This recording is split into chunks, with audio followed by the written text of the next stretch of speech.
Yo, wagwan.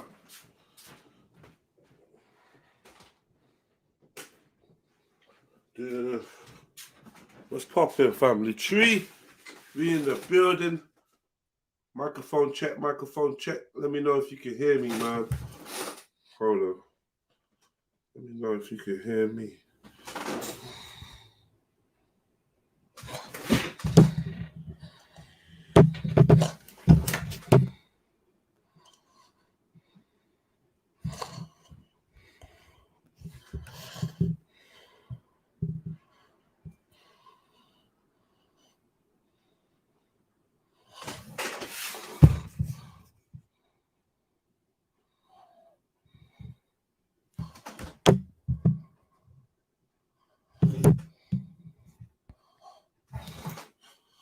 Hold on.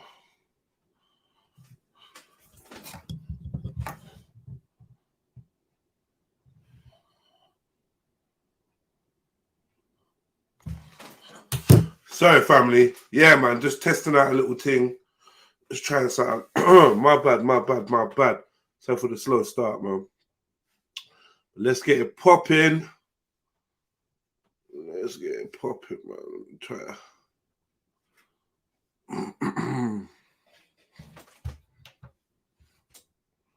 Wonder if you lot can even hear me, man.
Boom.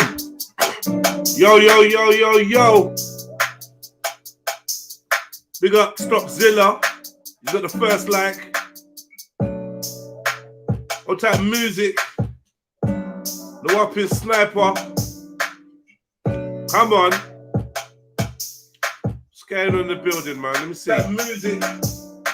Yeah, man.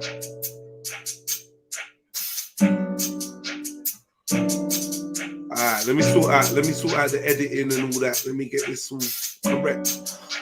Let me close the door. Make sure you subscribe. That's the way to chat. If you want access to the chat room, make sure you're a subscriber, family, and give it 5 minutes. You know.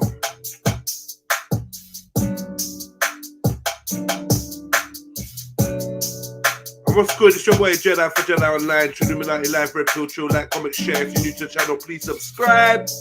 Hit the notification bell so you know when we go live. Big up the tribe each and every time, man.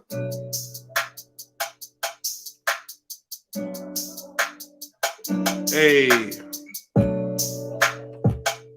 Catching a Wednesday vibe, man. World War Wednesday, welcome.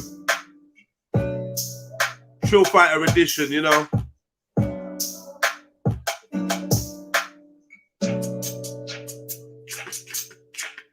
You know.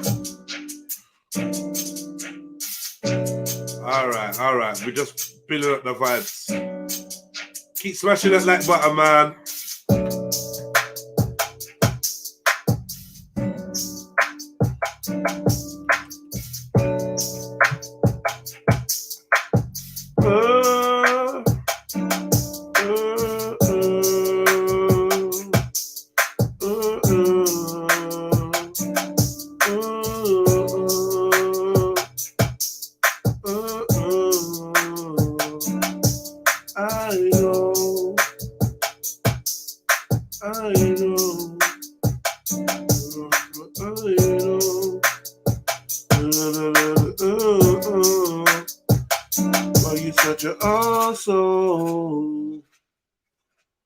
Well, you're such a cunt.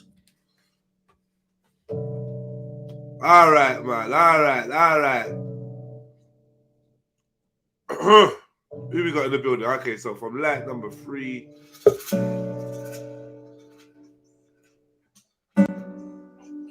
We got Brother Beefy in the building. Brother Beef. Big up on yourself. World War Wednesday. You done know. Welcome to Trill Fighter, man. Welcome to Trill Fighter. Hey, who wants it? Who wants it? Come on. Who wants it, man? Who fucking wants it? Hold on. Music. Why are you saying like 36? There's not even 36 likes. Nah, delete the lies. Delete the lies, you boy. Delete the lies. Don't fuck it out. Tell the truth. I'll take like number 8. You get me? Like number 8.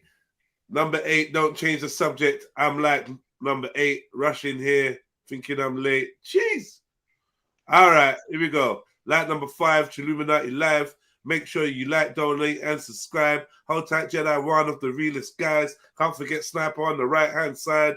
Done already, enough respect from I and I. But, we have a new winner. Yeah, you won. No one's going to beat that one. You won. All right, congratulations, bro. Yes. God, let's pick up yourself. Unlucky for some. What have you done with Randy? That's all we want to know. Where did you put the body?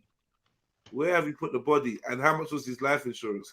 Light number 13. Let's go. Let's get the machine and get lean. Yeah, you know what I mean.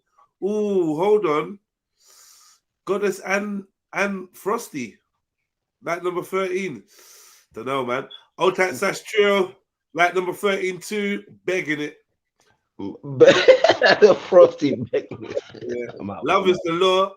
Like 20. Big up yourself. Come on. I said what I said. The number is mine. The number is mine. Seem to be. I'm sorry that you seem to be confused. We're both like. Wow, MJ, we know you got a man. Wow. All right, we know you got a man. Chill out, man. Relax, man. I don't have it. I don't want Dirty 13 no more. All right. So you better get a new number now. Like 25, big up Girl Deep Sound System. Like number 21, we all here, so we all won. Yeah. Like the rounds. Keep the rounds coming, man. She's waiting for a better number now. Like 25, time to hold a vibe with Trilluminati Live. Like, share, and subscribe. More live to the Trill fam every time. All right, these are getting sick with the rhymes. Yeah, people come prepared. Yeah, you prepared these. They've written out all the rhymes from 1 to 100. That's what they've done. Yeah. Like Bun Herbs constant, but I could have never fiend. Bliss up the family and Jedi who set the scene. Blessed new day. Cheese. Right. All right. Shades music. Light number 29. Big up your chest, King. Come on, man. Light number 30 from Sneets. Big up Sneets. Sneets have like 8 likes. 8 Sneets. Keep liking up the show, man. You know what I mean? Keep liking up the show. How you been, Beefy? I'm good, my G. Just here for good work. Yeah. Yeah. Well, you say you're at work already? No. I'm saying at around 3 today. 3? Jeez. Yeah. That's not work.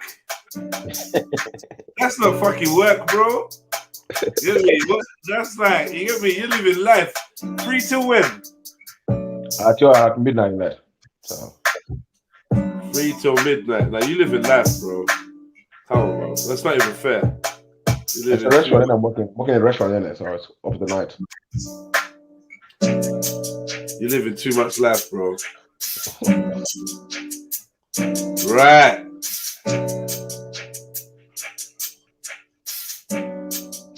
Hey, pardon my French, pardon my stench. My attitude stinks like I farted on the bench. Yo, your girlfriend is a wench, and I ain't no night. Let's get it right. It's Avid proper. I'm a showstopper. Shells at the copper from the helicopter. Nothing can stop me. Rolling with the mobsters. Eyes red like lobsters. Send you to the doctors. You're all imposters. You should get fostered. Better get adopted. Yeah, you just flop shit. Me, I'm the greatest. Watch how this crop flips. You smell like your top lip. You will get a drop kick right out the ring. You know that I'm the king. Bend and kiss the jewels. I've never been a fool. I broke all the rules. I used to bunk school thinking I was so cool. Really, I was a fool. Transporting drugs like a mule. Never in my body. I don't move scatty. Something. I'm hungry. Let me eat a fucking patty. And some ackee. Back in the days, they called me Blackie. Now your girl calls me Shacky. Because I slam dunk all up in her damn front. Yo, you can front if you want, but I'm Samson. Ducking them Delilahs. Yo, couldn't suck me for a $5 or $1 million tenors. Yeah. Something, no rhymes. I just got a mind that's divine. Yeah, I shine. Me and my brothers climb right out the bucket. Right out the bucket. Cause we weren't born to be crabs. Drugs in the cabs. Drugs in slabs. You know about jabs. Breaking down the bricks. You were just, hey, Boba Clark. Yeah, man.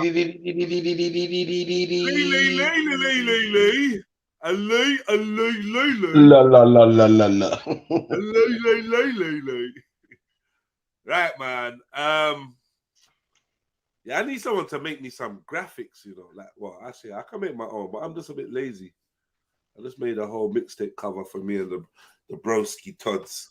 Feel a bit lazy with this art, man. Right, let me. But yeah, secretly, what's going on, family? What's going on? What's going on? What's happening? World War Wednesday. No one's to war. No one's to war yet. You build and they shall come, man. Build and they shall come. You know what I mean? The war soon start, man. Then we'll be like, what? Can't we all get along? Man? No. Let's say we tell them we're all getting along, then we start the war. That's how we do. Yeah. Start the war, man. Who we got in the building? Vegan for fucking life. Big up yourself. Like 33. Where's Emzalini? What song does Jedi say? Gangalini, Gangalini.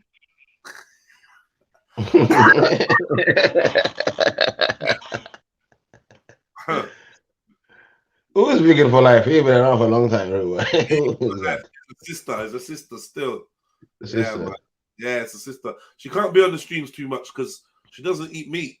So, like, you know. Oh yeah,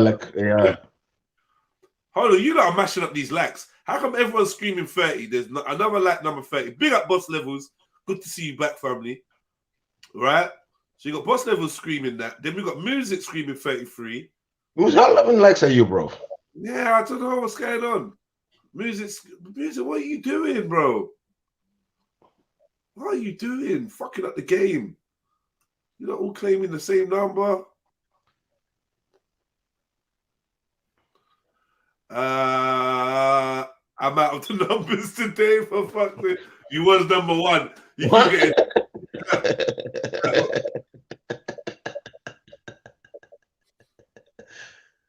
What's number one, yeah? Likes are frozen, people are saying, yeah? All right, likes are frozen. So what, did I paste the thing for you to jump on? Yeah, I did. So jump on, family. Please, man. Do me a favor. I ain't got nothing prepared, man. I was caught unaware. I was just happily editing and just, I don't know what I was doing, but I wasn't ready. I'll tell you that for free. Hey, good day, please. Your name Triller, brother, but it's too early to be drinking. What's going on? Who's drinking? I know it's not Gerdeep. Gerdeep's not drinking at this time. Yeah, he ain't drinking at this time. I know he's not. Who's drinking, man? He's accusing someone of drinking. Yeah. He's making accusations. Huh? Who you accusing, bro? I bet he's Who's accusing saying? music for not knowing his number. He's accusing music for not knowing his damn number, man. He's like, man must be drunk. Right. Okay. Too late, man. Listen, I'm already blazing, man. You gotta wake and bake, bro. But I'm rolling one. Too late. Wake and bake, yeah? Right. You done, I can't. It feel good, but then I just realized that I ain't really talking. Like, yeah. Like, yeah, it's good like feelings, it's good vibes, but yeah, man ain't chatting. I might not want to live stream now. I want to go out. I'm looking at the sun. I'm just like, yo, Yeah. put that out, bro. You know what I mean? Yeah. I don't know. Yesterday it rained like some hole opened a gash yesterday. Fucking hell. What was that? Yeah, there was some serious rain going on still. I'm not gonna lie. I got caught out. That fucked me up. I was lucky, man. My train station, they just came out like, wow, what the fuck is this? I was What like, is it? I got a new jacket that fell off a lorry. Nice little Ralph Lauren number. And it's fucking waterproof. Did it help? Yeah. Bang that on. That was good. That was a good look. So I'm not gonna lie. Give thanks for the jacket, man. You know what I mean?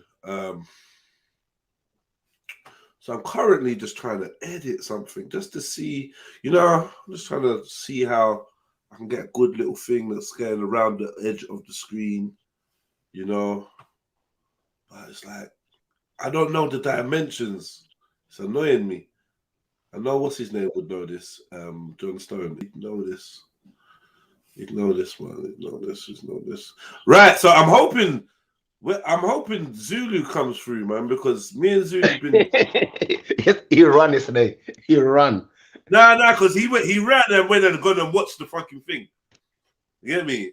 And then messaged me on Hangout. He ran and go and watched the thing, and he was like, there's some good points, but he thinks it's way off. But he wanted to talk about snake worship, like Nigerian snake worship, and I don't really know too much about it. So I thought, that would be a good convo, but only if he's around. Only if he's around. If he ain't around, our little brother's studying and going uni, so he can't always make it. Mm-hmm. But if he could, that would be good. Hold tight, J Longhead Trill Sniper, man. Big up yourself. Like number 35. Keep liking up the show, family. Please, Grussler. There was nothing in the ashtray from last night, so I do mash out my tidying up. You know what that means? No, confused. KK says Respect is being hospitalized. What happened to him? Man, I don't know. Hope he's good. Mm-hmm. You're not gonna let me know, man. I hope he's good, man. I'll try to have a look. Where did you see that he was getting hospitalized? Seems like he ain't been well recently or something, man. I don't know what's going on. Seems like he ain't been well. I don't really follow him, so I don't even know. Oh, look. No idea. I hope it's good.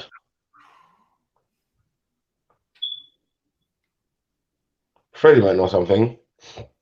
Say again? Freddie might know something. Let's see him comes on.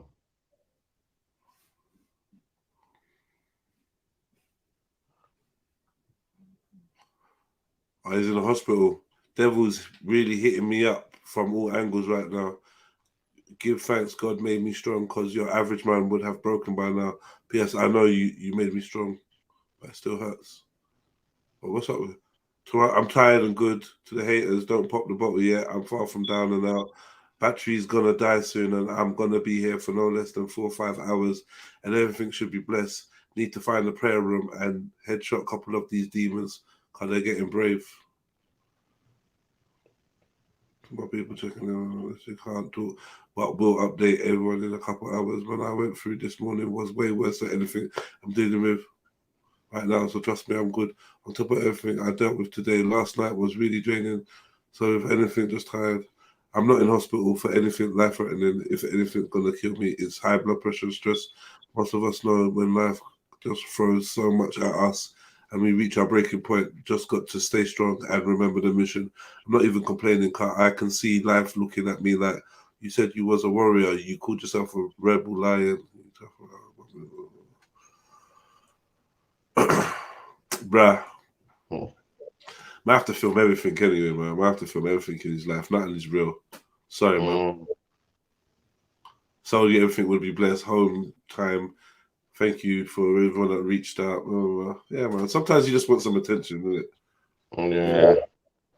Sometimes you want some attention. He probably ill. You know what I mean? Pick him up, though, man. But sometimes you just want some attention, man. You're not dead. You're not dying. Yeah, good, man. Let me get off your page, man. I was feeling Ashley Waters vibe there. Like, as long as you're fine, bro, it's cool, man. Because the shit chat and the pretend, like, the cryptic, the cryptic fucking attention seeking. I'm out, man. I'm not involved, bro. I'm not getting sucked into that. What I went through, man. Shut up, man. Have you telling us, or you're not telling us, man? Shut the fuck up, man. But yeah, I'm glad you're well, though. Yeah, if just in case you hear this, you know, man, not wish you like no kind of physical ailments at all, bro. Not even in the slightest, bro. So do your thing. You know what I mean? I might want you punched in the face from time to time, but I don't want you. You get me? Out the game. I don't want you out the game, man. You're still a little brother, man. You know what I mean? You're still a little brother, bro. We don't do the hating thing, bro. Health is wealth, bro. Health is wealth. Yeah, man. I've been saying, man, this is the thing. We gotta look after our fucking health. Cause you know, just it's a bit peak right now, man. Health is a big concern for people right now. Yo, that's quite small. How can I make it bigger? I'm gonna keep working on it. Yeah, I'm gonna keep working on it while we chat. Where's the family? Get someone to jump up. Where's MJ? Where's Sash? Where's Eureka B? Where's man like Sniper, aka Mr. Uncouth himself? He must be in the gym. Where is Zellini? Or is it Mazzolini? We got the right honourable bastard, man, like number 37. Oh, man. The wisest serpent. Yeah, the serpent thing, that's a way. The Bible made the serpent evil, the snake evil. The Bible. Right. So how about, God told us to make no graven images in the Bible. Right? Yeah. Jump on, Sash, man. Stop that bellyache. Stop it. Always got an excuse. Sash. Like, do you know that people really let me say this to people here. You know, people realize when you've made it, like, you know, like people know when you're making another excuse. Not that it's not even true, just that it's another excuse. You got another reason. You're in the car, you're doing this, you're just washing up, you're just packing to go camping, you're just about to do this, you're just about to do that, you're about to do bare things. But this is an excuse. Bellyache or not, jump on. What's the bellyache got to do with it? You well enough to listen to the type bellyache. And then you could just say, every now and again. You know, like that. And we could be like, what's wrong, Sash? You could even Snapchat it or whatever. Snapchat it. Yeah, I'm so fucked. You're gonna be living in bed particles today, yes, Sash? Yeah. Even I do it, man, because like the other day, when that shit happened, what I was involved in, I needed to talk about it. So I was like, yo, family, this is what happened. This is how I felt. You get me? This is how I fucking felt, man. Talk to me. Talk to me, because shit is mad right now. So I do understand it. I'm not even gonna be a cunt. I do understand it, man. You know what I mean? It's just no one's genuine. Graven image. No one's genuine anymore, man. Yeah, graven image. So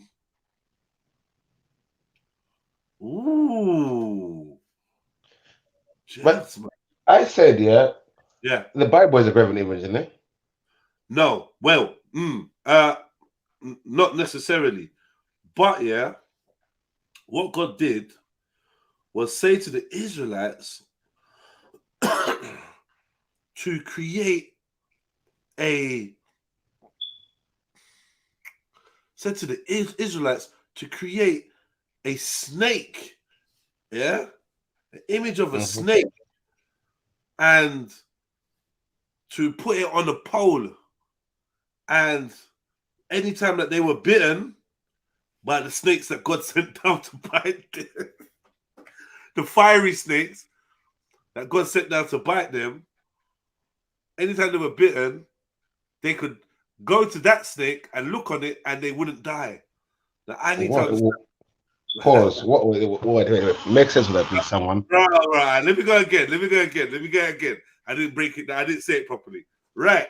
So there was a time where they were the Israelites were wandering through the desert, right? Moses times, right? Wandering. Donnies are wandering. And then some of them start saying, "Rah, what God for God? Like he's just left, he's taken us out of fucking good Egypt, yeah, and he's brought us here, and he's brought us here to die. Fuckery." So a couple of them start chatting shit behind God's back, yeah. Oh, knowing God though, yeah, go on. Yeah, they all start chatting shit behind God's back. So God heard what's up, and God's like, "Rah, so you're not talking smack? All right, say nothing." So he sent down some fiery serpents, right? God sent down some fiery serpents. And the fiery serpents started yamming up the people, biting the people, and they started dying. So then the people was like, "Yo, Moses, I swear you, like God is your plug in it. So I beg you, chat to God, holler at Yahweh for us, please, brother. Yeah. And tell Yahweh to allow it, please." So Moses was like, "You know what? Cool."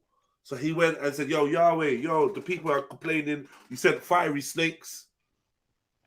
Yeah? You sent fiery snakes down and they're yamming at the people, and the people are bawling, and they said, 'Can you allow it?' So God was like, 'You know what? Cool. Here's what I'll do. Make a fiery serpent and set it on a pole and set that in the middle of the ground.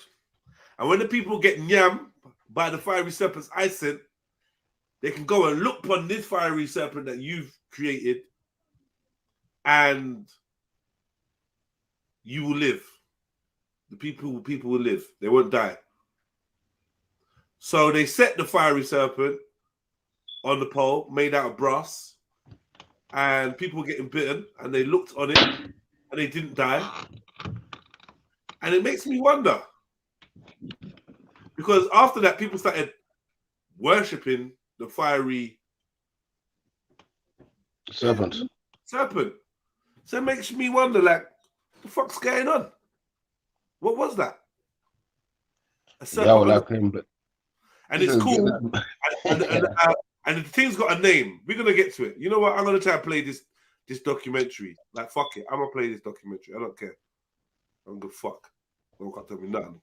World War Wednesday. Let's get it in. Big up everyone tuned in. Don't forget to hit the like button.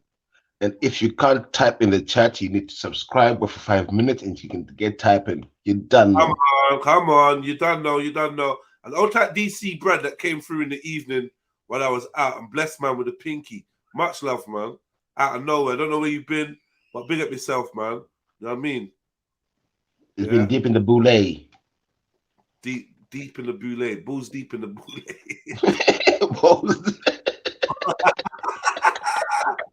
Right up the boule. You hear me? Mad. What was the name of the channel? What was the name of the channel? Oh, Mr. There it is. It's all about the snake thing as well. God, like, see how he likes a serpent, isn't it? Because he turned something to the serpent to tempt Eve. Then, when Moses was going through the other guy showing him what magic, he had turned the stick into a snake. Whoa. This is mad. Yeah, all right, we're gonna get into it, man. I mean, the dude might be pissed. What I'm gonna do, I'm gonna try to break it up as much as possible with commentary and that. Yeah, copyright disclaimer. Yeah. This is just for critique and shit. Imagine the backdrop of a city or of the rainforest in the Amazon or the Antarctic. You're just trying to critique some shit. Yeah. Educational purposes. Educational, man. Educational. Yeah. Educational only. You know what I mean?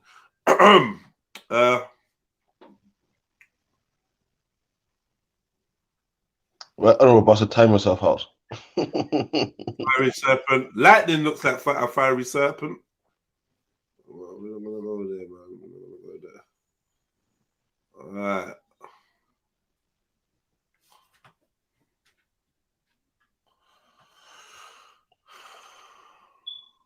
Big up John Stone. Music. MJ needs education. Education. Stop that.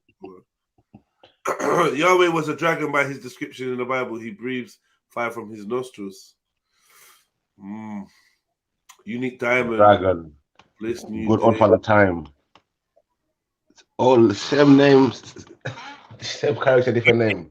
Gurdeep says, what I know is an Indian culture that the snake charmer is always bitten. So these guys, they wear a ring of protection. I don't know too much about it, but yeah, I heard that. Amazing. Snake on the pole is the medicine or whatever symbol in it. Yeah. Yeah. If it's poo pains, I'm not sure anyone would want to chat about it. Well, you got poo pains. Where is she? Why is she not here yet? Big up Unique Diamond. Missed your like, man. Like 38. Big up yourself, sis. Each and every time. Every time. Yeah, man.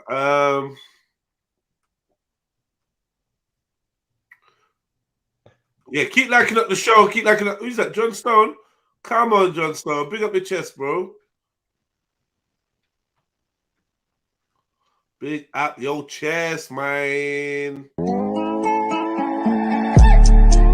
Big spliff for that. Whoa. So you know what man's leaner. Blood I'd rather die before I let him hit me with a vaccine. Never that. Mandatory for everybody. You know what that? Leaner. Keep ties with the mob. Stay on job for the peace. MOB. Why would I run? If I got my machine. When I got that. Best be ready. If you want to be free. Yeah. Finish him.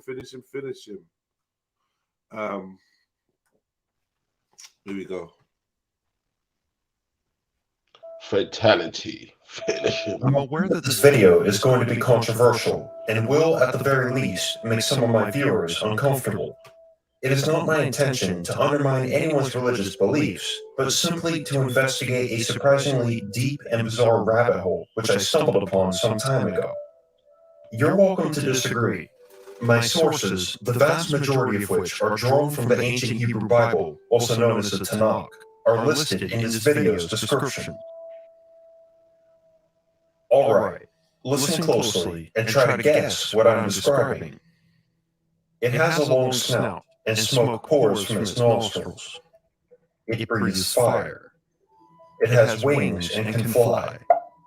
It dwells inside of a mountain, hoarding its golden treasure. Lastly, it eats livestock. And yes, you heard this right, female virgins too.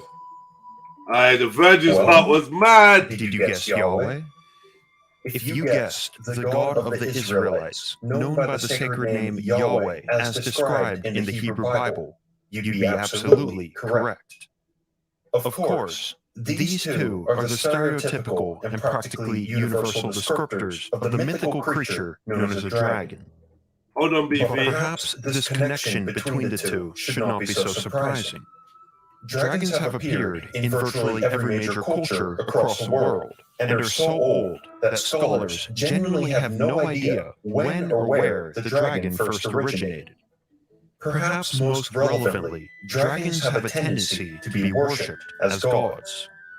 Archaeological evidence strongly suggests that the ancient Chinese worshipped dragons, known as long, as far back as 5,000 years BC. In Mesoamerica, carvings of Quetzalcoatl, the Aztec god of wind, air, and learning, actually predated the Aztecs by over 2,000 years. And for the Australian Aboriginals, one of the most isolated and ancient people on Earth, their creator god is known as the rainbow serpent, yet another variation of the dragon.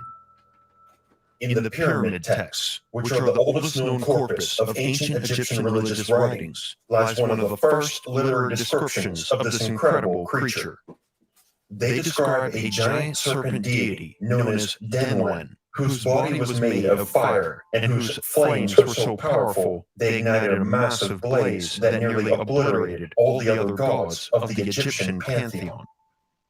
This list can go on, but we're here today to focus on the God of the ancient Israelites, Yahweh. Yahweh is painted as a vengeful, divine warrior who more often than not violently annihilates his enemies. More than that, the Hebrew Bible uses a set of specific imageries repeatedly to describe his physical presence on earth, ultimately leaving us with an undeniable image of none other than an incredibly powerful dragon. I'm able to present scriptural evidence of each and every feature that I listed before during our guessing game, and more. And it's going to get very weird, especially if you are familiar with an Abrahamic religion, such as Judaism, Christianity, or Islam. We'll begin our journey with the snout or nostrils of Yahweh, a peculiar mystery which led me to stumble upon this rabbit hole in the first place. Right. Big up the chest. One, gents. Yo. I came up to really say there was a mad echo, you know. Oh, is it? Thank you. Yeah, that's right. But I'll stay for a little while though. I'm not feeling too good today. Keep us company, man. Well, you're not feeling well? Yeah. I've got like a little head cold, I believe, you know. Oh Lord. Fuck's sake. Oh, I can't even use the English language no more. Back in the days, they used to be, back in the days, the gal used to get chest cold and that. Now, get me, because of TikTok and Instagram and that, and OnlyFans, now they're getting head cold. Mad thing. Oh, wow. Look at this Russell. Big up everybody, though. Big up Beefy. Big up Shirley Sheriff. Look how Lee. She's got a head cold now. Mad thing. Well, I've got a stuffy nose, so It's mad. I don't know. that could also be the fact that I left the window open last night, and that don't make no sense. Yeah, that window vibe. I can't do that, man. I know, but I like fresh air. Like I like waking up to I know it was quite cold, but it was just fresh. You know what I mean? If you fart and that in your sleep, I get why you'd open the window. Oh my God. I see you sleep. Look at where he takes it to. All right, man. Old type raw beats, man. Raw 2. Hashtag raw 2, everyone. Oh, leave him alone, please, guys. Big man thing. Leave him alone. No. Why not? Because I don't want to. Big up Mary Jane. Why? Old type MJ, Light 44. Why? Because I don't want to. Oh, Light 44 and then Chevelle copied Light 44. It's mad. I rhymed it. It's not. First of all, it wasn't a copy. It was I was taking time writing my rhyme, and she had come through. But I'd liked it first, so it is what it is, isn't it? We need to write down a trill law. Yeah, we do. Yeah. All right, cool. One is we must support our brothers that go through stuff. Hold tight. You must support our brothers that go through stuff. We should support everybody that goes through stuff. Sorry, you sound like an all lives matter kind of gal. Okay. What the hell, man? What are you doing? What about you? That's so funny. I didn't expect that one. That was good, Jen. That was really good.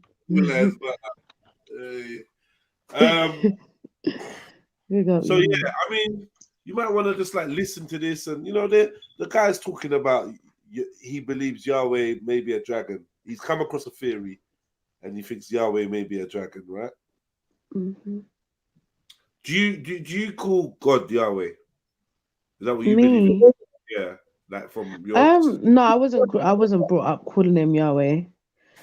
What But then you use it was God. Huh? God or Jehovah, in it, probably. Yeah, not so much even Jehovah. It was just mostly God, Jesus, the Holy Spirit, and everything, and then in between with the Trinity. Yeah. Oh, it was a Trinity Huh? thing. I say, oh, it was a Yeah.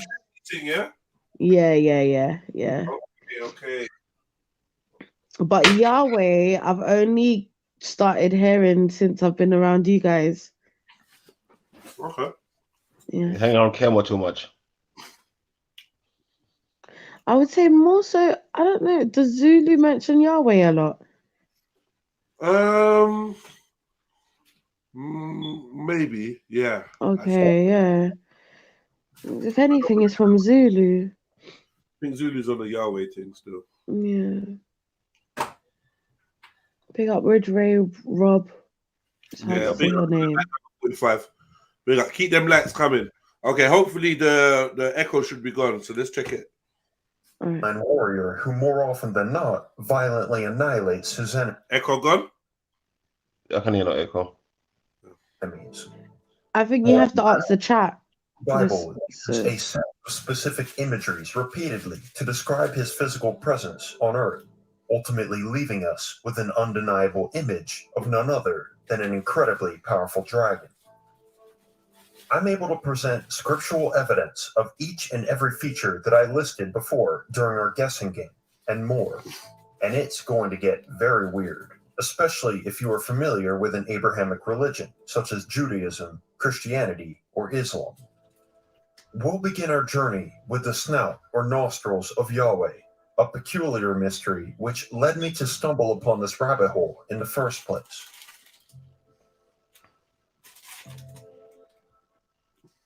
In the various English versions of the Bible, the Hebrew word apayim is typically translated as a fanciful synonym of face or anger. Modern scholars, however, deem this translation as inaccurate. Why? Because out of the 9 verses that describe Yahweh with this word, all of them specifically reference its elongation and length, which makes absolutely no sense when describing Yahweh's face or anger. These length references are completely omitted in most translations, likely because the translators found the descriptor to be nonsensical. But in the original Hebrew, they indeed remain. Moreover, there are other forms of this word with the same meaning identified throughout the Bible, many of which are used to further describe this feature of Yahweh. So, what does apayim actually mean? With overwhelming agreement from biblical scholars, the word literally translates to nostrils. This leaves us with the perplexing mystery as to why Yahweh's apparently long nostrils were so important that they were mentioned so many times throughout multiple generations of Scripture. To explain, scholars assume that in ancient Israel, Yahweh may have been seen as a beast with lengthy, protruding nostrils. For example, an alligator, a bull, or, of course, a dragon. This list of potential candidates can quickly be narrowed down, though, by looking at a few key verses. Deuteronomy chapter 32, verse 22 states the following: "For a fire is kindled in my nostrils, and shall burn to the lowest hell, and it shall consume the earth with her increase, and set ablaze the foundations of the mountains." And then we have the description of Yahweh in Psalms. "Smoke went up from his nostrils, and devouring fire from out of his mouth. Coals flamed forth from him." Very interestingly, this description of the God of the Israelites is exactly paralleled by the Book of Job's depiction of the monstrous creature Leviathan, which is generally accepted to be an actual biblical dragon. "Out of his mouth go burning torches, and sparks of fire leap forth. Out of his nostrils goes smoke, as out of a boiling pot, and burning rushes. His breath kindles coals, and a flame goes out of his mouth."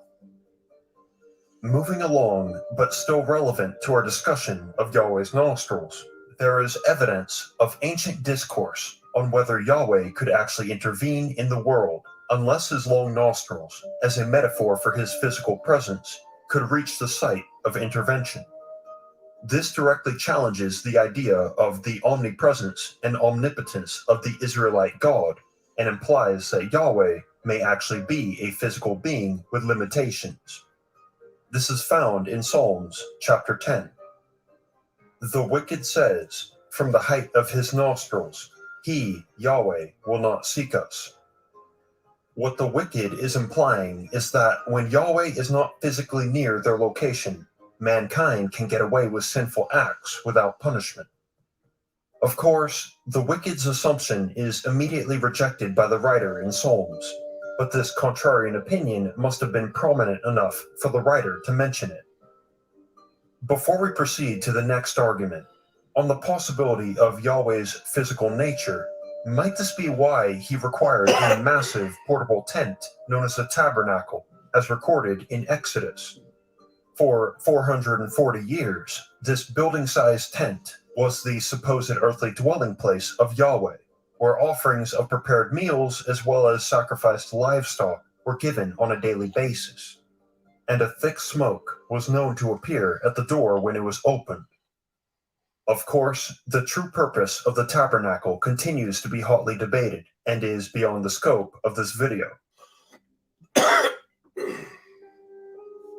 One of the great challenges in this world is knowing enough about a subject Nobody no business. to think you're right.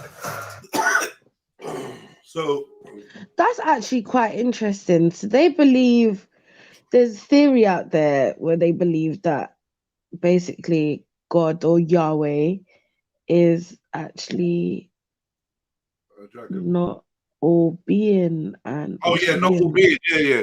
I mean, yeah, and everywhere at the same time type thing. I think personally, I'm not gonna lie, yeah.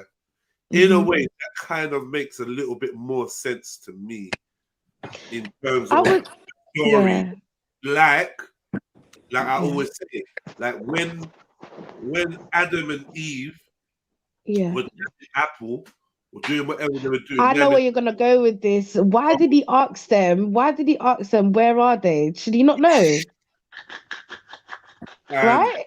And when he was in heaven, and all the angels came to check him, and Lucifer pulled up and said, "Yo, Lucy, where you been?" Lucy, yo, Lou. Yeah, yo, Lou. Yo, Lou. He should know where he's been. He was like, "Yo, I've been back and forth on the earth." So it's you like, get me? Kind of like, I mean, Brother Zulu always explains it that it's because God knows people are going to be reading this story. Do you know what I think? I think if I'm gonna go on Zulu's side, I think it's a test. So he wants to know if you're gonna tell him the truth. Because I think also when you look at the whole thing of he's given us choice, yeah. I think that's also a part of it. However, it is very confusing to know that the devil has to come and ask you no, I don't know. Lucifer has to come and ask, because if you know the book of Job, which is my favorite book in the Bible, man has to come and ask him to do whatever he wants to do. But for me, it's like even all of those things God should already know, seeing as he's all knowing and all seeing and everywhere. Right, and then if you want to go even deeper, I'm dead. If you want to go even deeper, like the things that happen in the world, like the bad things, it's like, okay, some people there's miracles, others they just die. So it's like, where are you with the others that are passing that may need? Do you get me? If you're everywhere, like, but then again, I'm not God. These are just questions. He said, "Seek and you shall find." So I have every right to question God, but just respectfully. As well, if you look in the book of Enoch, which in some Bibles, there's no Lucifer, but the head angel called Methuselah, who plots behind God's back. God doesn't know. Someone else has to grasp up Methuselah to God to say, listen, these guys are putting behind your back, saying God sent all the angels down. So the God of these books, the Torah, has some unique characteristics. First of all, not every Torah Tanakh reading individual agrees that their God's name is Yahweh. Yes. They don't all agree that Yahweh, and Yahweh is Tetragrammaton. It's a guess. Can I say that? Yeah, it's a guess, because really what you have is 3 or 4 consonants with no vowel. And then so it's one possibility. Right. Okay. Yeah. So it's and then we come from Hebrew. It comes from Egyptian glyphs. Is it RHW? YHY. What? YHY. YHY. Yeah. So it's either Jehovah or it's Yahweh. That it could be either. Yeah, wait, no, I'm sure it could be more though, isn't it? I'm sure there's other. Yeah. I'm just saying. Sorry, any vowel in between. Something about the Egyptian glyphs. Sorry? Was it K? No. I said the Tetragrammaton is taken from Egyptian glyphs. Was it beefy? Tetragrammaton. Oh, it's beefy. Oh, do you know what I think? I think because it's ancient times, yeah. I think there's a lot of possibilities. This Yahweh or this dragon could have just been, a part of the ancient times that bopped around, came around, done his thing. That's fact. Yahweh existed before. Yeah. Apparently, yeah. Yahweh. I was watching some Yahweh guy who was saying before what? Some guy was saying that there's an ancient story. Khan, hold on. What did you say, Jedi? I think they're saying that there's evidence of people Yahweh before the Israelites worshipping a god named Yahweh. Okay. But in that story, is Yahweh is the son of Elohim. So Yahweh and Elohim are 2 different gods in that one. Right. So which one's the God of Abraham, innit? That's what we need to know, innit? Is it Yahweh or is it Elohim? Yeah, I mean, he goes into that in this, and he was saying that basically at some point it seems like Yahweh and Elohim were getting worshipped separately, and then at some point they're interlinked now. Like they're worshipped as one, but I mean, the word Elohim 7 soldier means powers, isn't it? So I don't know if the only issue with that is that obviously if God is everywhere, he can't just be stagnant in one place. A volcano. But with that thing about God being everywhere, like not all Abrahamic faiths follow that trend. Right. So I wouldn't know that. I wouldn't know that personally. But where in the Bible they say God is everywhere? I was wondering that still. I was looking for the reference to the omnipresence of God. Yeah. I definitely know it's mentioned. I just wouldn't know where because I'm not. I'm not a following Christian like that.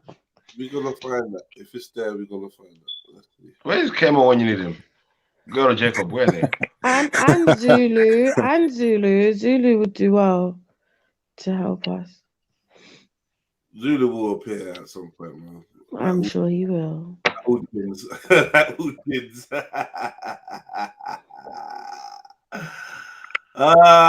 was my beefy laugh. It feels good to laugh like beefy, though. Oh my god! And it's actually alive. Yeah, you're right. Yeah, you gotta have a beefy laugh in your. Yeah, Flavor said God is a spirit which has no beginning or ending. Who said that? That's God, but we're talking about Yahweh. That's God. TLR Flavor. So what's the difference? Okay, so Yahweh. Wait, hold up, because every time I heard Yahweh, I thought it was just another name for God, like Jehovah. That's what I assumed. But Yahweh describing the description for him, innit? Yeah, well now I'm seeing that. Yeah, for real. I personally still think it. I think it still is. I don't. You get me? Yeah. I don't think they've taken like too much description of like, as in, Yeah, they've likened it like as if it's God, if that's the right wording. I'm sure you don't know what I mean when I say what I say.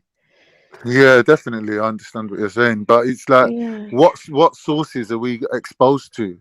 There's like a lot of knowledge that we don't know, innit? Like, you know, a lot of this like stuff that's coming from ancient Egypt and that's all you got to realize. That's all recent discoveries. Like there was a whole, like, not even just a generation, a whole era of humanity that this knowledge wasn't available. Do you get me? Oh So, my God, yeah, it's like One Piece. One Piece. Oh my God, it's like One Piece. Yeah, 900 years of history missing. yeah, right. Hey, is that what happens That's in One actually Piece? mad. Yeah.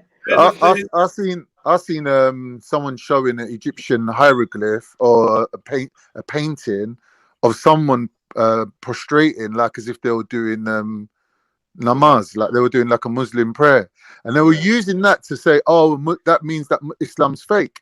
And I was like, wait a minute, like that could mean the opposite. Like your interpretation, like we need to always draw a distinction between fact and our interpretation of what that fact means, right? Yeah. Right. So what we do know is people have always prayed by falling on their faces. Right. And that's proven because Egyptians in the Kemet times have depicted that. So that is evidence. But who said they were praying? Well, that's what the person who's presenting the evidence is. That's the person who presenting it is saying, look how Egyptians prayed. Right? Why were they invoking spirits? What are you gonna say then? Guys, but that's not what if. Like, I'm showing guys, you the difference between facts and opinion, right?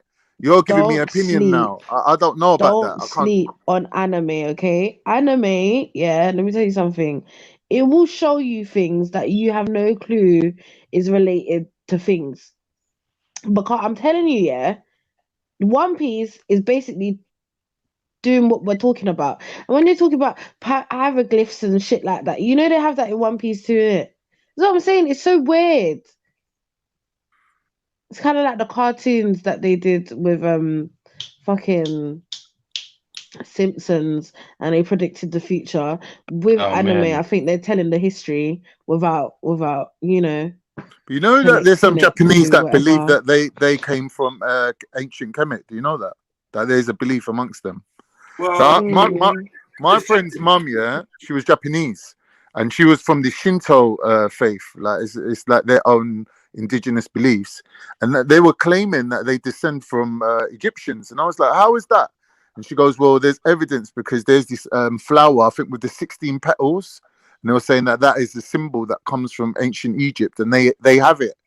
So they were claiming some sort of link. So there are Egyptians that, there are Japanese that believe that. So for it to come up in anime, I wouldn't be surprised at all.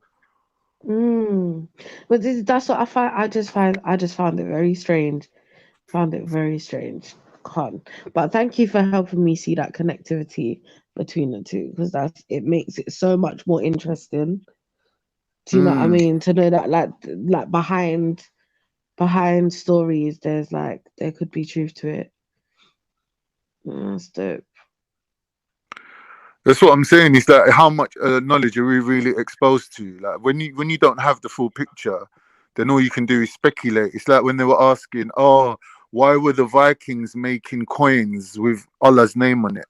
Like they were asking this. Like they were like confused. The Vikings were making coins with Allah's name on it. Did you say? Did these people realize how far the Vikings traveled? The Vikings were traveling, from what is now like Scandinavia, all the way literally to Afghanistan. Vikings could have been Valhalla instead of Allah. No, but what I'm saying is what people don't realize, the Vikings ruled over Sicily, which was inhabited by Muslims. So they ruled over Muslims. Their government was had Muslim population. When were the Vikings ruling over Rome? And when was the not Rome? Muhammad come about? Sicily, the island of Sicily. I know. Listen, that's what I'm saying. I'm asking you, when were the Vikings ruling over Rome? But you always ask me these questions that you can just Google yourself. Right? What do you want? A number? You want me to maintain numbers in my brain? My brain don't hold numbers. Why are we debating? No, I'm not good with numbers, innit? I'm just asking. I want to debate. He's saying something. I'm just saying. I'm not good with numbers. You don't know. You don't know. You say you don't know. I'm not trying to debate you. I'm saying you don't know. You don't know. I don't know, but it was like it would be in the early medieval period. Them times. Whatever the numbers is for that. Yeah, so if they were ruling over Muslim people, they had Muslim population. It just means the God. It's not a name and was used before Muhammad's times. That's what the right honourable bastard said. Good point, though. That's a good point. That's a good point, Khan. Yeah. Yeah, that is actually a good point. Still, the fact that Allah is not just synonymous with Islam. Yeah, that's true. You got to remember that still. Yeah, Wait, can of you course. guys? Sorry, I wasn't aware of that. Could you? I mean, if there's Christians. There's some Christians that use Allah. Hold on, 1 second. It's like the word God. Okay. Yeah. Okay. It's not even necessarily a name. More who you are. It's like a description. I wouldn't say, like when we say description, it doesn't really describe nothing. Yeah, because what does Allah mean? Yeah, it's more like a title, which describes the thing. Yeah, it's just a God, isn't it? You're God. Okay. It's God, isn't it? And then Allah has 99 names. Does he? Yeah. All the best names in the world. Sorry? All the best names in the world. The most honorable, the most gracious, most. Are you saying that there's no bad names? You want some bad ones as well? No, I'm asking. Just to balance it out. Because the bad ones would then represent a different entity, no? Like Lucifer, right? No. No? No. So has God been described negatively? No. Exactly. So would it not be the different entity, which is Lucifer? In the Bible, it's been described as a jealous God. I don't know if that's negative. What do you think? Jealous God? You can't ask me because my mind is still kind of warped from how I was taught. So a lot of it, I just kind of like, yeah, he's a jealous God. I mean, yeah.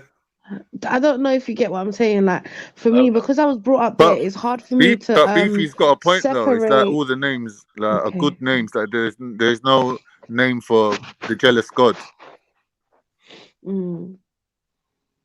But I think all gods are jealous because if you don't worship God, you go to hell, innit? So it means it's jealous. That's true. That's true. There are many gods in ancient time, but the God of the Israelites is the one most feared. Yeah, you hear a lot of people isn't that what we're trying to figure out? Who was the God of the Israelites? Whether that be Yahweh or Luciferians. A lot of Luciferians will be saying like, this kind of talk where they're saying, well, God is like he's a genocidal God. He made people kill other people. But that Lucifer didn't do that. Like the Luciferians come a lot with this line of reasoning. Which God did kill people, didn't he? Who brought up that reasoning, though, Khan?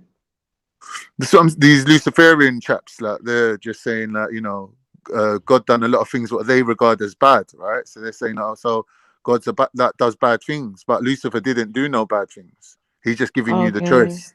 He's giving you the choice to choose, whereas God's telling you what to do. That's why things get sticky. Then again, no. God tells you what to do, but He still gives you the choice. No, but if you fuck up, then He's gonna bun you, innit? Yeah, but vice versa. Like, you know what I mean? Like, I feel like there's nothing given without a price. No, that's and that's on both sides, I think. Because if you give your life to God, then you go to heaven. That's you've got a condition on it. If you don't, then you go to hell. I don't know. I don't want to be sitting here making a case for the devil. Like maybe. No, of course not. No. But I feel like if we're gonna be open, let's be all the way open. Because for me, this is something that I'm stepping into a new territory, which is a bit weird for me anyway. But it's questions like these are valid questions to be asked. There's no choice. You have no choice, Chevelle. You get no choice. What do you mean? It's an illusion of choice. There's no choice. You don't have a choice. Because everything that's going to happen is already happened. You've got a choice between two. Okay, go on. Let you finish. I'm saying everything that's going to happen has already happened. God has already made it happen. Yeah, right. You can change it. Right. I can change it. So what choice have you got? Oh, I see what you're saying. Okay. But Beefy, do you genuinely believe that? Do you live your life by that? No, I'm talking the context of God, innit? How God thinks. Yeah, that's a good. So I'm saying, if you were to adopt that ideology, like, would it benefit your life or not? So I'll give you an example. Let's say, for example, I'm walking at my house and some huge giant of a man wants to come and fight me, right? And I'm thinking, do you know what? I'm either going to die or I'm not going to die. You get me? It's not in my hands. God's already written it. I can basically fight that guy quite confidently, knowing that if I die, it's because God wrote it.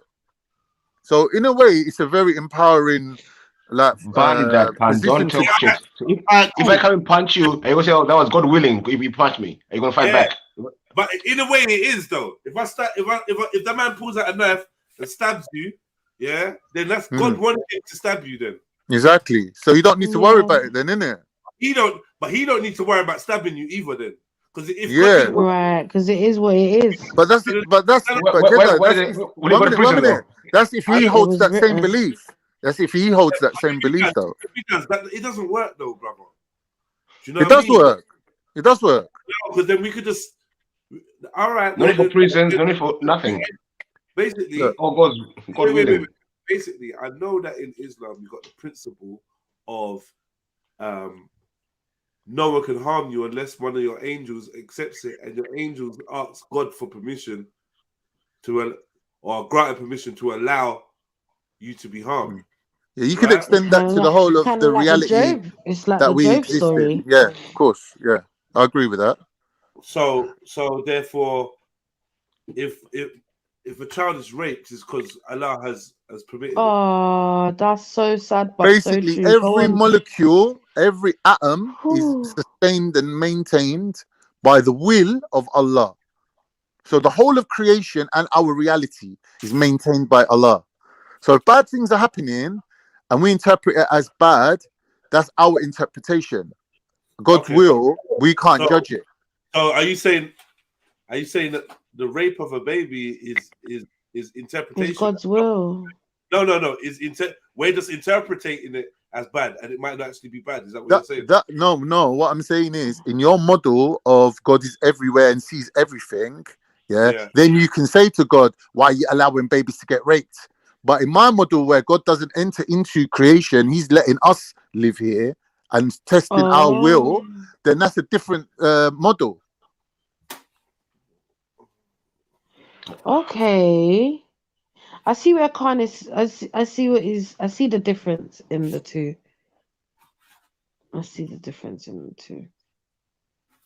Yeah. I'm not saying by the will of Allah.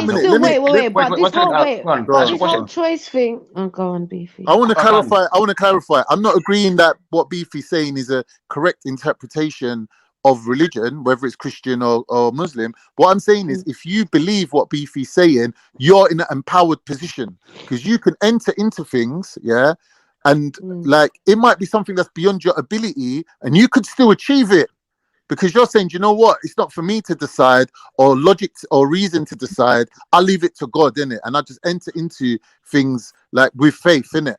So if I'm believing that there's no choice on my part, I don't have to be scared. I can just enter into things fully believing in God, right? So that's without fear. Yeah, you won't have to have fear. If there's no choice, then there's no fear. Is anything greater than the will of Allah? Well, forget about Allah for a sec. Let's go by Beefy. Let's go by Beefy, innit? You're saying, right, Beefy, that for argument's sake, you're saying that everything's pre-written, right? So if everything's pre-written, my choices don't matter. So if my choices don't matter, what's the point of me being scared or making decisions? I might as well just go full force forward, keep moving forward. It is weird. It is weird. Hold up. It's a weird thing, yeah. Because if everything is written, yeah, already written, but then he gives you a choice, like there, it kind of counteracts choice, then, innit? Because everything's done written, so he knows what's gonna happen, and he allows it to happen, but it doesn't go any other way than how it's been written. So realistically, there's no choice. No. But one thing is, if you accept that there's no choice, are you better off or worse off? I don't. It's not about. I'm not talking about that, like the after fact. I'm talking about before. So he's written everything down, but then he's told us he's given us choice. Has he really given us choice if everything is written and he's all knowing? He knows what's gonna happen. So realistically, I could say, all right, I'm gonna pick the white chalk or the black chalk. He knows which chalk I'm gonna pick. Yeah. Even though there's a choice in front of me, he knows what. So is it really choice if it's already been written down? Do you see what I mean? All right, look. Like, imagine like a computer game, right? You're playing a role-playing game, right? And you've got choices. You've got choices, innit? Like, let's say I'm playing Skyrim. In Skyrim, I can do anything. I can like go to a brothel. I can rob someone. I can like in Skyrim, anything can happen, right? So I've got choices. Okay. But really, what Beefy's saying is an illusion of choice because someone wrote that whole game and all them programs and all the decisions are already programmed into it. Right. So it's he's saying he's acting in illusion of choice when really you've only got. It's like, for example, you come home from school and mum's like, "Do you want beans on toast or do you want egg and chips?" I can turn around and say, "Nah, I want chicken shish with rice." But she's like, "Nah, that's not on the table." You can only play Skyrim the waiting program to be played. You cannot play it another way. You cannot play Skyrim. You can only play the waiting program to be played. You cannot play it any way you want to play it. It's been programmed to play a certain way. So that's already, your choices are limited. But that's what he was saying. He was saying that is how it's already been developed that way. So any choice you make, that's the road or the path continuing from that choice you've made has already been chosen for it to go that way. So either way, everything's been chosen. So it depends on your capacity to perceive choices that ain't on the table. Right, so if I come home and I said to my kid, "What's for dinner?" And what you having for dinner? And he's like, "I'm having beans on toast." And I'm like, "Well, whose idea was that?" He's like, "Yeah, it was my idea." And I'm like, "What, did mummy let you choose?" And he goes, "Yeah." "And what, you chose beans on toast?" He goes, "Yeah." I goes, "What? So it's your decision. You chose to have beans on toast for dinner tonight." And he'll say, "Yeah." And I'll say, "All right, what was the other choices?" And he'll go, "Egg and chips." And I'll go, "All right, but what if we wanted chicken shish?" And he'll be looking at me confused. Like, "Nah, that wasn't one of the choices." But he'll still think that he chose dinner. He'll still believe that. Right. You get me? Because he can't see choices that aren't on the table. Because his brain can't stretch to that. Can't. Yeah. Okay, I see what you're saying. Can't. I see what you're saying. This is a very interesting topic because it's the unknown, innit? Kind of. Yeah, you can't know the unknown because once you know it, it's known, innit? I can't chat to God and just be like, "Yo, send me some answers real quick," or chat to me like how Khan's chatting to me. You get me? I think that's it. I think that there's a part of Islam that even Muslims downplay it, that everybody has this fitra, like this inbuilt mechanism that connects them personally to God, right? So even in Islam, for example, if you have a dream and in your dream God speaks to you, or the Prophet Muhammad appears in your dream, which is very rare, right? Sallallahu alaihi wasallam. Or Jesus, like I've seen Moses in one of my dreams, right? Like a Muslim won't tell you, "No, that never happened." They'll believe that you have that connection to divine things, like on a personal level. You saw Moses in your dreams, Yeah, I see Moses in one of my dreams. Like, how do you look like? How do you look like? Do you know Suleiman in the park? Little short black Suleiman. Look, is that like him? But he had the white robe on. You know, like them Greek robes. He had one Greek robe on. And I'm not gonna lie, his hair was a bit longer than Suleiman's. Like he had like, you know, more hair. And he told you he was Moses. This was in like 19. Moses? Do you know what it is? You just know, innit? In your heart of heart. It's something that you just know. Like, yeah, you just know, innit? Like, oh, you just know, innit? It's one of them ones. He talk to you. Like, he don't come up to you and shake your hand and go, "Hi, by the way, I'm Moses." No, you just know in yourself, innit? Yeah, you just know in yourself, innit? And it's accepted. Right. When you tell other Muslims, like, they will accept it. They'll say, okay. Like, you knew, innit? Why do you think he came to visit you in your dream? I don't know. I know I'm moving off topic, but that's very intriguing to me. It was a mad dream. Like, it was like a very short dream, right? But it's like a lot of information was given, right? Okay. And for years, like even 10, 20 years later, like there was things that was relevant in my life that I could say like I had like sort of guidance for. Okay. Get me? But it's about how seriously do you want to take it? How seriously do you want to take it? Right? Do you want to live your life by a dream that you had? Are you going to commit to that knowledge to that extent? So then you got to ask yourself, this knowledge, right? Whether it was Moses or whether it wasn't Moses, the knowledge still stands, right? Maybe it was like my subconscious mind was telling me, yeah, you need to listen to this information. So I'm going to present it to you in the form of Moses, which is someone who you respect. So you will definitely listen to it. That it could be my mind playing a trick on me, or it could have been really Moses. That doesn't even matter. What matters is the information itself. Are you going to live your life by it? Right? So it's like Beefy saying, oh, there's no choices. Okay. Are you going to turn that into a life model that you live your life by and put it to the test and have faith in it? So this is where our choice comes in to commit to something fully. These lot are making me laugh in the chat. I'm not saying there's no choices. Your books say there's no choices. Don't say I said. It's what you say in your book. You're going against your books. I'm saying what's in your books. I understand what you're saying. So don't say Beefy says. I'm going what your books say. So you are going against your books. You're saying your books are wrong. So get that right. I understand what you're saying. Your position is to refute the standing knowledge. Yeah, you're saying people taking this knowledge as facts. I don't. All right, fine. That's your position, Beefy. You're entitled to that position, right? But I'm saying, what are you going to live your life by? What, just walking around denying everything? Going, that's bullshit, that's bullshit, that's bullshit, that's bullshit. I don't believe in that. Where's the evidence for that? Where's the facts for that? Oh, ancient people were doing that before these lot were doing it. That's bullshit. I don't have to commit to this. I don't have to commit to that. So what's your life based on then? Nadia, I believe if I see bullshit, I should call it out. So I call out a lot of bullshit. Right, but how's that a model like for you to kind of like progress? I don't live my life a lie. What's wrong with that? Okay, but what's then the truth though? If you're saying all them things is bullshit, then name one thing that's a foundational truth then that we can build on. The sun comes out every day. Things that happen every day. The sun comes out every day. So nature. Bro, you give me an example. Give me an example, innit? Yeah, I'm saying, but like I want a specific example like ants walk on leaves.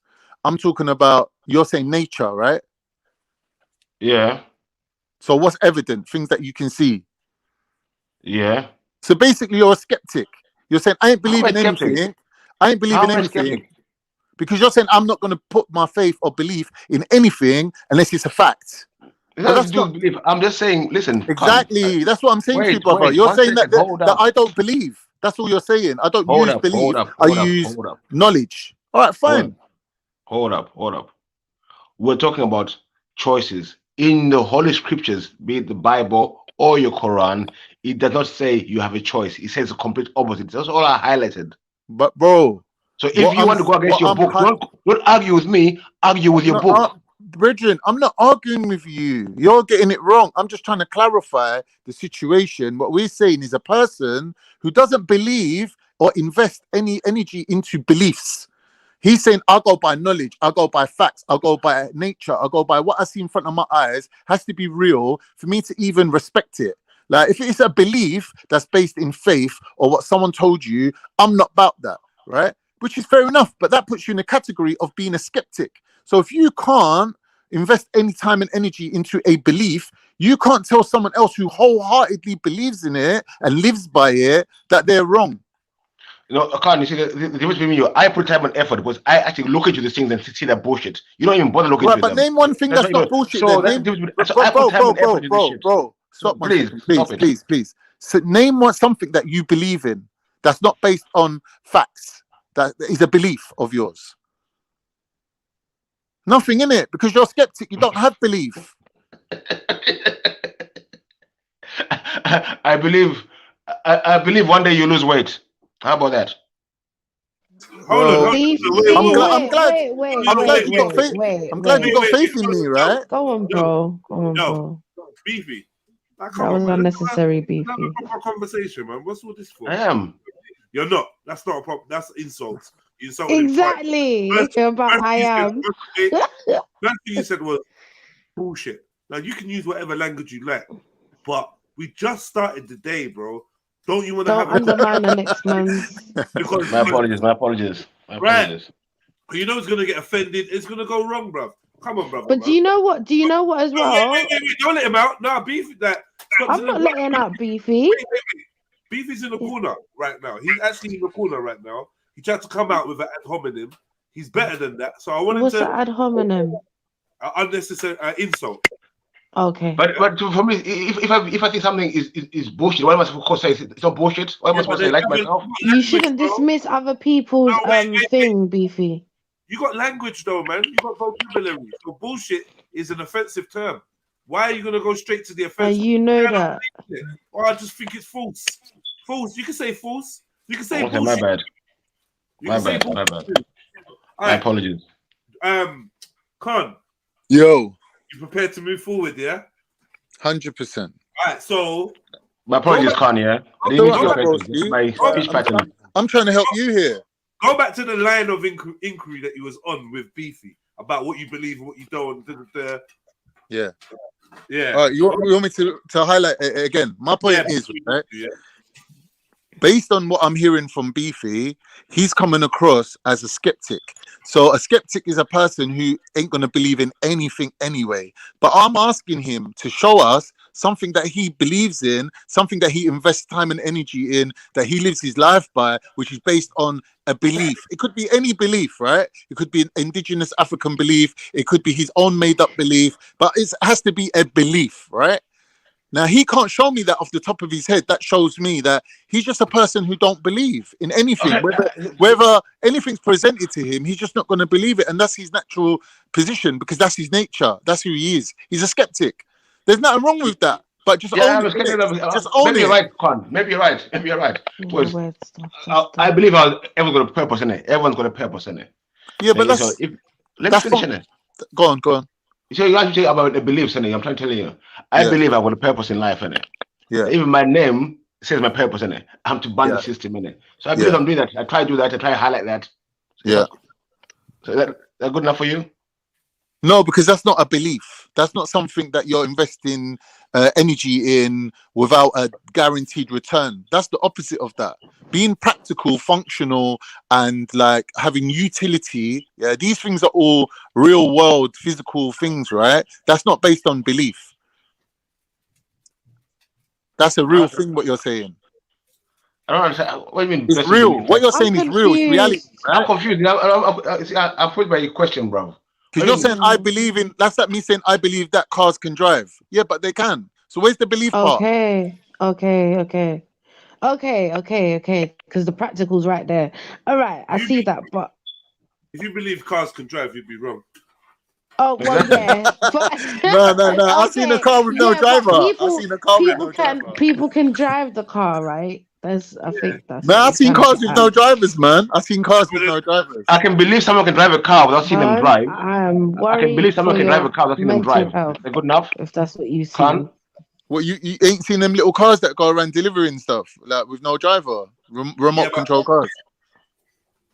They got them. Yeah, they had but them for a while. It's still being controlled by a human, though.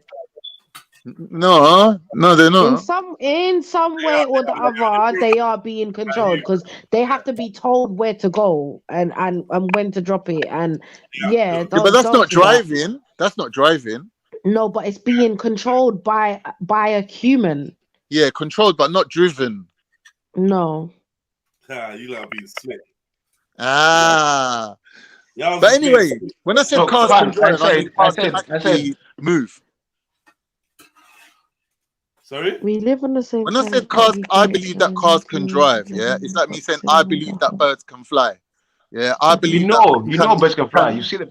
I believe that man can run 100 meters in whatever 2 seconds or whatever it is. Yeah, anything that is real that can be seen, there's no belief required for that. I'm asking you for a belief. Can I read a comment from Weird Stuff? I think it's a really dope comment. It says, "Don't think on the day of judgment you can tell God He made you do what you do. Remember, this God just knew. He also knows all alternative paths of life. So again, there's not really any choice. Because even if you choose differently to what you thought you choose, He would know." If we're going back to that, but yeah. Nice, man. But I've been through a phase in my life where I believed what Beefy said, yeah, which is that there is no choices, everything's written, right? And I achieved more in that time than any other time in my life, because I didn't have no doubts, I didn't have no fear, I just kept moving forward, because I believed that for me to get stopped in my move, yeah, God would have to show me by stopping me. And I just kept moving forward. I just didn't have no doubts. I didn't question anything. I just kept like thinking, you know what? If it's the will of God for me to move forward, then I will move forward. If it's the will of God to stop me, then He will stop me. And I just kept moving forward. And I didn't have no fear or even just weighing things up, thinking, is it worth my time? I was fully committed to everything that I was doing. And that level of commitment on its own, even if there is no God, even if I imagined the whole thing, yeah, that level of commitment was enough to basically see me through. So what I'm saying is what Beefy's saying, there are people that believe what he's saying. Maybe he don't believe it, but he put it forward as a model of belief.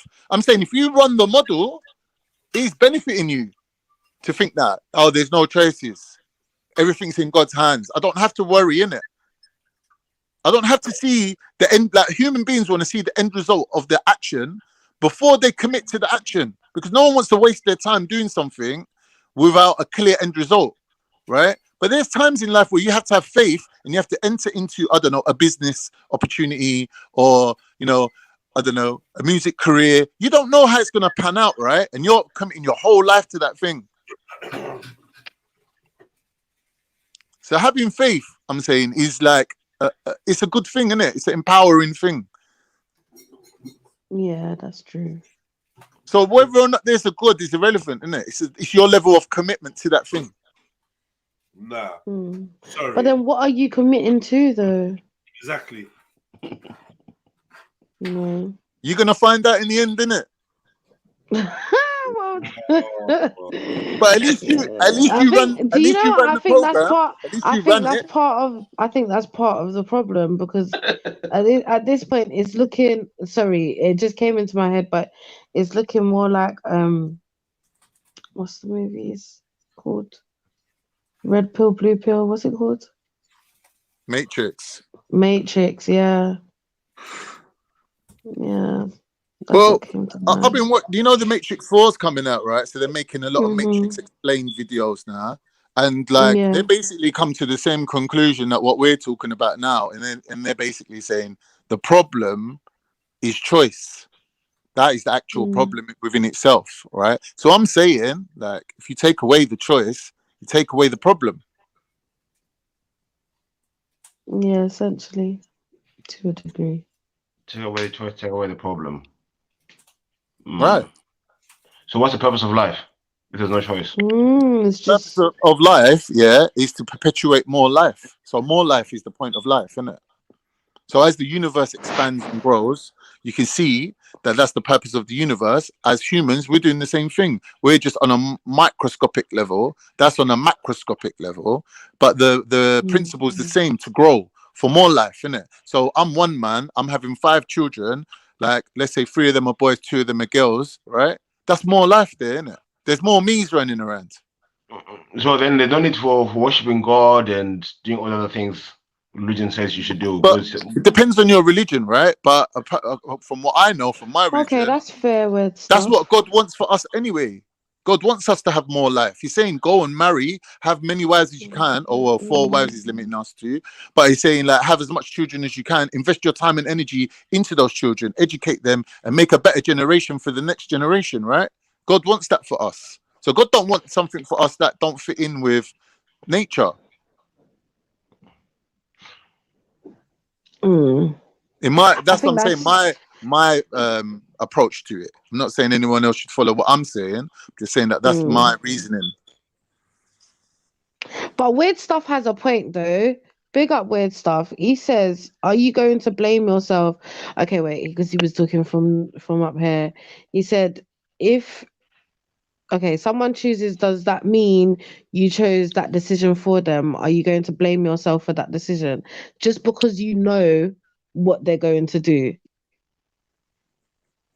No, but so in a sense, God knows the decision you're gonna make. Yeah. No, it's written. Yeah. It's written down. He knows the decision you're gonna make. Yeah, but does that make him in charge of the choice that you made?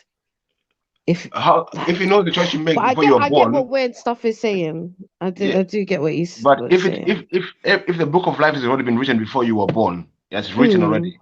Where's your choice in that?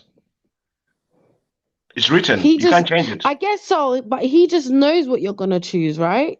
But then again, but he's written down the choice. Okay, there's a lot. The question's leading us to if God knows what you're gonna do and you got no choice and you make a wrong choice, why are you being punished for that choice? Is basically what he's saying. That's sick, Con. See what I mean? My head is everywhere. It's because this is so complicated. Like, do you know what I mean? Within itself. Robbie says that's not true, Khan. The robots had to give humans choice to keep them from destroying the Matrix. The robots have given the humans the choice to what? Matrix is more complicated than religion. You lot brave get into Matrix, you know that. Matrix is like on another level of complication. Oh, that's weird stuff. Deep. Can I answer weird stuff quickly? He said, where is it, the question? So what if it's written, Beefy? So what if it's written, Beefy? So I'm asking you, if God has written something, are you saying you can change what God has planned for you? That's what I want to ask you next. Are you saying you can change what God has planned for you? You're more powerful than God. Yeah, because if it's written, then how can you change it? Because you're not God. You're more powerful than God now, yeah? Unless he chooses to change it himself, I guess. That's what you're saying. You're more powerful than God now. You can change what God has. Big up. Then you're more powerful than God now. So what you're saying? Who are you asking me? No, boss levels. No, he's asking boss level. No, weird stuff. Sorry, weird stuff. Saying it's already God is written something down. God isn't responsible for your choices is like saying there's nothing in creation that God didn't create. Yeah. I'd have to say this again. To say God isn't responsible for your choices is like saying there's something in creation that God didn't create. Okay, I see it. Where does God say he creates everything? Show me where God says he creates everything. At the beginning of the Bible, no, does he not say he created every living being and all of them words? I need to find the words. Hold on. Let me go find my Bible, guys. This is what I'm saying. In a certain way, we kind of make mistakes because we're assuming that we all believe the same thing. And we don't. Everyone has a slight different variation on this Abrahamic thing even. Yeah. Yeah, because it's a perspective. Yeah, everyone's perspective is going to be different based on their own foundation, things that they go through, foundation, who they were brought up with, who they really listen to, whether it be that mother or father, you know, and experiences. So everyone's gonna have a different way of viewing, you know. Big up everybody, man. Big up the whole show. Someone needs to translate Beefy for me. He talks way too fast. Yeah, when reasoning hits you, they talk too fast. That's the problem. When reasoning hits you, like, wow, he's talking the truth. He's talking too fast. Reasoning. I know. You laugh funny. Big up, True Billy. Big up. Yes, Bill. Anything that's Bill. Yeah, too confusing. It's like, I don't know, man. I disregard it. I've never read the Quran and thought, you know what? I don't like that information, but I'm gonna hold it on my heart. No, I don't like that information. Fuck it off. Do you know what I'm saying? Because obviously, when I get to God, if there is a God, or you know what I'm saying, I'm not questioning him, but I'm just saying, when it's my time for judgment, I was all right to say to him that there's things that I didn't understand, innit? So I disregarded it. But you know what, Billy? Like, I don't really know you, but from what the vibe that I get from you, that you're very much like me. That rather than kind of like getting involved with all these like delicate little bullshits, sorry to use Thingy's word, like Beefy's word, you're kind of like guy more to the foundation and like the essence and the concentrated realness of it, where like you're standing on a strong foundation, which is, you get me, that there is a God. The Almighty, definitely there's a God. Right. So you're moving in the opposite direction, and some people are moving in the opposite direction. So we're going to the root of things and simplifying it and making it more simple and truthful. And other people going the opposite direction, where they're getting more and more complicated and like until they get lost. You get me? You know, you know what? Wow, you Walter. Wow. Pause, guys. Sorry. Walter's comments. One of the reasons the knowledge of God is disappearing, women of today. Wow. What? Where did he say that? Yeah, that don't make no sense. One reason the knowledge of God is disappearing, woman of today. Can you explain that, please? No, women. He's saying that women are a distraction. Like they're so beautiful that men are like not bothered about religion. I'm not being funny, but you don't know. You know what? Yeah, you see with these people, that always want to put women down and make it seem like women are. Did God not make us? So why you don't need to get onto God about that. I'm sorry, that's not our issue. Do you understand that he made us so beautiful and as a distraction to man? Because man is a distraction to woman. You don't hear us going around saying that.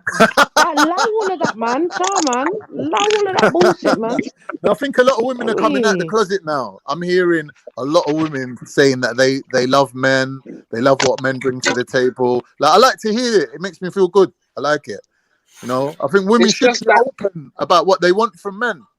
No, Khan, you know what? I love God so much, but it's just I hate man. I'm not gonna lie, bro, because of slavery and the ego and the greed. They changed the book. They basically all books have been changed, in my opinion. Do you get what I'm saying? To suit the need of these greedy motherfuckers. What you're saying that based on what? Just on slavery? Have a good day, music. Love. History. Based on history and how the leaders of these faiths treat their followers. Pick up weird stuff. Do you know what I'm saying? Like, you have to have changed it if you're going to treat your follower like that. Like, your fellow Muslim or your fellow Christian, the person that you're supposed to be guiding into the faith, and you're treating them like that. Nah, man, you're a devil. You're a devil. Yeah. No, I agree. But there ain't no book that writes to do that, is there? It's just humans are fucked up. That's what I'm saying, Khan. It's the human element. That's what I'm not interested in. I'm not interested in the whole heap of bag of explaining nonsense because you want you want to slave me out to do something, or you want me to think something negative about myself and follow you. Is that what you want? Fuck you, mate. But this, what I'm saying is this, Freddie, right? As long as you're starting from, like we're saying, a strong foundation, and you learn enough that empowers you to live your life righteously. Why do you need to worry about other things? Just get on with your life, innit? And live by your own rules and stand on your own belief, and that's it, then, innit? That's always what I thought I would tell God when if he ever catches me one day, I'll have to go and see him. Yeah, but it's like, why you don't need to take it further than your own ability. Like, let's say, for example, some men are running around with GCSEs, some men are running around with A-levels, some men have got fucking diplomas and whatever, like whatever you need for your job that you're doing, boss levels. You need to take it to your own personal level, right? I don't need what level the weird stuff. Jump on, what man. I'm saying is everyone's got their own level, right? Yeah, most definitely. So you get me? Like, why am I going to go and study PhD level knowledge if I'm just a milkman? Like, I'm just getting on with delivering milk, right? Because you can't have your cereal without my milk. Not to eat the apple. And 100. So and even the people though Eve ate the apple and brought it to him, Adam had a choice not to eat the apple. So let's not do this, okay? Thank you. I don't think everyone needs to be on a priestly level. You get me? Nah, you're right. You're right, bro. And this is where vain desires and the Christian pastor's Benz comes into play. Do you get what I'm trying to show you? And the hotel suite in Dubai. This is all that comes into play. You get what I'm saying? Because you're going to tell me some extra shit to make me think, nah, that's not what I'm doing is okay. Do you get what I'm saying? You're going to try and justify what you're doing and use my good book to do it. You're wrong, man. You're wrong. Oh, the last funeral. Listen to this, Freddie. The last funeral I went to, yeah, the brother got cremated. I'm thinking cremation ain't in line with Islam, right? I don't know how these Christians are cremating up the brother, yeah. Anyway, I see the priest acting like it's some normal ceremony, like they buried him according to Christianity. I'm thinking, all right, so maybe they got a different version of Christianity that I don't know about, innit? Anyway, come at the funeral, go to Tesco's. Who do I see in there? This fucking same priest, yeah? Bruv, man's driving a convertible fucking Bims. He's got the BM convertible. I'm thinking, rah, like, what's going on here? Family, talk the truth. Do you know any broke imams? Go on, talk the truth, fam. I don't even know any imams, but well, I know one imam, fam, and his house is immaculate. You know that he's a black man still. Guys, can I ask a question? Yeah, seeing as we're going on to materialism and high people within the the religion or whatever, can I just okay? This is not me standing up for these people, but should they live in poverty then? No, in Islam, you live according to your means, right? No, so if you're a millionaire, get a Ferrari, innit? Pick up yourself and live your life, innit? Exactly, that's what I'm saying. So like, not the ones that because I would say the church that I grew up in, like I would say my pastor, he was never like that. He was never hungry for money. Like you'd never see the money be presented in his life. Like, okay, the offering, and you see him come out with big car. Like, do you know what I mean? So for me, I always saw a good example of a pastor. Whereas obviously there's been many people that haven't had a good example of that. But I'm just thinking, like, should these people live in poverty then? Because that is a good question. Got money. Sis. Do you get me? Like, I don't think that's fair to paint all pastors or all imams as the same.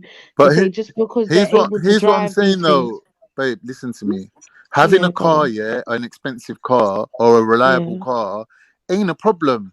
My man's rolling in a convertible BM. Do you know that's the little what I'm on about. Sports car? That's what I'm on about. Okay. But he don't mind the brethren getting cremated.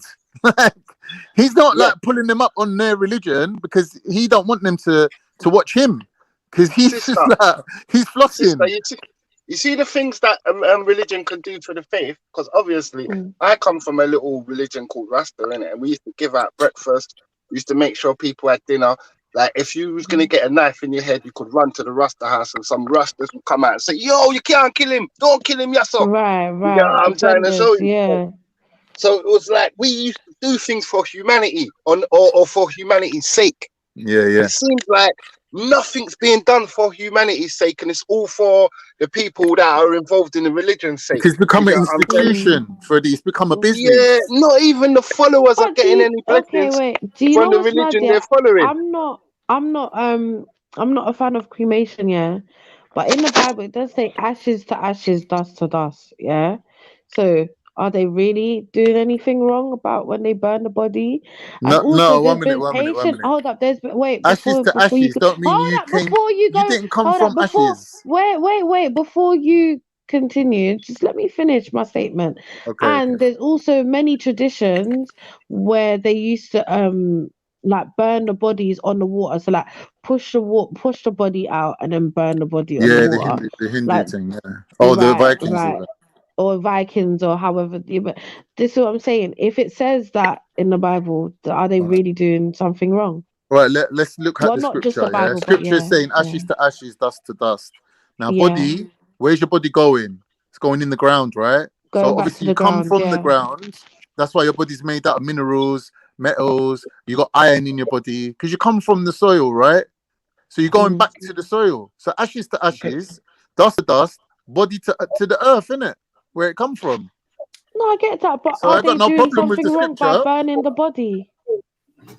cremating the body, is it like, because it's still ashes, and if you bury those ashes in the ground, is it still not going back to the No, but ground? I'm saying your body didn't come from ashes, so why is it going back to ashes? Because it says ashes to ashes, dust to dust. It literally says exactly. It literally says that. No, it's saying it's not saying your body to ashes. It's saying ashes to ashes. So like to like. Yeah. Right. Oranges to oranges, apples to apples, ashes to ashes. Your body to the ground. Because you come from the ground, right? I think Adam, that's your the word they're saying, interpretation, even though, the word right? Adam means Because soil, everybody's earth. interpretation is different, right? No, they're saying the name Adam. He's named Adam because he's from the soil. He's made from the soil. The most fertile soil is made from ash, so I'm kind of confused. No, Thank ash you, makes the Jedi. soil Thank you very fertile. much. They add ash to the soil to make it fertile. I'm saying, like, Okay. if you see how land is made, a lot of the land that's made from volcanoes, would you agree? And lava, yeah. Volcanoes, would you agree?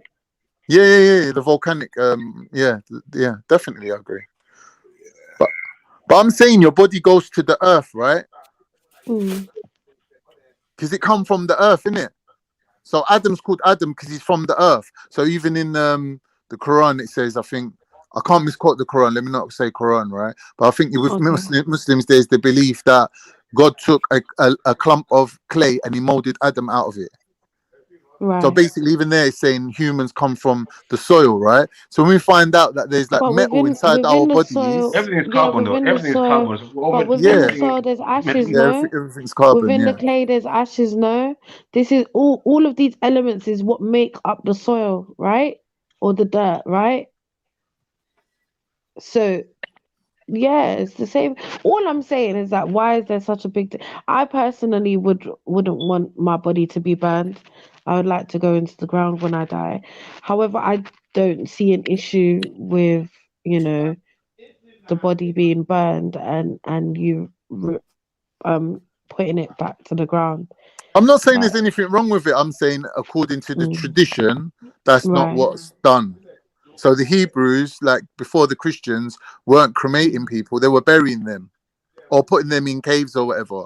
Like, they weren't burning them, right? So I'm saying that Christians who are follow on from the Hebrews then have allowed this burning culture or burning influence to come in from, let's say, maybe from, I don't know, like from other cultures, maybe. Like it's not part of their own history, right? So they've taken it from somewhere. Okay. So I'm saying, like, the priest didn't seem too bothered about it. Unique Diamond, that's mad. Sorry, I just read her comment. She said, the church my grandma went to in the past, the pastor stole the offering money, went on bear holidays, flash car, etc. He was eventually exposed in the newspaper. There's a lot of them out there. It's unfortunate because not all of them are like that. Some of them genuinely lived their life by the book, and let them bump people, man. Let them bump the people. People there to get bumped. Let them get bumped. Let them get bumped, man. You know what I mean? Let them get bumped. Cause I feel like halfway you deserve to get bumped. Sorry, Grandma Diamond. You get me? Sorry, Grandma Diamond. I feel like halfway the people learn, isn't it? Yeah. You're gonna fix up now. You're gonna fucking fix up now. Get me? Stop letting people rob you, man. What I don't like is they always do this eliteness amongst like pastors or priests, as if to say they're not like the congregation. They struggle with sin just as much as any other person in that congregation, whether you sit at the front or the back. Yeah, but you can't turn up to work at Tesco's wearing it as the uniform, innit? Like you have to represent the house that you're in, right? So if you're the front man, you got to come out, in the right colors, innit? So if you're the priest and you're a Christian priest, leave Jews and Muslims out of it, because Jews and Muslims are about their money, right? But the Christians are saying, let's be humble, let's be like Jesus, let's wear a robe, and like that's Christianity, innit? It's like one of the basic principles of Christianity is this humble kind of like non-materialistic, simplistic lifestyle is what they're promoting. So for them to then, start blinging, is a bit of a contradiction. No, I hear that. Wait, bro, please don't highlight Flames, like, please, because he's a raw soul. Thank you very much. So I think the Prophet, peace be upon him, was he about the money then? But you're expecting me, layman Dumbo me, to start judging the Prophet? Is that what you're asking me now? Is that the first thing in the morning? Like, are you being fair to me, bro? No, I'm not saying judging. How can I? I don't know. Wait. Please don't do that, Khan. Don't do that, Khan. But just now, you're talking about how Christians believe in Jesus. So you know what Jesus is all about. But you're Muslim. So you should know what Muhammad's about, innit? Come on, bro. Simple question. Bro, but didn't Jesus say it's easier for a camel to go through the eye of a needle than a rich man to enter heaven? Like, did you hear the Prophet Muhammad saying that though? What did Muhammad say about money? He didn't say nothing about camels and needles and that. Wait. Bro, slow down. I think all he's asking is what was Prophet Muhammad's attitude towards money and wealth and acquisition? What was his attitude? That is something that I feel like you should be able to answer. Not in a pressurized way, but like, I don't think he's asking you to judge Muhammad's character. He's asking you to maybe look up or remember the words that he spoke about money. Yeah, I think in general terms, I don't know if I can specifically answer his question, but this is what my answer is going to be. I think in Islamic terms, as long as the poor are looked after in society, right, and money isn't sought after or desired, wealth within itself is not a negative thing. So if you're rich and you spend your money, that's a good thing, because that money will trickle down, innit? So let's say I'm a multimillionaire oil baron and I start buying houses and I start buying cars, right? That's creating jobs for other people. That money's going to trickle down, right? So I'm spending my money. I'm not hoarding it. So hoarding money isn't a good thing. So if you got money, you should spend your money, right? But spend according to your means. Don't be getting things on tick, like getting cars you can't afford, craving this sort of status that comes from material wealth that you're not, like, God never gave you that level, right? God put you on the level of Air Max and Bus Pass. So be happy, innit? You get me? Be on your level and be happy, be content. I'm not saying don't strive to be better, but don't crave wealth or the status that comes from wealth. That Islamically, that would be my position. And I think that, if I wanted to, I could go and find... Guys, I'm going to be back. Yeah, but family. Amazing conversation. Big up. I'll be back though, yeah? Give me a moment. All right. Love, sister. Make sure you come back though, man. Make sure you come back. Yeah, Khan, I'm saying Christianity, everybody's supposed to live within their means. You're supposed to give 10% of your gear away and all this, but I'm saying they're not doing it, bro. Like, we're not even moving in line with nature, fam. And God's law is nature. Do you know what I mean? Fucking Christians have got batty men in church now. Yeah, that's what you can't compare Christianity and Islam. It's two different things. No, I'm saying it's the same bullshit. They lived under the Romans. They had a different thing. They had a different. I'll prove it. I can prove it. One day, I'm going to bring all my evidences to say the same fuckery. Watch. But look, Muhammad and his guys, his gang or his brethren, they were like on living in the desert and creating a state which would bring justice to people that they could live by, right? And then they could obviously live under God's law, right? Because they would have the luxury to do that. But when you're in a survival mode or in a war mode, then things go out the window. So people can't live the life they're supposed to live.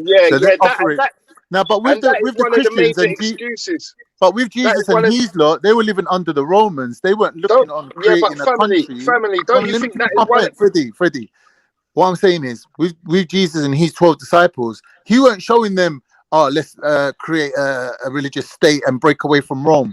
They were thinking, how are we going to survive living under this oppression? They're coming at us with this pagan culture that a lot of Jews are basically converting or giving up their religion and becoming like Romans. Yeah. So what we're concentrating on is our scripture. We're concentrating on practicing our religion. We're not focusing on being like these Romans who are walking around wearing pearls, having slaves. Like, we're not on that, innit? So Jesus was bringing up his people to be humble.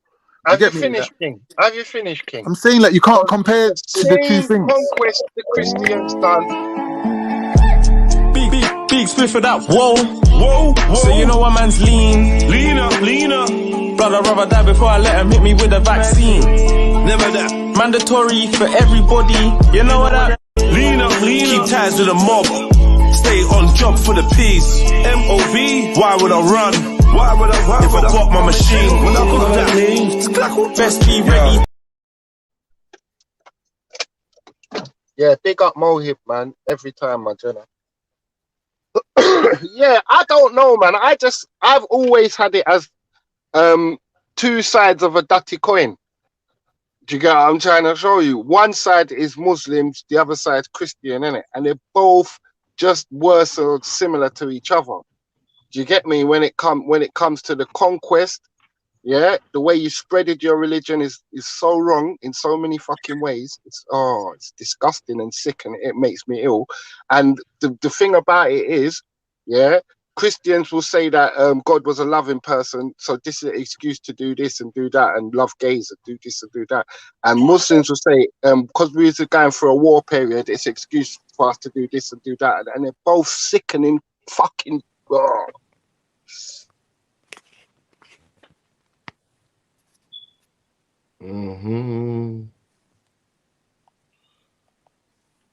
Big up Moy for the donation. Big up. Yeah, They want to hear me. Big up Mohib, man. Showing love with the super chat and that. I appreciate that, brother. With a one flame. Yeah, man. Much love, bro. Big up, big up. Jump on Mohib. I haven't heard you for a long time. Jump on. Yeah, definitely, man. Come across. Come through. Don't know where Khan's gone. Hopefully he'll be back. Yeah. Yeah. Fucking hell. I'm sorry for banging on, guys. It's just the fucking, you know what I mean? I feel your pain, Freddie. I feel your pain, G. Yeah, you know what I mean, brother. Nah, I don't know what the fuck you talking about, man. No, it's just all confusing, man. I can't even fucking. Where to start with this thing, Jay? Where to start, bro?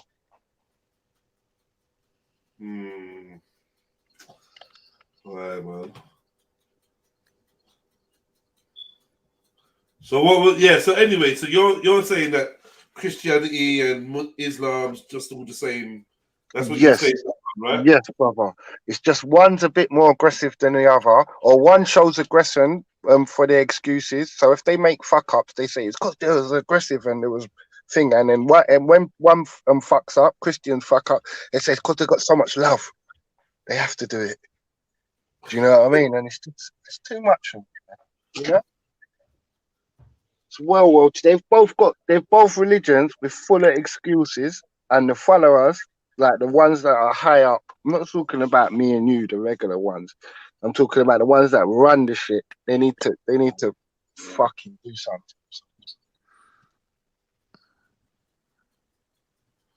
But it makes sense that a Rasta would say institutionalized religion is like, you know, not what people should be into, and be more grassroots level and more like, you know, caring about each other. Like, that's obviously. Would you like me to disrespect Rasta as well? Because I can. No, I don't want to disrespect. I'm not trying to. I'm just saying though. I'm not trying to disrespect it. I'm saying. No, I'm just saying.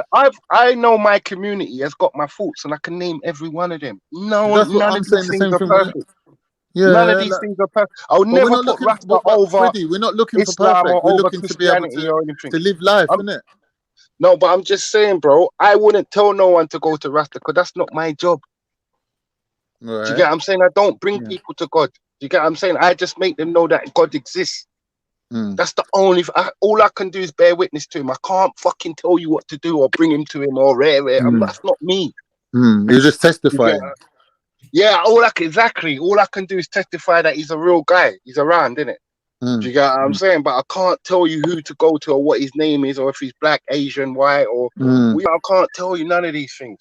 And if you do think that you can tell somebody that, you're wrong. And I hear what you're saying, Freddie. Like, what you're saying is a beautiful thing, bro.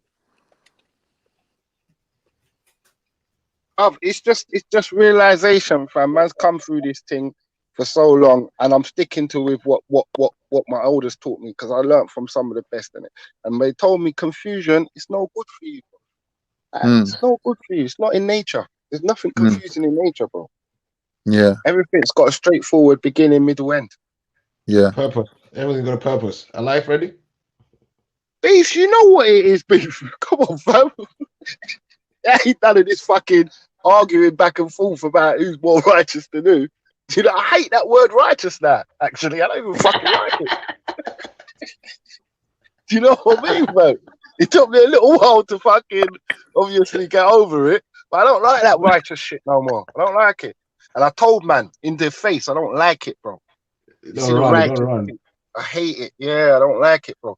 Make other people say that you're righteous. You know what I'm saying, fam? Been saying that for a million years. I've been saying that for a million years. I hate that word. Of course you have, Jay. Stop, bruv. You get me? I'm righteous. I'm this.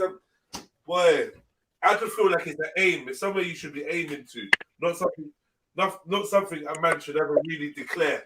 Like say he's there already, like he's reached, he's landed. I don't know, bro. Nah, bruv, I think you got the right idea, brother.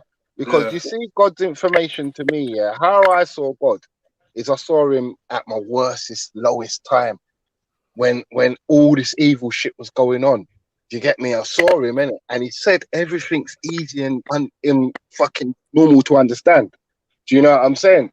Like, everybody comes in at their own comprehension, just like what Khan said. So obviously you man's level of research and education is going to be higher than me, so you can answer God differently to how I'm going to answer God. Do you know what I'm saying?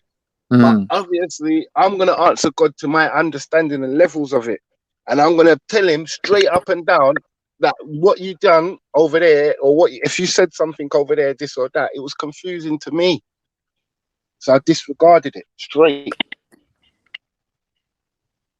I'm with you on that, Freddie. Yeah, I never tried to tell nobody about it and misconstrued what you're saying. Do you know what I'm saying? Exactly. I just said, yo, this don't make no sense. There's so many fucking Islamic leaders with millions of pounds, and there's so many people crying and starving to death, and there's so many Christians with millions and Benzes and different rooms in their yard, and there's people that's homeless and starving to death. Even the buildings you're building to worship in becoming like a shop. It's coming like a shop, blood. That's all it is to me. Your church and all these mosques. It's a shop, man. Don't lie. Institutionalized religion. It's a business, bro. It's a money-making thing. It's a shop, brethren. You come there and you buy where you want, and the man tell you some fuckery you are here, and you're gone. And then you're back at work Monday to Friday again. Yes, no one's burned the book. No one's burned the book, so I know. Yes, man. Trust me, all of them places, where the gurus hang, where Muslims hang, where Christians hang, they're all shops. They're all shops, bro. They're not doing nothing, bro. You give out a free meal every 10 years. Is that what you think? Is that what you think is going to be what God pleases God? People who claim to be religious are the majority in the world, but the world is fucked up. Makes you wonder, innit?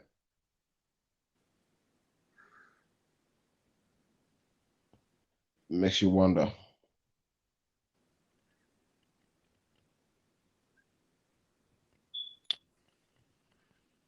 Not really, because the world's not run by the majority.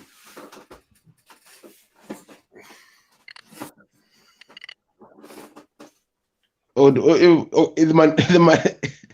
minority, do they believe in God? I don't know. I'm not sure what they all believe in. I'm not sure, man. They've got beliefs and they're led by their beliefs, but I can't tell you whether they believe in God, bro. I'm not sure. I genuinely don't know. I know they believe in something. They believe in things and stuff. I just can't tell you whether they have a belief in God, whether they use people's belief in God to control them. That's where I'm at right now. You know? Either they believe in God or they want us to believe in God so they can be God and control us. Yeah. Yeah, Jay. I always had it as a control thing. The modern day one of it. I've always had it as a thing where, oh, you want to slave me? All right. So if you tell me this, you're going to get me more placid and more soft and more pliable, so you can bend me and fuck me about anytime. Yeah, You know, if Most High Creator that is in control of all things. I don't know. Do they believe in a God that maybe controls Earth or the dealings of Earth? Yeah, I think they do believe in something that's responsible for where we are right now. I don't know if they think that being created everything that exists. You know? I'm not sure whether they believe that or not. Hey, Jay, there was a bad man, that used to fucking sort me out with some bits and bobses, I wouldn't teeth from him because I was scared. I believed that he would kill me, Jay. Do you get what I'm trying to show you? So I had a fear of him, innit? I believed I didn't want to do nothing wrong. If he said give his cousin some money, I would give it to him, because obviously the fear and everything. So if these people really believed in what they were saying, you know what I'm saying? They'd have a fear, Jay. Do you know what I mean? They won't be doing all of this nonsense in God's name and not have no fear that no repercussions are going to reach you. Like, yeah, it's true. You got to have a healthy fear of God, innit? And you got to. Yeah, it's just normal in life, innit? If you respect something, it's not even a fear, just like a respect maybe level. Respect, innit? Yeah, respect. Yeah, it's like a respect level. Why? Why have we got to have a respect of God? Tell me, break it down. The reason why I would say, Jay, is because I respect humans, innit? Like some people that I love or some people that I rate, I respect them, innit? Do you get what I'm saying? So it would only be right that if I rate God, I've got to give him a little bit of respect. Yeah, I agree on that one. I'm just going off a human law and transferring what we do now to the Bible. Bro, what are you even talking about? Bro, who is he? Who? I don't even know. Who is? No, I'm saying.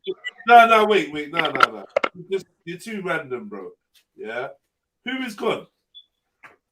What is God? No, Jay. No.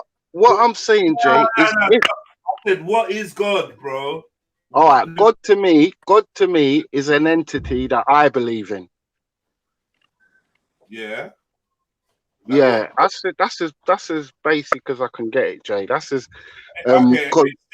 When you say believe in, what does that mean? You think exists? Like basically, he's thrown out a couple words in a couple books, and I've held onto them. So I believe that he said that for a reason. And what books? Torah, Bible, and the Quran. Yeah, so he threw some words in there. You're convinced that God's words are in those books? Yes. 100%. Yes, 1,000,000%. Trillion. Only billion, that God's words are in those books? God's words. I don't know.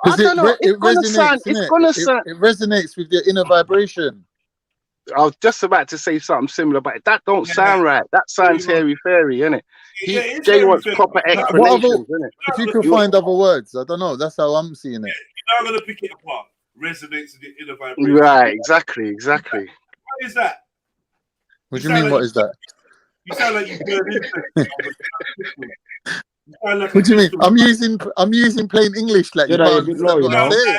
No, but Jay, can I say one thing? Can I say one thing, sir? Yeah. I was gonna say, right, if it doesn't make sense in human life, so like if the Bible tells me to go against you and beefy, and I know it's wrong in my heart, because that's not human, innit? Like, why would I just go against you, man, for no reason? That's just wrong, innit? So if it's wrong messages in there and I can't apply it in my real human life tonight, I'll discard it. Nah. It's telling you to go against Jedi and Beefy because they're not of the same tribe. Nah, I'm not into that. But the Bible doesn't say that, though. That's not my God, though. You're either the tribe of Israel or not, no?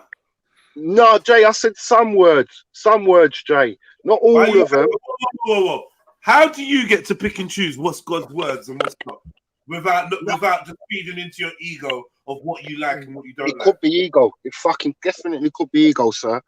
100 million%.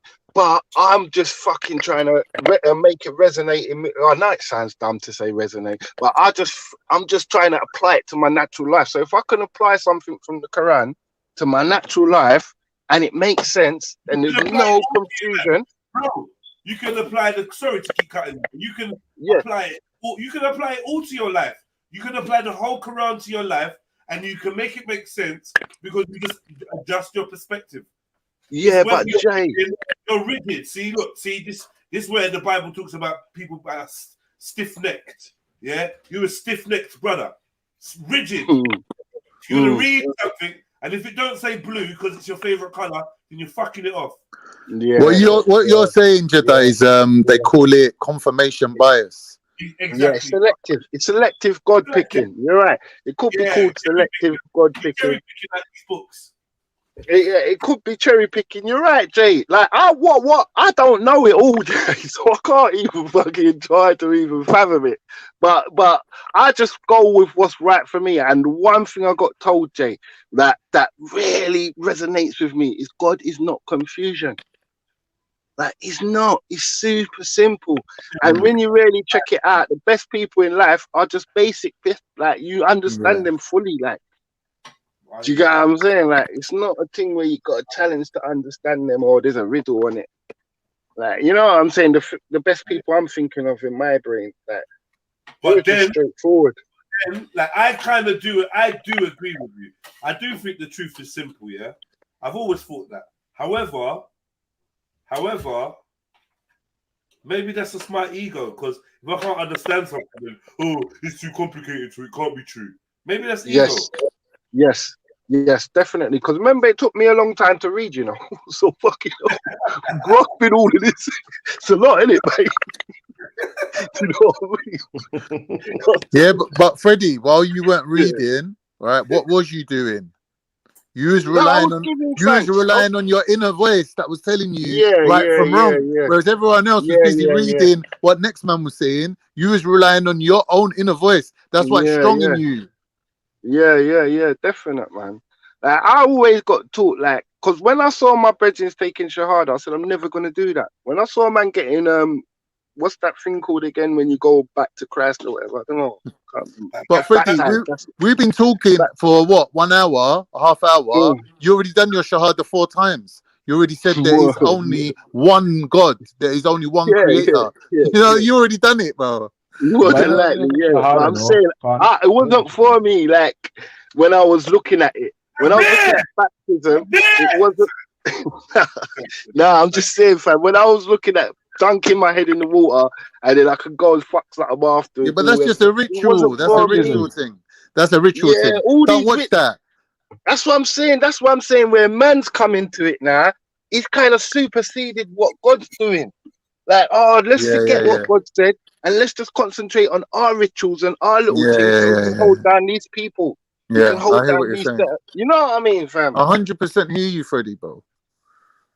Come on, bro. Because it's like, I don't know, fam. I ain't got all the answers. I'm never going like I can speak for God. But you know what they say? I don't know, like, I don't want to confuse the subject, but in our language, like where we come from, this is what we say. We say it's written on your heart. So it's like basically something that you know without knowing.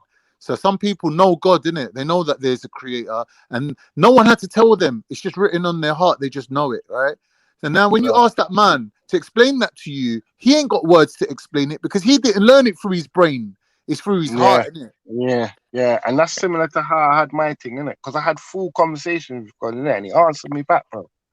I'm not going to lie, but he didn't answer me back in the thy and this Arabic thou and that and no, he said plain English, blood. If you don't fix up your shit tonight, blood, you're gonna die soon. You get what I mean? And then when you do die, you're not gonna have the right answers for man. So you're better off telling me what you need to tell me from now. So organize your life quickly and get back to me. That's what my God said to me. You get what I'm saying? He said, organize your thing and come back to me, innit? And when you're organized and you're a bit more, you know what I mean, fam? And I knew what he meant from there. And he didn't mean go church. He definitely didn't mean go church. Big up, bro. Big up, brother. Yeah, big up, brother. I didn't get the notification for some weird ass reason, man. Yeah, I've been hearing that. don't know. Subscribe, subscribe again, then hit the notification button. All right. Yeah, I don't know what they're playing at, but welcome. Really, I wanted to go through what me and you had watched, and talk about it online, and just do a little more in depth on like the terminologies and scriptures that were scriptures that were quoted. But when I started that, we kind of got into this conversation. I'm not even really sure what we're talking about right now. It's a good convo. Like, can anyone really pinpoint what are we saying right now? Because it's kind of evolving. What are we talking about? Well, right now? It's more. Nature of God and what I think. No, sorry, Jay. I'm sorry, Beef. Go on. Go on, Freddie. I was gonna say we were more deciphering how to interpret the Bible and what's true and what ain't true in the books. Yeah, I'm saying that's what I thought we were done. All right. Zulu coming from his side would say it's all everything's correct. You know. By the way, I'm having some CBD2 right now, so if I'm a bit tipsy. You're not gonna be tipsy, man. Zulu, you're coming that side slowly, yeah. You'll be all right. You'll be all right.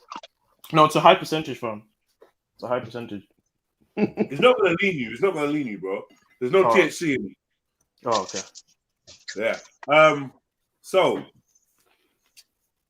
Zulu JD says Zulu needs to know that his Yahweh is a dragon. Nah.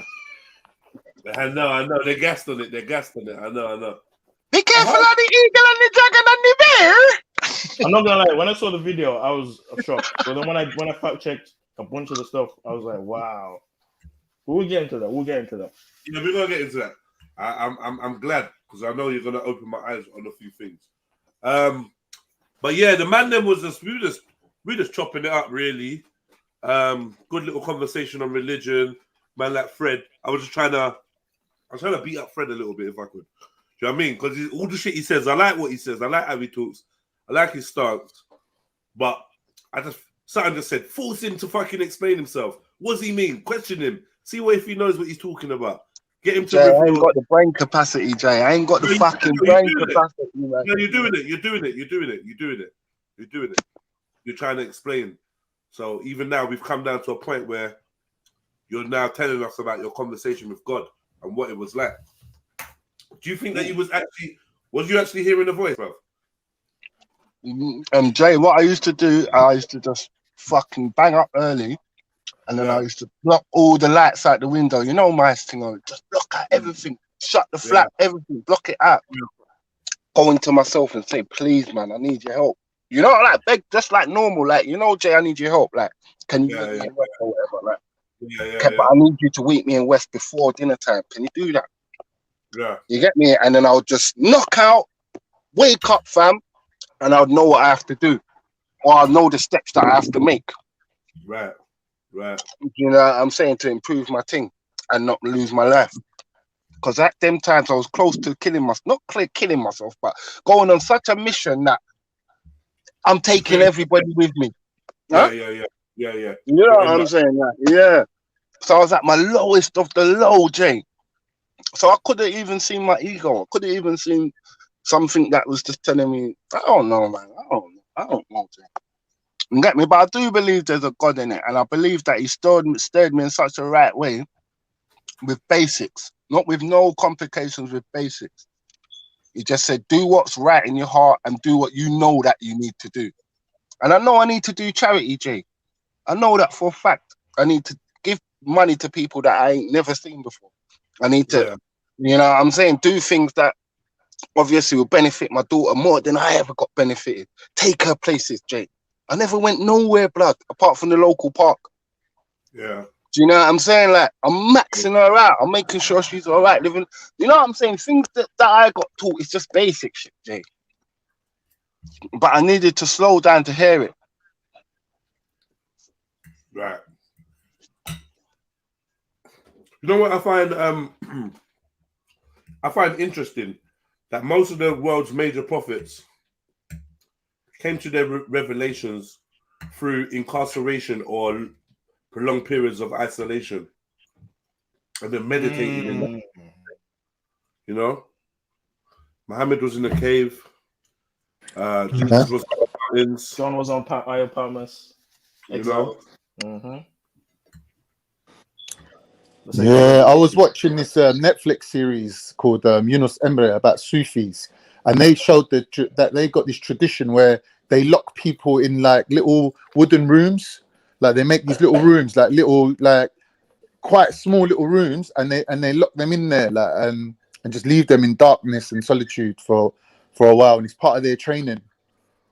You mean is it was quite amazing. It was quite amazing to see. Is it the deprivation chamber? Deprivation, yeah, it's like a deprivation. Sensory deprivation, that's it. Yeah. Actually, I want to try that shit, man. Yeah. Me too. Apparently, you start hallucinating as well. Like when you stay in for too long, you start seeing shit. Yeah, because when there's nothing there, then you become open to other things. When you got no stimulus, you become open to maybe seeing what's there more, or your imagination becomes the clearest thing. Or your mind's eye becomes more visible. Right. It's definitely chemical as well. Do you know what I mean?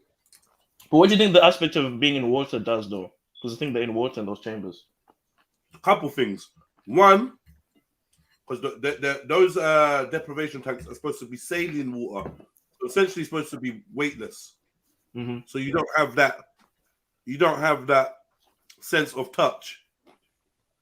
Okay. So you can feel like you're floating. I feel like anyway, if I lie on a good soft bed and I close my eyes, I often used to imagine floating, like feeling like I even turning and spinning. Never feel that laying down. Like my mattress is uncomfortable as fuck, man. I used to lay down here and be confused as what's up and what's down. What's left or what's right? Do you know what I mean? Like you wake up in the middle of the night, but you still got your eyes closed and you're not sure. You're thinking, I could have moved in my bed. I could have turned the other way around. I don't know what side I'm lying on. I don't know what side the door's on. So then you're just like, you're in no space in your mind. I think children, are prone to conducting experiments and doing activities in their mind that unlock a lot of shit. Like they do shit that I think adults need to join the occult to do, to remember how to do these practices. Like staring in the mirror. Yes. Zoning out. Daydreaming. I used to do that all the time. Daydreaming. Just doing mad shit that now you're going to have to join some fucking secret society for them to teach you how to do. That's facts. I'm telling you, bro. But do you think it's because the veil closes as you get older, or do you think they're putting stuff in our system to make the veil close?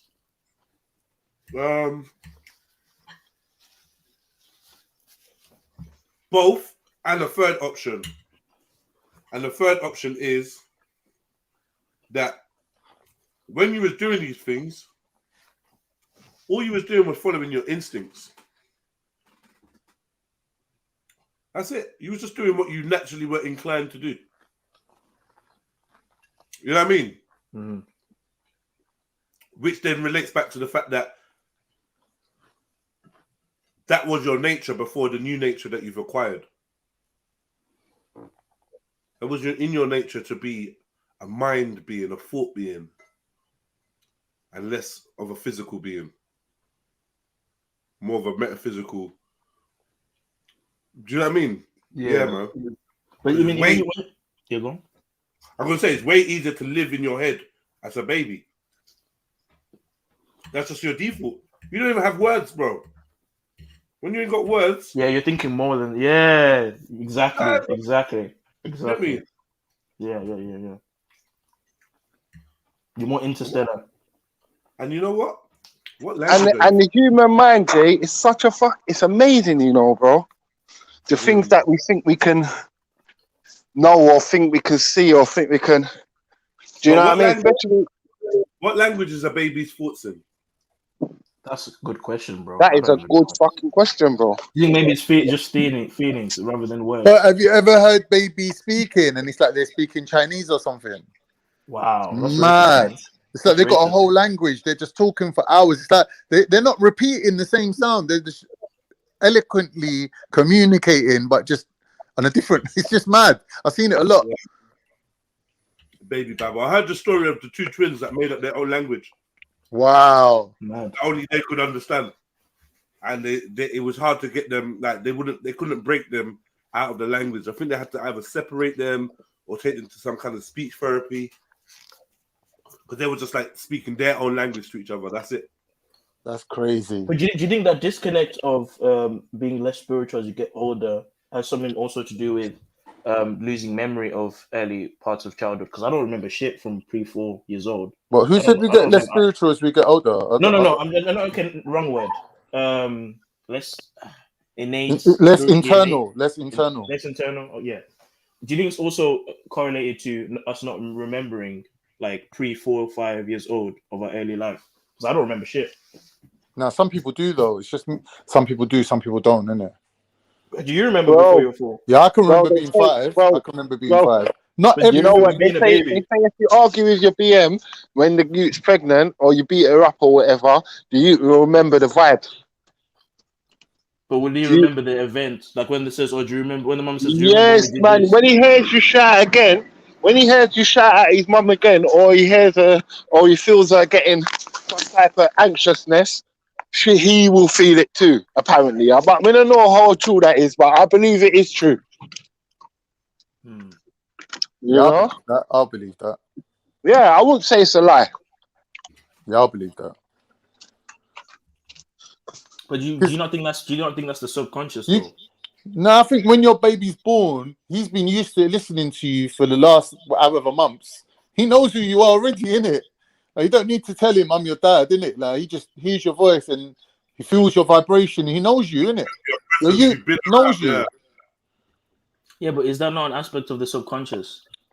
You know what I mean? I mean, as in vividly remember events, like when you went to the park, when you went to the zoo, whatever. Do you remember that when you was a baby? Yeah, I remember going Chesterton when I was about 5. I remember that. Yeah, that's you're out of the baby league. That's out of the baby league. I can remember 5. Yeah, you said you couldn't a minute ago. No, I said pre-4. Anything before 4 is like it's empty. Yeah, I don't think the memory section of your brain's fully operational. No, so you can remember when you was 2 years old. Hold on, Con. You can remember when you was 2 years old. Some people say that they can remember that shit. Yeah, some people say that. Yeah, I don't know. That's true, you know. When they say it, yeah. When people say it, I do side-eye them sometimes. I don't believe Yeah, it's true. I do side-eye them. I think they're creating memories in their minds. I don't think it's impossible either. And you know what? Yeah, creating memories in your mind. Yeah, that can. Someone told you remember this, and then you try and make that. There is such a thing called false memory, where people remembering, but really it's just like you said, it's their mind playing a trick on them. They're adamant in it. They can believe they remember, but they can't really. Yeah, you know, false memory. The human memory is very. It's almost like it's not 100%. Like even if you saw something last week, but our senses aren't 100%. What we're perceiving right now, a lot of it's generated. You know, like peripheral vision and things like that. Your brain's just generating a lot of it. Do you know what? You know, like when Kanye walked into the lamppost, like that. Bro, I don't know that. But do you know what the human memory reminds me of? Do you know when you send a lossless or lossy file? So for those that don't know, whenever you're zipping a file, there's 2 ways to zip it. Yeah, you can zip it in a lossless way where it doesn't take any of the quality of it, but it takes longer to zip, or you can do it the lossless way where it takes more of the quality and it's quicker to extract. So I think sometimes with the memory, it stores in the memory, but I think it takes away certain aspects that are irrelevant or may not need to be. Don't they say they've done some tests? And don't they say that they've proven that people basically most of our memories are false? Yeah. Yes, I believe that. Even after 10 years, there could be a new additive to the story, and then you take that on as part of your memory. So your mom might be like, yeah, that day you was wearing you've been remembering this scenario. And you'll be like, right? oh yeah. You've been remembering this scenario for years. Oh, remember when we were at Chesterton? One day when you're 10 years old or whatever, your mum says, yeah, that day you was wearing a red t-shirt. Now when you go back to remember it, you're in a red t-shirt. Right. Well, I remember Chesterton because the baboons jumped on the car and I fucking shit myself. I was like, what the fuck? You shouldn't be bringing your children here. They even say, people see things differently. But like, they go to a road accident and they ask for witness statements and they ask 10 people and they all see different things. Yeah, definitely. Yeah. So he wants to play a memory game. Let me find one. I'll find a memory game. Let's see his memory is doing what. His memory is doing what? Do you remember? I used to watch the Krypton Factor. That shit was sick. But you'd watch that, you'd watch a video for like 5 minutes, and in the end, they just ask you bare mad questions. How many buttons did the pink cardigan have? What was it? I remember that. You're like, oh shit! I wasn't even looking at that. You get me? How many earrings like, mad questions? You'd be like, nah. But you could train yourself to take in as much info as possible. And that's the art of looking without looking. No. What's the word? It is that. It is looking without looking, but yeah, it's like it's observing. Observing without trying to project what it is you should be observing. Yeah. So like not trying to the edges, the middle, none of it, but all of it. Yeah, because you're pre in it, innit? You're pre-empting it. Yeah, you see something, you're like, yeah, they're definitely gonna ask on that. These times, that's not what they're asking. They're gonna ask you, what was on the notepad? Yeah, what was written on the notepad? What numbers were written on the notepad? But really, they're gonna ask you, what ink was it written in? Yeah. You won't be able to fucking remember. You're like, shit, what? I've done it bare times here where I see it on TV somewhere. So I used to do it to my friends. I used to be like, we go in the room or we walk past someone and I'll be like, what color was their tie? I can't remember. They must train spies to do that, innit? You know, like when they just have to walk through a building and give a report after, like how many black people were there, how many Turkish people were there. You never watched the SAS? Not SAS, the fake MI5 training show that they had on Channel 4. Oh yeah, with the celebrities on it. That one. He didn't even have celebrities on it. No, it was. Well, there was the SAS training with what's his name? No, not SAS. It's not SAS. It's MI5 training. Oh, Spooks. It was called like the Real Spooks or some shit like that. That show was bad, and some blonde chick won. Some blonde chick, and she was like the grey lady, bro. Because even now, you wouldn't be able to. I don't know. I don't know. There is a rumor going around that white women run the world, so I won't be surprised. But I heard that it's usually the ginger ones. The gingers. I heard. Oops. I heard that they're on another level. You better fall back. Hey, fall back, man, before she appears, man. There's no need for that. Yeah. But I've experienced them in my life, like ginger white women, like quite powerful beings. Can't stop. I'm serious though. What are you saying then, Carl? Maybe that's why I'm secretly attracted to them. Like, they're quite powerful. They're strong, innit? They're fiery. They're like they're always in positions of power. If you notice, like whatever institution you're working in the council, wherever you're working, there's a ginger white woman running the thing. In my experience, anyway. Pay attention. What she doesn't know is that. Yeah, they love black people, man. Yeah, there's a lot of black people, but they're usually working for one white ginger woman. You know, like when in Matrix he goes in and it's like some old KFC looking motherfucker. Wow. I was like, nah, that face. I will no comment. The architect should have been a woman, man. This guy's funny. I said, Carl, you actually so entertaining. You gotta love it, bro. You gotta love it. I just got a theory: is you autistic guys and girls that just make the live streams worth it? Yeah, because you know what is with autistic people?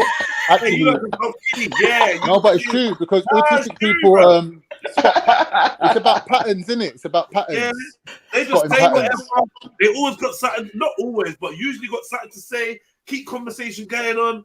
Like sometimes some of the grey normal, look, they're fucking they're not characters, bro. Like, Yeah, I can't stand normal people. Like, bro, No, I hate normal people. But sometimes the over talking and can't stuff, stand it's hard to normal. control sometimes, you know. For me, yeah, they are. Yeah, for me, like I'm a character, but I'm not that kind of autistic character. Unless I'm not smoking weed. Yeah, when I'm not smoking weed, then my madness comes out. I think so. I think a lot of the time the weed and that suppresses or tiredness suppresses my like crazy Zayton side. You notice if I ain't smoked for a day, I can talk forever. I'm just, like it's just.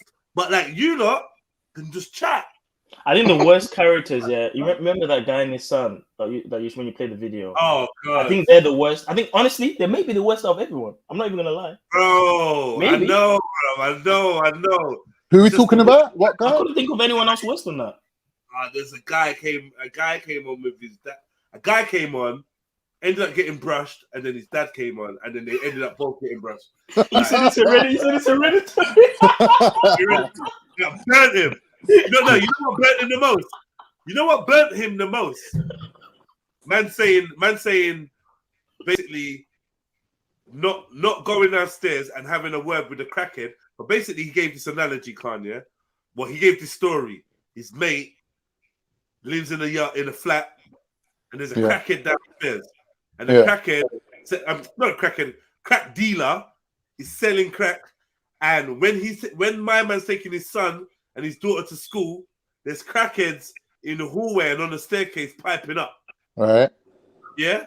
So I said clearly, you would go down and chat to the crack dealer. Yeah. Find language, some common language, or some way to communicate with the crack dealer that this is probably not good for your crack dealing, and it's not good for my family can't be walking past us in the morning. Yeah. And his refusal to do so, I said, the masculine thing would be to protect your home. My man was upset. You're calling me feminine. He couldn't let it go. You're calling me feminine. Then he just kept banging on about feminine. But what do you think? If there's a crackhead downstairs, a crack dealer downstairs, he shot him from a yard. Yeah. What are you going to do? Are you going to, call the police and report him and say, there's some people, I know there's addicts outside, I'm not having it. It's bang out of order. See, with me, I don't know like how you've observed me, but how I am online, I'm like that in real life. So everyone who I come across, I'll have some sort of a relationship with already. So if something's arising, I'll already have my access to you. I'll be able to approach you and speak to you without it being, he's only coming and speak to me about this problem. I've already said hello to you about 1,000,000 times. We've already chatted about other stuff. So like there is some cordiality there where I could approach him and be like, bro, what's going on, man? Like this is some fucked up situation. Like I'm not happy. Like what are you gonna do? Sort it out. Like I would be able to say that to literally everyone that's in my vicinity. But that's because of how I conduct myself on a daily basis. But a lot of people isolated, like they don't even talk to their own neighbors. They won't say good morning to you. Like these kind of people, when problems do arise, they have difficulty dealing with it. You get me? But you got to look at it on the flip side. The flip side of it is me being friendly and open to everybody means that they can approach me too, innit? So, you got to take the up with the down, innit? On that one. But like, I'm happy, innit? Like my neighbor come up to me the other day. He's like, you're always on these live streams, Discord chats. I can hear you through the wall. Like this was during lockdown. He's moaning at me in the street. I goes to him, bro, like it's lockdown. Everyone's at home. I've got nothing better to do. I'm having convos. Like, all right, it's 2-3 in the morning. Okay, I respect what you're saying, but you get me? You're obviously up at that time. Like, don't make out like I'm waking you up. You're sitting there listening to me, innit? Like, jump on the Discord thing, innit? If you're shouting, though. But I'm loud, innit? I'm loud anyway. If you're shouting. Yeah, so then I just had to start going in another room and talking in a different room, like, because the brethren have to sleep, innit? My neighbor complained because I got a big speaker. I got a sound bar playing you lot. Yeah. Oh shit! What, we on the sound bar now? Right you're now? on the sound bar. Just playing So I never knew that. Now that makes a lot of sense now. That makes sense. Why are you always telling us to shut up? Yeah, shut up, man. You're allowed. I got to remind myself to turn it down a lot of the the amount of people that say, how are you letting Jedi tell you to shut up? I was like, bro, if Jedi told you to shut up, you'd shut up too. Don't fucking exactly. front it out with me right now. And I can understand as well. It's frustrating. You're probably smart. I mean, you probably clocked what that is when people say that to you. Like, yeah, obviously. They might mask it as concern or brotherly love, like, oh yeah, no man, no man shouldn't talk to you like that. But generally, I think it's a jealousy of a relationship that me and you have. Yeah, that's what it sounds like to me as well. It's a jealousy, bro, and they think that they're gonna use it as a way to wedge. You know, like keep you away, like don't come round, because ultimately people don't really want characters around it. Because when the characters are around it, they know it's a lively show. So even if they think you're a mug, they know you make a lively show. But they're gonna say to you, "Oh, why should I do to shut up, man? Yeah, man, you shouldn't even go back round there."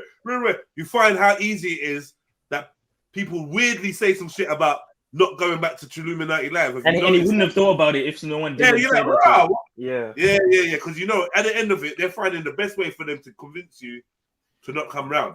But do you know what? How I personally interpret that, yeah? Because obviously, with me, I have a visible appearance, right? My whole life's been about convincing people not to judge me on just like their first look at me, for example, right? So I'm against people judging people at face value, right?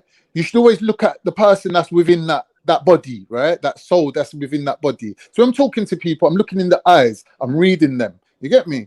I'm not judging them just on appearance. And I think with you have that same problem where you look a certain way and people judging you immediately on that. And then basically everything they learn about you is built on that. And then they have this kind of fake understanding of who you are. They're like, oh, Jedi is a bully, Jedi is this, Jedi is that. I'm like, why?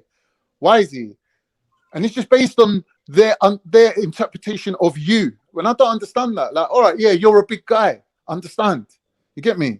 Not only that, you're black and you're dominant and understand that, but I'm that too. You get me? So I'm not fazed by it. It's also ignorance. It's not just interpretation. No, it's just an inner weakness. They have an inner weakness or a fear that is becoming apparent. Zulu, people only see what they want to see, Zulu. You're right. Guess what? One thing I've noticed is people can give other people labels, yeah, but very few people can defend, explain, and stand by the labels they give other people. So, like, take me out of the equation. People say stuff about people all the time. Yeah. And when they have their chance to prove it or to argue to show that it's based on something, it falls apart. Prejudice. Stuttering, best stuttering. Like, oh, well, no, but I mean, to be fair, yeah, before you know it, within 5 minutes, they're backtracking. To be fair, yeah, you do have good times. You're not all the time, and you know sometimes. And I might have been a bit quick to, like, all right, cool, man, cool. You don't really does that. Jupiter does that. That's with, like, I see that with all kinds of people. Oh, this guy's a liar.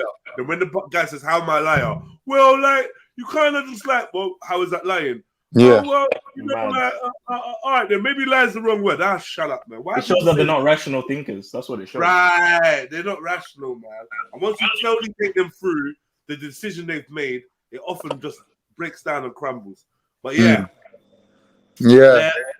let's get to this. I don't know. What's the soy? Who's drinking soy milk? What's that? Makes you feminine, isn't it?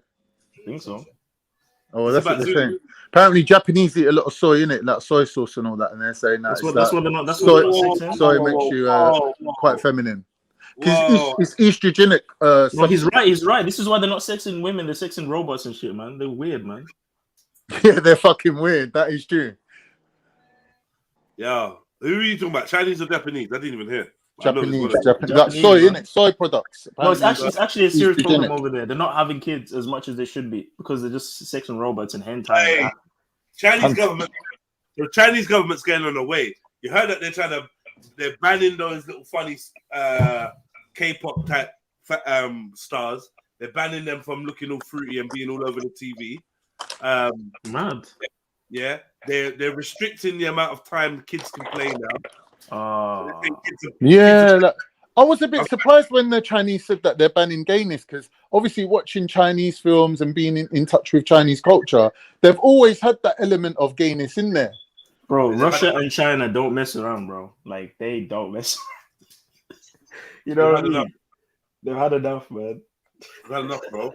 I wish Africa, you know, It kind of is like that, but they're saying that you can only play computer games on Friday and Saturday or something like that. What? What the hell? They're on a mad one, bro. They're not playing. Yeah. Mad. You see how they're turning them into the enemy, the scapegoat, by making them the communist. Like everyone should be angry at China or whatever. Yeah, it's true. They do that.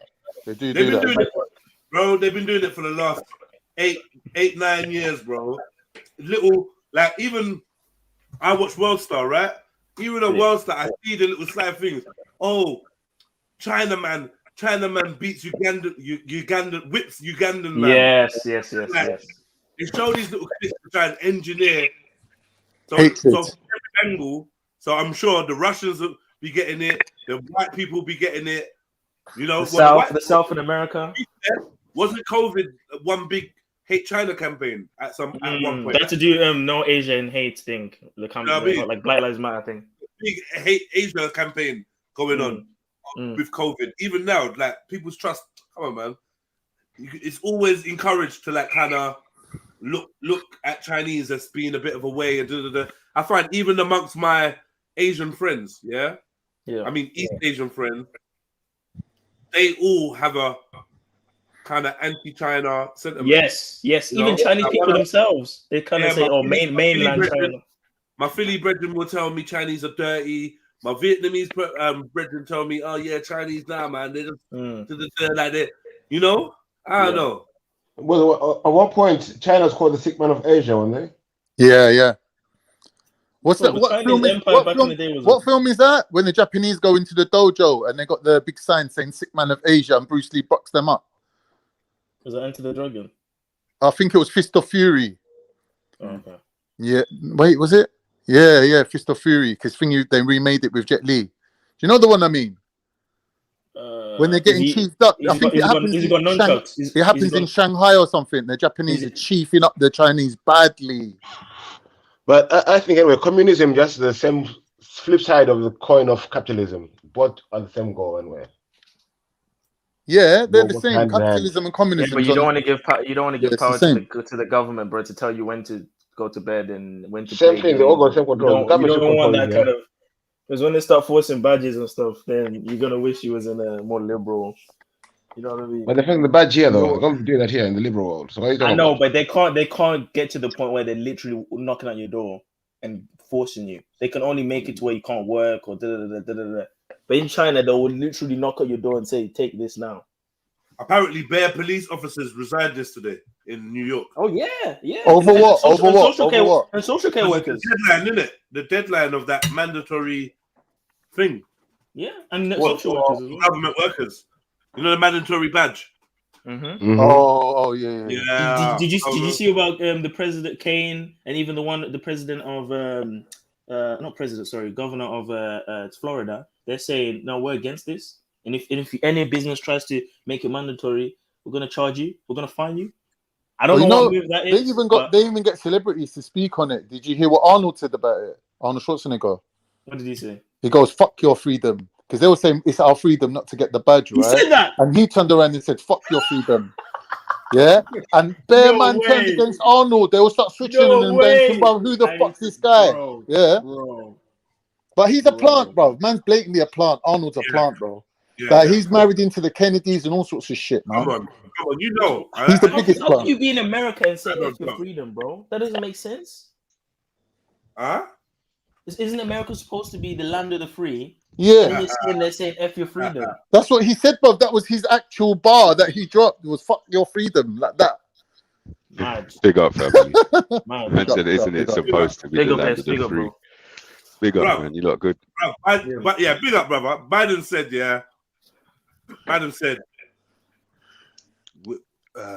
we've been very patient.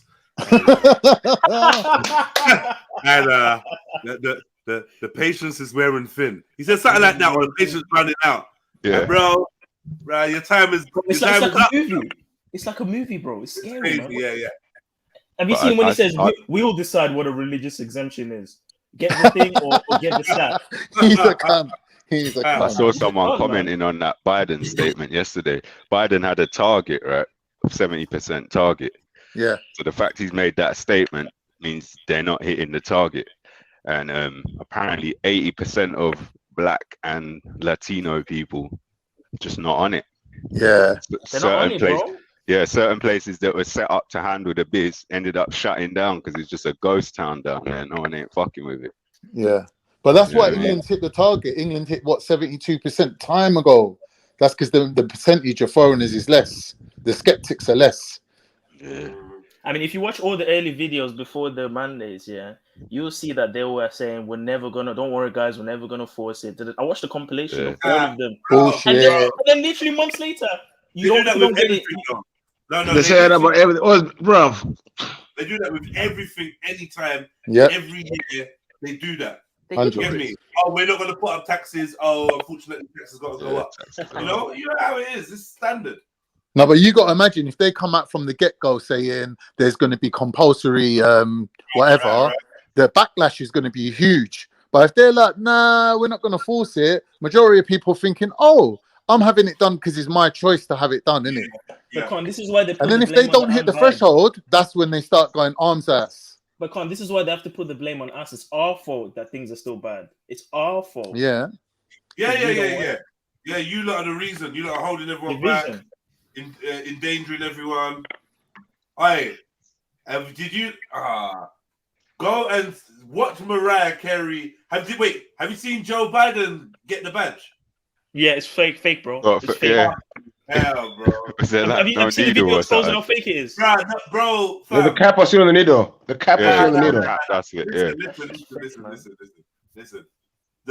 The chick lifts up his arm thing, wipes out his shoulder, puts a needle to his arm, and takes the needle away and wipes it down. Wow. That's it. That's it. Obviously, it's obscure, so you can't see the entry point. But bro, we know what an injection looks like, bro. Yeah. Right. Yeah? There's no squeeze. It was literally nothing. Didn't do nothing. Didn't do nothing. It was so quick as well. Like I think even he looked down like, yo, make this look realer. Like this, that was dead. She literally just went. Ugh. They don't even bother trying to make it look real. They don't put a damn don't believe it anyway. Didn't bother, bro. She didn't even bother making it look real. But my question is, why are they being clumsy?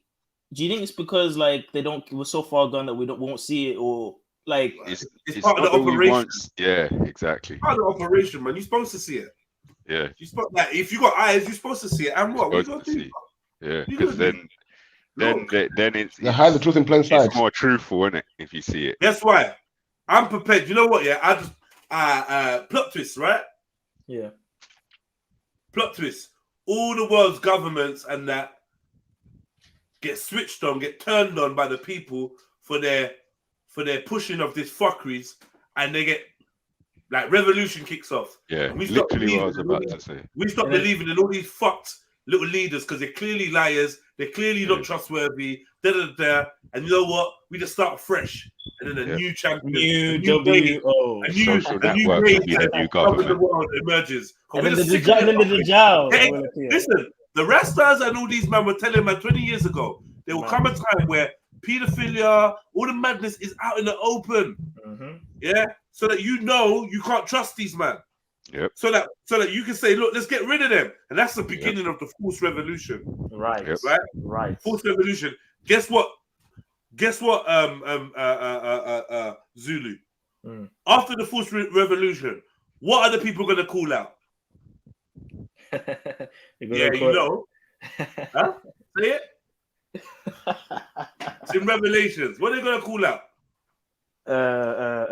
Finally, peace and security. Yeah. You feel me? Finally, we got peace and security. That's what the Bible says. And then the end shall come. I see that fucking verse. That verse is so potent. Yeah, it's mad. But do you think it's gonna happen in our lifetime though? I don't know. Why not? I don't know. Soonish, man. The way they're pushing right now is like Jed just said. There's gonna be a snap at some point because they're just snap, man. They're pushing for a snap, man. And the numbers game, it just shows that when the snap happens, it's gonna happen. Because I've been looking at some gematria and like formulas, and they're saying 2030, 2027 is when shit's gonna, you know what I mean? And I don't know if that's reliable, but I mean, whatever, man.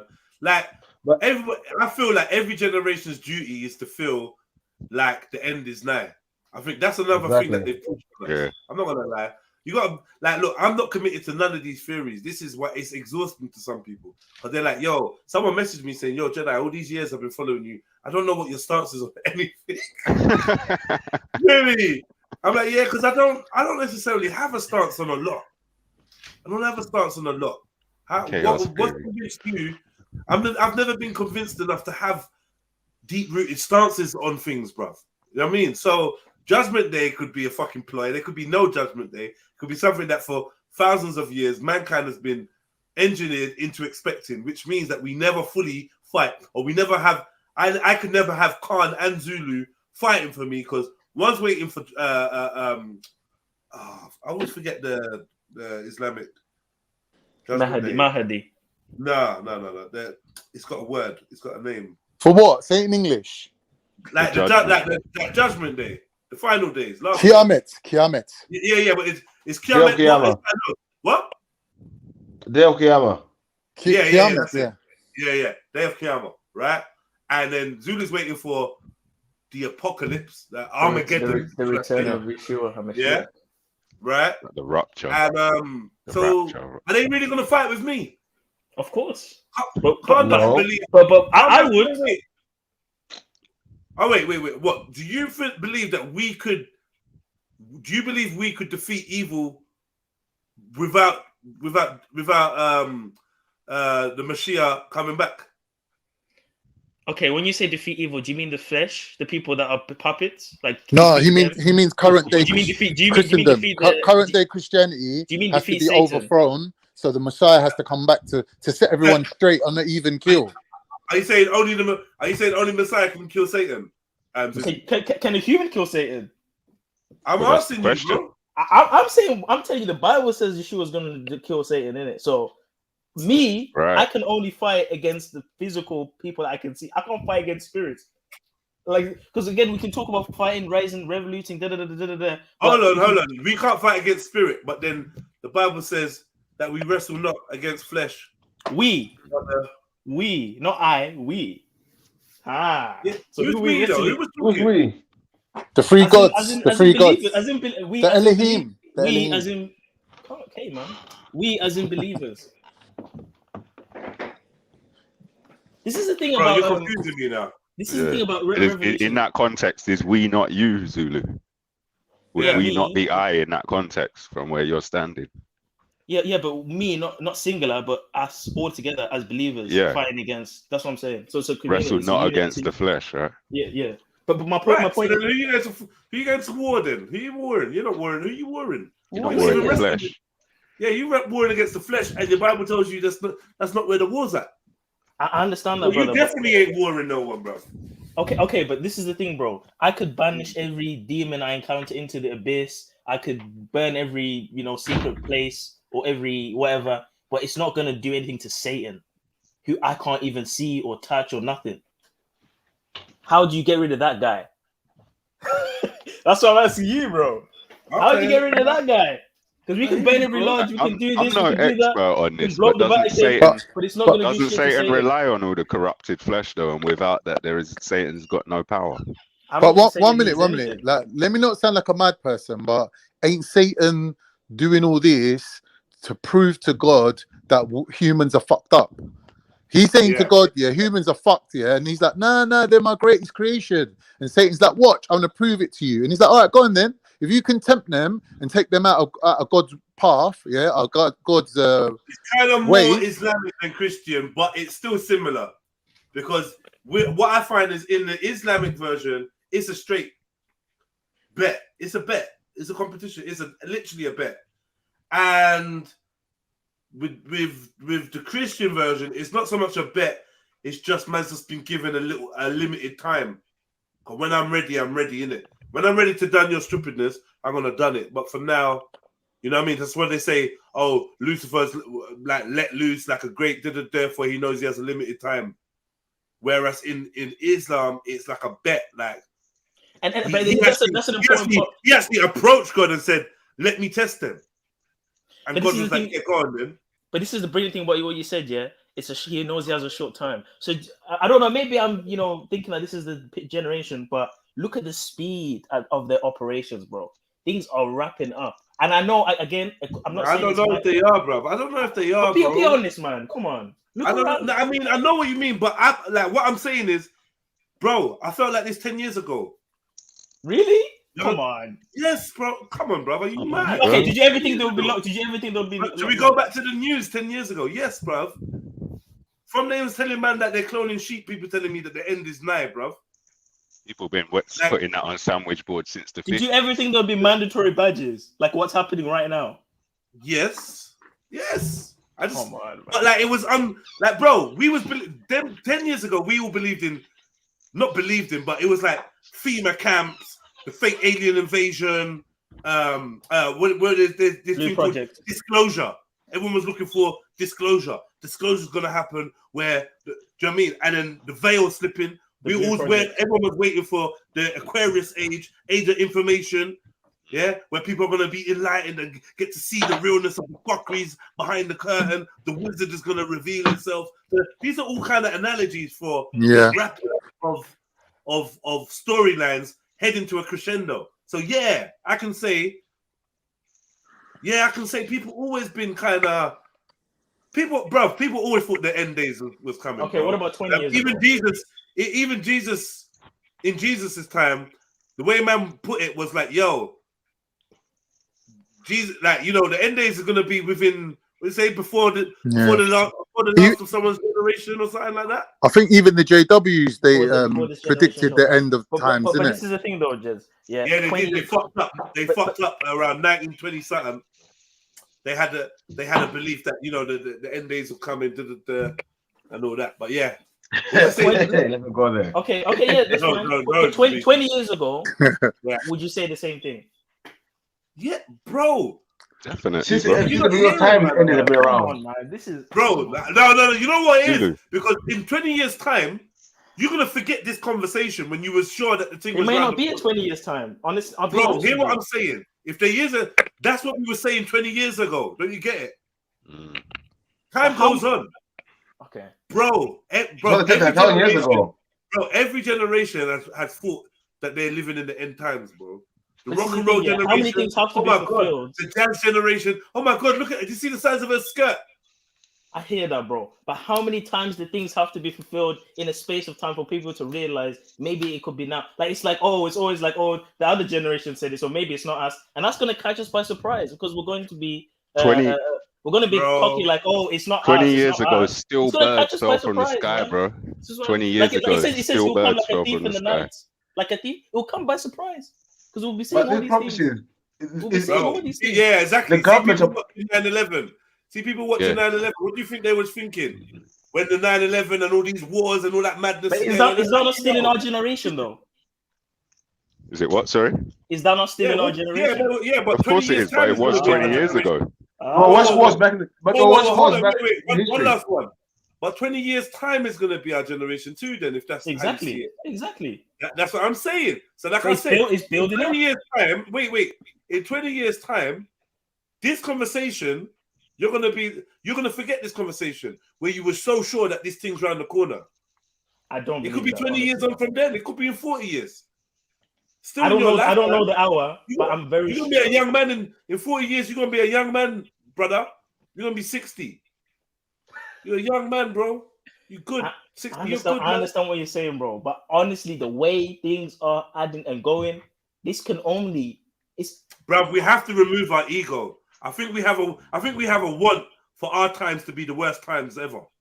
I think it's just something programmed into us. Oh, shit's just really bad now because we can't really see beyond our little scope of what we're experiencing, right? So even though you are right, certain things are our all-time worst. Would you say things are as bad as Sodom and Gomorrah? Nope. Well, yes. There's all sorts of madness. People are sexing animals, sexing kids. All sorts of madness is happening now. Yes. Come on. Right. But that was going on before Sodom and Gomorrah. what I take from the story of Sodom and Gomorrah is there was a high concentration of wickedness and a limited amount of people doing good. In fact, it seemed that only really how many people escaped from Sodom and Gomorrah? One. Wife didn't escape. 4 people. The wife Like, how didn't many escape. people? Three. About 3 people out of a whole. You understand? So I don't know. Yeah, I'll ask this question as well. Like with this, like Zulu saying, like prophecies coming true. Isn't the government and all this pushing these prophecies come true? Do they believe in God themselves? But this is the thing, though. Even if they're making it come true, it like, for example, when it says this will happen, it doesn't say God will make it happen. If it says this will happen, it could still be activated by them making it happen. But the fact it said it will happen means it will happen. Okay, but why would they? If they're against that, why would they make those things happen? Come on, bro, think now. Listen, I don't know why Satan makes them do whatever they're making them do. The only thing maybe is, I don't know, unless to create a false feeling, so you think you're at the edge when you're nowhere near the edge. You think you're at the edge, so you act like you're at the edge, but actually you're not even by the edge. It's false. They might even hide the real. I don't know what I'm saying. You know what I mean, though, innit? Do you know what it could be? Yeah, because no one knows the hour but the Father. So Satan doesn't know when he doesn't know. He doesn't know when it's gonna happen. So in his mind, he's probably just speeding things up to the most wickedness as he can before that day. I think that's what's happening because he doesn't know. Things can get a lot worse though, Zulu. like people are quite blind now, but just think if everyone carries on this trajectory, think of how drone-like people will be in 20 years' time compared to now. People will be totally blind. Bro, they were talking about doing Hunger Games in Russia, like real life Hunger Games in Russia, bro. Even the quality of life, people don't care about life anymore. This shit is good, bro. But this is the thing, though. I don't believe that the badges are gonna lick down everyone. It's just not gonna happen. I think it's gonna do damage, but I don't think it's gonna lick down everyone. No. No one's saying that. No one's saying that. No one's saying that. We're just saying that. Can we still just be free humans that can just decide that we don't want things, or is that no option anymore? That's what we're saying. Whether it's good or bad or whatever, cool, man, safe. But can we say no? I mean, have to say no. Is that cool? Because you know another one's gonna come after this, right? Yeah, 100%. Have you heard many of the videos of them literally saying we're gonna need to prepare for the next P word? You know what I mean? Literally, they know another one's coming. The pandemic is real. And when that one's more deadly, more people are going to be inclined to get the badge. You know what I mean? Way more people. No, Zulu, no, you're talking about Satan. No, they're not being a physical being. But Antichrist, when he comes back, is it a human being? Is it a physical being? Or if you look up the horsemen of the apocalypse, one of the horsemen is pestilence. Pestilence. These are the days.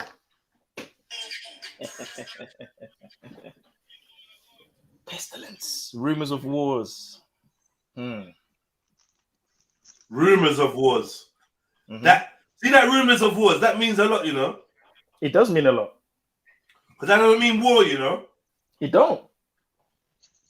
Just all that, it's propaganda, isn't it? Like, oh, we got nuclear bombs in Korea and all this shit. God, there's a lot of that going on still. There's a lot of that.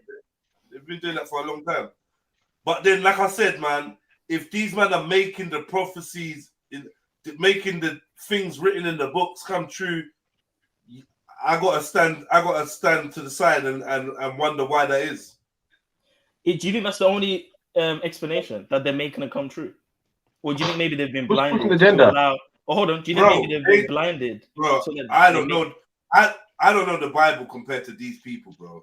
And they're clearly, literally just walking into the prophecies. Come on, bro. We can see it. They know the Bible, though? Bro, of course they know the fucking Bible, man. Of course they know the Bible. I mean, no. No, of course they know the Bible more than you. Okay, so when they're reading Kabbalah, when they're studying Enochian magic and all this esoteric, what's that? Where's the Bible in all of that? It's all one big study, bro. They temper one with the other. They have a deeper understanding, a deeper knowledge. Remember, there's layers of understanding. You can read a story. Please don't think that the man A man that can talk to the devil. Please don't think that he don't know the Bible, bro. I didn't say he doesn't know. Bro, a man that can talk to the devil and can take answers or orders from the devil, bro. What do you mean? So what if the devil tells him to know the Bible back and forth before even getting to the stage where you can communicate with such an entity? So what if the devil tells him those things in those books, they're a lie? Just follow me. I'm the light bearer. I'm the light bearer. Follow me. We're gonna make this shit happen. Forget all that. He does say that. He does say that, but it's still letting you know that there's study aids there. Even if he tells them it's just about astrology, even if he tells them he wrote the book to mislead mankind. Either way, they're gonna study the Bible. They know the Bible, bro. So they're not gonna feel like they're making things come to pass if it's all a lie to them, right? Oh, bro. No, but it's not all a lie to them. It's all a lie, and they're carrying it out. Yeah, exactly, bro. Thank you, S. Thank you. If it's all a lie to them, then they're carrying it out for a purpose, bro. Now you got to question what that is. Obviously, you're not going to consider the Bible being a lie. I'm not expecting you to. But if we play a thought game for a second and say, imagine that this was a Marvel universe set up for us to be engulfed in and for us to follow, and it's almost like they've given us a script to read along with the New World Order, the plan that they're putting forward.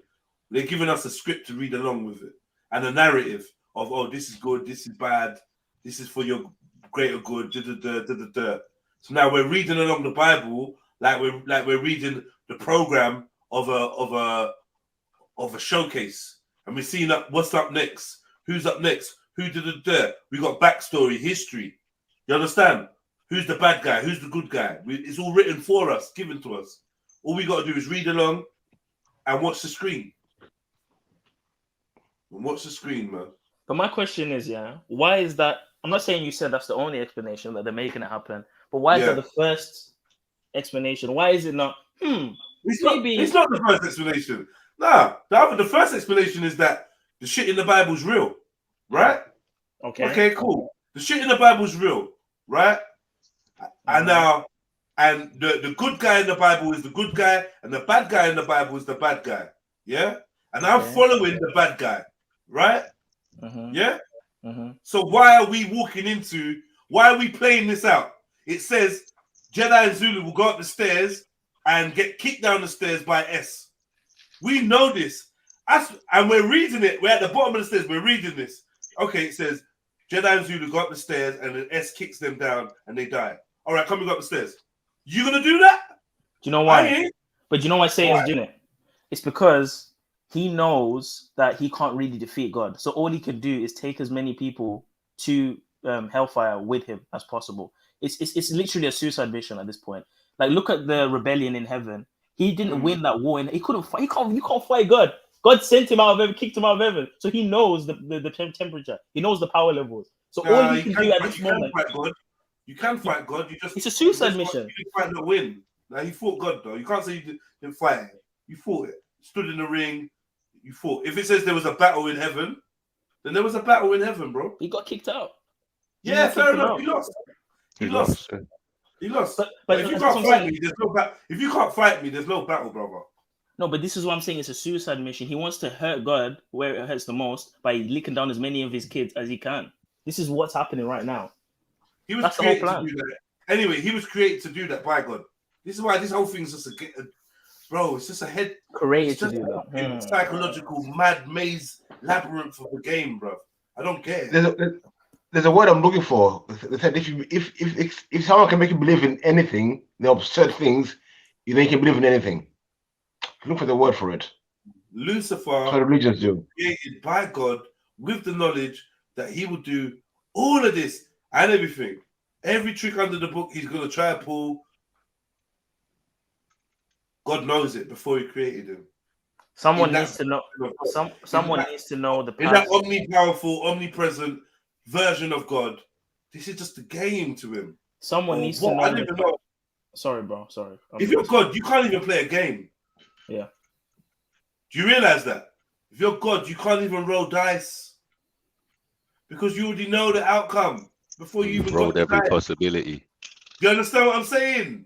So I just like honestly, something has to give for me. Where I'm at in my journey, something has to give, and this is why I think this exploring themes to do with maybe God not being omnipresent, maybe God being more physical in nature, or having, I don't know, but these things can help explain things, help me think in different dimensions. When I get stuck on this being that knows everything. But do you not see how maybe you're innovating? I get stuck on this being that knows everything, then asks his creation where they've been. I get stuck on these things. I can't budge past them. You've explained it a few times, but do you not see how maybe because of something you don't understand or don't agree with, you're now changing the nature or the being to fit what makes sense to you, rather than what is stated. So there's a danger in that too. It could be because we're working with a corrupted narrative. Because now I'm fashioning a God that I want rather than what it possibly is. Okay, Zulu. No, about 1 minute. When you say you're changing it according to you. Hold on, Carl. 1 second. I'm going to shut up. Sorry. No, do you think I'd be the first person to fashion a God out of what I want? Isn't that what your Bible is? How? A God fashioned out of what others wanted. A God fashioned? How is that? Show me. The God of the Bible was fashioned. I'll tell you for sure. Someone already written in the chat. There's texts that have been omitted from the Bible. Okay. Were they in the original text? Yes, you know they were. They're in the Hebrew. Next conversation already. Like what? They were. You mean the Apocrypha and the Book of Enoch? There's books that are, bruv, you going into detail? There's books that were in there that are not in there. Yes or no? There's words that have been changed that change the meaning of verses. It depends, because what were the Israelites reading in the temple? Were they reading the Book of Enoch? Or were they reading the Tanakh? Is the Book of Enoch is the Book of Enoch the only book that has been added or taken away from the main? No, it's there's don't focus on one you can disprove, bro. Just accept the fact that there's books that were part of the Biblios that's not anymore. 100%. Okay, I can accept that. Right. Can I? Therefore, isn't that evidence of mankind fashioning their God? I mean, people do that with denominations and religions. Right. It's just an observation. But yeah. Okay, but then you're not doing anything different than everyone else. Can I just add something quickly before we go off too far? Yeah, I'm gonna take it back a step.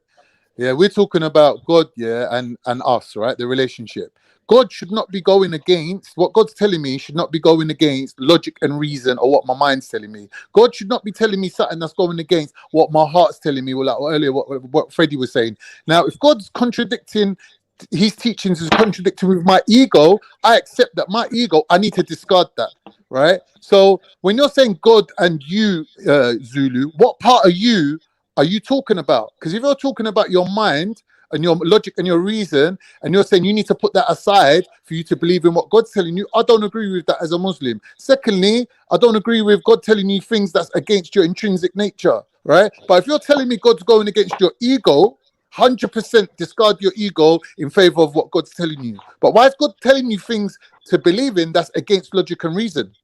Like, that's not Islam, bro. You lot need to address that question. The argument would be man's logic and reason differs from God's logic and reason. God's thoughts are not man's thoughts. God's ways are not man's ways. That's what the argument would be, bro. But what I'm saying is logic, yeah? If you think about logic, you can describe logic in terms of a mathematical algorithm, right? So you can even train a computer, with frequently asked questions to give answers in line with logic and reason. Logic and reason is a set formula, right? So when you say God's thinking is different from human thinking, I 100% agree with you. But we're talking about logic and reason as in God's telling us things that's logical. God's not telling us things that's illogical to believe in. Like, then you're getting into the realms of mysticism where nothing makes sense anymore. Okay, so Con, give me an example. Make a logical statement. All right, I'll give you an example, yeah? Okay. In Islam, there's a belief that on Judgment Day, your own mouth and your own senses will testify against you. So your mouth will speak against you, right? Now that sounds crazy. But when you think about it, really, yeah, as a human being, everything you experience, yeah, is recorded in your brain, right? So it is possible, like it is logical to accept that if your brain experiences things and records everything that happens, and every word you ever spoke is registered in your brain files, yeah, that there is a possibility that that file can be accessed and used against you. So that is logical. That is logic. That makes sense. Do you understand? Now, for me to believe that a man died and came back again, right, and basically defied the laws of the universe, why did God set up the universe with set rules, right, and made these certain rules that then he can break them whenever he feels like it? Does that prove that the... No, please, can I respond to that, guys? And then No, that's not a miracle. So Con, let me explain something about miracles. I was reading a commentary the other day. It's very fascinating, yeah? People often misunderstand what a miracle is. For example, let's look at a stream of water flowing down, right?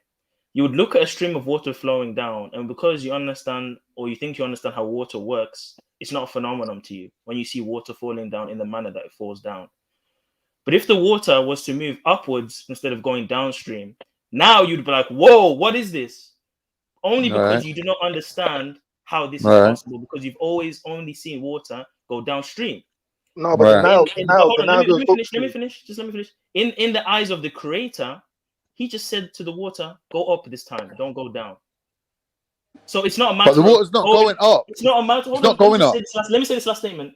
It's not a matter of going against the laws of physics. It's a matter of everything, all the assets within reality are being commanded to do what they're doing, and they can easily be switched to do something else than what they were programmed to do. That's all. Bro, that is. if you can show me water flowing up, I will jump out of my window and commit suicide now, because I'm living in a crazy world, right? That doesn't make sense to me. That this is some matrix lie of a world. There's no water that flows up. It might appear to flow up. But it doesn't actually flow up. What do you mean? No, the Nile flows upstream. It flows up. It does flow. No, it doesn't. No, it doesn't. You're gonna kill yourself. It doesn't. The water cannot flow against gravity, bro. The Nile does that. The Nile flows upstream, fam. Only in certain places where it's being pushed up, right? There's got to be a force. Are you gonna kill yourself, Con? I don't understand what you mean. What I'm saying to you is forget the Nile, yeah? If I was to get a cup of water and I stand on the bank of the Nile, 1 minute, bro, hold on. If I stand on the bank of the Nile where you're showing me water flowing up and I pour that water on the bank side, is it going to also flow up? Nah. But right. So water don't flow up. Nah. But listen, the body. Look how big the Nile is, yeah, and it doesn't flow down Africa. It flows up towards Egypt. It starts from the middle. It starts from the Blue Nile, and it flows up against gravity, fam. Listen to what I'm saying to you.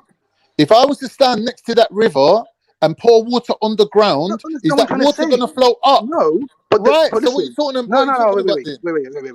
The Nile is a bigger body of water than your little cup, fam. Exactly. So it's a different force that's acting upon it. Yeah. So that force is stronger than your little. So it's not flowing up. It's being forced up. By what though? Because the gravity can't stop it.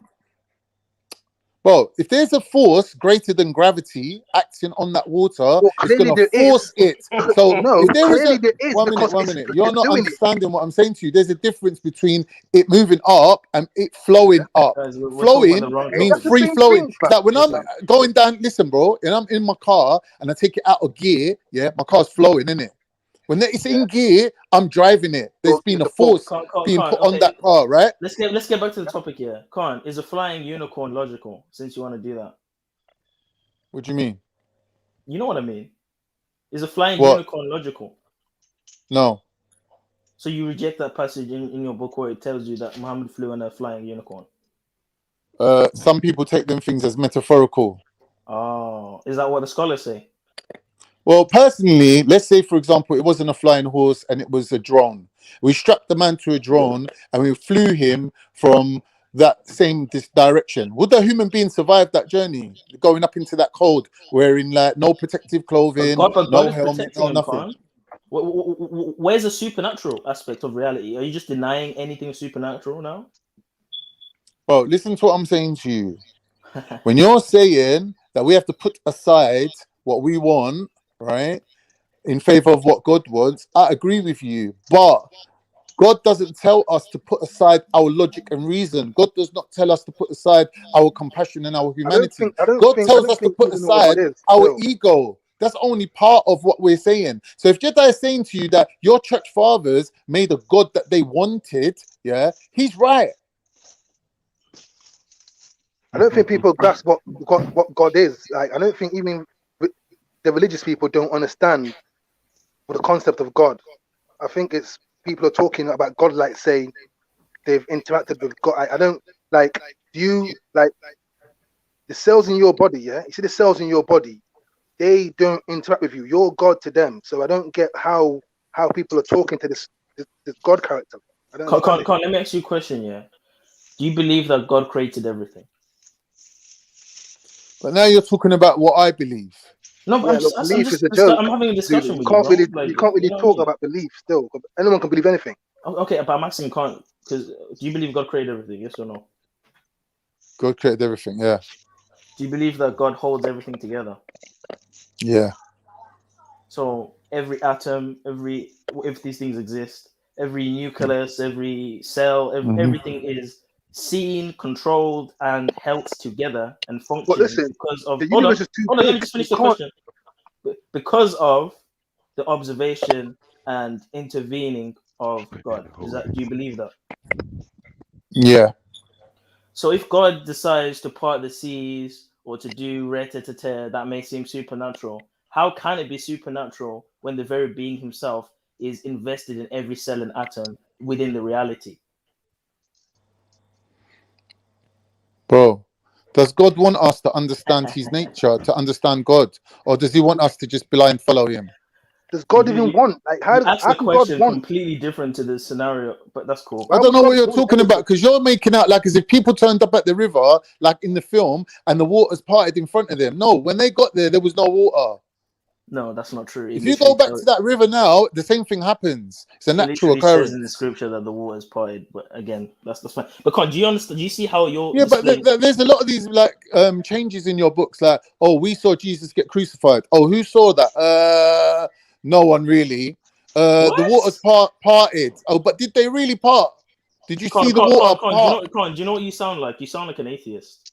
Skeptic. No, bro. What I'm saying to you is, like, when somebody says to you, yeah, that you made up a God that suited you, right? You cannot say that, oh, you have to put your logic and reason aside. You have to put your love and compassion aside and accept God as he is. No, because God is not against you having logic and reason. God is not against you having compassion and love. God's against you having an ego, right? Con, when I asked you to show me a logical sentence, you couldn't even do it. So how can you talk about your I couldn't do it. I failed. But my point even still demonstrate a logical statement. So when you say God wants me to go by my own logic, how is your logic? No, not your own logic. No, not your own logic, by logic itself. And what is logic? Again. What do you mean, what is logic? Don't you know what logic is?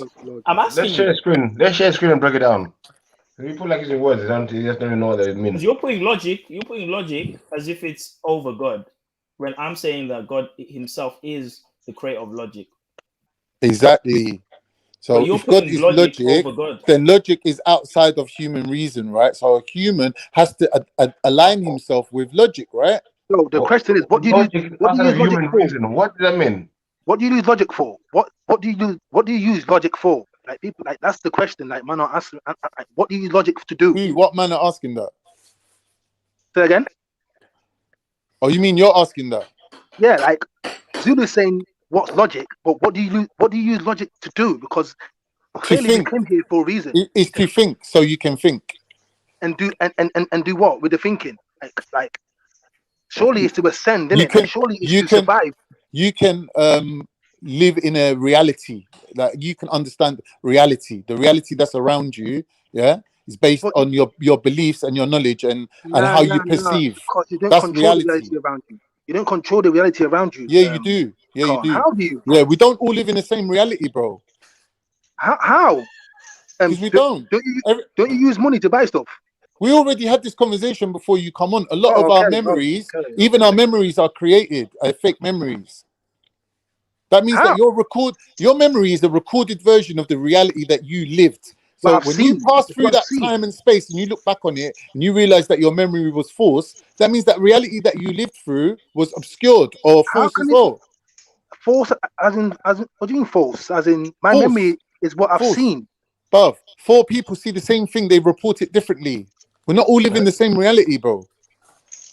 I get that. I get that. So, Khan, does the individual perspective change what is outside of the individual perspective? Say that again. Okay, so does the truth or the reality of what is it altered by anyone's personal perspective, or is what is?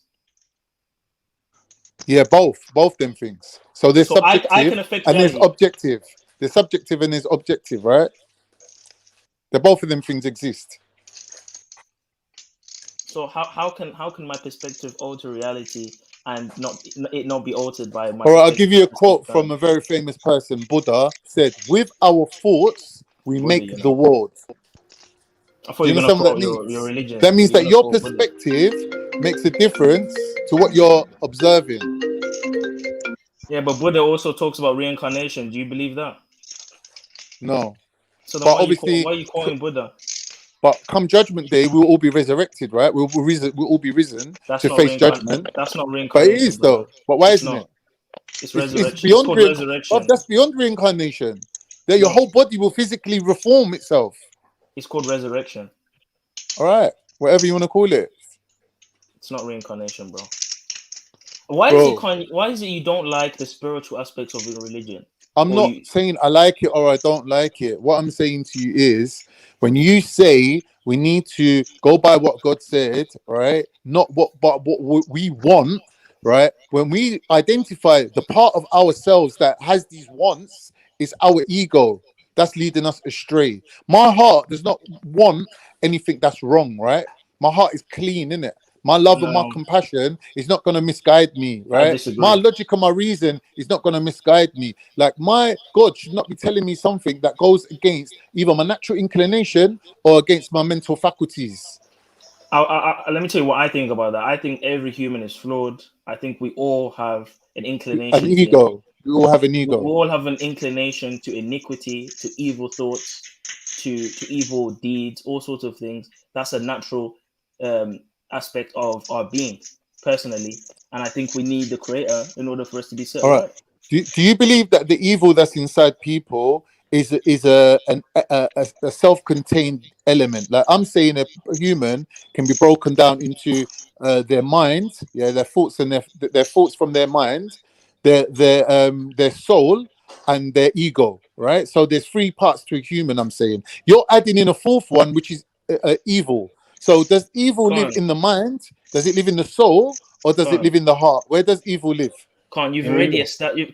How can you even prove these divisions within the human? You've already made a preset that there's these 3 divisions, but I never agreed with those divisions.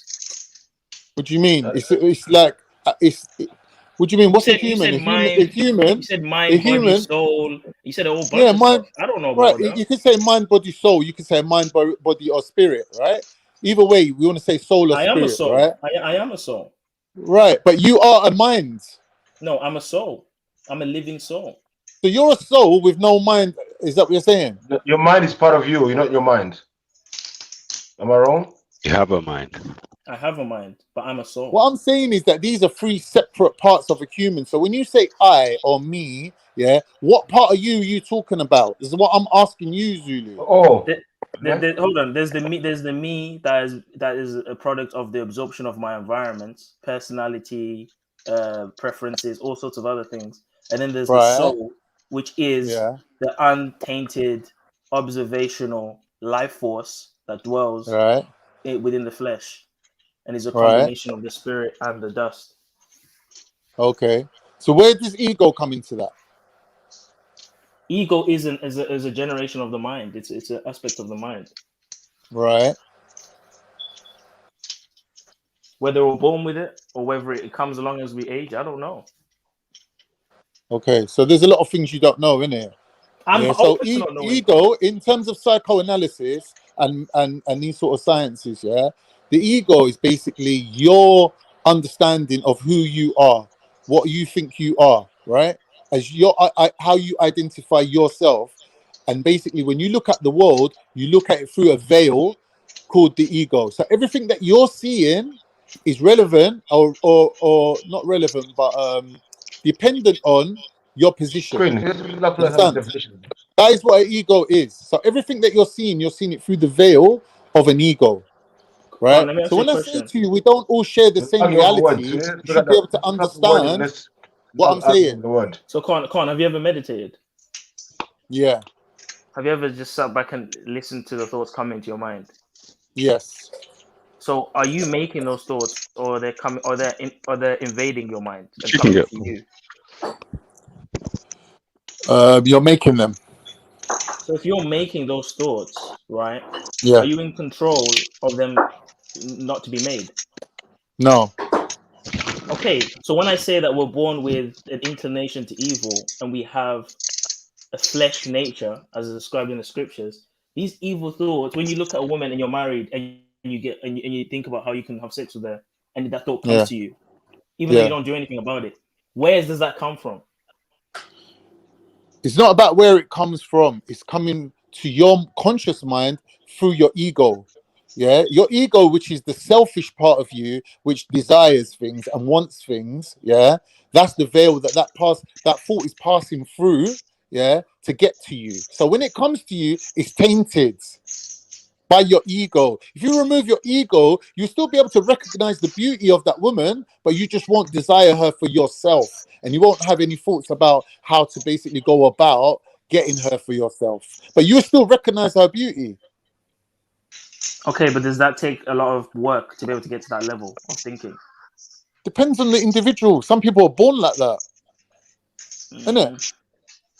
All right. So They're what if born someone that takes way. something from you Some and you want people, some people have to work hard at it. Some people, without even working, go through some trauma and experience like ego death. Like these are all different routes to arriving at the same conclusion. So, Carl, let me ask you a question. Are emotions like jealousy? You're asking a lot of questions, man. Why don't you ask us the original question that we asked you? Because we're having a discussion, and I like listening to the answers, isn't it? All right, that's cool. But like, here's the point: the God that we've arrived at, our understanding of God today, yeah, has it been changed or gradually arrived at conclusion? And if it has been so, is it safe to assume that our human element to us, yeah, has tainted it or made it not what it's really supposed to be? I think there's a lot of anthropomorphism and a lot of zoophorism, whatever it's called. And I think a lot of these things have made us view God in a very human-like way with human-like emotions and thoughts. So we made a God that we can better relate to because we're human and we relate to human things. Yeah.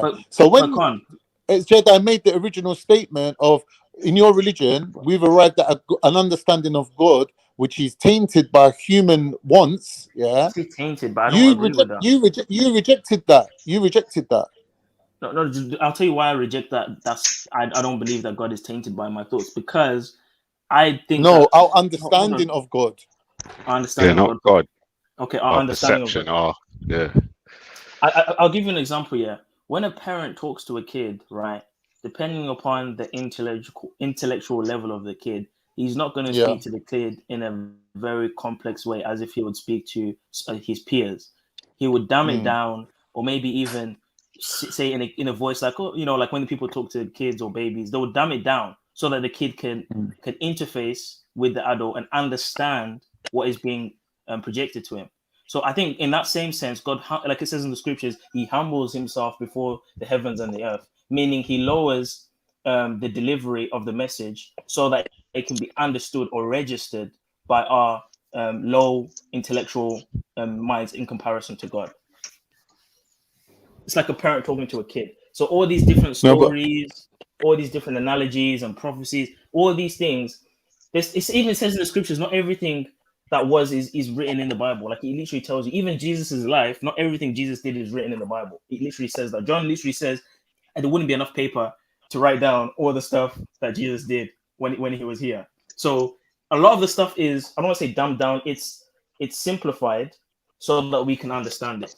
That's why I would never claim to know the fullness of God or the Creator. I even tell you, I don't know the Creator. But we're not talking about that, Zulu. What you're saying is 100% relevant. 100% relevant, and I agree with everything you just said, but it just didn't answer the question.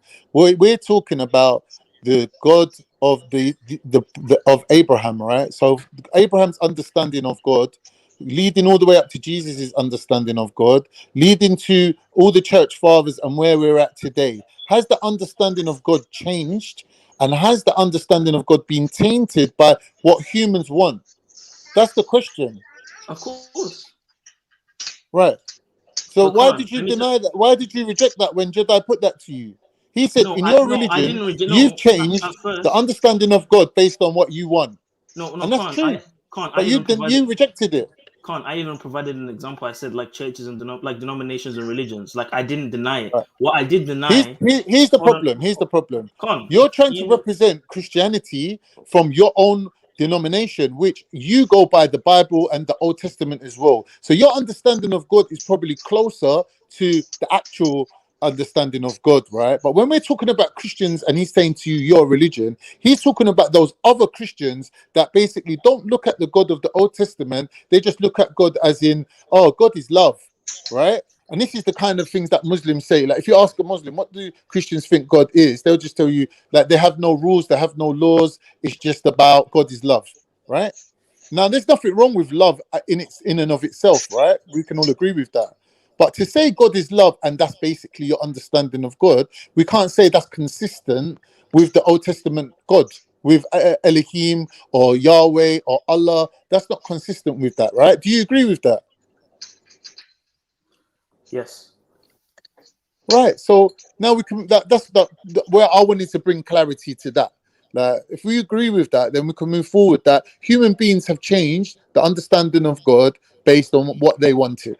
Right. So and that's the only thing what I said to you. So now I think that you got, because I think you got a bit defensive, because we do accept that there's some Christians that are on the righteous path. You get me? As Muslims, we accept that there are some denominations of Christianity that are on righteousness. Only the ones that agree with you. Look at Christianity, right? Of course. But when we look at the ones that right, don't, of course.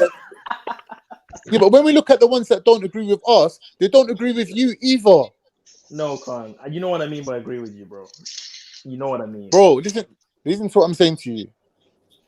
I've got no problem with your religion. I've got no problem. Even if you said to me, there's one God, but there's three elements to that God. I'm saying to you, listen, bro, I'm not entering into that argument. I'm walking away from that, because my religion tells me just look at God as one and just know God as one, and don't bother entering into that. So if you've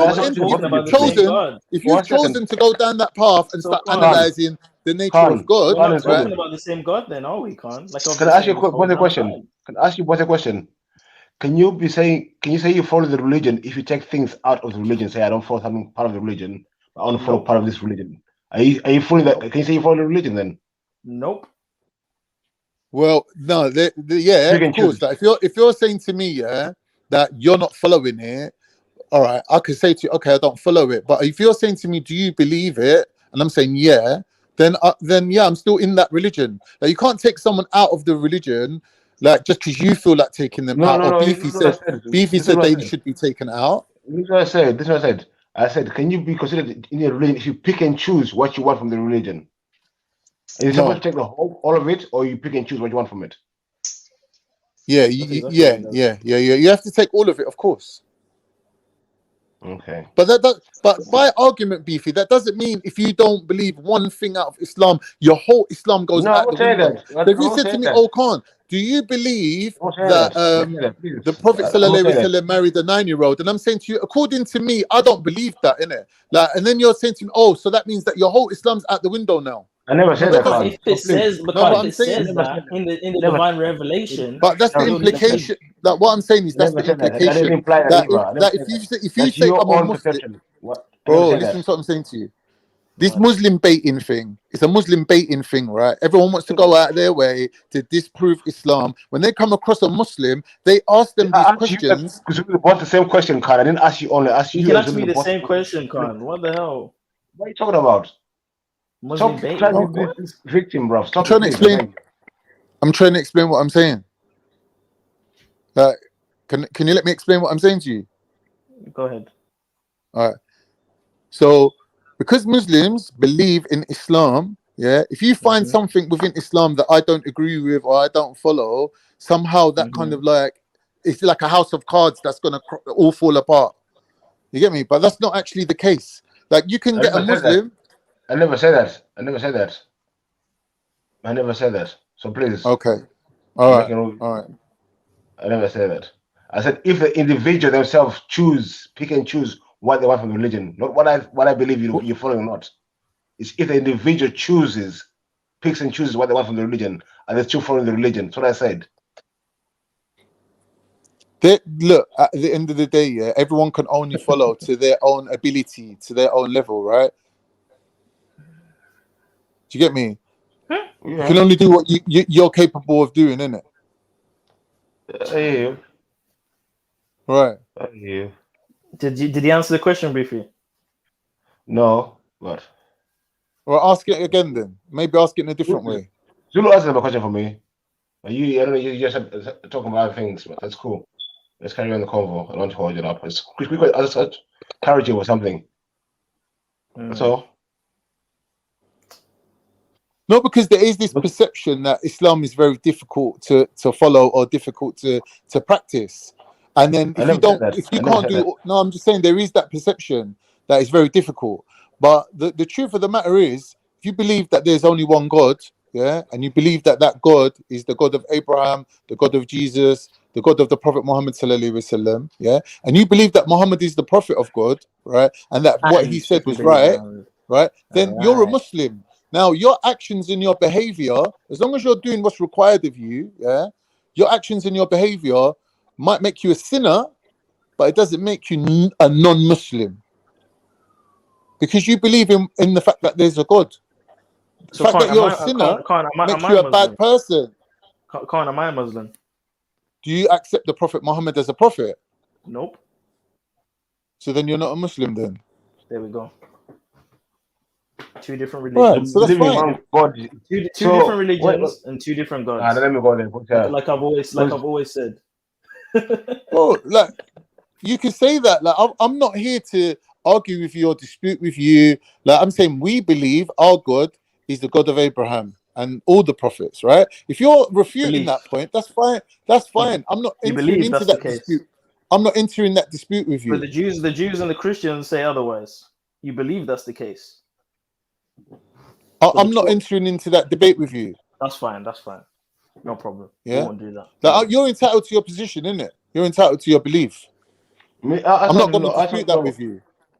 Okay. Like what these books talk about God, but like Zulu illusion, like you said something interesting, Zulu. You said I don't know the creator. Right? Yeah.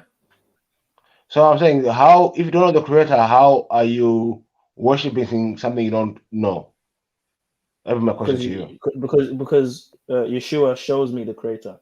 He's the physical image of the invisible God, meaning he points me to the creator.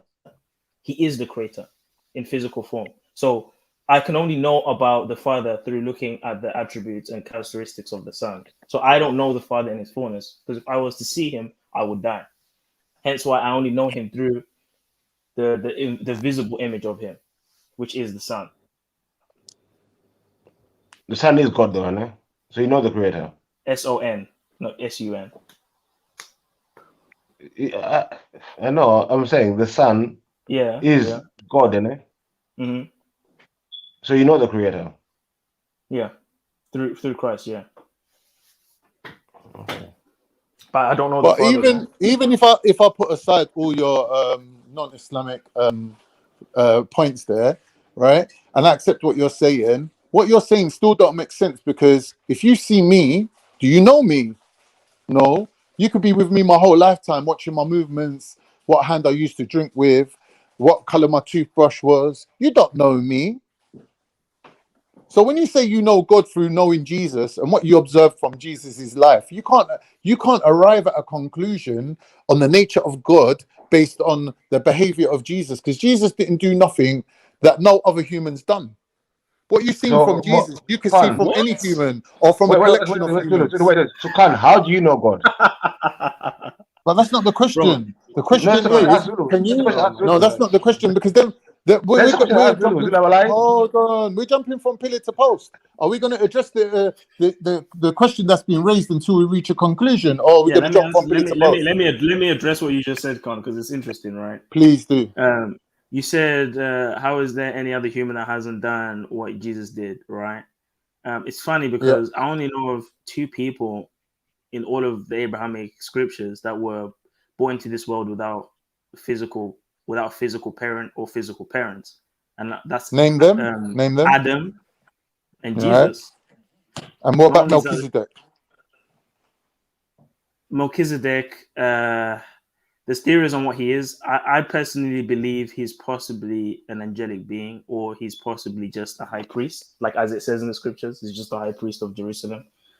But he's a very interesting character because a lot of people don't really know what he is. And we do know that Jesus is in the order of Melchizedek, as it says in the New Testament. So you just basically said that Adam is the other person, right? Okay, fair enough. And hence why we say Jesus is the second Adam. All right, so my point still stands then. You haven't been able to prove me wrong, because I said that there's other humans that have done what Jesus has done. You haven't been able to raise something that Jesus done that no other human's done.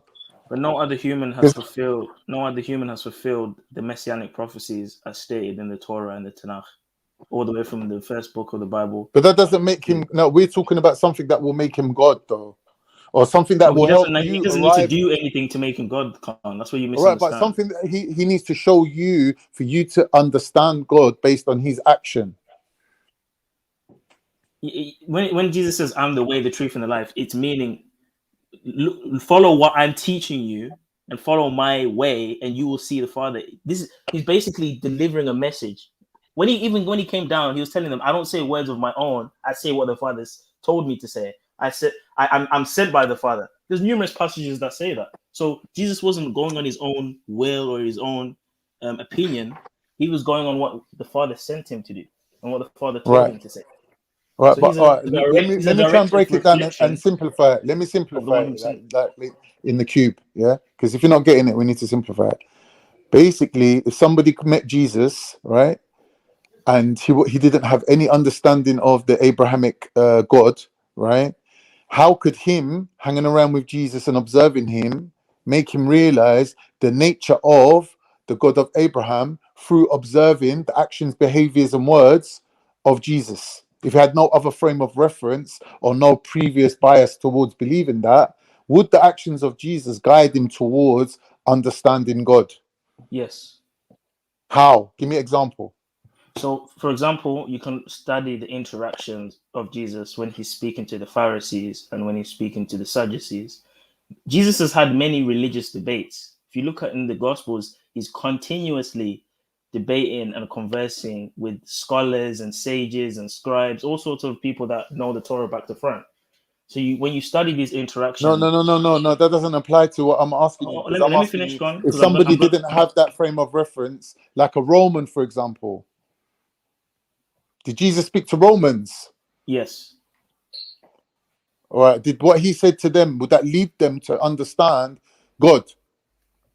Well, in the scriptures, when the Roman centurion believed, it's only because, well, actually, it isn't even because Jesus did a miracle for him. He believed before Jesus did the miracle, because he was aware of Jesus. He heard of Jesus, so he went to Jesus and he was like, "Yo, my son is dying. I need help." And then Jesus said, "Go back. Before you get to this time, he will be okay. He will be healed." He went back and the son was healed. So the Roman actually had faith before he went to Jesus, because that was. He didn't go to anyone else. He literally went to Jesus for help, so he was aware of it. So you're saying that the Roman believed in Jesus as a healer, or he believed him as a God? He took him for a God. The point is, he had faith in him that he would. No, but that's not the question I'm asking you. I'm asking you how can we substantiate your claim that being around Jesus in his times, yeah, would have led us to an understanding of God without using the Old Testament to lay the foundation. So I'm using Romans because obviously the Romans Hold on. weren't Let me ask Jews, you a innit? question. Why are you saying without the Old Testament as a foundation? Why are you limiting? Because you're saying the scope? actual actions and words and life of Jesus, yeah, who is your example of God on earth, should be enough. But do you Jesus realize that can't be turning up and saying, I am the living God. And by the way, here's the book of my previous history. But Khan, do you not recognize that the actions and the behaviors of Jesus were all fulfillments of what was spoken of before? To the simplest But thing does that as make him God though? hold on, Khan. Let me finish. To the simplest thing of being born in Bethlehem, which is stated in the book of Psalms, or to being nailed on the cross, which is also stated in the book of Psalms, being whipped for man's transgressions, which is mentioned in the book of Isaiah, defeating the serpent, being of the seed of Eve, going all the way back to Adam, which is stated in all of these things in the Old Testament are directly tied to each aspect of his life. You can literally put a parallel between the first miracle Jesus did all the way down to his crucifixion to the Old Testament. And each of these things are fulfilled from what was prophesied in the Old Testament. So you can't separate it. This is another thing people don't do. They want to separate Jesus from the Old Testament. You can't do that. Even in the Gospels, Jesus quotes the Old Testament numerous times. He tells them, listen, I'm he. Did he not say in the book of Isaiah, when he's telling the Pharisees, look at your book. He even tells them, your book, your prophet says, look at me, I'm here. So I don't know what you have to say. Yet again, I have to say, 100% agree with what you said. I've got no problem with what you said, right? But I'm saying you're not answering the question. The question is, if Jesus coming to earth as a physical representation of God is true, then observing his words, his actions, and his deeds should be enough for you to understand or arrive at an understanding of the nature of God. Now, the perfect test of that is not somebody who already has an understanding of God, but somebody who doesn't. So I'm saying to you, but based on Jesus's life, name me somebody like a Roman, for example, who looking at him recognized God through looking at Jesus. Because you're saying that if you see the Father, well, you're saying if you see the Father, if you've seen the Son, you've seen the Father, right? Now that means that everybody who sees the Son should see the Father, including people who don't know your Father. I'll give you an example. When you look at the crucifixion, the Roman that pierced him, I think it's either the Roman that pierced him or it was one of the captains. They even professed out of their own mouth that this must be the Son of God, because they were shocked that he basically, when Jesus passed, he said a few things, right? And not only did he say a few things, but in the manner, in the way that he passed, it was unfamiliar. It was shocking to the Romans, because when Jesus passed, it says as soon as he died, there was earthquakes, the temples getting mashed up, people were waking up from the dead. It was a madness. The earth was reacting to that event. So you could correlate that, right? The Roman said from his own mouth that this must be the Son of the gods. So I mean, the Roman didn't know about Israelite things or whatever. He's just a Roman, but he could feel that something was just supernatural, divine about this being. That's showing you an example of someone believing without the context, without the understanding, without the whatever. But Zulu, can you see that that's a very weak example? Can you see that? Like, do you accept that that's very weak? Like, that doesn't really substantiate the claim that if a man sees Jesus, he'll know God. How? Because a Roman saying this man is some sort of a deity or some sort of a god, is not outside the realms of belief, because they did believe that anyway. They believed Hercules was the son of God. They believed Perseus was the son of God. Like, for them to say a human being doing something extraordinary, for them, they could turn around and quite easily say this is the son of God, but they're not referring to the same God that we're talking to. We're talking to the Father, the God of Abraham. Did they acknowledge the God of Abraham by watching Jesus' actions? No. When they talk about God or being the son of God, they're referring to their own pagan God. So that's a very weak example. I accept that, they could have seen some sort of strength in him, some sort of supernatural strength in him. it's funny how you asked me to show you an example of a Roman, because you know that a Roman has never read the Torah or the Tanakh. So why would they have a knowledge of the specifics? Because you said if a man sees Jesus, hold on. Why would they have the knowledge of the specifics of the God of the Bible if they've never read it? So of course you they don't wouldn't. understand. But hold on, Understand. Con. But from the ignorance that they have, the small interactions we see in the scriptures between Romans, Greeks, and Jesus, they recognize there's something about this person. They may not know the intrinsic details of the God of the Bible, of Abraham, of Moses, etc., etc., etc., which is expected because guess what? They're Romans, they're Greeks. They don't know about that. But when they interact with Jesus, they recognize that there's something about this person. That's the best answer I can give you, because again, you frame the question. Hold on. Let me say this last thing. You framed the question and you deducted the usage of the Old Testament, which is actually very important when understanding Jesus' mission and life. So that's the best answer I could give you based on the question that you framed. Bro, you said when you see the Son, you see the Father, and you said that the whole point of Jesus coming to earth as God was through his example to show us God, right? So that should be sufficient, regardless of your background. If anything, the less biased you are, like we see the biggest resistance to Jesus' message was the people who had previous knowledge that were already biased and corrupt, right? So a person coming with a clean slate, what witnessing Jesus should be able to arrive at the understanding of God, yeah, if what you're saying is true, but not any old God, by God the Father, because you said when you see the Son, you see the Father. You didn't say when you see the Son, you see Zeus, or you see like Poseidon. You're saying when you see the Son, you see the Father. The Father is the God of Abraham. But it is the Holy Spirit that gives you the divine revelation that Jesus is Lord. I think if the only thing you can show me is a couple of Romans like that come across Jesus and said, yeah, like this guy's special. Like, I think that's a bit weak, bro. But it doesn't really substantiate the claim. How would they know about became Christian afterwards? Well, other people became Christian afterwards. Exactly. What about the Romans that became Christian afterwards? Oops. But anyway, that's the Romans who became Christian afterwards was 200 years after Jesus. No, bro. that's not true.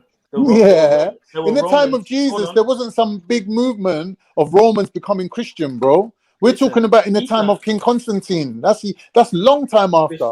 Before Jesus was gone long time. Are you familiar with the Roman centurion and Peter in the book of Acts? Oops. Okay, maybe you should read it more. When you read that story, this is an example of one of the first Gentiles, non-Israelites, being baptized and being brought into the faith. So when you say that Constantine and Romans only came in 100 years after, there's stories in the New Testament where Romans are becoming Christian. So I don't know what you're talking about. You're showing me one individual it's Roman not one person, who numerous accepted. People. All right, a handful of people that become Christian. It's people that are not named. It's a loads of people, bro. What was there any particular tribes of people? Paul went around preaching to Romans and Greeks. Literally, most of the people that Paul preached to were Romans and Greeks. Some of the churches were built in Turkey, in some. I think some of them were in Greece. Most of them were in Turkey and Syria and them kind of areas. But he went around these places preaching to Antioch, which is modern day. Yeah, but did Paul believe, right, that Jesus was God? Yes. Did Paul believe that Jesus was the God of the Old Testament? 100%. So why didn't Paul take the message of the Old Testament to the Romans? Because why didn't he tell them you need to be circumcised? Why didn't he tell them you need to observe the Sabbath? Why didn't he tell them all these things? He didn't do that. He went to them and said, Jesus, is a God in accordance to your understanding of a God. So you should accept him as a God. And that's why it's Roman Catholic. Do you understand that the Old Testament and many of the laws, many of the festivals and feast days, these are all foreshadowings of the fulfillment that was met on Calvary, on the cross. So the Sabbath. I'm not saying Jesus didn't fulfill no prophecy. I'm not saying that. But if the prophecies have been fulfilled, why would you keep the festivals and the celebrations when it's already been met? Do you understand that? So, for example, I don't need to do Passover. I'm not going to lie. I didn't understand it. Explain it again. Sorry. Okay. So, in the Old Testament, for example, the Passover. God tells the Israelites in Egypt to put the blood of the lamb on the wall to protect, so that the angel of death passes them by and it slays the Egyptians, right? Okay. That festival or that practice is then continued, which is now called the Passover, and they celebrate that day that God freed them from the Egyptians, years to come from that, right? That whole story, that whole practice is a direct foreshadowing and connection to the Lamb of God, who they call Jesus or Yeshua, dying on the cross, right? That's what that correlates to. That's the connection. Understand. So one, not only is it a remembrance day or a festival, it's also a fulfillment. And that fulfillment is now met when Jesus dies. So once it's been met, what point is they keeping that anymore? It's been met. Do you get that? You can go up to a Jew who observes these rituals and say to them, "Oh, today is I don't know what day Jesus was crucified on. Was it Tuesday?" God. One minute. Would the early? I'm sorry, Beefy, but you're wrong. The early Christians, the first Christians were Jews.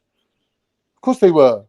The first Christians were Jews, were they not? Which That's wrong Jews for are you we to even talking say about? that. But anyway, what do you mean? His whole family were Jews, but everyone around him was what Jews. Jews Simon was a Jew. All these are you lot were talking Jews, about man. modern day Jews, Orthodox, Shekinah, and listen Talmud? to what I'm saying. Like, what Listen, Jews are let we me talking finish about? See, you ain't even letting me finish my point. Like, do you want to talk or not? I'm asking for clarification, bro. Bro, please let me land my point, innit?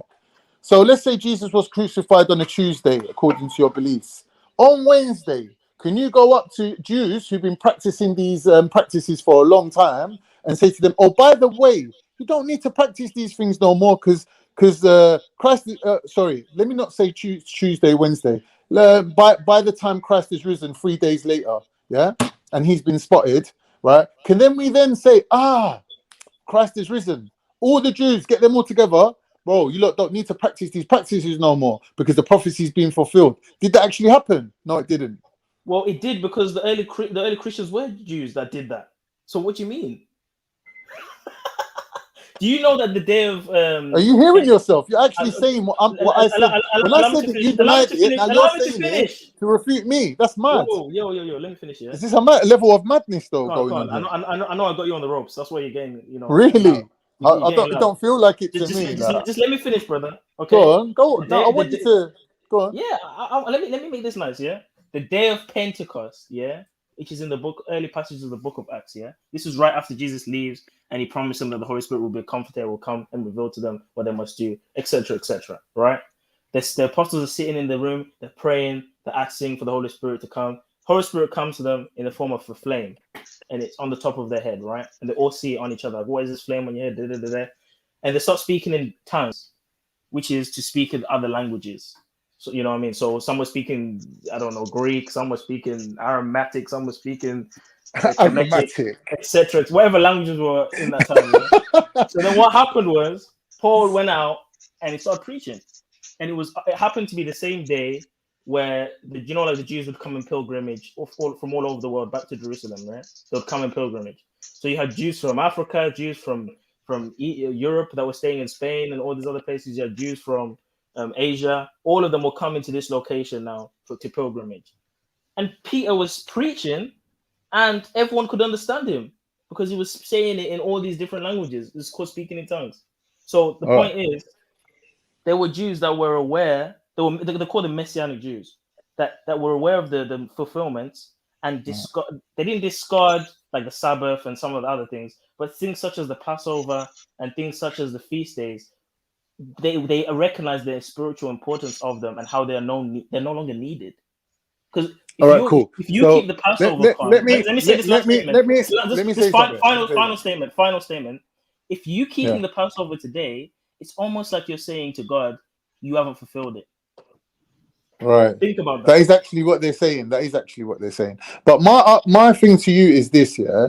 Like obviously, I'm gonna have to rely on your knowledge because I don't have this knowledge, right? To to conclude this, right? So my question to you is this, right? With acknowledging that the prophecy has been fulfilled and we no longer need to do all these things, right? what should then be the end result? What should be like? How could it be evident to people without Paul running up to them on the street side and telling them, yeah? How could, according to the prophecy, these people know that the prophecy has been fulfilled? Like, what would have been the end result? When you say these people, you mean the Greeks and Romans? No, I mean the Jews themselves. By the death and resurrection. Do you know Well, so the death and resurrection, which is the part of the prophecy, yeah, is prophesizing or concluding the prophecy. But what I'm saying, what is that when the prophecy is being fulfilled? What is the what is the meaning of it? Like, what is the thing of it? Why are they waiting for that to happen? Like, what does that mean?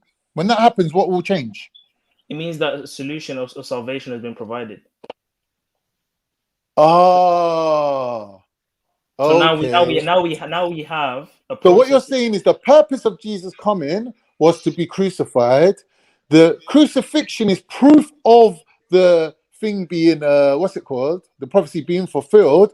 And moving forward, the benefit to you is that Jesus was crucified. So this crucifixion has basically fulfilled the past, the present, and the future just with one crucifixion.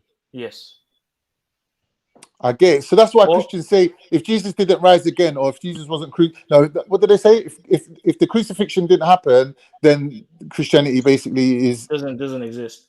Doesn't exist. So everything impinges on everything is basically pivotal to this crucifixion event. If Jesus didn't die and didn't resurrect, there is no Christianity. That's a fact. From the first book of the Bible all the way for Old Testament, all the way to the last. All right. It tells you about this Messiah that will come and die. To a Jew, right, who's a normal, let's say he's a carpenter, he's a milkman, he's a normal Jew living his normal life under the Roman Empire.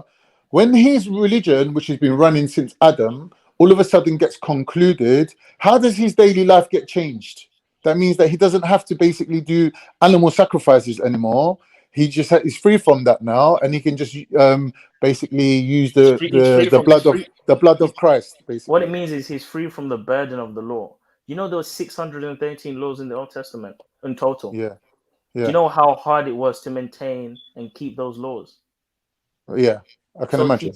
He's now been freed from the burdens of the letter, and he's now been given grace, meaning God is overlooking your past sins and he's giving you forgiveness and grace over works. So the way salvation works now is there's nothing you can do to be saved. Like, it's not like God says good deeds are like filthy rags. So just simply being good isn't enough. What the aspect is now that Jesus has died is that it's just about grace and belief. That's the most important thing now, belief and grace.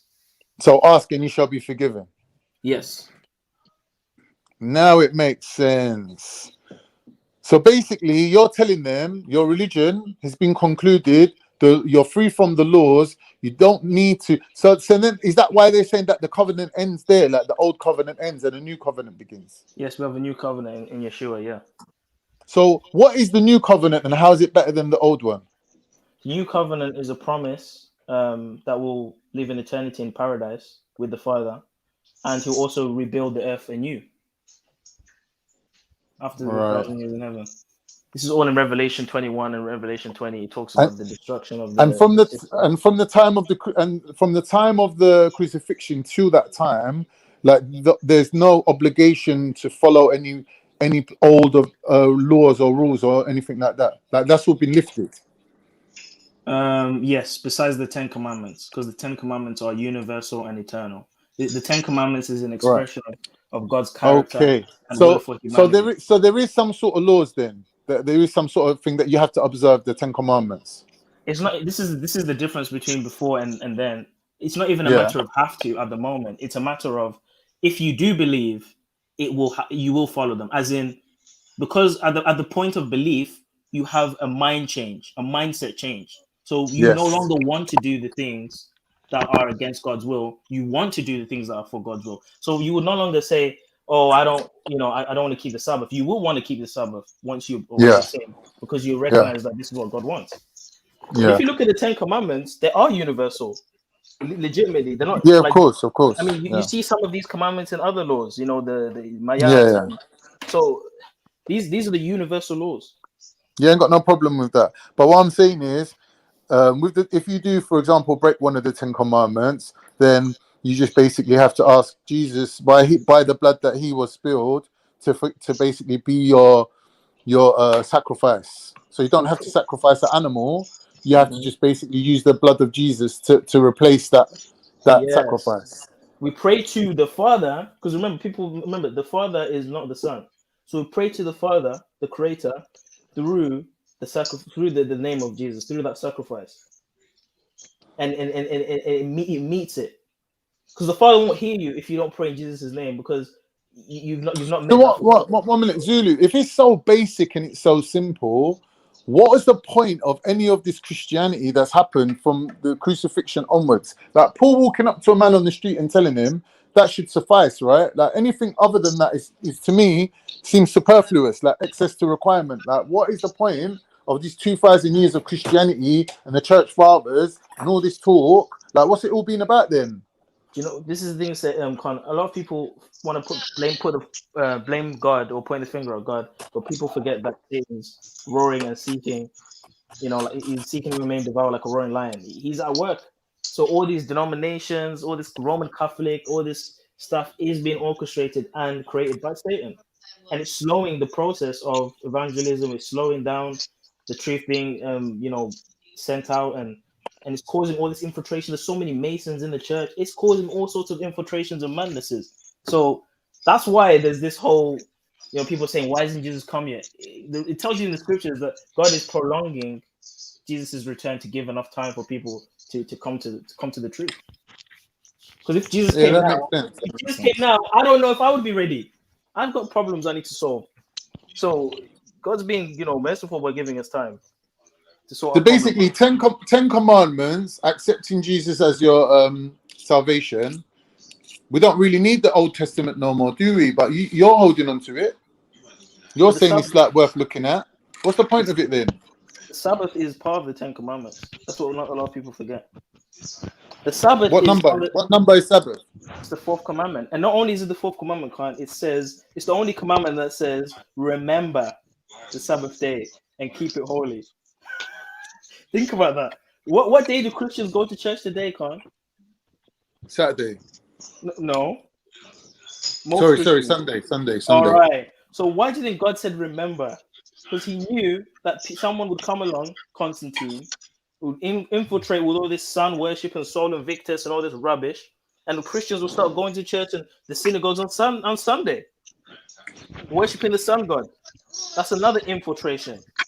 You've also got another infiltration with the Roman Catholic Church. If you look at the commandments that say don't create any images of God, or of the heavens above or the earth beneath. Are you aware of that commandment?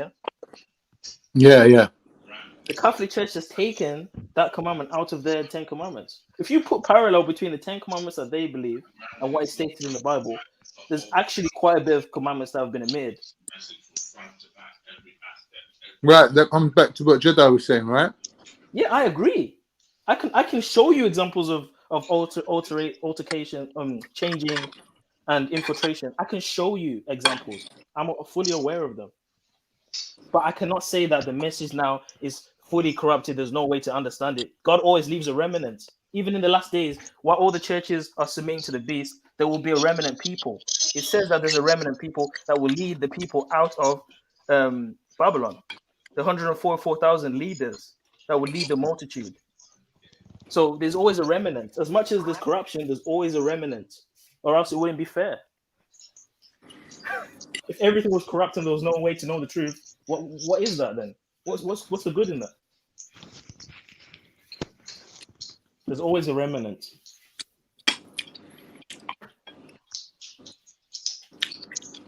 If it is easy as what you're saying, the 10 commandments and accepting Christ as the salvation, then a lot of the things that Jesus did in his lifetime, the examples that he set people, things like that all becomes, once the prophecy has been fulfilled, then all the teachings go out the window anyway. How? No, those the teachings still apply today. Listen, I can still read the Old Testament and get a lot of understanding from it. Don't get it wrong. I'm not saying dash anything. I can read a lot from it and get understanding, but all it does is points to a promise. This will happen. This will happen. This will happen. But when I get to the New Testament, it's happened. No, you know what you're saying makes sense, because people ask like, oh, why do Muslims take their religion a lot more serious than Christians seem to? What you're saying is the teachings are still relevant, but like your salvation doesn't rest on them, because obviously you only need to accept Christ as your savior. Living by these rules isn't going to make a difference. Yes. But like you're saying, they're still relevant, that they're still useful information. Mm-hmm. But it's just your life don't depend on it the way ours does. Yeah, that's another thing. Even in some Christian denominations and other religions, they have a works-based salvation system, meaning that there's certain things you have to do, like deeds, good deeds, yes, in order to be saved. And that, in my perspective, it sort of muffles the severity of sin. Because when we see the introduction of sin in the book of Genesis, we see that sin, the only real way it's mitigated is by blood. Hence why animal sacrificial was a practice going all the way to Adam and Eve. Yeah, but you're not killing the animal just for the sake of killing the animal, are you? You're actually costing you money to go and buy an animal, and then you're being forced to distribute that wealth amongst your people, so they don't basically ostracize you for being a sinner. So the actual animal sacrifice isn't just a matter of killing an animal, isn't it? It's not like a spiritual thing. It's like actually there is a physical element to it, isn't it? When Adam and Eve, by transferring that to Jesus, now it becomes like a fully spiritual thing, and you got to ask yourself, where is the sacrifice then? But Khan, you got to realize, yeah, by default, when we're born into this world, we're born into sin. So without are we though? Yes. Whether it's genetic or whether it's because of your environment, you're born into sin. Whether it's because you're in this world, however you want to interpret that, you're born into sin. So in order for you to be cleaned from that dirty nature, you have to follow the way, the truth, and the life to take you out of it. Hence why it says we were bought at a ransom. He was made a ransom for many. We were bought or adopted back into the Father's arms. Because Satan is the God of this world. Satan's running this world, bro. To me, obviously, as a Muslim, I'm not going to really accept that any other person's actions or deeds or debts comes on me, because I got my own clean slate when I'm born, innit? Like God made me to live a life. I got my own destiny. I got my own qadr. So therefore, for me to be born in a debt doesn't make sense, because I will have a different debt and you have a different debt. So if my dad's Adolf Hitler and your dad's like, I don't know, name someone good, yeah, whoever, then we would be born on unequal terms. But the whole point is, under one God, we're all equal. So we should all be born with a clean slate to make it equal. So Islamically speaking, this thing about being born with the sin of Adam or any inherent sin is to us is unacceptable. Because that basically goes against generational curses. Not really. I don't know about it. Maybe I'm not going to lie and say there's no such thing, but from what I know of, every human being is born without sin according to Islam, and that it's not just a belief; it's basically an important part of the whole doctrine of Islam that every human being is born equal. So let me ask you a question, Khan. Why is it in the Quran did Abraham sacrifice a ram instead of Ishmael? I think me and you have had these conversations before where we're talking about things about there's a different version according to Islam and there's a different version according to Christianity. And if you remember, we're talking about the Garden of Eden. No, I can't. I understand that difference, but I'm showing you how even in that difference, there's a remnant of a blood animal sacrificial process, even in your book and religion. Even though it's muffled it's still hinting to it. The fact that you guys sacrifice a camel on Eid, and the fact that even your prophets in your book have practices of sacrificing animals, even though you don't want to tell us how and why they did it, We know why, as Israelites and as Christians, we know why they did it, because it says in Genesis that because of the thing that you've done, God speaking to Adam and Eve, the blood of the beast shall be required at your hand. So we understand that this process is to mitigate our sinful state. But you guys want to muffle it as if, oh no, they just sacrifice an animal because, you know, whatever. No, we know why Abraham was going to sacrifice an animal, or even his son. We know all these reasons to why they did this. So I think you know as well, Khan, because you explained it quite eloquently earlier. I think you know very well why they did it.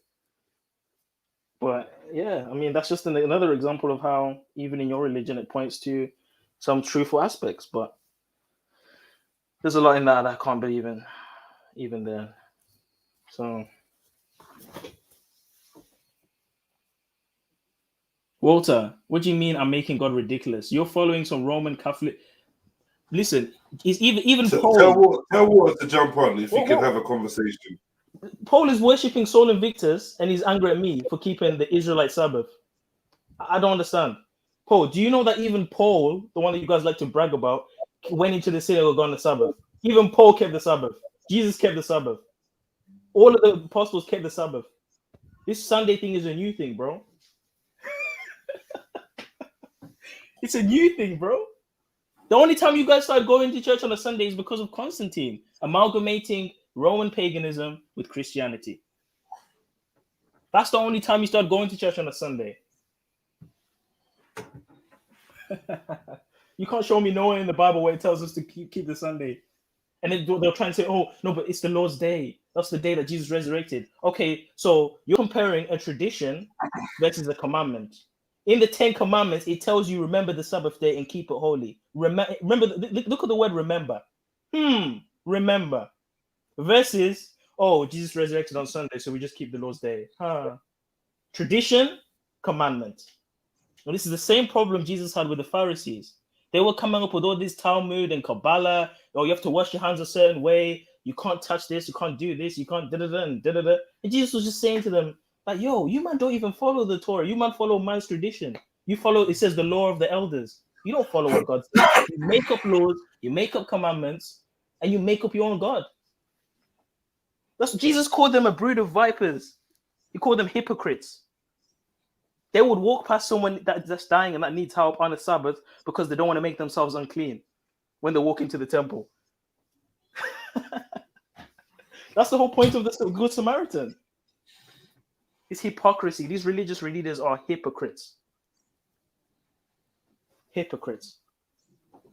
But Walter's not going to jump on, bro. I think I've only ever heard his voice one time. And that must have been like on some other like religious channel or something. I don't remember the last time I heard his voice, but I think it was the Hangouts. He's been on the Hangouts. I've seen him on the Hangouts. Yeah, no, I've heard it. He's jumped on here. But he interrupts people a lot. He's one of them. He likes to call people dumb and all this. I don't know why he's like that. I don't know where Khan went. I don't know if Khan is going to be back or not, or whether he defeated him. He's going to pray. He's going to pray.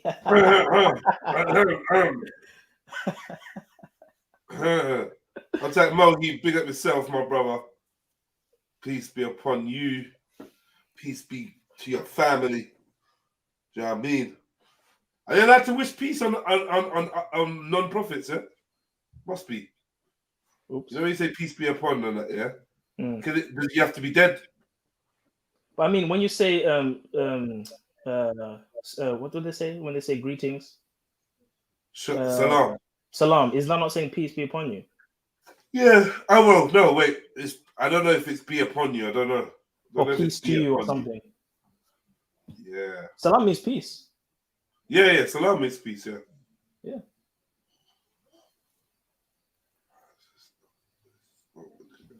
But yeah, that video, man, that dragon video, man. Woof. You know what, should we get into it now? Should we go back to it? Yeah. I'm tired. I'll tell you this, yeah. I've always believed that dragons existed. Like, right, let's go back into this one. How can every culture talk about this flying reptile and then now we turn around and say it's a myth? You know what I mean? It just doesn't make sense. What's man doing? How many rappers are Muslim? What does that mean? What does that mean, real guy? You mentioning people that are in jail for rape and that, bro. What are you doing? Man, allow that, man. Allow that. Snap Capone just came out from murder charge and gun charge and that. What are you doing, What is man? he talking about? I don't know. He's just naming rappers. Asco in jail for fucking drugs. Like, come on, bro, man. RA just came out from a 10-year sentence for shooting. Coolio. Oh, bro, please. Just bust a murder case. Yeah. Come on, bro. That's no good. What are you doing this for? Are you saying this is a good or a bad thing? Why is he just listing a bunch of names? I don't know all these brothers, you know, and I don't know them. But I mean, personally, the fact that you just called them rappers and that is this supposed to be a good advert for Islam, or are you saying it's a bad thing for Islam? I'm not sure why you're showing us the who's who of South London gangster rappers and that, and shotters, East London shotters and that. What's the point? Are you trying to say Muslims are dirtbags? That's a bit of a strange angle to take. Yeah, what's his angle, bro? I don't know what the angle is, bro. I don't know, bro. I don't know. Why did you write that? I really want to know. Tell me what is more serious than Al-Islam. Okay, he's definitely pro-Islam. Yeah. Help I describe this. Why you no, I'm just saying deep down they know the truth. I'll allow it, man. Man's a rapist. You did your naming rapist on that, and then you say, I don't want to hear about it. I don't want to hear about it, bro. Seriously, bro. Man, bun up girl with iron and rip out hair. I'm not going to hear it, bro. I'm not interested. This is the fucked up thing. This is the fucked up thing that's going on right now. Yeah.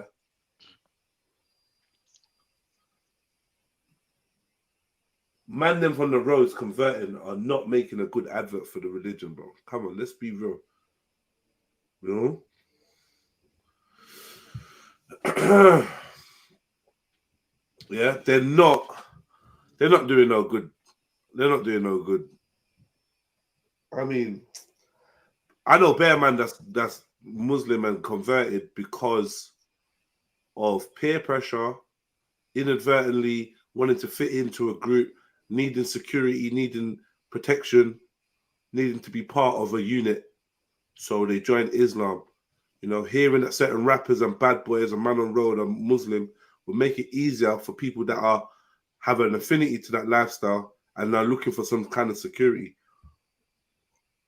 Do you know what I mean? Because they were sneaky and shook as well. Right. Like, so, I don't know, bro. I don't know, bro. Do you know what I mean? Like,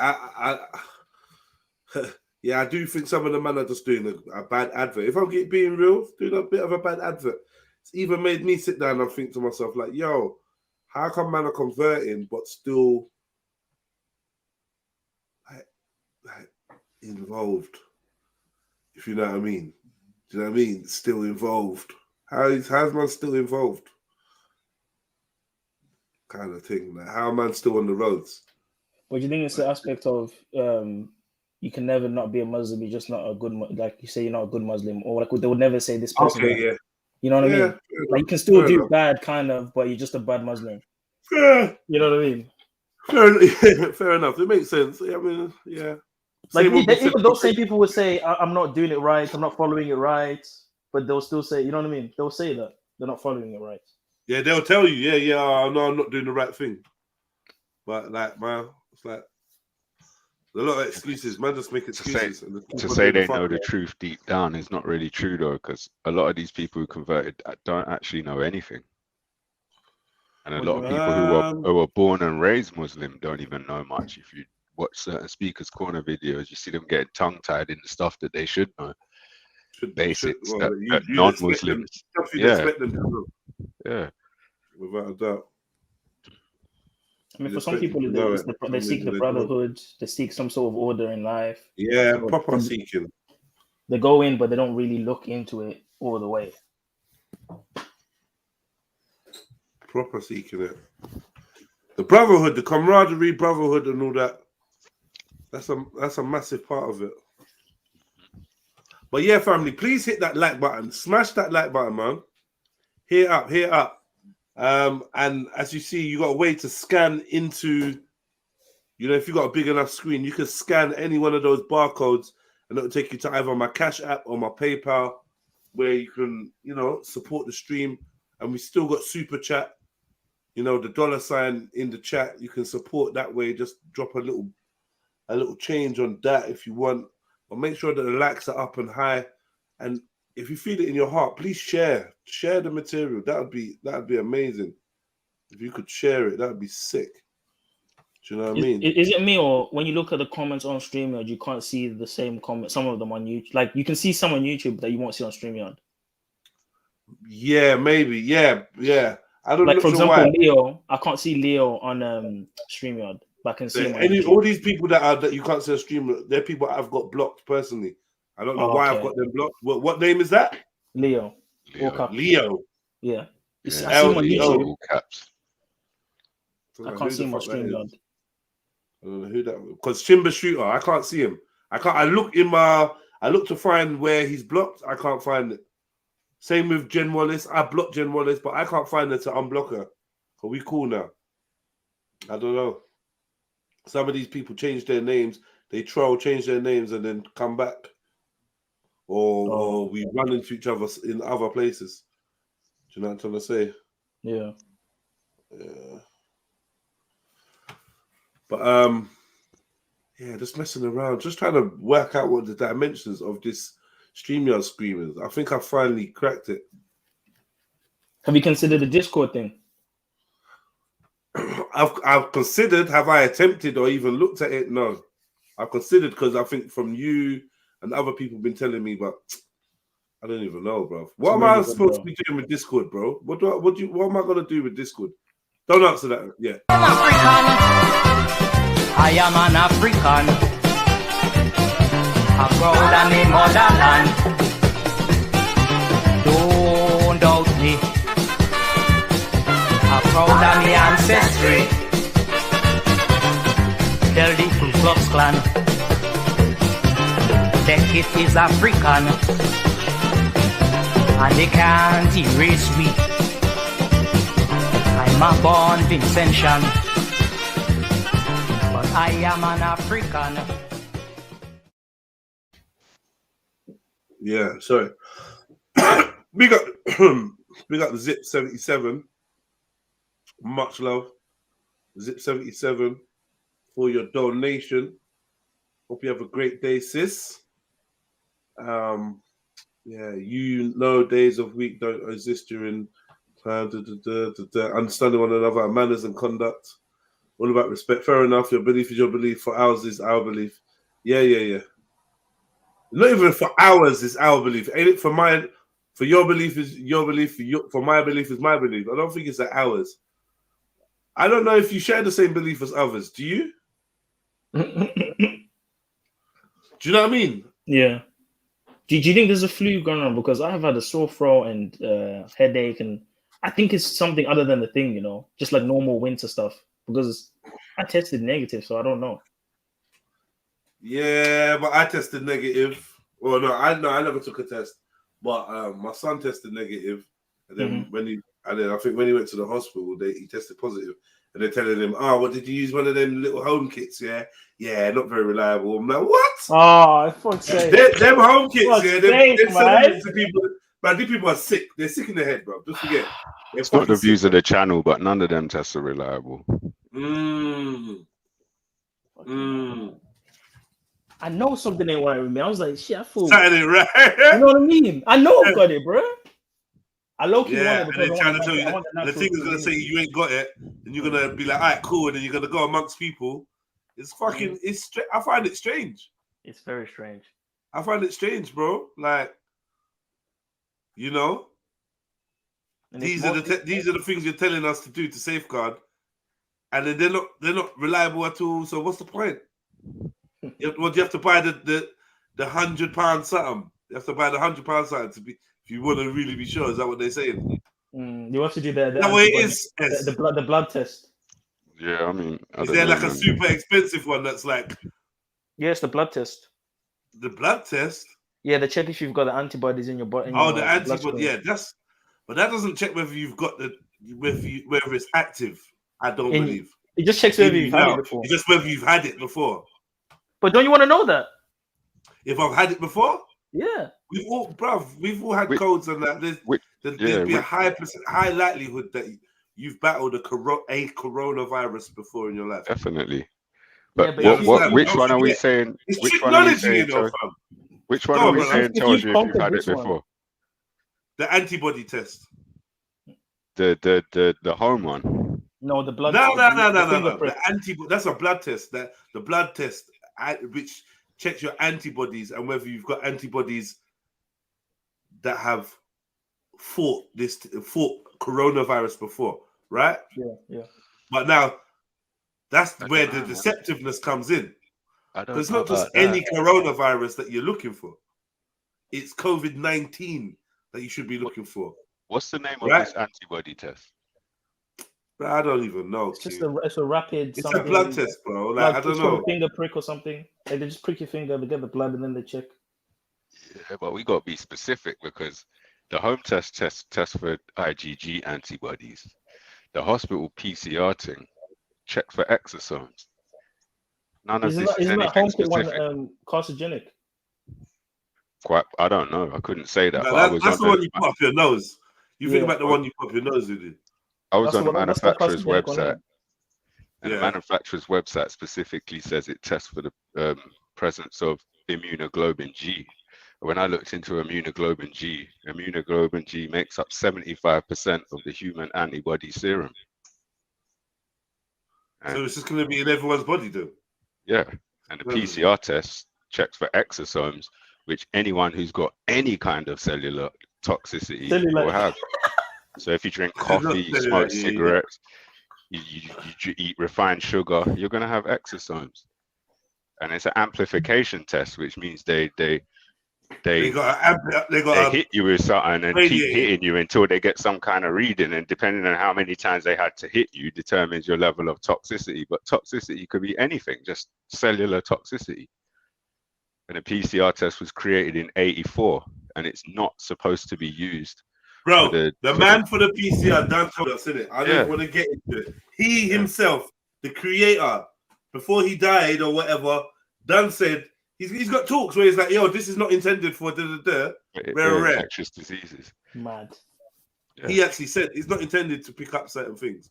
But don't you want to know if you've tackled the Delta? Like if you've beaten it, don't you want to know? So I haven't been shown a test that my honest answer is not really. I don't really care. But I know I have. I know I have. I know the thing hit me. And I think I've had it twice. I've never had before, yeah. Did you have the loss of taste and smell? I had that shit as well. Yeah. I had that before though. See, I had that before. Once, like the year before, right? When like the beginning. 2019 and all that. Late 2019. I had mine early 2020, February or something like that. When it was all popping off, and I was reading the news every day. Was that before the lockdown? There. Yeah, when I was doing the Chill News Chill News report. Yeah, we were chatting about it every day, busting jokes, putting pictures of bats up on the thing. No one was sick over here. Everyone was good. Yeah, my mum had something mad in March still, but. Yeah, but I mean, like, if you had something mad, no one ain't gonna be thinking. Like, everyone just had a little illness around October, November, December of 19. 100%. Yeah. Bare people had little things, and had a cold, whatever. Cool. The news was talking about Corona every day. We're watching it. I'm like, do you think we should be worrying about it? No, we're laughing at Chinese, how the Chinese shops are closed. Man just didn't really anticipate. I feel like we should have got it when it first happened, because now the badges are making these things mutate. They're making them stronger. I believe I've had it twice. Is it significant to any other flu? Could you recognize it was more significant to any other flu? Yeah, I mean, I've never had the flu. That's for one. I've never had influenza or the flu. That's for one. But what I had was worse than any cold. I've had a bad cold before. One time, staying at my brother's nan's house, and I thought I was gonna die. No, I thought I was gonna die, but I was leaned up for about a day. Breathlessness, blocked nose. I was just mashed up, but it was a cold. But was you aching and headache, and you just need to lie down and all that? Because that's a flu. Flu never used to hit me like that, but I've seen it hit other people in my family like that since. Do you have allergies like hay fever and stuff like that? Not really. I used to. Used to. Okay. So you I ain't got had hay good fever immune for system. about 7 years. So you got a good immune system then. Yes, sir. So this thing probably just ran through you and it did nothing then. Or probably just got a slight cold. Something. I don't want to call it this thing or that thing. Something. I've got my own. Yeah. Oh, okay. I just, yeah, something. It's something. I can't say what it is or isn't. Because I haven't done anything to test and say it's not this or it's not that or it is this or it is that. Yeah. But definitely I've experienced and seen my family members experience some shit. Shit. But do you remember all these theories about 5G towers and when it first started? Like, and I was. Yeah, I think it's distraction. It's distractions, 100%, bro. Because I was open to it. We were all open to it. We were like, yeah, it could be this, it could be that. And then now it's more. The science behind the 60 gigahertz stuff is sound. That's not up for debate. Do you know what I mean? Yeah. I think there was a lot of misinformation in terms of people were shouting out, "This is causing that," and blah blah blah. Whereas, I think that was a lot of the distraction. But the science between the science about the effects of 60 gigahertz EMR, that's sound. And also the numbers. It's got nothing to do with any coronavirus though, but it's got something to do with oxygen and the blood and whatnot. Yeah. And do you remember the numbers that were being conflated from the beginning? Oh yeah. But we don't want to get into all that. Yeah. Make sure everyone gets their job, okay? Everyone get it. I've got mine already, so I'm gonna make sure everyone gets it, man. I've definitely been jabbed a couple times in the face. I'm not gonna lie. So, real question is: have you ever been jabbed by anything before this whole thing? As a kid, yeah. Do you accept the science of it, like as a basic thing? Not really. I mean, I didn't know anything about it as a kid. I guess I didn't hear anything about it till I was older. My eldest had a couple, and my second had one, and had a mad adverse reaction. So, just never did anything since then. That was 2004.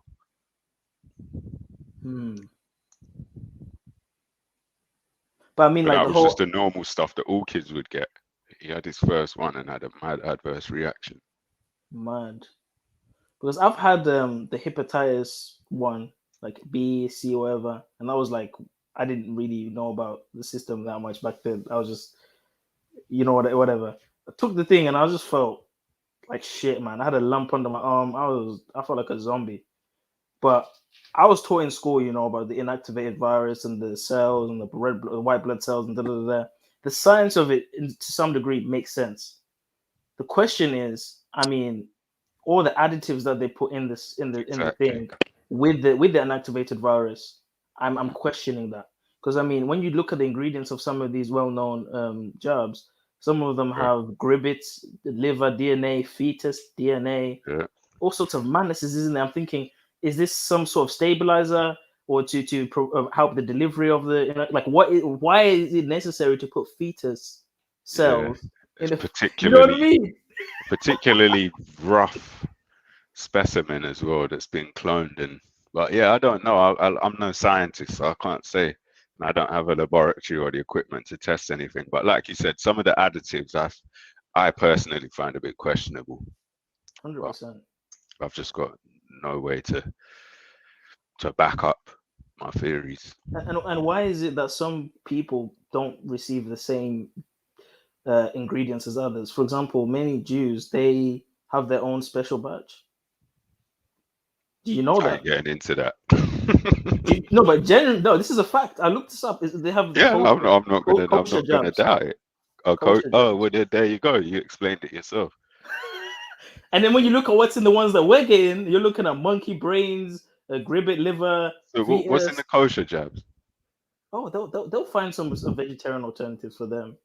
You know what I mean? But for us, so can't you request the kosher jab as an Israelite or even as a Muslim?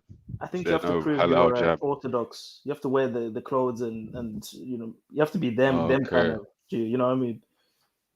We're the goyim, remember? We're not one of them. No, I get that, but I mean, if the jabs, I just thought maybe you could request. I don't know.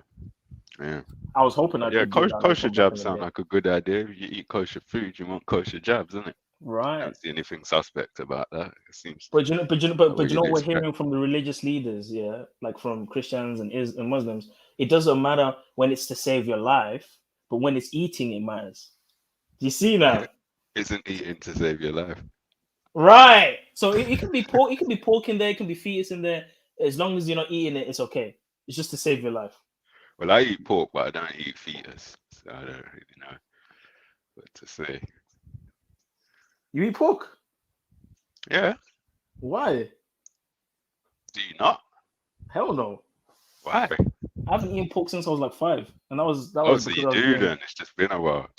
Well, it's something I'm not supposed to eat pork, and when I ate pork, I was kind of being defiant because my mom told the dinner ladies, don't feed my children pork. We don't eat pork. Oh, you ate it at school. And I ate it anyway in school. It was never. You never ate it. And it tasted pretty damn good. I can't lie. Yeah, that's all good.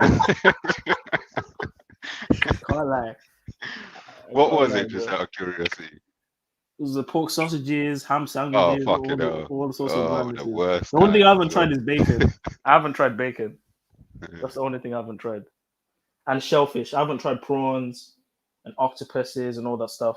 But you're not supposed to eat shellfish according to your religion. Yeah. Okay. I'm not supposed to eat anything without fins and scales. Anything with fins and scales. Without fins and scales. I'm not supposed to eat. Oh, I see what you mean. So you can. So even fish. Some fishes, like catfishes, those are not kosher. And there might be some correlation with fins and scales to the diet of the creature. A lot of the dietary laws are to do with the diet of the creature and the natural position. Like some creatures are scavengers. It could be to do with Yahweh being a dragon. Some. Allow me to finish. I mean, waiting all day to drop that one.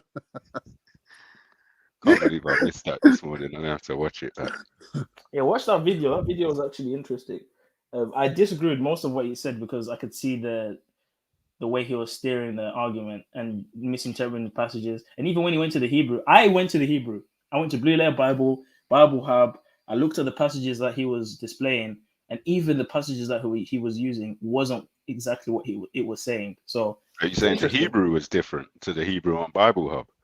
Well, for example, he was quoting the new NIV and the New Living Testament, all these New Age translations of the Bible. Yeah. Like, for example, one of them said something about 6,000 or something thousand virgins being given to the Lord. And obviously I read that and I was like, what? Why would God need virgins?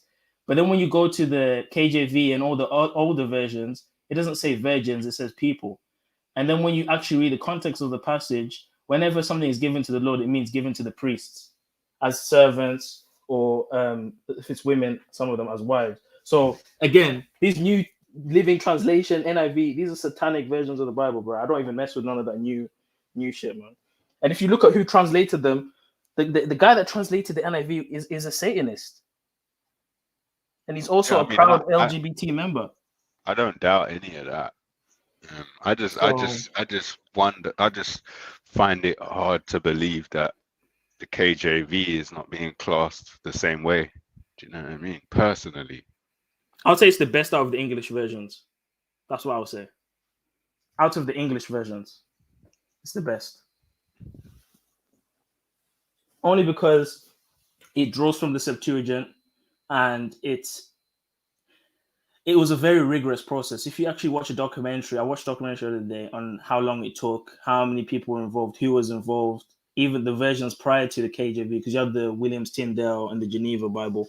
The people that were translating the Bible into English were doing it against the will of the Catholic Church. The guy that translated the Bible into English. I think his name was William Tyndale. He was killed. Yeah. He was killed for doing it. So it wasn't something that the system or the governing force wanted to happen. So it took a long time because it was done in private, in secret. If you had to pick a side of the fence, though, would you say that the Catholic denomination was satanic? Without a doubt. I don't believe Catholic people worshipping that God is going to be saved. Me personally. Whether or not God has mercy on them and acknowledges their ignorance, that's fine. But the doctrine and the teachings and fundamentals of Catholicism is satanic. And if you read the book of Revelation and you look at the woman sitting on the beast and you look at papal Rome and Antichrist, I genuinely believe the Catholic Church is going to be a forerunner in implement the Vatican specifically. Let me be more specific. The Vatican is going to be a forerunner in leading to this new world order. Zulu, are you a Muslim? Because what you're saying is that basically Islamic prophecy. Basically, they're saying that there's going to be a war between the Orthodox and the what's it called, the Catholics. But he just quoted that from the Bible. Though. From the Bible. And Khan, if you know anything about the biblical version of the end times and the Islamic version, it's completely opposite. You guys believe in the Mahdi, right? And when you and the Mahdi is supposed to be kind of like your savior kind of character to help you in the end time. When you parallel the Mahdi to the Antichrist as described in Daniel and Revelation, it's identical. So that's a lie. As far You're as such a liar. Listen, we broke this down before on the show. I broke this down before, my brother. So as far as I'm concerned, as a Christian and Israelite, as far as I'm concerned, your thing is also part of the New World Order. You're a liar. You're a liar. As far as I'm concerned. But there's only one enemy, yeah? There's only one Antichrist, yeah? And that's going to be the Catholics, and the Western Europeans are going to go against the Orthodox. So you're creating more enemies than there needs to be, right? There's only one tribe of people that's going astray, right? Let me ask you a question, yeah? I think it's very disrespectful you're saying this about the Mahdi as well. Oh, no, it's my opinion. You can say it's disrespectful, but it's my opinion. Are Catholics not disrespected when you're saying that about Catholics? What am I saying about Catholics? You're saying that they're the Antichrist, they're the New World Order, right? I'm saying according to the prophecy. Okay, so are you disrespecting Catholics by saying that? Because what you tend to do is call people Islamophobes and being offensive when they just stay in their opinion. Oh, you're saying me calling these people Islamophobes is a tendency? Yes, you called me an Islamophobe many times, Khan. But you are an Islamophobe. You just said the Mahdi is the you see. Bob, you're saying the Mahdi is the Antichrist. No, wait. Hold on. Yo, I feel like, saying you don't agree with homosexuality doesn't make you a homophobe. Homophobic, yes. Right. Saying that from your study, the Mahdi is actually the Antichrist doesn't make you an Islamophobe. It's just an opinion. Especially saying that you believe that from prophecy, the Catholic Church will introduce the Antichrist doesn't necessarily mean that you're a Christianophobe or whatever the terminology is. So I think what Zuli's saying is kind of correct. You can't drawing for the Islamophobe card is boring now. It makes people don't want to. No, he said I previously called him. Hold on 1 second. Anyone with a criticism, anyone with an opinion, isn't necessarily an Islamophobe. Mm-hmm. Bro, so if you're saying your God ain't a God, he's actually the devil, right? Doesn't make him an Islamophobe, bro. He just doesn't believe your religion is correct. No. He's offering his. Let me just finish my point. Got an issue with Muslims. Hold on, wait. I love Muslims. Wait. He don't hate Muslims. He ain't got an issue with Muslims. He just don't believe what you believe in is correct, and he has an alternative view about what you believe in. That makes him an Islamophobe. Right, but look what I'm saying to you. You're saying that it's his opinion, right? I'm saying if somebody is an Islamophobe, right, that is based on their opinion. It's based on being an Islamophobe ain't based on facts. It's based on your opinion. Based on hate, not facts. It's based on hate and irrational fear. It's based on prejudice. Like, come on, it's based. You know what being a phobe is about? Being a phobe is based on being anti the people. Blah blah blah. Come on, man. If you don't agree, if we're just talking about scriptures, you've got a view on the Catholic Church. I don't think that makes you anti-Catholic. No, if I'm saying that there's going to be an internal war between two factions of Christianity, and we're taking allegiance with one side against the other, then we're not Christophobes. You get me? Because we're taking sides with one group of Christians over another. Come on, man. Right? Stop doing the semantics. You're playing semantics, bro. Yeah, how is that semantics? That's not semantics, bro. It is a little bit, man, because we're agreeing on that point. So you know you're not going to get an argument. But all right. But maybe we can disagree on this one, because I'm never going to agree that someone who says your God ain't the real God compared to someone who says your God is actually the devil. There's two different things for me right there. Like you saying you don't agree with Islam. I might be like, I don't believe in any of your religions. Right, that's fine. But if someone thinks all of them are the devil, is he I might believe that all religion is from all modern day religion is from the so-called devil. Does that make me a phobe? Come on, yeah. bro. Right. I would say that. I would say yeah. How? No, bro. How? But wait. Slow down, please. Everyone, slow down. Khan, it's unfair to expect people to believe in your scriptures or to have the same perspective as the ones you do from your scripture. From the way that your scripture describes the Mahdi, I might think that fits a description of the coming Antichrist. That does not make me an Islamophobe, bro. That just means we have theological difference in the way that we see scriptures, interpret them, and find meaning in them. Doesn't mean that I am against Muslims or I hate Muslims and I hate Islam and I hate everything that Islam stands for and I'm just against and I'm prejudiced. That's a phobe. That's an Islamophobe. Like somebody that just thinks, oh well, they're praying to the wrong thing. They're mistaken. What the person they think is a savior is actually a demon. That's not. Do you know what I mean? Can I say one quick thing? Go on. Just to make this clearer to you as well, I just typed in if the Mahdi is mentioned in the Quran, and he's actually not mentioned anywhere in the Quran. Only. In the now you're being semantic. I'm not trying to promote Quranists. I'm just letting you know. No, you're being semantic. No, but hold on, brother. I'm not going against your main. I'm not even just by saying that. He's not even mentioned in the Quran. All right. By the way. All right, cool. Let me just come back to what Jedi said for a sec, yeah, because he spoke for quite long, yeah. I haven't really got any objection to anything you said, Jedi. I'm just trying to draw a distinction between somebody saying, I don't actually believe in your religion. That's fine. Yeah. You could say, oh, your God ain't my God. That's fine. But when you say your God is the devil, unless you're actually a Satanist, yeah, who loves the devil, then you are basically saying something that you're phobic to. Because why am I mentioning the devil and saying, if I called you a devil, am I promoting you? Are the Taliban Yazidi phobic then, yeah? Are the Taliban? Yeah, they probably are. They'll probably mash them up for that reason, innit? Right, so, okay, well, to be honest, they've taken their views and their views may cause them to do a physical act. But I'm saying for their views alone, yeah, the lots of people within Iraq, Iran, believe the Yazidis worship the devil because their god's unspoken name is Shaitan. Yeah, I agree with what you're saying, but I think what you're saying supports the Yazidis deny that claim. What do they deny? They deny that their god is the devil.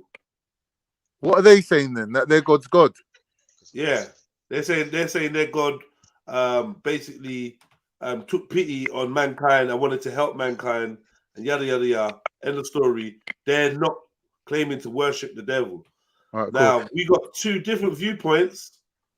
Yeah, I don't think that just you having a viewpoint that when I look in these books and I see and I look at this, I can see that this is actually what in my book is interpreted as the devil. I don't see that as being phobic.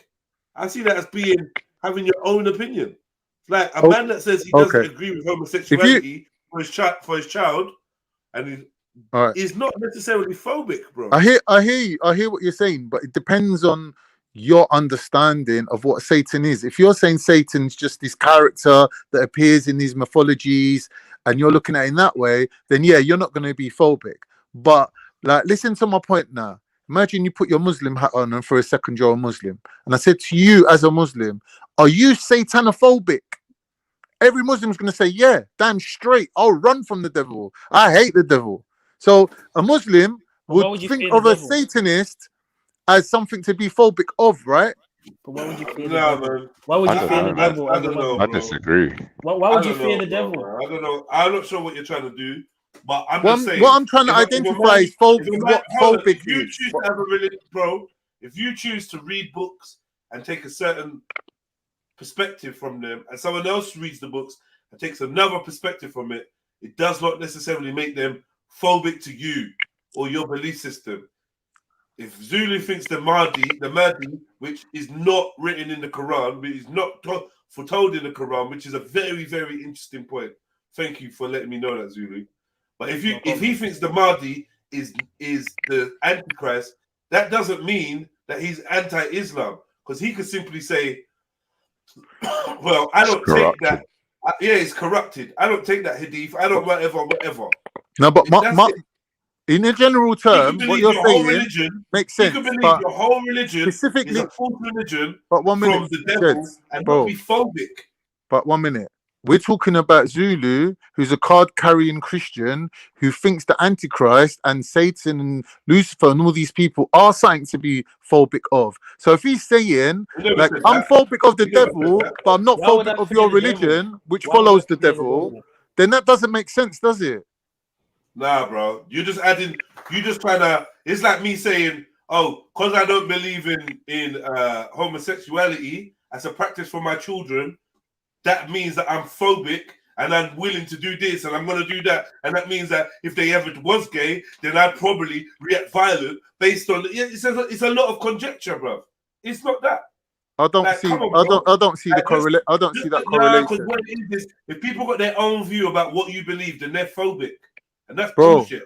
if Zulu's a Christian, he's phobic of the Antichrist, is he not? He's actually calling him anti. He's actually putting the word anti in the man's name. So are you Christopher when you say that the Bible is corrupted, or you say that Jesus didn't die on the cross? Bro, We don't need to find correlations. Let's stick to what we're talking about. No, the question was, are you a Christopher or are you a Muslim? You as a Christian are calling a man Antichrist. You're calling him anti already, and you're saying you're not phobic of him.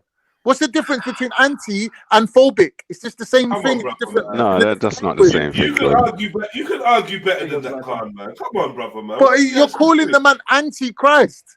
Yeah, anti against the opposite of. Yeah, so that's what phobic is, It's isn't not it? the same as having an irrational fear. It's an irrational fear, man. You know what?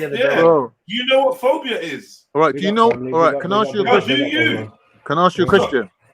Do you know what phobia is, brother? All right. Can I just ask my question? No. All right. Big up. I'm asking you one. All right. Listen. Well, you can ask your question, but I'm asking you one. All right. This definition. 1 minute. This definition of Islamophobia is not. Let's put the confusion. So basic, man. Let's talk in a style that is conducive to hearing each other out, man. Yeah, man. Alright, bro, I ain't in a rush. I ain't going nowhere. Like, we can talk about this. Me neither. I got an appointment at 4. I'm gonna go to the doctors. Yeah. They're saying I might have a chest infection, bro. Okay. Yeah. So, look, man. Let's slow this shit down. Let's slow this shit down. Family. Yeah. For someone to be an Islamophobe, I feel like that means that you've got to be prejudiced against Muslims. You have to have irrational dislike or negative prejudice towards Islam as a way of life and Muslims as people. For you to be an Islamophobe, you have to have an unfounded issue with something that is not based on anything rational. Now, if a man's saying he's analyzing text and from what he can see, the story of the Mahdi correlates with him with the Antichrist, that does not make him an Islamophobe, bro.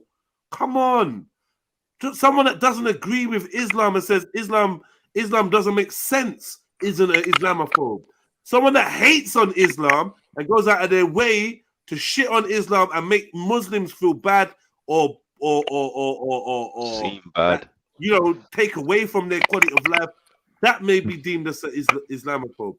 But someone that just doesn't agree with your interpretation and has his own viewpoint, you're just gonna label them with Islamophobe.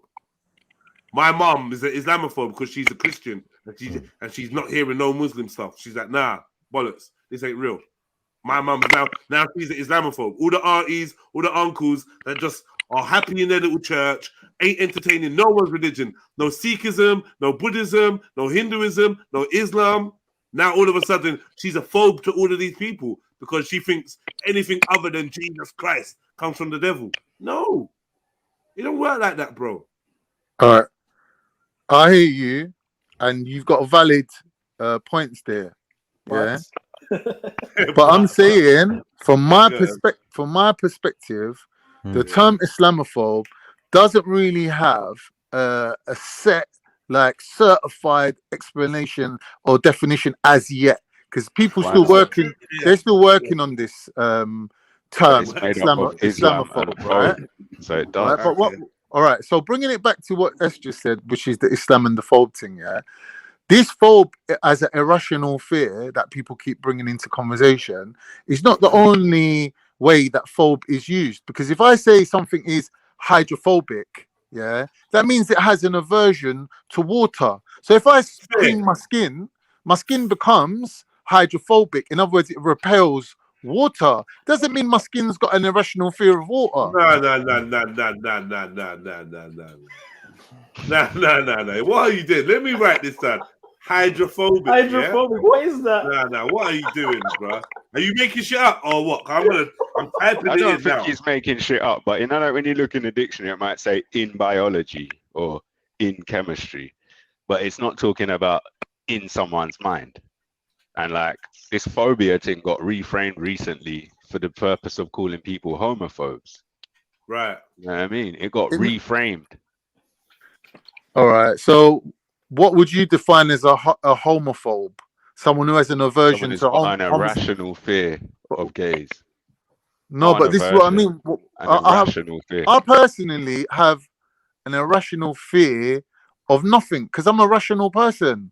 Right. Like, where does fear become irrational? Fear is the most rational thing going, bro. Right. This why you shouldn't be using that terminology. Exactly, and how can but I have a different definition. How can Zulu be an Islamophobe and you're not a Christophobe? It's contradictory, bro. No, it's not. We're two different people with two different opinions based on two different arguments. You deny that he's the son his of God. argument was based on a rationale, quite a sound one as well. From his your definition of a phobe. No, but it has to be substantiated. You can't just come along and say, "Well, I've read these books and I think this." No, but you don't understand what I'm saying to you. If somebody's saying that their opinion is that X, Y, and Z, what Zulu said, I don't even want to repeat it, right? His opinion makes him an Islamophobe because Islamophobia is an opinion. Bro, stop that, man. No, it's not. Stop that, bro, man. If Zulu was saying, is there any Muslims in the chat that agree with him? Can I just add one more thing? Because Muslims are terrorists. Bro, I'm here, man. I'm ready to answer the question correctly. Zulu may be able to draw references from scripture, but nothing he can say will substantiate his claim. Anyone can make any claim, and anyone can draw references from any legitimate sources, but whether or not it's substantial is the issue. He didn't so much as make a claim. He more said from what he can see, that story seems to correlate with his idea of what the coming of the Antichrist. Right. Really but no one else agrees with him. But no one else agrees with him. Khan. And the funny thing is, I didn't say Mahdi is Antichrist. I just pointed out that there's a parallel. Right. Yeah. And what I was going to say to him, like, if I was to answer it. Yo, Mac is cutting. I can't hear him. Yeah, you're gone, Mac. Sorry. If you understand, I'd say no, Zulu. If you understand the prophecy, and that many people of the many different sects have the similar prophecy. It's not exactly the same for everybody, but they do have the same similar prophecy. The army of the Mahdi come with Isa alayhi salam, which is Christ, right? So they're part of the army. They've come for the Dajjal. The Dajjal is the Antichrist. So it's just misappropriation. You got what I'm saying? And if you were smart enough, Khan, you could have highlighted that to him, and it would have been the end of the argument or another question. But it wouldn't have been like considered a disrespect, because how is he supposed to know? He's not. But that doesn't matter. That doesn't matter what you say in Islam. You can't give him your Islamic version. He don't care. Your God is not his God. Your religion is not his religion. He don't have that view. So as far as he's concerned, you ain't got no Mahdi. You ain't got nothing. Like your thing is not correct. This is where Zulu's coming from. Yeah, so that's anyone cool, that you but- say is coming as a hero, if it's opposed to what he believes, then that's an anti-hero. Hence an antichrist. It's very simple. But that Like, ain't that whether ain't it's the that Dajjal, ain't nothing whether to do you with don't me. believe in the Dajjal, the Mahdi, the whoever you believe in, whatever you believe in. Yeah. From the point where you don't even believe that Jesus died, you lot are on two different pages. Right. So he's allowed to look at what you got and be like, nah, this is what I think. And you're allowed to look at what he's got and be like, but there's no merging in Zulu's mind. He's been trying to say this for years now. He's not. Yeah, he but don't see that's the not merge my- of the two faiths. I don't think This I'm is making why- that argument with Zulu, but I understand where you're coming from. Yeah. Do you know what I'm trying to say? Especially when you So- see the Mahdi will bring one world religion, the Antichrist will bring one world religion. The Mahdi will bring everyone unity in Israel. The Antichrist will bring unity in Israel. The Mahdi will build the third temple. The Antichrist will bring. I'm just looking at the parallels. I just made that Yeah, statement right. that there's That's fair. parallels, clear That's fair enough. parallels. You can But come to the that- conclusion of what you want Right. that to be. But the Mahdi can't do anything without the And he ran away. without the say so of the prophet himself. Which prophet? Which is according to the Muslims or any Muslim text, which is supposedly Isa. Yeah, that's right. Okay. So the Antichrist definitely is the Dajjal. Do you get what I'm saying? I thought it was the devil himself, but I was quickly corrected on that term. Do you get what I'm saying? So I was like, okay, that makes sense. Do you get what I'm saying? I mean, so even in the story. Sorry to cut you. I did say the Mahdi is an army. It's not just one individual. Even in their story, when Isa comes back, he's going to destroy the cross. It says it's going to snap it in half or something like that and say you Christians were wrong. Like the whole, it's a different narrative. It just is. So why are you surprised? No, but it's more than that one. I don't believe in your narrative, God. Like, I don't know why you're surprised. No, I'm saying there's more than one. But you see, like even Muslims don't believe each other. So imagine that the Sunnis have their version, the Shias have their version. But obviously, the Sunnis don't agree with the Shias, so they dismiss their thing out of hand. This is where even internally there's an argument about the Mahdi and Imam Mahdi when he comes and all of this type of stuff. And, there's a lot going on. But definitely every sect or whatever has these hadith. Maku, thank you for coming in and bringing the knowledge, because obviously, like, I'm not claiming that I got the knowledge, innit? I just made a little comment to Zulu about what he was saying was parallel to the Islamic prophecy. Now, he went a bit further and started coming up with things that is not correlating between the two, which I accept that. But what I'm saying is the story about the Mehdi is only relevant because Mehdi is a rival of Mehdi is one of the signs of the end times. Yeah, that's correct. Mehdi himself, he ain't really gonna do nothing to the Christians. It ain't like he's starting a holy war. If anything, Muslims are saying they're not going to be involved in the war. It's going to be a war between the two sides of Christianity, right? The Catholic, like the Western Europeans and the Russians and the Eastern Orthodox, they're going to clash with each other. So what we're seeing is, for example, homosexuality being accepted in the West, women priests, all these things that's infiltrating Western Christianity is putting them in a position that's opposing the Orthodox, right? So then they're saying that in this war between them two, they're saying that the Muslim side will ally itself with the Orthodox. Now you're seeing Turkey and Russia are getting close together. That's sort of like them sort of vibes is going on. Can I tell you what I personally think? Khan, what is the Mahdi going to do with the Jews and Christians that don't submit to Islam? I was going to according say to the Hadiths. That from what I understand and from my point of view is that he is coming to the house of Saudi. Do you get it? He ain't coming to no Christians or he's coming to Muslims. Mehdi or Isa? I'm saying Isa is coming to Muslims or who are saying they're Muslim. Because remember, only one of the 72 sects is going to be accepted. So no, I think you're getting mixed up between Isa and Mehdi. Mehdi's going to come to to that family. He's going to have a particular name, and I agree with that. There's Imam Mahdi. Yeah. And there's the army of the Mahdi, which is Who's going in to conquer Jerusalem. the Revelation. You got what I'm saying? Which is in Revelation. Yeah, but even if they conquer Jerusalem, it's got nothing to do with Christians. And build the third temple, and make Christians and Jews submit. Who's building a third temple? It's in your hadiths, bro. But no, I'm asking you a question. Who do you think's building the third temple? The Mahdi is gonna help or orchestrate the building of the third temple. Who told you that? Look at your hadiths. So you got hadiths that backs this? Sahih hadiths from like Bukhari or Muslim? Give me a second. The building. Third temple.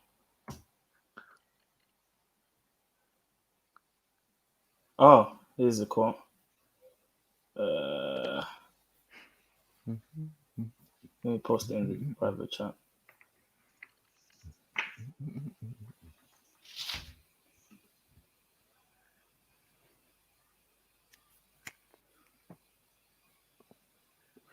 Yeah, but calling someone that is Islamophobe is it's definitely not a great way to start a conversation. Bro, let me clarify what I'm saying. If somebody is a Christian and they are anti-Satan, right? They hate Satan because they're Christians, and then they tell you, the leader of your religion is going to be Satan or the Antichrist, whatever you want to call him, and I call you an Islamophobe, right? For saying that, that's not out of the realms of normality, bro. You're telling me I'm following Satan, and you're a Christian who hates Satan. But I don't see how it can be any clearer. Hold on, though, Kahan. People say the same thing about Christians, though. I don't know what you mean. People say the same thing about Christians. It's been thrown to them that the light bearer and the son of the morning and all of these things, that Christ could be Lucifer. So there has been these conversations and arguments. Do you get what I'm saying? On both sides. So there's nothing to say that. No, but what that is, that's those arguments Satanists can't be made. Trying to claim Christianity for themselves. No, that's the opposite. That's actually the opposite. And reading. No, that's just people observing and reading the text and trying to make sense of it. Do you get what I'm saying? You can have religious arguments, but the people that are saying that love Satan, though. Christians who love Christianity are not saying, "Oh, Lucifer's the light bearer." No. Satanists are saying that. No, not necessarily. But when the Satanists, when Satanists are trying to say that Jesus is Satan, right? They're not dissing Jesus. They're trying to boost up Satan and make him into a Christ-like figure and claim Christianity. That's what they're trying to do. No, so they're not that's not what I'm doing. So then that means the argument stands.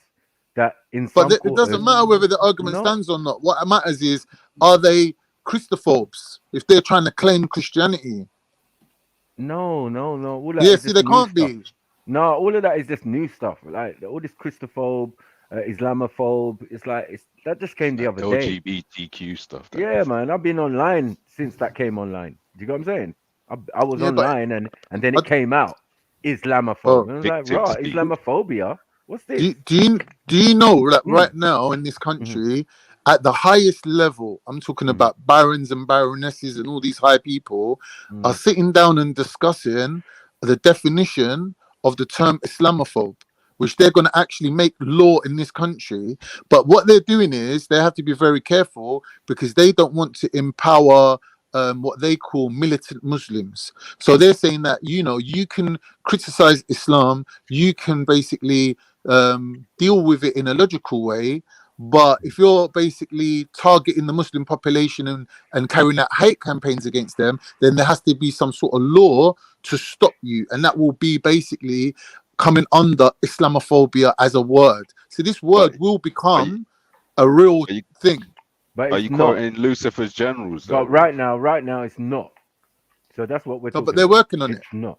They're No, working but on you're it right saying now. don't care Lucifer's what they're doing. generals are working on a Yeah, we No, but don't you're care terminology. what making it they're like, doing. oh, it came yesterday, like as if it's some slang term. No, I'm yes. telling you, It is, this will bruv. It be is, bruv. It is legislation. new. Yeah, But but they're bro, this will, Lucifer's will. but generals, bro, bruv. What are you listen talking to what I'm Coulda, about? saying.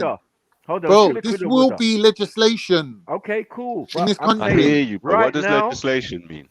It you want to means know that where the it came Muslim from? people will be protected against persecution. By Lucifer's generals' words. Hmm. What are you The talking same about, guy, bro? the Why same would you guy quote Barons and who allows Muslims to build mosques and all that all over England. Like, what's going on? Someone's lying to someone. But you look all over the place. I'm telling you that you're Bro, saying, I'm this saying is someone's a lying to recent someone, term. bro. Like, I'm telling you that yeah, this it's will recent. actually It's be recent. It's recent. legislation. yes, Yeah, bro. But you will. keep saying that. You Yeah, said you the keep word saying it will will. be You red keep Because saying that's the legislation. point. And you lot are And going you to keep Lucifer sorry, let and me mosques no being no built wait all over the country. wait. Like, You're how's saying that? people are working on it right now, yeah? Not listening. If you Yeah. could get a list of those names of those people and ask them in Some person. baroness somewhere. Ask them in Someone's been person. appointed.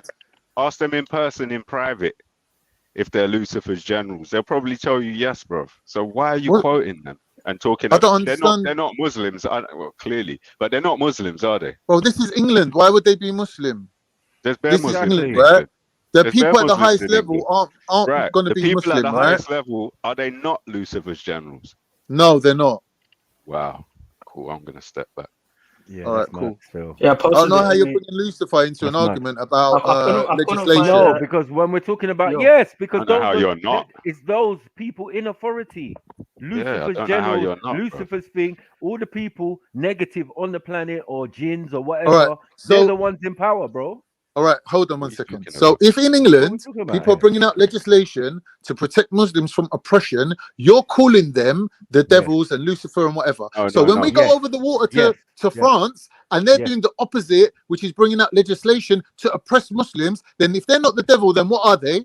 They're They're Lucifer's also the generals as devil. well, bro. They're People also are the bringing out devil. legislation We're to not cause dumb. Now division and control now I'm people, lost. bro. We're not Now dumb, I'm bro. lost. Yeah, Right, you so are Now I'm lost. totally sorry, lost. let me You are clear lost. up I'm this You are one lost. lost. point for I'm Khan. trying to follow Khan you says and he's I'm lost. getting lost. Get Right, clear, let me man. clear up this one point for Khan. The people anywhere in the world making In legislation authority. are doing Thank it to you. cause division and to Right. control the masses. Thank you. Done. Devil. Like, what part of that are you Devilish. lost about? Yeah. Devilish behavior obviously leads us to So believe you're the offering devil's people seed. legal Like, come on, protection man. from persecution, you're saying that's a devil thing. The Oh, fact wait, that you even hold have on, to hold make on, that, hold on, hold the on. fact that you even have Offering to make legislation is showing us offering men clearly. legal protection to call themselves women and go into changing rooms and toilets with little girls. Come on. Is that devilish or not? I rest Devilish, my man. case. Fucking devilish. So Yeah, you're I drawing a posted You're the the one video, that bro. say I posted between what you the. say. protecting Muslims It's from devilish. oppression Can't check and the Yeah, TikTok. but they're also LGBT protecting weirdos so they can go and put themselves next to little girls or rape women in women's prisons or go in women's changing rooms, go in women's toilets and teaching girls' schools, and they come there as a man and change into a woman, and now the little girls in the secondary school are getting in trouble for taking a piss out of the man that used to be a man that's now calling himself a woman, but yet he can go in the girls' toilets. So it's the same people that you're saying are protecting Muslims. You're just looking at it from a very self-serving point of view and very simplistic. Oh, okay. It's delusion Are of you not- inclusion, remember? It's delusion of inclusion. You know, to feel part of something, to feel that you're making a difference, or to feel that they're making a difference. Yeah? Just like, you know, we know Jesus is black. Now, if you paint every Jesus All right. black, it still doesn't make it any less All right. racist. When The fact that you Maki, had to change it is the racism. You get Maki, it? when the Pope visited Erdogan in Istanbul and Erdogan reached in his drawer and he pulled out a paper which was signed by the Prophet Muhammad, and he said to him, this paper is a paper that the Prophet issued to protect the Christian minorities within the Muslim lands. Was that protection a devilish thing? If that document is real, yeah, but by who it's being handled by is a devil, man, is a demon. you talk about Erdogan is a demon. Are you mad? Erdogan's The Pope a is G, demon. bro. No, Erdogan's he's a a general. demon, bro. Are you talking nonsense All right right, now? all right, a general demon. So okay. What do you mean? You You're think they're just any different, no you matter got where no. they You come see, from? this is the thing. You got no substance. Where's the substance to what you're saying? Okay, the substance is he's the leader of your country. Yeah. Yeah. And all the leaders of all the countries, when they do their G8, G20, whatever, yeah, these are fucking demons. Yeah. So the leaders of England are devils. The leader of France are devils. Nigeria. The leader of Nigeria, everyone, all the leaders are devils. Zimbabwe, yes. everywhere. We're not capping. Everywhere. Wow. Everyone can get it. Anyone can get it. Yeah. But where And does them this come from? Saudis, hold on. Saying, And them Saudis who are supposedly in charge. All right. What They're about supposedly in Afghanistan, who charge. just recently become A a real country? demon. What about the Taliban? Are they devils? Of course. Of course, bro. No, I'm You asking not have Maku. perception, You're saying Grant. that You the not people have who eyes kicked to the see. Americans out overthrew their own government, rebelled, and made their own country. Who's basically, you're saying that that's what people should do and not follow their own government. So now that the people overthrow the government and become the government, so then they became the devil. My brother. One second. That's not how it happened. Right. Because someone had to sit down at the table with someone. The Taliban still had to sit down at the table with all the other European countries and Middle East countries and decide, that was going to be the protocol. So now, let's not play no games. Yeah, the puppet president that they had in Afghanistan anyway, that they placed there after taking over the country, devilishment. Like, which part of devilishment don't you understand? Devilish behavior, Yeah, I ain't overstanding none of it. Like, when it comes to that, I don't overstand it because it don't come under me, does it? Basically, anyone can be a devil. How? Because a devil is devilish behavior. So anyone can exude devilish behavior. So then, in turn, anyone can be a devil. Yeah, only one can be Shaitan or the devil himself or The Satan devil, himself. the Lord Right. of the devils. And I didn't say they were devils. I said, I want to work out who can be a leader and not be a devil. Oh, mate. Bro, Bro, are all leaders devils? What are you doing? What are you doing? Are you You're saying that all these world leaders? Let's just be clear. You're saying that all the leaders of all the countries are devils, right? Because of their devilish behavior. I asked you about Afghanistan, who basically overthrew the government to become the government. Are they devils? And you're saying, as soon as they become the government, then they become devils, right? Oh, no. What then?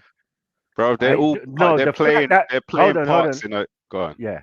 The fact that they were a organization, do you get what I'm saying? The Taliban, they were organization, they were not a governmental thing. But if you now go to the UN, representing Afghanistan will be a representative of the Taliban.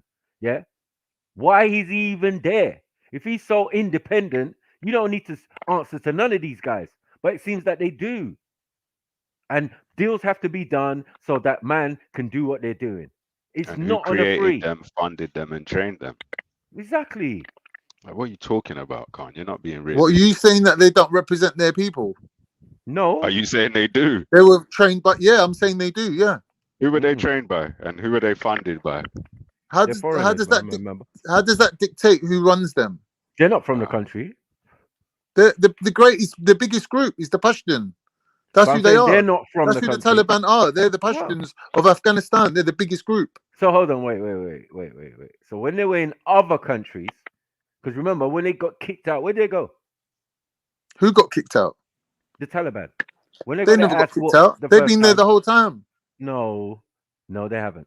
When they got their ass whooped and they came out of the country, where did they go, my brother? You tell me where they went. I don't see how it's relevant, but they went to Pakistan, bro. Right, okay. Home so what? Home of the training camps for most terrorists, bro. Bro, when listen, you want to go and learn to be a terrorist, or be a military group, these people's country, their original homeland, lays across the border of Afghanistan and Pakistan. Pashtuns don't run the whole of Afghanistan, same way they don't run the whole of Pakistan. Their tribe lives across that border, right? Now, as a Yoruba, you know that not all Yorubas live in Nigeria. Some of them live on the other side of the border. It's like Kurds. They don't all live in Turkey. When they get pushed back, they move to their territory in Syria. It doesn't make. You're acting Hold like on. you just If you haven't have a been here war, for the last few hold on. decades. If you have a war with someone, right, and you lose that war, you have to retreat, right? So you have to leave that place. Like we're not talking about when they came back a couple years ago. I hear what you're saying. Yeah, we're not hearing that. But I'm where saying did why they they come gone to from? Pakistan is because that's their land too. They're not retreating as in they're running to 6th century with the next So when man. you're saying man Pashtun and all of these type of things, that's just like a myth, bro. It's like What do you some joke mean? that No, someone it's said not. lately. Do you know what I'm No, it's saying? not. Because these No, men have no, been no, no, no. these men have been fighting. Pashtun have been there since the time of Alexander the But Great. That's their these men, ancestor. hold on, these men have been fighting in Afghanistan, as the Mujahideen, when Bin Laden was with them. Do you get what I'm saying? To fight against the Russians, right? And who trained them? Who funded them? Oh, mate. Say the answer, Khan. Who was it? Who trained who? Who trained and funded the Taliban back in the 80s? Yeah, Mujahideen back in the 80s against the Russians. Who trained and funded them? Exactly, bro. So what are you talking about? Yeah, but your lot's come. I don't know what. How does this got to do with the devil, though? How has this got to do with the devil? I'm just saying, any government, look, all the governments, any of these organizations can be hired and used only by governments. You can't phone up the Mujahideen, the Taliban, Daesh, ISIS. You can't do that. No one in this country can. Do you get it? No one who feels it that they support their cause, you can't pick up the phone to them and say, look, I'm a part of you now. Do you get what I'm saying? Come and save me because these niggas are chatting shit over it. You can't do that. The only people who can do that are governments. Right? And Hillary Clinton claimed her things. Yeah, like Al Qaeda. She claimed them. She said Al Qaeda, were our operatives working in the Middle East. Yeah, trained mercenaries working in the Middle East. Yeah, you got them dotted all over in different countries, pretending, learning the language, doing all sorts, blah, blah, blah, bringing back reconnaissance and all of that. Yeah. But when time goes and you forget about these guys turn into warlords. All right. Let me ask. I'm trying to understand what's going on. Taliban. Let me try and understand. Fidel Castro, right? Yeah. He's the leader of Cuba. Was. Is he don't involve himself in no international shit, right? United Nations and all that malarkey. They're basically isolated, right? Are they still devils just because they're leaders of their country? Yes. The leader was a devil because his ideology. So all that. Hold on. We can't. His ideology and what he followed, was communism. This is why he's isolated from the rest of the Americas, because he made America look like a laughing stock. This is why the Bay of Pigs and all of this, because the Russians wanted to put nuclear weapons in Cuba. So for the Americans, that's a fucking kick in the teeth. Like, what the fuck? You could take that ideology of communism and, one leader and all of that type of stuff. That's fine. Yeah. But no. For them to start putting bases in your country, this is an internal game. So where you're saying he's independent, he was shut out. He was shut out. Or shown to be shut out on the world stage. But that's only one side. Yeah. There always seems to be opposition where Russia sits, Turkey sits. Yeah, that's a side, a separate side, but they're all together. But man takes sides. So when it comes to wars in Syria, that's why it's Turkey and Russia involved. But they're together. Yeah, because but they ain't represent fully, Putin gave Erdogan the heads up when the coup d'etat was going to run. Yeah, that's true. All true. All that Russian reconnaissance and all that internet shit that he likes to fuck with. Yeah, releasing files onto the internet. Yeah, this is Putin's thing. Yeah, because the KGB they're hard still. They got to be doing something all this time. You know what I mean? So we found all of these things out, and we was like, right, these men are in bed together. These men are going to the new emerging markets that we were talking about that England want to join and America want to join now. Do you get it? They want to abandon everybody else in their region or diaspora and go with Russia and now Turkey. Do you get it? The To be idea making the idea of these two Japan, sides North is just Korea. deceit. They're just deceiving the people Yeah. into believing there's these It's a two game. sides, red and blue.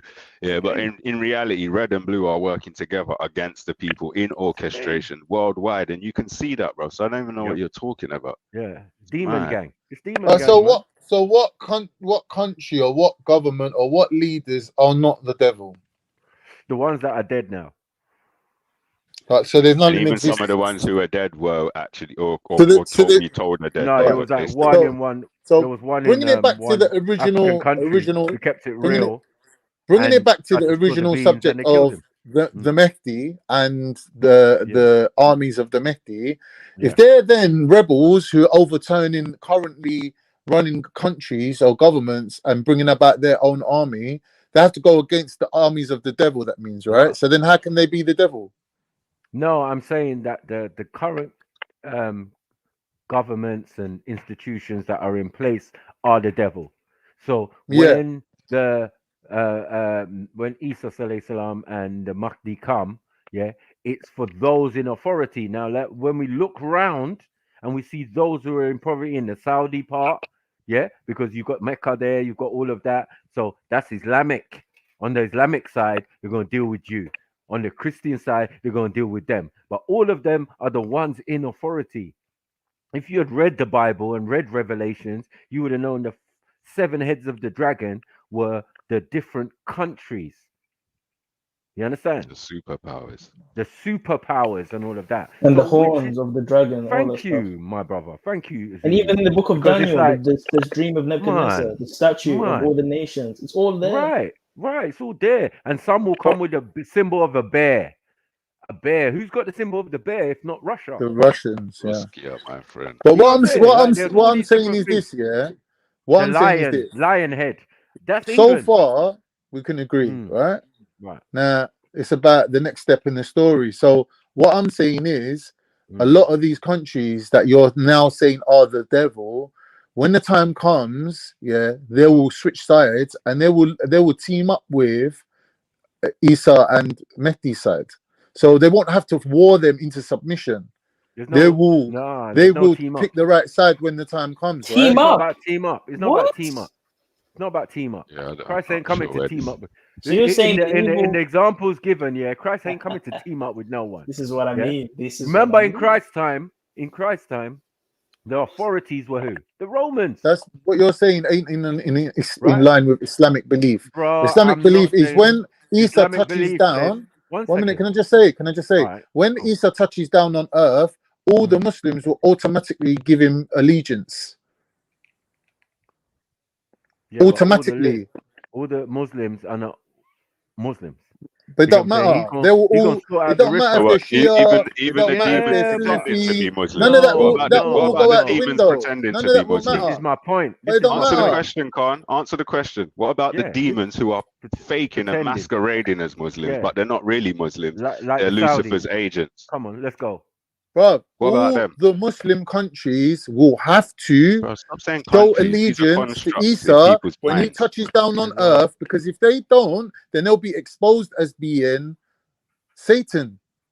They will have to show him allegiance. My brother, what's a Muslim country? Show me a Muslim country. Name a Muslim country for me. Turkey's a Muslim country. Egypt's a Muslim country. Saudi Arabia's a Muslim country. Afghanistan's a Muslim country. Algeria's a Muslim country. Okay. So now, of all those countries, which one is the head? None of them. Oh, come on, my brother. You're not being is that what we're going to do? Bro. Is that what you're going to do? Ignorant. I'm ignorant. Even from a Muslim point of view. You're asking me my opinion. I'm telling you, the three top countries is Egypt, Saudi, and Turkey. Egypt has no power. Let's stop that. What do you mean Egypt has no power? Bro, all the Islamic scholars have to study in Egypt. Can I finish? Yeah, we're not talking about thing, because remember, we're talking about government systems. No, you said Muslim. Muslim ain't just a government. But you said Muslim country will encompass the government, no? So what I'm saying is, I'm not disagreeing with the countries you said, where they're far from really what's going on. The main one that you mentioned was Saudi Arabia, and we got to be realistic. Yeah. Yes, Saudi Arabia Okay. runs things as far as Islam is concerned. No, Okay. Wow. All right. they don't. Wow. All right. Saudi Arabia is a country just like any other country. Yeah, I agree with you. They get special treatment because people They got don't love get for special them. treatment. They create special circumstances for themselves. Yes. Meaning what? They are Meaning not. they run things. Then Who yes, they running? Who they running, bro? they hold all the monuments. They hold your Kaaba and all of. You get what I'm saying? Like they hold all the religious monuments. They have control on who comes in and who goes Yeah. out. Yeah. And the movements in there. So they Yeah, run that's things. a responsibility on them. No, Same as no. Israel runs one of the holy sites too. No, but hold on. Now, not only that, they're not just the government; they're the religious and what do you call it when they're royal? They're Monarchy. royal. They're royal. Yeah, them the monarchy. They ain't no You royal know what in I'm saying? Islam, bro. That's their own thing, innit? That's their Well, tribal this thing. is my point. Well, This is my point. but Islam. There is Islam. royalty. There is royalty. Yeah. There is royalty. That's the lie. You get what I'm saying? To be a Khalifa is to be a king. You get what I'm saying? And as Muslims, we don't have a Khalifa at the moment. Yeah. Because that lineage, I don't know where it's gone. But what is said is that it's come through to the House of Saud. Yeah. With their 500 princes. So they're not going away anytime soon. Yeah. This is what I'm saying is demonic. This is what I'm saying that if Isa Alayhi Salam's coming, he's coming to deal with those who pretend to be in authority as far as Islam's concerned, and it's going to end up at the door of the Saudis. Ain't no Turks, yeah? It's the Saudis who are going to get that work. Yeah. So what you're saying is the Saudis the leader. So if the Saudi falls, then you're saying that they're all fall. No, I'm saying that the falseness will fall. Yeah. Because what they control is what you call mainstream Islam. What is mainstream? What is the general? But they don't though. Majority of Muslims are not Arabs. Oh my God. They don't need to be Arabs, bro. Listen, they're one of the only countries that have Sharia law of the Muslim countries. But most Muslim countries do not have Sharia in place. Right. Their form of Sharia is extreme. Whose? The Saudis. Saudi Arabia. No, it's not. It's not my extreme. God. It's not extreme. No. Of course it's not. No. No, people's heads don't get cut off. Like as we speak, how many women this year? Shall we Google it? Shall we Google how many women? Go on, let's Google it. Go on then. Yeah. Go on then. But how's that extreme? I don't understand how that's extreme. How's that extreme though? Where else do you see? Are we judging it by people's heads getting cut off? That don't make sense though. So let's say next year no one commits any crimes and no one gets their heads cut off. Does that mean that like it's not extreme anymore? I'm just saying their version of Sharia, is extreme. All right. So extreme means death. One second. Taliban One second. It means penalty of death, bro. And like no one else ain't doing that around here. But no one ain't killing more people than America. Is that extreme? People on death row. Yes. Is America and the Saudis working together? Yes. Can't. Everyone's working together, bro. Thank right, you. So then what are you talking about then, bro? I don't know. You're lost, it seems, bro. I'm not lost. You're on some Khawarij mentality where everybody is basically getting takfired. Like you're basically like saying there's no countries, specific. There's not one country where the leaders aren't devils. So basically the devil you're going with the devil runs the world kind of ideology. Mm-hmm. Name one. Name one Obviously. what? Name one country where the leaders aren't Lucifer's What general. would the creator of heaven and earth I'm not calling no one devils. Hold on. I'm saying name one country where the leaders aren't Lucifer's generals. All of them. One country. All of them. Britain, America. Yeah. Right. These are all good people operating in good faith. I'm not saying they're good people, but you're saying that. So you've gone from Lucifer to good people.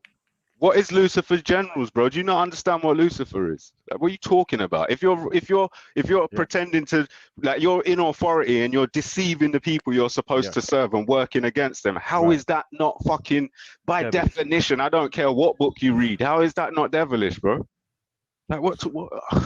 I don't know. I need to stop. I swear. There's no substance to anything. You're right. You're making claims, but they're unsubstantiated claims. That's the problem. Unsubstantiated. No, yeah, you're claiming that the UN, that the devil runs. Bro, are you saying that?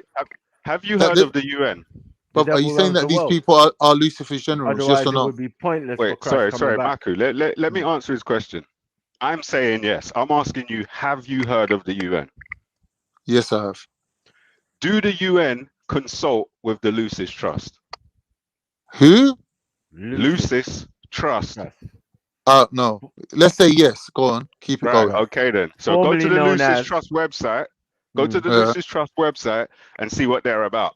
Because they will tell you the esoteric meaning of Lucifer and blah blah blah blah blah, and they will show you that their headquarters are in the UN headquarters, and that the UN countries consult with them for guidance and how to bring transformation into the new age and blah blah blah blah blah. That's right. So what are you talking about? But these people done more fuckeries. One minute. Bro. You're talking about Lucy's, or whoever they are. If these Lucy's, have they done more fuckeries than the fucking Catholic Church, bro? Have they? Well, they're on par. Have they done more fuckeries than the Catholic Church? Tell me that. Yes or no? It's the same. Yes or no? They work together. It's the same shit. No, it's the same shit, bro. They work together. Like Maku said, it's the same shit. The Lucis Trust. The Lucis Trust is leading. What's the? How can I put it? The UN nations consult with the Lucis Trust about transforming the world, bringing the world into the new age. Yeah, under Lucifer. They see Lucifer as the light. This is public knowledge. This ain't no fucking conspiracy theory. Go on the fucking website, read it for yourself, bro. I never said it was conspiracy. I'm saying it's unsubstantiated. How is it unsubstantiated? Because you're making claims that there's no substance. I'm not making claims. I'm repeating what they said. I'm repeating what they said. These aren't my claims. And that's this is what they are publicly pushing out there for the world to know. If you got eyes to see, ears to hear.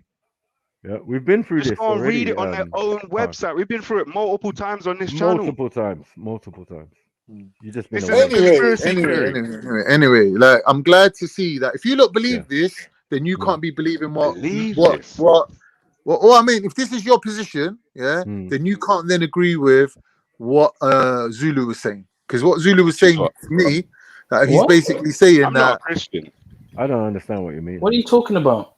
No one could. They're saying something opposing what you were saying. Come on, so man. when people come to overthrow the government, then who are they overthrowing? They're going against Satan, right? Who's going against Satan? The people that are coming to overthrow them. You're talking about in prophecy? Yeah, supposedly. But I'm not Christian or Muslim. But that's not what Zulu's saying. So if you're standing on this particular, no, he's saying the opposite. He's saying the people are coming. He's saying the people are coming are the devils to overthrow the government. He's saying, looking at certain hadiths, he can see parallels where in his scripture it draws parallels with the coming of the Antichrist. That's all he said. Yes. Exactly. I would say that's confirmation bias based on his Islamophobic stance. Wow. You could argue that, though. You could argue that, but he's making them arguments based on parallels he can show you, and he's blurted some of them out. Again, not unsubstantiated. I told you I'm not Islamophobic. Yeah, it's not unsubstantiated. It's just Zulu, you're Islamophobe, bro. What are you chatting shit for? Wow. Prove it. Never that. What do you mean? You just said that the Mahdi is the Antichrist. How does that make me Islamophobe? So unless you're a Satanist, what are you saying? If you can't give a man a right answer. Not in the Quran. What I'm saying is, if you can't give a man a right answer, he's an Islamophobe. That's crazy. No, if you're claiming that my God ain't God, right, which is what he's saying, ain't God. He never said nothing about your God. He was talking about hadith. No, he said it before. How is the Mahdi God? No, but I've had conversations. I've heard him say that. He has said that. He has said that. So someone that rejects your God is Islamophobe. if you're saying my God ain't God, right, and you're saying that your God's God, and you're saying that my God's a fake God, and you're saying that my religion's a fake religion, and you're saying that the person coming to head up the whole thing is Lucifer, then if you're not an Islamophobe, I don't know who is then, bro. Like, don't get worse than that, innit? Like, I don't know why are we even talking about it. Like, why don't you overlook it, innit? You know, when you put me on the level of Tommy Robinson, it just lessens the actual meaning of Islam. And even wanting to when you put me on that level, Con, it really dampens what it really means. Yeah, you're taking away from the actual meaning of the word Islamophobe, which is a bad thing. Islamophobia is a bad thing. Just like Christophobia, you could say is a bad thing. But when you call someone like Zulu an Islamophobe, you're just weakening your own position. I don't think so. I think you lot are using the wrong definition for the word Islamophobe. So am I like this whole? Can I just 1 minute? Can I just finish? Like, because you lot are going by this irrational fear thing. So basically, you're saying that for someone to be an Islamophobe, literally they have to be dumb. If they've got any intelligence and they can offer any kind of like backing for their argument, then automatically they're not an Islamophobe. Well, I'm not a Muslim, but I think Islamophobes are their positions kind of dumb. Yeah, I do, and I'm not a Muslim. All right. So when we look at racism, right, for example, when they were trying to say black people and white people are not the same species, and they were like measuring head skull sizes and all that, I mean, they developed a whole science based on head shapes and skull sizes, which all turned out to be a whole load of bollocks. Yeah. Right. So and now those same people are running all these countries, including Turkey. Being intelligent and being able to offer an argument for something is not substantiated. It's not substance to it. It's just you're just making up bullshit based on the fact that you want to strengthen your position. He was sharing his perception based on his understanding. That's it. That's all he did. Yeah, that's all he needs to do. You don't need to do anything. But that's all he needs to do. What? But to be an Islamophobe, that's all you need to do. Bro, that's no. And as I said, it's not new, it's not legal yet, you know. What you're talking about, because it makes it feel like you can't critique it. You can't. No, you can't. Of course, you can critique it without being an Islamophobe. Imagine What do you mean? Khan had the black card, he would be rinsing it. What's a black card? You know what the black card is, man. What if I was black? You mean? Yeah. Like, yeah, you would have been rinsing it. You just what does rinsing out mean? Every minute. So what you're saying? There's some benefit. You're saying there's some benefit to being black. No, he said you would be pulling the race card every minute. You put the race card every minute. Oh, I get you. Like, yeah, it's just, you're supposed to use the thing sparingly. Like, even if you're gonna use it, yeah, like you're claiming, it's not for Zulu. I definitely not agreeing. No way. On this planet, am I agreeing to that? That's crazy. All right. Let me say something. Any Christian, right? Wow. Why would agree with Islam at least on one point. Now, all the years I've known Zulu, I've never heard him draw one comparison between us and them and just basically say, yeah, we agree on this one thing. Not once. I've gone out of my way, bent over backwards, tried to find things that we could agree with, and he will dodge it and go to something where there's a contention. Well, listen, I think there's that is a fold, things. Man. There's plenty things. Hold on, man. There's plenty of things that we disagree with and agree with. Me and Zulu. Do you get what I'm saying? But there's something. There's nothing personal. I never see. I just don't see that. You get what I'm saying? Because I'm here to show him the similarities. You get me? That's my constant. And he has a right argument to with do Zulu. that. And I listen. But I'm different. I've read the Bible. I've read the various different texts. So mine might seem convoluted to you because you're like, oh my God, it doesn't say that in the Quran. Well, you should have read more than the Quran. Then you might get that's a straw man. You're just building a different argument over on your side. I'm not saying that at all. I'm not saying that. Right. What I'm saying is, listen, Maku, you must read the ancient text. On any given subject, any two human beings, no matter how opposed they are, can ultimately at least find one little molecule of a thing where they can agree on. There's never going to be two people that are so polar opposites that they can't agree on anything. For Zulu to take that position, it makes him an Islamophobe. So hold on. So now you've changed it again. So bad. So you're an crazy, Islamophobe if you don't agree with them on one position. Like, No what? one Yeah, is. I'm You're No just saying, one. making yeah, I'm everything as you saying, go, bro. I'm saying, And even if I find something that correlates between can Islam and I say something? Christianity, Oh, rather Can than I? saying yes, on that point we agree, you will dodge it and run to I will something judge it. where Give me an where example. there is a conflict. Give Hold me an on. How can example. a member, both members of an Abrahamic faith, right, All right. be Yeah. Islamophobe or Opposed. whatever, Christophobe or Yeah, of course whatever? they can. I'll Like, show you now. no, they All can't. right. So How? start from, because we start from the You beginning of got the the root beginning, right? godfather. You got the root We godfather. start The if we same. start, Oh mate, I'm Bridget, out. if we start from the beginning of the beginning, right? Man's Mm. even saying your God ain't my God. It's two different gods. He's not But he saying, weren't saying I that have the okay, right today. to say God the that. As an Father. But Israelite, hold on. I have the right to say He that. never I'm said not that an I'm today, not Ishmaelite. saying though. you don't have the right, bro. I'm I'm not an just saying Ishmaelite. you're putting yourself in a Wait, Why am I category of worshiping the God of people Ishmael? that what I I'm I not don't an will understand, Israelite. bro. I'm not saying you yeah, don't have the right. he never Like, said don't get, that today, though. This is my point. listen, I don't let me worship Like, the finish God let's my of stick point. to Ishmael. Let when me he finish said my the point. Mahdi thing, yeah, but he Bridget, never said anything else that you're saying bro, today. Why are you Maku, bringing it up today let me say something. if he I'm not never said saying it he today? don't, bro. I'm not saying he don't have the Oh right, mate, yeah? He has the right.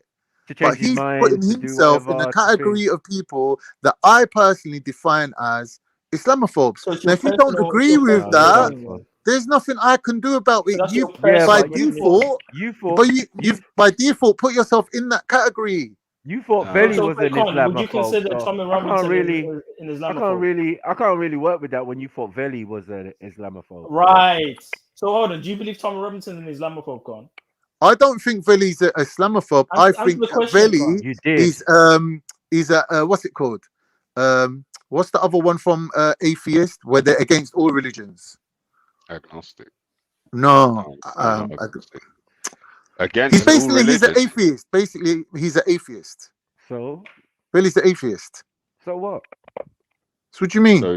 So if he so So is he an Islamophobe though? No, you said he was an Islamophobe. You agreed with people. You agreed with them not going to his Yeah, I'm channel not saying he's and all not an of that. Islamophobe, but I'm saying Right, like but if somebody said to me, "Who's hold Veli?" on. I'll say Veli's an atheist. No, but you say that now. Before you were saying he was an Islamophobe. Yeah, I'm And you still saying agreed that he can because be an atheist and an oh my Islamophobe. god. Oh my god. It's Yeah. kind I of don't know what you mean mixy, by "oh man. my god." Yeah, I'm So agreeing with you. Yeah, Veli's so an what I'm Islamophobe. saying is, right, you said he was an Islamophobe. He still Which is the is. reason why you didn't frequent Yeah, his but why are channel. you Now saying he's not you're though? saying now, Why are you saying he's not? wait. You're saying now he's not. You said that. No, I'm not. You said now he's an atheist or whatever they call Yeah, it, he's an and he doesn't atheist. agree. Right. So I'm He don't. saying In my opinion, him and that Rob guy, they don't agree on no religions. They don't so like no religions. Not just Islam. They don't like any religions. has that always been your standpoint? Yeah. No, it hasn't. When? Of course it It's has. changed. It's Bro, gone from do you know how much time I spent Islamophobe. speaking? Bro, Right. you're not being fair to me. I speak with these Islamophobe people Veli. a lot. I spend a But lot of time with these people. hold on. Islamophobe Veli that you used to frequent his channel enough. Man, still an Islamophobe. Wait. Because only when fucking Zubaydah highlighted it to you and made a point of it, and whoever You else always was do doing this. it. So you're gonna bring up No, next I'm just saying. respect. Fucking hell, No, bro. no. Always run to Whoever Zubida like she's my leader. Like you who always do this. no. I'm just making a point, right? Because at the time, yeah, when people was boycotting Veli's channel, yeah, you gave your reasonings as Bro, everyone Veli. was Wait, boycotting Veli's channel. Me and Zubida were the last two people on there. can I finish? Right. You was claiming the reason you weren't going on there no more is because Veli is an Islamophobe. Because he allows certain conversations, certain 100%. beefing on his channel. Agreed. Right? Agreed. And Agreed. now you come here today and saying, oh, yeah, he's an atheist. Yeah? He is an atheist. I'm saying, whatever you thought before is not what you're saying now. You're saying something different now. Why am I You're saying he's something an different? atheist. Where? He is an Right? atheist. What? He is an atheist. No, I couldn't understand that, right? I Bro, can understand that. what you're right? doing, Maku, But if you you only look at came it, to that. You only came bro, to that conclusion Maku, recently. what you're doing, what the mistake that you're making is, yeah, you I'm got to not making no understand. mistake. You are. because what it is one term umbrellas over another term. Do you understand? So when we say Veli's a thingy, an atheist, yeah, that means that he don't believe in no religions. He don't believe in Christianity or whatever. And his Islamophobia comes secondary to his atheism. But with Zulu, who we're comparing him to, Zulu actually believes in God. So he's not as bad as Veli, because Veli's an atheist. He rejects God alone, even God. Now, Zulu, he's one step down from him. He's not one step up, higher, darker, worse. He's one step lower on the hierarchy of wrongness. He's one step lower because he's denying the Prophet Muhammad, but he accepts God, right? I deny your Prophet. I'm as a Muslim. Hold on. As a Muslim, are you saying that the Christians have to accept the Prophet, peace be upon him? Or no, is it what I'm saying is the atheists are worse than the Christians. Your unity. Oh my God. Your unity. Yeah. Are you feeling all right? Have you eaten today? Your unity is that you all believe in one God. Is that bro, not? are you listening to me? On a hierarchy, on a scale of things, not what makes him your relative? You got people at the very top who are anti-religion, right? That means they hate all religions. Yeah, that means at the top of the tree you got Veli and you got Rob. One step below them, you got people like Ultra, who they say, okay, there is some good in religion, even though I don't believe in it, even though I don't believe in God, there's some good in religion, right? That's one step down. Then you got one step down from that, which is people who do believe in God, yeah, but they don't believe in Islam, right? So therefore, like, if they're Islamophobic, then they fit onto that same list, right? But they'll be at the bottom. They'll be at the bottom of the list. Is there a difference between a kafir and an Islamophobe, or is it the same thing? It describes two different things. Okay, so if you were to call me a kafir, that's a different story. I can understand that. But you can be a kafir and an Islamophobe at the same time. But you can't be a kafir, no, Zulu. You can't be a kafir. How? Because you believe in one God. But I don't believe in the God that they're claiming, though. No, it doesn't matter. That's the whole point. Because I don't know when it became a thing of mattering. Do you get what I'm saying? It says the Jews, the thing you hear throughout the Quran, he's talking to Israelites, no? He's talking to Israelites. So but Israelites don't have to accept the Quran, though. We have the Torah, I'm not saying they have the Gospels. I'm not saying they have to accept it, but they're going on older texts, isn't it? That's what it's come from. Yeah, it hasn't just come from it's come from a revelation, right? And it's been an oral. Remember, it's an oral translation of those older texts. Yeah, Zulu. Do you believe, or do you accept that Jews might see Christianity as a threat to their religion because it contradicts it? Which Jews? Like the Jews who are saying basically like all the Jews are now converting to Christianity. And they want to, like, they do that thing called outreach or whatever, where they try to like bring them back into Judaism. You mean the Jews today? The Orthodox Jews of today, yeah. Yeah, those guys aren't even proper Jews. Well, I forget that, but I'm saying, do they see Christianity as a threat to them because it contradicts if they're following Babylon Talmud, bro, please let me make my point. Yeah, but you can't answer a question and then not allow me to dissect it. All right, but I'm building a point here. The point is, in a lineage of religions, first it's the Jews, then it's the Christians on the timeline, and then the Muslims comes after. Each one of them comes to correct and fulfill the previous one, right? So the original one is obviously going to feel a threat by the secondary one, because they're saying to them, all your people must now update to the new update, yeah? This is the email that's going around. You lot need to all update, right? Let me show you how. Let me say something. Let me show you how is the difference between Christianity and Islam to Judaism isn't the same, because the birth of Christianity is from Jews. The birth of Islam is from Ishmaelites. So it's not like it's coming from the direct bloodline of Jacob himself. It's coming through Ishmael. So it's not even the same level of similarity to Judaism. It's on a whole nother level. But it doesn't have to be, because after you lost the covenant, after 1 minute, bro, you explained to yourself, you're saying there's no more covenant. So there's no more covenant, there's no more bloodlines anyway. You're not all running around converting Romans into Christianity. What bloodline you chatting?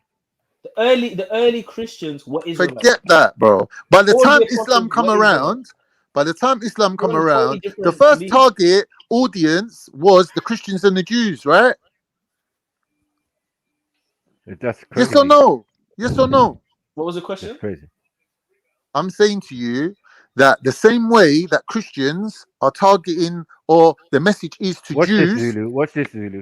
Who's the first prophet of Islam? I'm really trying hard to build a point here, man. Hey, I'm building really a point. hoping Who's the first? that I'm going to try to get my point across to you, Hold on, that you will recognize that that if a religion is designed to update a previous religion, right, that previous religion will see that as a threat to them. Hold on. Why? Yeah, but I hear you. But hear this though. At the beginning of your update, or who is the first prophet in your update? The update is this. No, the Prophet I'm saying Muhammad who is has completed. The Prophet Muhammad has completed the religion. He doesn't answer questions. Bro, listen to what I'm saying to you. He doesn't. There's a timeline, right? There's a timeline. Christians, Jews, and Muslims, right? I'm saying they're who's all the on the first timeline. prophet? The same way, my brother. Who's the first prophet of the religion? Adam. Then that's your answer. Do you get it? All right, so cool. all what you're talking about, with the Prophet Muhammad and teaching Christians and you are not teaching them anything they do not know. The only thing they do but not that's not know. the point. One second. Yeah, is about the Prophet Muhammad. But that's not the point. Hold on. Everybody previous to you knew all the way up to Isa, as in Christ, right? So anyone coming after that time, and then the update comes, telling us all what went before, with a small addition. Because the point is, in the Quran, the person least mentioned is the Prophet Muhammad. But Maku, you're making a mistake here, bro. Mate. You're saying that up until the arrival of the reading, Prophet, my hold on, bro. You're saying up until the arrival of the Prophet ain't brought nothing that didn't go before him. Yeah. But it ain't about that. It's about what happens next. We're moving forward. There's next revelations coming. Are you lot on this thing? Yes or no? We're building a nation. We're going to war. We're spreading the word. Are you lot behind us? Are you lot with us? Yeah, that's it. This is crazy. No, it's not like that, bro. Of course it is. At the end of the day, if you're there, can you share my screen, please, bro? Yeah. If I'm saying like this is everybody around. I'm not just talking about Christians. I'm talking about Israelites. I'm talking about Jews. I'm talking about Syrians, Assyrians. All these different people had this information already, bro. But it don't matter. There's more information coming. But one second. We don't have to accept your information. Now, what I'm saying is, but that's what the Jews said to Jesus, man. Don't you get what I'm saying? Jesus was a Jew.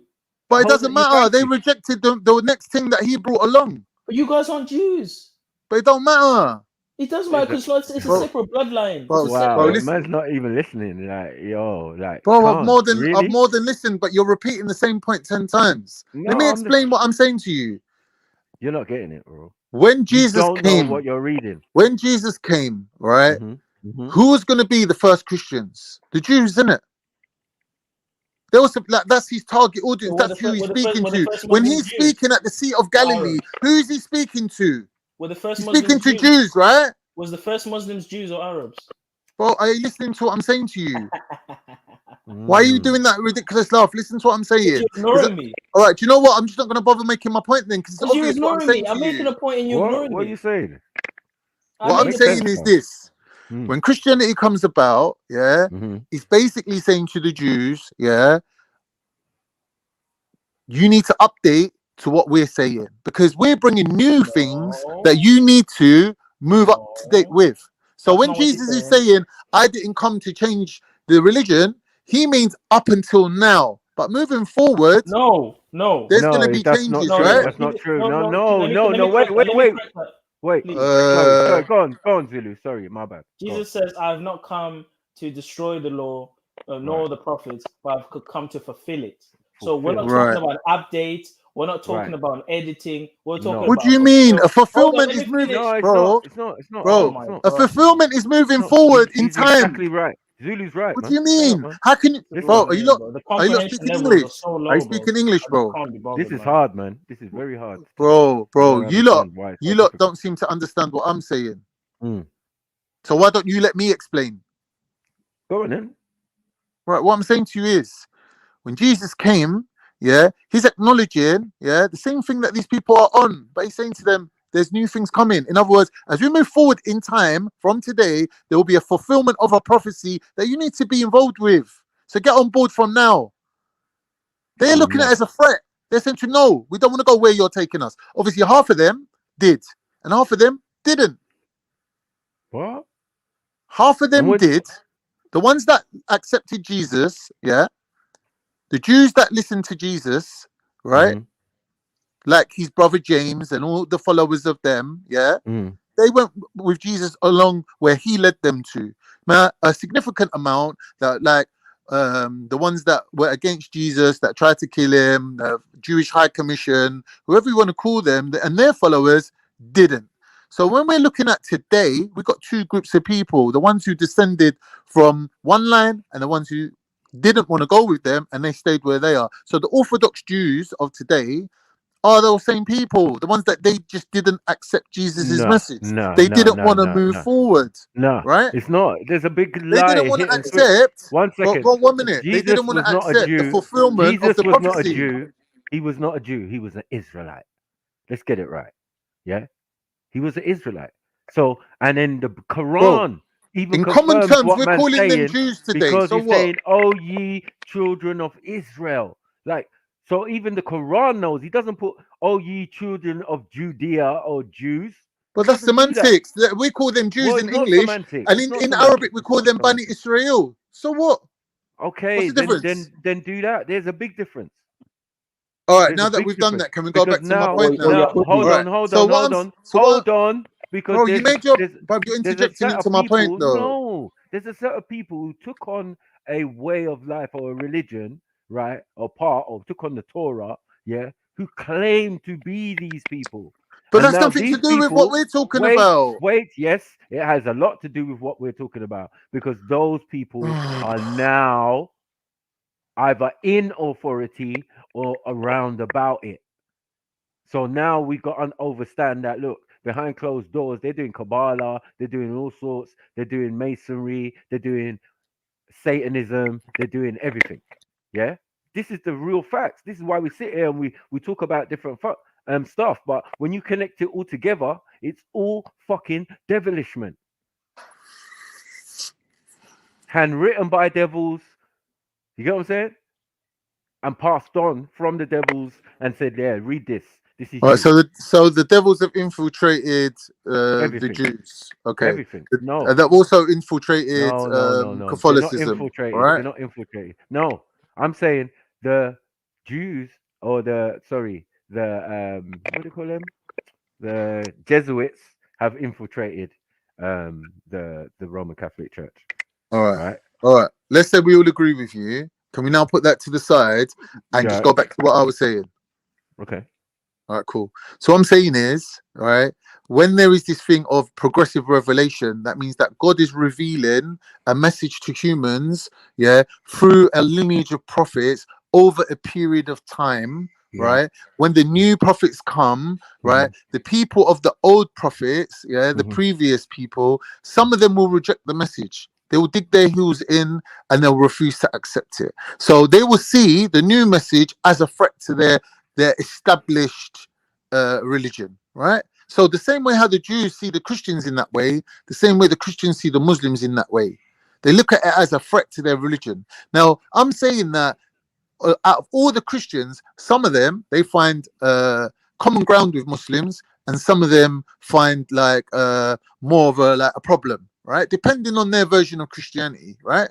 Now, what I'm saying is with Zulu, he's the only person that I've met and come across that will not accept one single drop of Islam.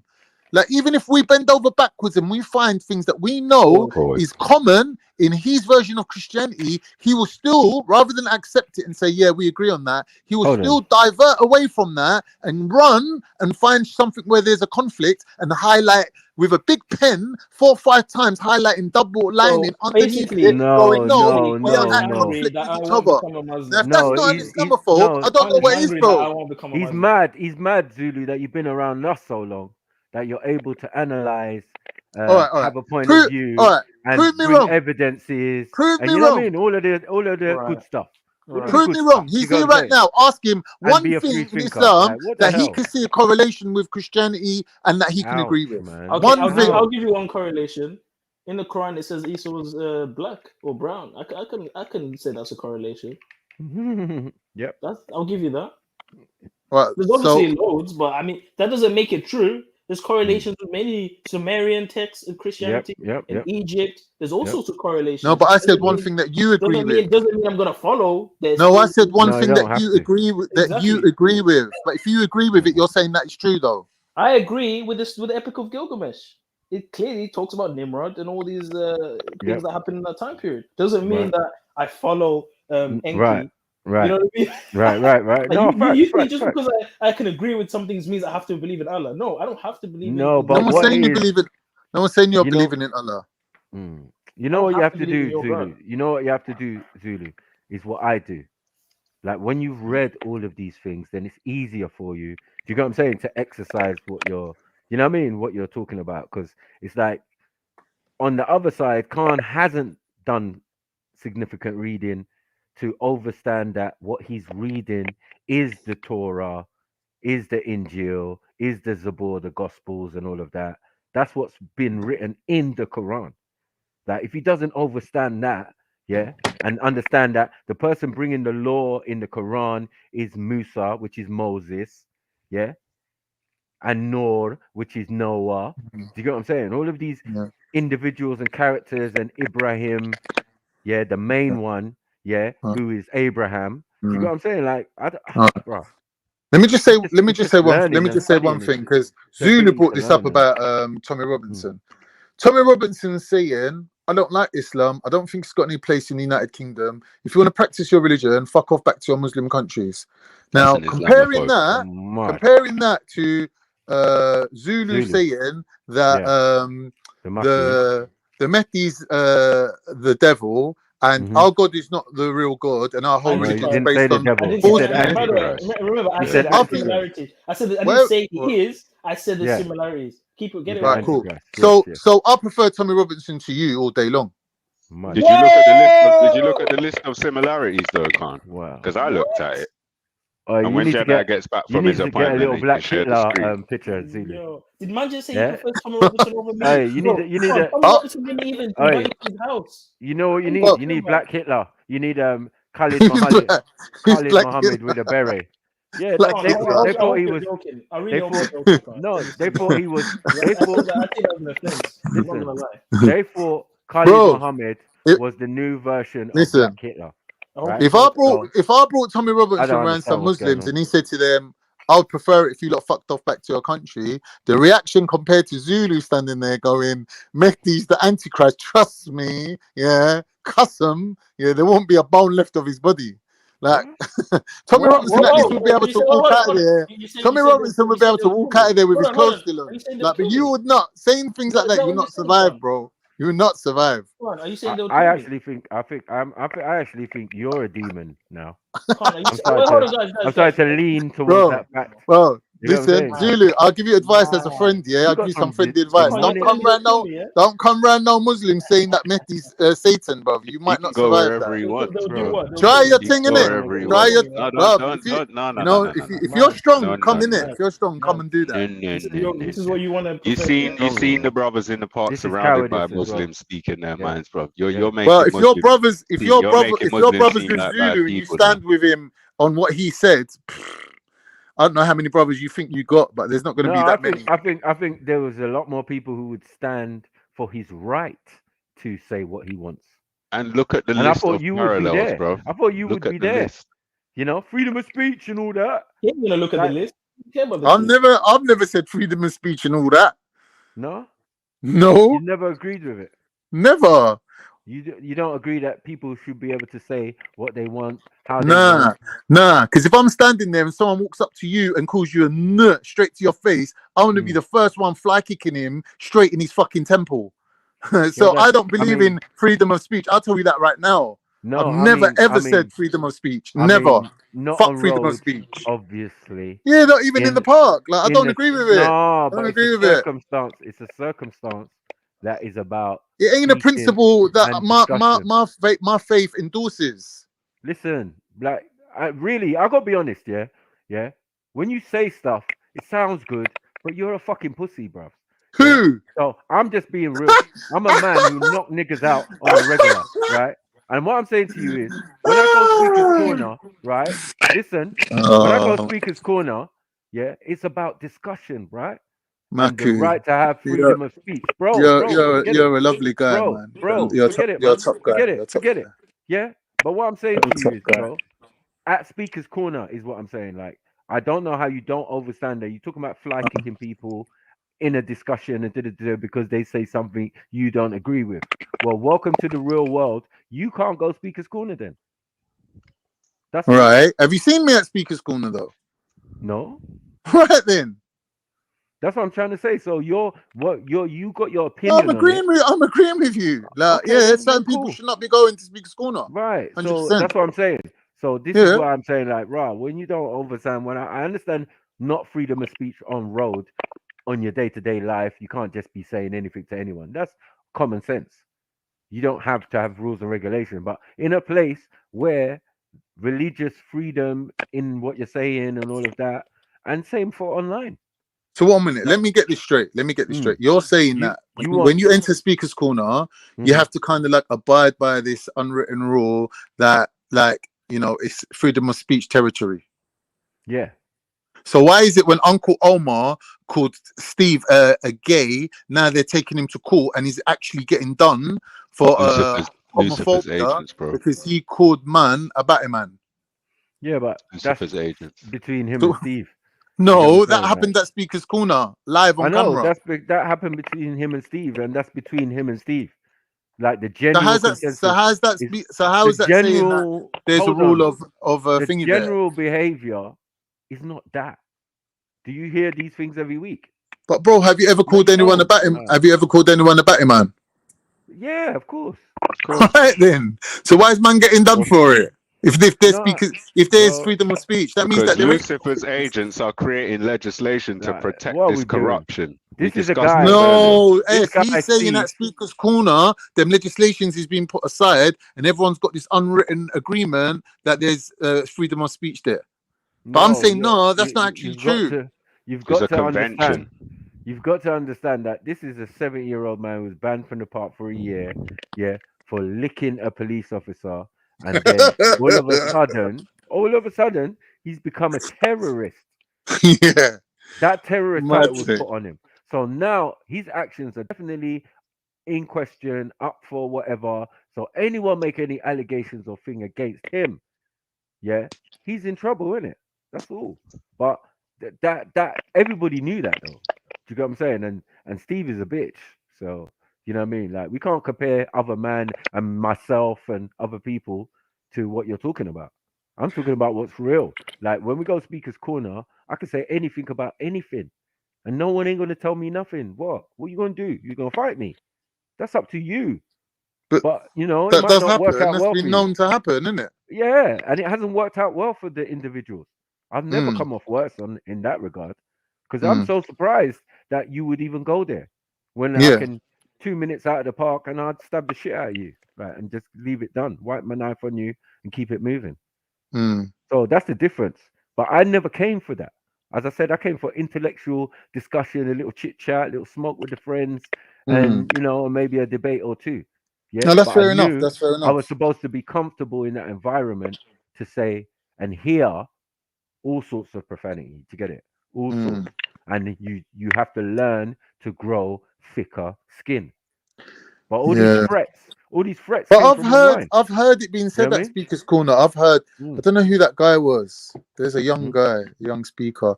I think he was saying to Ali Dawa one day, he's like, "Oh, your religion's from the devil" and stuff like this. Like Of I've heard it being said. Yeah, exactly. So this is my point. So like, you know, At Speaker's unless Corner, you've got a reasonable, even in life, if you've got a reasonable argument to the contrary, yeah, well, especially on live stream, some of us specialize in such things.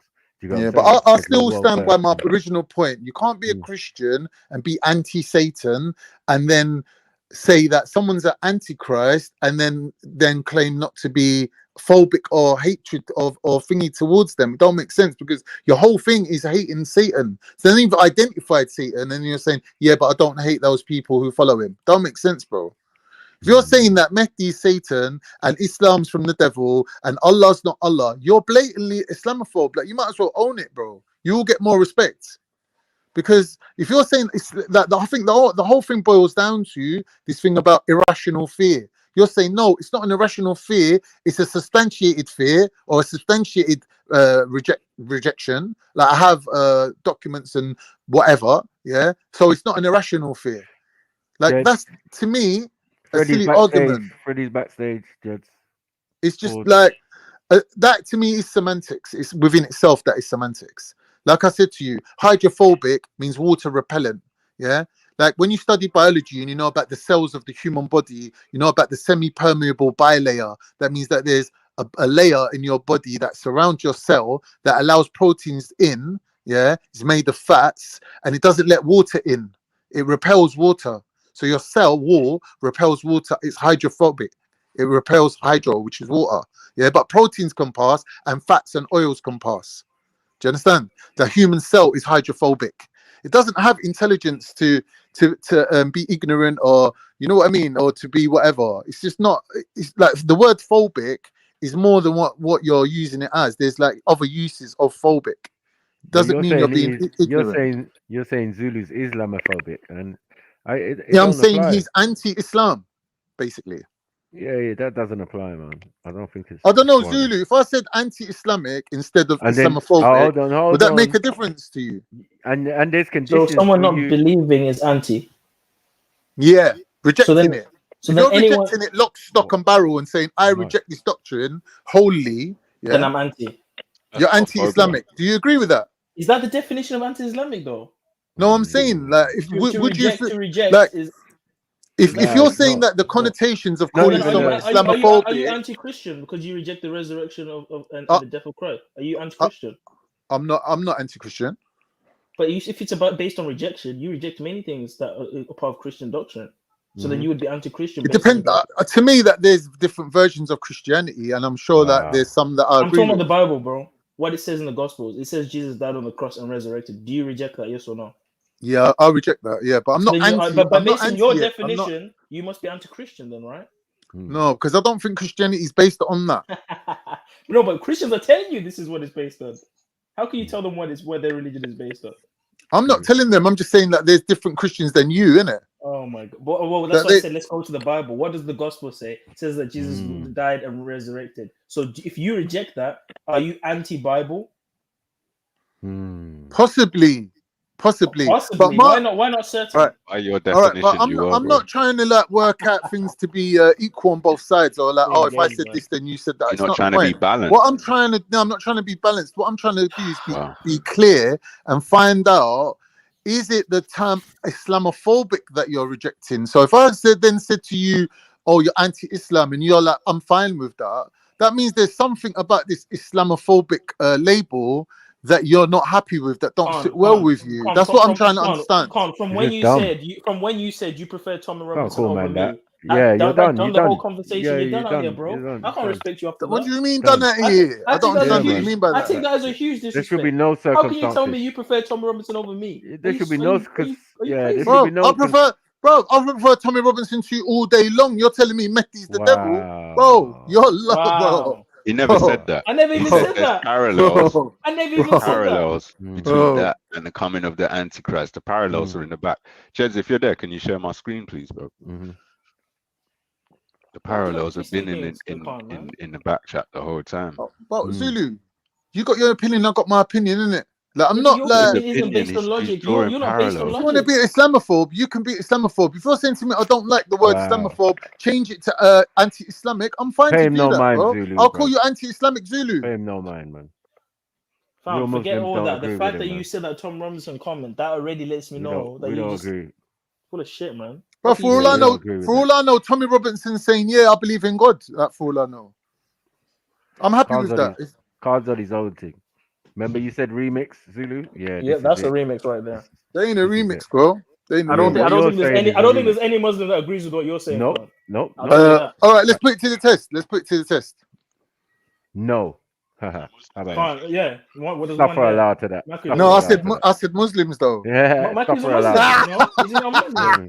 Oh, so now you're gonna do joking. I'm joking. You're gonna say he's That not was a Muslim. joke. The one That was a thing they joke. say That to was a him, joke. you know, the one thing they say to him, he tries to push on me. Right. No, but I was joking. But bro, that was just a Yeah, I joke, know. man. Come But on, that's, man. that's the truth I'm not about tattooing you, anyone. though. Yeah, but that's No, the all truth right, about you. Okay, all right then. All right. I'll take that one on the chin. But what I'm saying is this: if Julie don't like me calling him an Islamophobe, I'm happy to not call him an Islamophobe. Out of respect for him, I will then call him anti-Islamic. Like, if he's happy with that, we can work with that. If he said I reject Islam wholeheartedly, the entirety of Islam, I reject it, then he can't not be anti-Islamic, right? Are these Turkish or Arabic words? No. So let's leave it alone, right? But Zulu, you agree with me, yeah?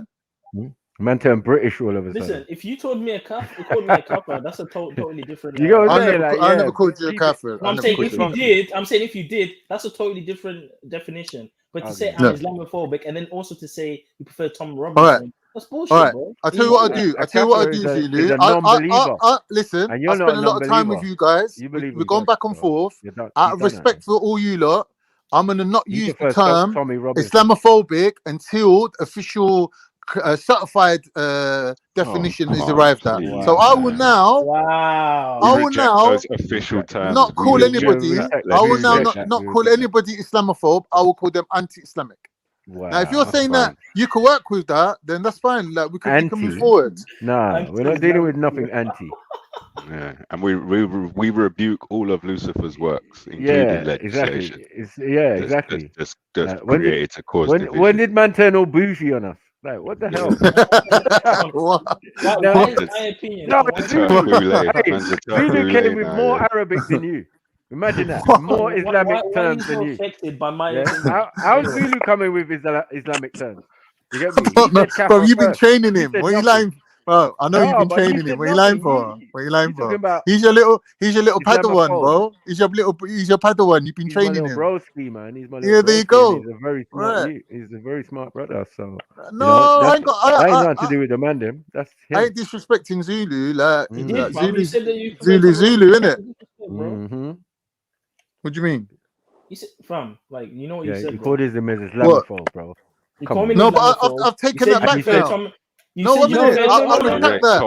You can't take Tommy Robinson over me. Tommy back. You said if I said what I said. No, I'm not taking that back. Hold on. You said if I said what I said. Hold on. Let me quote it word for word. You said if I said what I said to Muslims, there wouldn't be a bone left on me. Yeah, they wouldn't, bro. Whatever the hell that means, right? That means that you get shredded. That's like you saying Muslims don't accept truth. Zulu's put a list of parallels in the back chat, which I've asked you many times. Have you looked at the list, Khan? I haven't yet. Muslim that's going to attack I don't know if you noticed, but every time I try to do something on my phone, I get kicked out of StreamYard. He's not an agent of Allah. I can tell you that. Do you know what I mean? At the most, it should spark conversation and debate and study. At least you acknowledge Allah. That to say you just like what you just said. You said speaking in terms you understand. Yeah, right, that's cool. Even though all right, that's said beautiful. These things in the so past, I prefer he you never said to them Zulu. things. Nah, this is madness. He never said them things today. Like, what are you doing, Khan? If I know, what do you mean?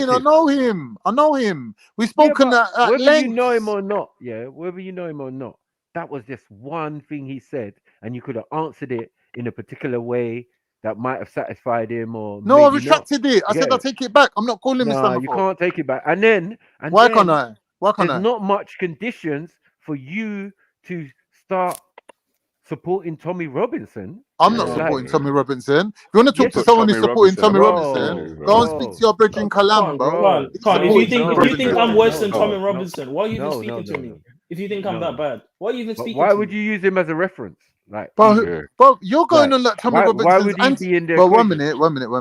Are you going on like Tommy Robinson, some antichrist or something, bro? Bro. Is he anti-Islam? Yeah, he's anti-Islam. He's anti-Muslim. Yeah. Is he anti? You don't need to be anti-black. He's racist. He's all sorts of things. He's everything. He's anti everybody, man. Somali, everybody, man. Like, why would you put me next to that guy, man? That's a demon right there. No, you mentioned him. You mentioned him first, though, Zulu. What do you want me to say? But actually, because I wanted to let you. I want to ask you, what do you mean by Islamophobe? Because I would consider him an Islamophobe. Yeah. But you want to put me. You want to put me on. You want to put me on that level? Even worse than that? Below that? Like what? No, do you know what it is? Do you know why you're worse than him? Because he's actually dumb and you're intelligent. And you should know better than to say what you're saying. Why are you talking? What you're saying, bro? He's older. He's drawing parallels. Tommy Robinson is a big man. And yours, or hadith. I don't know if hadith considered scripture, but he's drawn the parallels from scripture and from hadith. So why should he know better? He's made direct I'm going out of my reference. way to antagonize anyone, or I'm literally just pointing this towards you. Like, look at the parallels. What do you think? Okay. So you're saying that there's hadith that substantiates his claim. I never said that. What are you saying then? What are you saying? I said the parallels were direct references to scripture and hadith. Yeah, but if I look on any anti-Islamic website, they all got hadiths on there. Oh my God.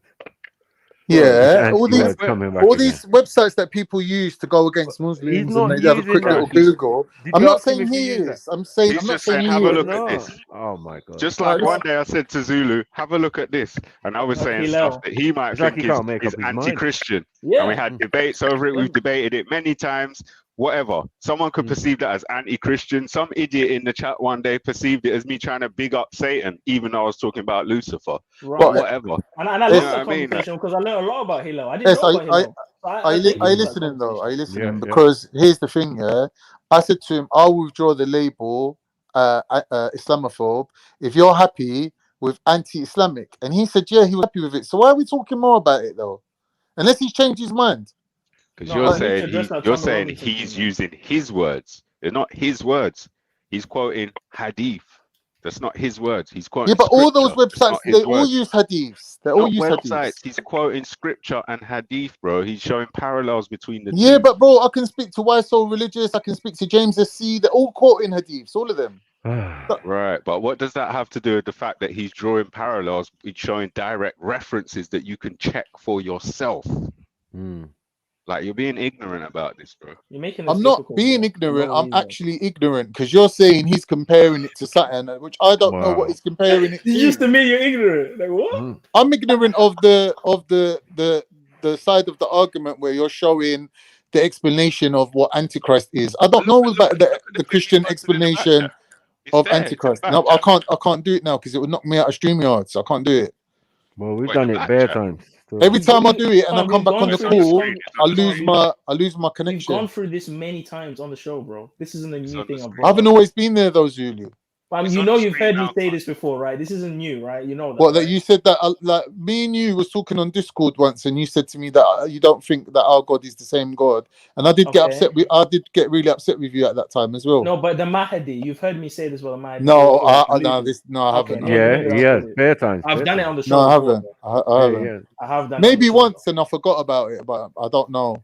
Even Jedi has done it, or videos he's played has mentioned the same thing. Have I been there though? Are you sure? An argument. No, I'm saying it's an argument that's been out there. Again, another thing that has always been, an argument. I don't think I've ever been. I don't think I've ever been there myself personally. That's why I've never heard this before. Yeah, you come to Speaker's Corner, you would have heard everything under the sun. I'm telling you. I wish I would have come now because now it's dead. Now that whole era, it's like we missed out in it. It's all done now. But every argument ever I've heard on these YouTube streets is the same. And remember, like I said before, Mahdi is not mentioned in the Quran. It's in the Hadith. It is a Hadith, yeah. So it's not like I'm even going against and it's the Quran many. by saying that. There's many Hadith, but also what I highlighted that many sects have their own version of I'd just like to chime in and say one thing because I just hope it's not Sunni because yeah. Yeah, big up the whole family, man. If it's Sunni, it might be some bone stripping going on because these men are mad. Absolutely loopy. They ain't got no sense in their head, bro. They're fanatical. I know, man. You know what I mean? Like, yeah. No, it's got to be our way. We follow the sunnah. There won't be a single bone left, you know. Yeah, there won't be a single bone left. I don't mind decapitation. Crazy. Decapitation's okay. Like, what the hell? Well, people that wouldn't go and live there. The Taliban hang 2 pedophiles. I was like, yeah, good. Fucking good, bro. All right. Would you go and live in a Sharia country? Yes. No, you wouldn't. Yes, I would. Go and live in Saudi. No, you wouldn't. I'm not. Saudi will hate me. I'm Turkish. They hate Turks in Saudi. Well, then I can't go there. Well, then you can't live in a Sharia country, then. Yeah, I'll move to that. I've got no problem with Afghanistan. Once they sort it out, I'm gonna look for some teaching jobs. Go there, teach some English or whatever. No, just move to America then. You know, you have to grow a big beard, right? Why don't you teach nutrition? Well, I don't know if they need nutrition, but them men are healthy out there. They don't look healthy. Why? What are they supposed to look like? Long and drawn out, boy, and dry, dusty face and all that. That's their genetics, bro. That's them. That's them in it. That's their natural look. That's their location. Yeah, same thing. Some of Afghanistan is a mud pit, man. It's just mud, dry mud. Right. Well, we're gonna rebuild it, bro. Don't worry, we're gonna rebuild up all that. Mud. It's gonna be amazing. It's going to be fantastic. Alhamdulillah. It's going to be fantastic. Can you see the parallels on the screen though, Con? Who's we? Wait, let me have a look now. Who's we? It's on the screen. I'll look at it. Yeah. Hold on. Okay. We, Turkey. Wow. Oh, Turkish are helping Afghanistan. Government. Huh? What source is this coming from? How is Al-Mahdi the one world government? Number one, that's bullshit. Number two, leads a one world religion. Sets up Islam as a one world religion. That's a lie. That's a lie. Confirm. See, this is what I mean. Unsubstantiated. I've looked at the first two and it's bullshit already. Confirms a 7-year treaty between Jews and Gentiles. Upholds a 7-year treaty with Jews and Gentiles. I'm sorry, but if man's coming for war, where's the treaty part? Yeah, there's no treaty. Rules for approximately 7 years. I don't know where you got that from. Let's for argument's sake take that one on board. Right? White horse rider of the apocalypse. White horse rider passage in the Bible led by Muslim scholars as evidence. So a lot of people had white horses. That don't mean jack shit. My great granddad had a white horse. Conquers Israel and Jerusalem. 1 minute. I don't think Antichrist is going to conquer Israel and Jerusalem by actually leading an army there. So that comparison is bullshit. What? We've gone halfway through it already. You're saying that man ain't got no army? Hello? An air force and that. Israeli air force and that. Like, what are you talking about? They already own it, right? They're already there. If you already take that, you think you could take it? Who? Anyone. You think anyone could take it over without an army? The armies of Satan are already there. Before Satan comes into being the leader, right? Hold on. Do you think anyone can move to Israel? They're surrounded by Muslim countries. Do you think anyone can move to Israel? I think Turkey and Egypt, if they join together, they could take out Israel. But America will basically come in and just fuck them up. Right. So what are you talking about? You're gonna need an army. I don't know what you're talking about. I'm you're saying gonna need an army. Whatever you do, you're gonna need an army. 1 minute. There's a definitely comparison here between the prophecy that an army from Afghanistan will raise the black flag and rain down on the people that are running Jerusalem right now and take back the holy sites, whatever. You cannot compare that to saying that Satan will become the leader of the empire, like the Western civilization that actually is in control of Jerusalem right now. That's not a comparison. And who's in control of the holy sites? That's not a comparison. One man's gonna. Who's in control of it? One man's gonna inherit the kingdom that owns it. The other man's gonna basically bring an army to take it off of that man. So them two things. And who's in charge? Look, Yeah, but I'm saying that's another point it's- on this list. So bro. Zulu, I don't know who brought this, man. This is just some weird list. Is this the list that you lot are talking about? This is unsubstantiated, bro. Yeah, but if you Like, go for on the each back of thing, this, for you to turn around and tell man that their religion is from Antichrist is just like weak. yeah, but Con, you're saying it's rubbish. But Con, you're saying it's rubbish. But have you looked at each of the claims to see if Yeah, they're in I've the just Hadith? gone through them. Where have you been? No, but have you typed in on the Have you internet looked see in if the in the Hadith and exactly because see? you're just looking at it and Bro, like as if you remembered the whole Hadiths. Zulu, my brother, if you got intelligence, it's in written in plain English in front of your eyes, bro. It's saying number one, heads a one world government. Then it goes to the Islamic side and it says heads a one world government. There's no Islamic prophecy that says that Islam will rule the whole world and have a one world government. That's not the aim of Islam. Even the prophecy itself is saying that Isa is going to come back and rule over the Christians and the Muslims will be their allies. So there's not one world government. Okay, so I'm reading here. Yeah, it says here when the Mahdi finally assumes control of the government, the world will for some time have been in a state of utter turmoil. Several governments and politician parties will have failed to provide peace, security, and economic improvement to the world. The Mahdi's government will be just in such a manner that the living will wish their dead come alive to live under a governance of such blessed peace and tranquility. Kufa will be the political capital of Mahdi, and he will reside in Al-Salah Mosque, where all the prophets have visited in the past. All the believers will visit the city of Kufa. Muhammad al-Fadil says, in this regard, the day of resurrection will not come to pass unless all the believers gather in Kufa. So it's saying here that the Mahdi will establish his government over all the governments of the world. No, That's what it says. That ain't what it just said. You just read it out. It didn't say You that. want me to read it again? Oh, are you not listening to what you're reading? Are you listening to what I'm reading? 100%. Stop playing games, bro. Bro, are you serious? Like, this is what I'm saying. We're not all living in the same reality. What I'm hearing from you is nothing to do with the Mahdi making an army or establishing a government that will rule the whole world. That's bullshit. This is blatantly Islamophobic rhetoric. This is Islamophobic rhetoric, really? What Islamophobes say, that the Muslims want to take over the world. That's bullshit. Nothing to do with the Muslims taking over the world, bro. What is it to do with That's not them? what this is. That's not what that's saying. Sorry. Talking about uniting. Sorry. Will Isa and whoever the Mahdi come and establish Sharia law on earth? No. There's no and Mahdi. Sorry. They operate I don't together. know what he's doing, operate man. together. Wait, you don't know what you're talking about, bro. I know. He hasn't read this. Why are we going straight He hasn't even read it, fam, and he's telling me it's Wait, man, please chill, man. Everyone chill. Bro, come on, bro. Oh, Like, the Hadith says that when Isa comes, sorry, go on. when Isa comes, the Mahdi offers him the opportunity to lead the prayer, and Isa says, "No, I got my own nation to lead."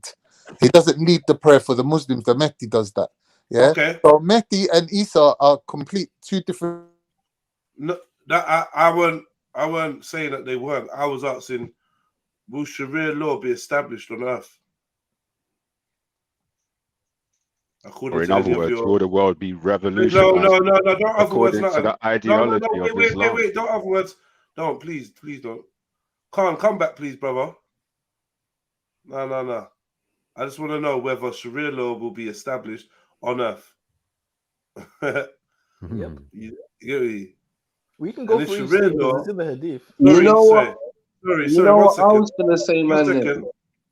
One second, please, bro. If Sharia law is prophesied to be established on earth via Muslim scriptures, then therefore the claim that Muslims or Islam wants to take over the world is correct. It's not an Islamophobic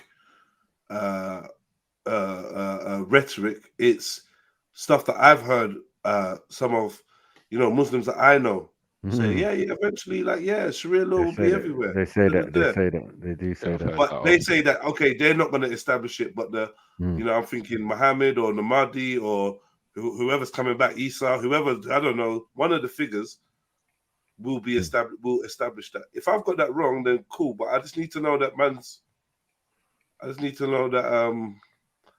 Allah, Sharia, not Muslims. I don't know what that means. Will Sharia be established on the earth or not? Will everyone? It should have been. It should have been already. It should have been. Do you get what I'm saying? It should be, because the Sharia is the law, which is the Torah, which is, you know what I mean, things that already exist. So I had this conversation with. Obviously, you might not agree with some certain man, but I know they study their thing. I had this conversation with Suleiman. I had this conversation with Abdul Hakim. Had this conversation with a couple Muslims. So maybe I've got the wrong end of the stick. That's cool. Them are the extremists and believe in el bara and all of that type of stuff. So theirs is mainly based on the Saudi extreme doctrine. You see, let me tell you something. Hold on, Gabriel. Like, I don't know, man. Have some fucking manners when you talk to me, bro. Like, for real, man. I really don't need to see your. I don't need to see your fucking your negativity, bro. You can talk in a way. Don't try to talk to man like I'm a dickhead. You're up on man's platform and you're trying to address me like I'm an idiot. Like I have to look at it. Yeah. All right. So if you're saying, okay, Allah's gonna do it, it's not Islam, it's not Muslims, it's Allah. I don't know. But like, there's ways to like fucking explain, man. You can explain. You don't have to be. A dick. You know, can I just chime in there, brothers? You know what I don't really like, man. I don't really like when the religions, if you don't agree with anything like what a Hebrew says, or you don't agree with anything with what a Christian says, automatically you're anti them. And like, if we keep going down this road, we're gonna kill each other quicker. Exactly. Man tried to say he prefers Thomas Robinson over me. No, that's mad. That was crazy. You know what I'm saying? How could you say that? I don't know if he was in his feelings just a little while ago. But I don't know. No, he still maintains it. He maintains it, fam. He took back the Islamophobe thing, but he's still maintaining that. Yeah, he preferred Tommy Robinson over. But I'm saying, how can you be turned? If you can be turned so easily, yeah, then what? You might as well just stay there. You know what I'm saying? Like, stay with Tommy. As if Tom Robinson doesn't have a problem with me as a black man. I just don't like all this you know what I mean? shit. Yeah. Where you're against me and you're doing this to my faith, and this man just don't agree with it. That's it. I'm just letting man know, yeah. Bro. Right, cool. Let's get back to the facts, though. Yeah. Yeah. Like whether Islam takes over the world, whether Islam is the religion of the world, whether Muslims take over the world with Islam, or whether Allah rules over the world and therefore his law is Sharia law, therefore Islam is the faith of earth or whatever. Either way, the earth is taken over by Islam, Muslims, and their God. Like, what the hell are we talking about, man? Why we? So and that's a small point, but it's just to answer Khan, who was saying that, oh no, we ain't gonna be same outcome. There won't be no government. There won't be no government. Like, if you're not a Muslim, and then you hear your brother's a Muslim, and you hear him talking about one day the whole world will be Muslim, then that's a plan for takeover. That's a plan to convert or to change the current order. Because right now the current order is that the current order is that not everyone is Muslim. But the dumb thing is that they all agree. The Abrahamic faiths agree. All of them agree that Christ is coming back in some shape or form. So I don't know what's going on. When you hear things like the whole world will be this and that, I just don't understand. I just don't understand how. So I don't understand how. He comes with the Mahdi. Remember, can't. And I've got to understand what hadith of what version of those revelations that he's reading from. Do you know what I'm saying? Because I just don't. How is the word Muslim confusing me? If I submit to your God Allah, then that makes me a Muslim, and if I don't, that makes me a kuffar or a non-believer. So how am I getting confused? You lot say a Muslim is one who submits to the will of Allah, right? So you're playing fucking word games, because that's exactly what I mean. You're like, forget the word Muslim. How am I going to forget the word Muslim? He said, if you don't submit to God, you're basically done. Your God, God say it's Allah. If you do not convert, if you do not become a Muslim, if you do not submit to Allah, then you're done. Like what? I don't get it. What? Why is that confusing? Bro, stop trying to like you do this thing, yeah. Yeah, we know that, bro. You're not even teaching no one nothing, bro. Gabriel, I swear down. Like you sound like you're new. You're not even teaching man nothing. You come on there and you keep typing this if it's like you know better than everyone. I hate that fucking attitude. I don't want to see it. I'm not in the mood, bro. Like, get me? I'm reading it all wrong. What do you mean? Everything I'm doing is wrong. How about I block you correctly today, and you can come back tomorrow? How about that? That's one thing I got right. I just don't want. I'm just not feeling your vibration today. Keep telling Negative, people, man. Yeah, come better, man. Get me? Come back. Everyone's on eggshells, and then you run around telling everyone they're dumb and getting this. Let's shut up, man. Yeah, don't, man. Well, good. Write a book about it and publish it, and I'll read it. Write a book about it. I'll buy it on Amazon. I don't want to see no messages today. Sorry, family. I'm just annoying, you know. But yeah, I'm gonna write my book as well, you know, Jake. Gospel according to Fred. That would be nice. Nothing to do with the gospel, man.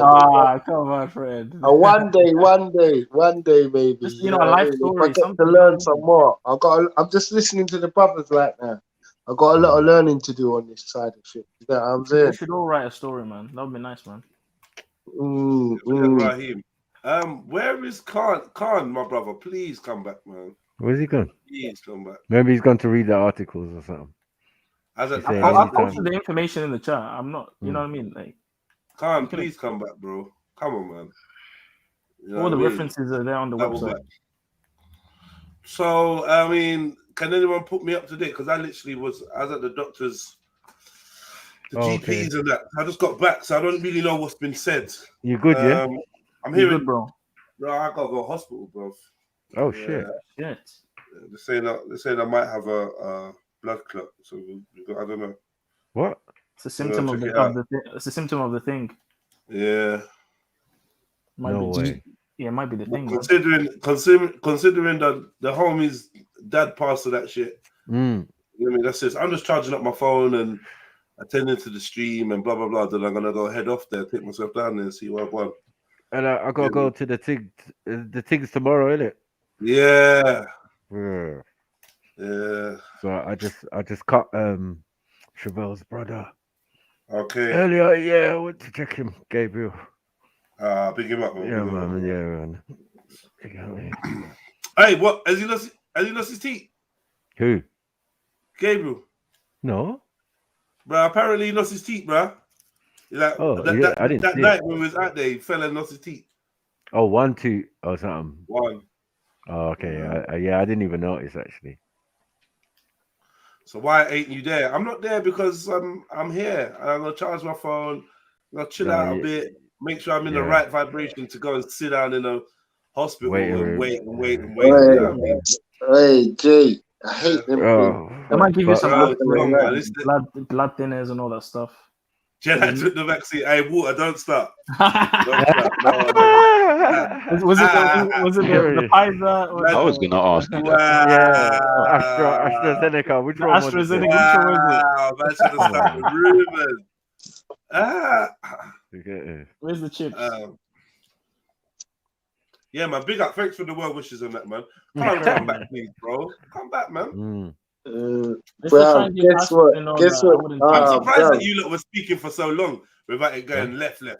I'm actually surprised. Obviously, I tried to bring, me and S tried to bring some balance to the force, and obviously, just simmer him down because you know what he's like, man. Yeah, he gets bare excited, and just bare fucking he does. You know what I mean? Start talking about things you don't know about, like you don't know about, man. Bare things. Man looked at the image and denied everything. That's like me talking about Nigeria, and I've never been there. I'm just yakking off. But you can talk, though. You can talk. No, you could talk because you got Nigerian friends. So you've No, got I know, Max. you know But, what I mean? but imagine you and different. Jed are speaking about somewhere Pacific that you've both been to, yeah. and I'm going on like I ain't been there and I know what. Nah, yeah, that's a lie. That's a lie. We don't. That's we a don't lie, endorse isn't that. it, fam? We don't endorse that. You know, both man will look at you like, what? Go to the park, I'll go for see this how it is first, see Mhm. how challenging it is, and then make an analysis. He's talking from there, about fly kicking people. Bro, you know what would Can't. happen to him, fam? I told him. He said he would fly kick anyone who disrespected it. I said, bro, His own brothers would make a kebab out of him. I said these Black, discussions. anyone that disrespected what? I goes because he's like he's not into freedom of speech, right? If anyone And I called said anyone no. N-word. I said no. I'm talking about at Speaker's Corner. Like this is why I like Speaker's Corner at first. Yeah, but seeing people get a little bit excited, he was like, "Nah, man, I'll just fly kick. I'll do the." I said, "Listen, coming from a pussy, and I gotta be real. You're a pussy, do shit, man. Khan. Yeah, you ain't gonna do shit. Shit. Yeah, Do shit. everything has been mentioned, has been discussed. Christ has been put under the sword. You get me? The Queen, everybody gets it. Muhammad, everybody gets it. Yeah, trust me. Yeah, if you're gonna start moaning about little intricacies and thing, This is bruv, the thing. don't go this there. The thing. Don't go there. This is the thing. This spirit of intolerance and that, is one that is going to be like a gift and a curse. More of a curse, because in the long run, if you've got to propagate your thing and get people not to question your thing out of violence, I mean the fear of violence, then boy, it just makes your thing ultimately look weak in the end. Yeah. Do you know what I mean? Brother, I promise there's gonna be a group that's violenter than you, fam. That's I what I'm swear to saying. God, blood. There's gonna be a. Because if you think violence is the way to preach shit, that's a wrong attitude. Bro, the guy tried to say if I was saying what I was saying to a bunch of Muslims, there would be no bones left. They're peeling skin, and all peel of that. the meat off his bones. That's why I brought the Speaker's Corner analogy. He literally said that. Yeah, but you know what though? But you know what though? Do you know what? Cool, but then like don't then start throwing around Islamophobe. If that's how you are trying to promote it, because to me that's Islamophobic. Yeah. That's what I said to him. From the meaning of Islam, that behavior there is Islamophobic, and there's not one scripture that tells you to behave like that. Yeah, not one scripture. So all of them are acting anti their scripture, against the Quran, and they're doing bad PR, bad anti-Dawa. Like it's just a mad thing. So exactly. No way. If you say things like that, then that makes you Islamophobic, because it's supposed to be the religion of peace. And if you're anti-peace and you're promoting, oh yeah, if you said the Mahdi may be the Antichrist, then people in front of Muslims, they'd pill you, they'd wear red. Then are they that intolerant? Right. Are they that intolerant? Are they that insecure? I don't think so. No. I think you're doing your Muslim brothers and sisters. Bro, hold on. I think you're doing your Muslim brothers a big injustice to say that. And you're also larging up a small minority of your brothers and sisters that have misinterpreted the word of the word of Allah. Yeah, exactly. Because a Quranist would agree with me. A Quranist would agree with me because he doesn't believe in hadiths. Right. All the Muslims in the chat were banning out Khan the whole time. Of course they were. That's Even why at the point where he said Muslims would agree with me. I said none of the Muslims don't agree with you, and they were all typing. I just come in my yard. I don't. I just come in my yard. Because a Muslim, I was enjoying the a conversation. Muslim might agree with him, but the Quran won't. No. And I'm like, what are you reading? That means nothing. When he's trying to explain it to me, it's just sounding all wonky. Like it doesn't make sense. Like you ain't read that thing that you're claiming. This is why I don't want nothing to do with religion, because they don't rate the people that they're following, bro. They don't. Now rate look at the them. effect. No. Look at the effect. Look at the effect now. Yeah, you say that, and then you got a next man talking about this is why I don't follow religion. See, No, see I the swear anti-Dawa there. there. Yeah, See the anti-Dawa there. I said See how it, it pushes people away. That's why you can't be like that, man, brothers, man. Please. And you know what? He's probably right. There's probably a few men that would want to do something. Nah, Jay, I come to that conclusion not from him, you know, Jay. From the numerous times we've got this kind of hostile attitude and this kind of negative vibration from the said people. You get me? And they're the same ones that say you have to have manners and ikmah and all this other shit. You get what I'm saying? And I can't see them displaying it. When I do something, I want to do it fully. I don't want to half do it. But why is it they can make all right, a statement? Muslims are human, cool, but then like I don't want to hear like humans can't be acting for God. Khan is an extremist, bro. But why can he make the His views statement? are weird and You extreme. get me? Like at the end of the day, yeah. See the just human thing, yeah. It's not an excuse, Red. No, it isn't. It's not an excuse, and it's not something that you should give people leeway with. Being just human, yeah, you might just be human, but you're also representing the Ummah, no? You're representing a body of humans that are supposed to be in touch with the true God, and then therefore they're supposed to reflect that in some way, no? Otherwise, what's the point? If you're not going to reflect it, what's the point? That's to all religious people. They ain't going to tell me, oh yeah, oh, I'm telling you, look what the priests are doing to the young boys, or whatever like stereotypical thing you can put against another religion. Then look what the Hindus are doing to these people, or look what and then you're gonna tell me, oh yeah, but they're just human. That doesn't mean nothing. If you're just human, be human in silence. Be human in silence and stop shouting off your mouth and telling the whole world that you're Muslim and godly, mu'min and this and that and rare. And just go and be humble. This is why I feel like the analogy of the tax collector and the Pharisee is so poignant. Because those people that want to talk about how righteous they are and shout about their religiousness and even try to enforce their doctrine, you're the first person to turn around and tell someone that they're a phobe. So if you're on that kind of vibration, then take the judgment that comes with you acting outside of what you propagate. Otherwise, humbly pray, humbly follow the tenets of your faith, humbly attend your services, humbly work on yourself internally and try to be the best person you can be and forge a religion with your creator, and nobody's going to point the finger and be like, look, he says he's squeaky clean, but look, he's doing that, look that. So when you make a mistake, people ain't going to jump on it as quick because they're not going to see you as a hypocrite. Let your actions be your dawah. Family, I don't know how I can be greeting man with a word like peace, and then be switching 5 seconds later on. No. Like to me, that's why it's bipolar to me. The whole you can if you're an armchair Ottoman terrorist. You can. Because salam means peace, isn't it?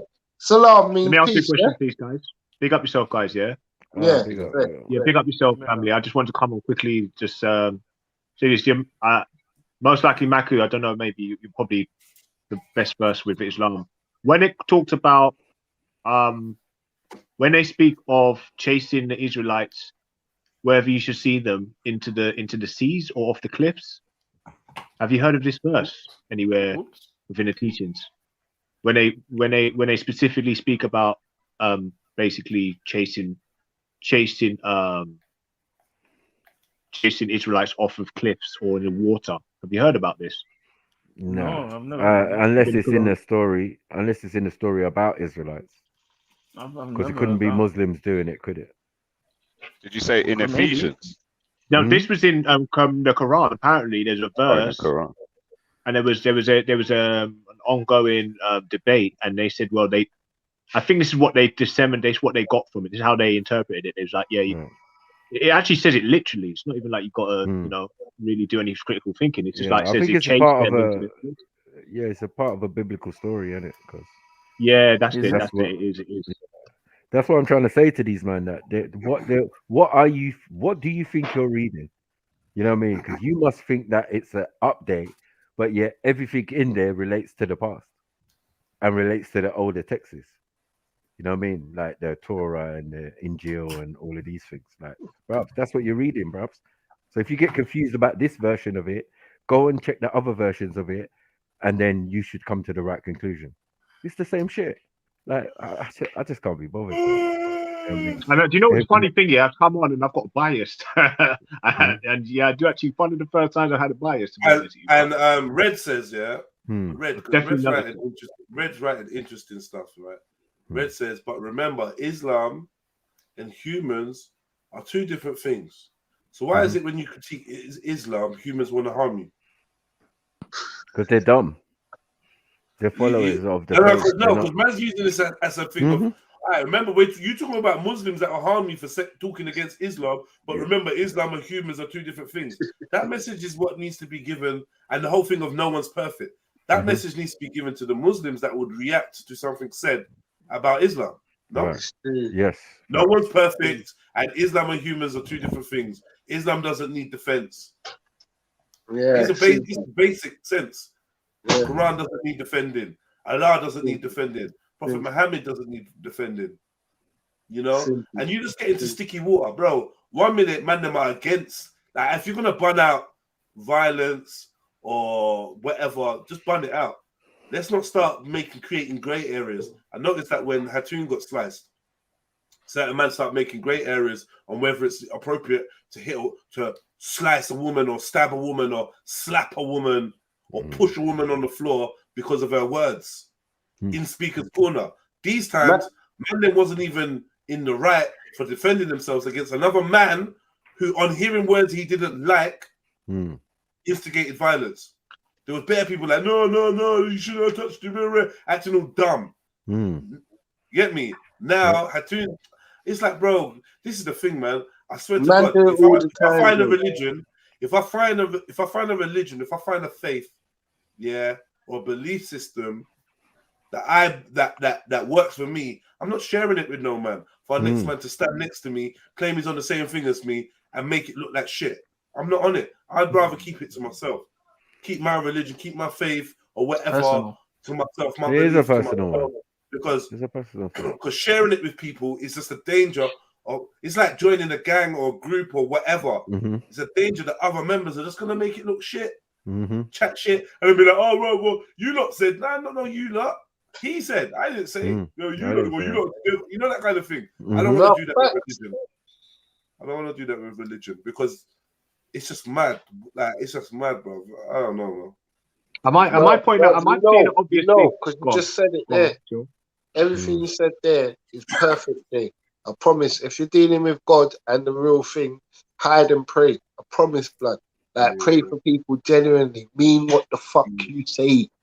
Like, I'm not full Rasta, innit, but I still gotta walk in the ways, fam. I can't just abandon my lifestyle. Do you get what I'm trying to show you? I might not be fully doing it because I'm out here, but I'm still trying to live the ways. Do you get what I'm saying? Manners and respect and honor the. You get what I'm saying? Your children. And that's how I've always known it to be. Like when my dad prays and thing, no one knows. You just go in the room by accident. Oh shit! Yeah, dad's praying. Well, come on, man.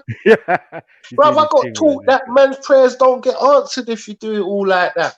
Like it's a show or a fucking. I've always asked the show.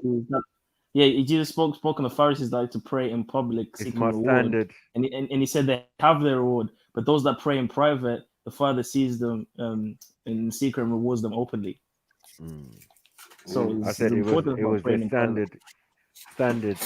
Well, it's unfortunate that Khan ducked out and pussy, can't really find out where he went or what happened. That's unfortunate, man. In the middle of such a fruitful convo, man. Enjoyable anyway. Definitely. Hey, I can't respect him. He's on the call. I can't respect him, man. Again? He's still on the call. I can't respect him. He's probably on the call, innit? It's probably on the call. It's weekday as well. Is that what he said? Yeah, did he say that? Yeah, he said it in the chat. I'm glad you let him expose himself. Erdo Khan. Erdo, ERDO Khan. I think that's Erdogan, but he's Erdo Khan. I think it was a couple of minutes ago, Jed. But if it's weekday, you might have a call that you can't get off, innit? So. Okay. Yeah. But you're crying over a kebab right now. Telling you. Yeah. He's depression eating like Professor Clumps, boy, out of Nutty Professor with a box with a bucket and all that. The bucket of Skittles, like no, but really. Now let me just say this. Thanks for answering the question though. Before I jump off, I was gonna say, look, you see, before I lose my train of thought. Yes. Right. You see, with this shirk business and being against anybody who or not agreeing and almost being hostile or this like it's a sin for you to pray to or give acknowledgement or praise to anything other than the Almighty Creator. right? So when you're, so it's like basically for a collective group of African spiritualists now to maybe add something to their doctrine in the form of any groups or spiritual groups outlawing, right, the prayer or the acknowledgement of deities should be considered, you know, what they consider shirk, because that's what it basically is. So it's like they're like, what's Africans hit back against that? Which is where I'm sitting here thinking, like, shit, like because they've Islam's come What are you after the talking African about, bro? spiritualists. Sorry, What are you brother, I talking know about? it's a bit, yeah, you bit Just confusing, monologuing, but it's just a like, concept what? of shirk. It's a concept of shirk, right? It's gone round and But you round. can't. So they've demonized Hey, the Bridget, we didn't catch acknowledgement of none of deities. that, Akindo. None of that. I don't even know what he said. I'm not gonna Just lie. forget it, Do you know man. what it Just is? No, Yeah, that's maybe I what need to get to my man. point. Maybe I need to get to my Yeah. point. But Just quick, what man. I don't understand, what I don't really like, is the fact that they are so against the idea of praying to deities. Who? But what I'm saying is how Africans combat that is starting new types of ideologies, outlawing the outlawing of deities. Hold on. How do you think some of those idols got there, and who do you think was worshipped some of those idols in some of those places in ancient times? If it wasn't African? Is that important? Is that important? I No, don't know yeah, how it's that's definitely important. It's definitely important. But it was several African tribes. I could name a few. You get what I'm saying? Who were in those places, and it wasn't Islam them times. There was something else they was doing. Do you get it? So it is what it is, man. Like what? These terms are relatively new and sectarian business. You get what I'm saying? If you're with a certain sect, you think certain things are inadmissible additions and all of these extra pretty words that these men try and use. Do you get what I'm saying? Shirk. But it means I've heard the nothing. shirk concept, and I've noticed actually since I've taken the only one who can, the only person people who can imply these attributes is the creator. So the kafir thing is only the creator who can tell you who a kafir is, because he knows your heart, right? Anyone else is doing it is doing shirk, is trying to be a mystic or something. Got a crystal ball to know what's in a man's heart. This is the foolishness, and the whole concept. The first pillar of Islam is Tawheed, the belief in one God. Doesn't have to be the same one, just has to be one. Simple. That's it. It's plain and simple. Like some dumbasses are making it all difficult and confusing. No, you got to worship Allah and Allah only. Like, bruh, that's not the same for every prophet. If the first prophet is Adam, you get me? Over time, some things come into play. So then, when the law comes, it comes after Abraham and that. It comes with Moses or Musa. You know what I mean? He brings the laws, or he brings the sorry Torah. to cut you, big man. But you know what I've always been wary of, bro? I've always been wary of this dawah thing, and I've always been wary of this evangelism, because I know the roots of these things. Do you get what I'm saying? And they always come in violence. Do you get what I'm trying to show you? Like, you're pushing violence more than you're pushing the religion. No, but the problem is that, as I I've say, noticed, like, when they're doing their evangelism thing, they're all hostile. Yeah, but you know what I'm saying, fam? No, but you got to understand that people, there are different levels of people when it comes to religion. There are followers. Those are the majority. Just follow the thing. Those are the people who get into conversation and get emotional, because that's their only response. They ain't read the text like that. They just love their thing. They love their prophet and blah blah blah, or their Jesus or whatever, and they will do anything if you disrespect it. Yeah, so those are the and to me, reactions. that's wrong. You all lie. You all lie just to cover up something. You get me? Again, that's life. To be honest, you get it? That's life. Where we come from, it would just be a deep conversation, lots of shouting going on, looking like there was a fight, but no fight would have gone. Do you get what I'm saying? Yeah, it's we crazy. can disagree on things and all of that. That's why there's so much. We don't have speakers corner in Africa and that in the village amongst the Yeah, elders. definitely. Amongst the elders. Yeah, Cool. yeah, sitting there talking and discussing and philosophizing over many things. You get me? I don't believe this is the God. I don't believe this is this. I don't believe this one is the bloodline. And all types of arguments going on. Sorry, Maku. Mm. Do you know the fact that shirk is even a concept just shows that no one's trying to force anybody to be Muslim, but they're definitely trying to force people to not respect their ancestors that have just gone. Well, I don't know what that means because because it says why God acted like people were forcing him to be Muslim. Once you accepted the faith, you accepted that type of ancestral worship. Because if you're saying that a lot of people don't believe they had blood relation to any of these prophets or any of these figures in the holy books, that would be a lie. The lie detector would say that was a lie. Do you get what I'm saying? And if you believe that, to even go as far to say I'm an Israelite or I'm a Disite or I'm an Ishmaelite, or do you get it?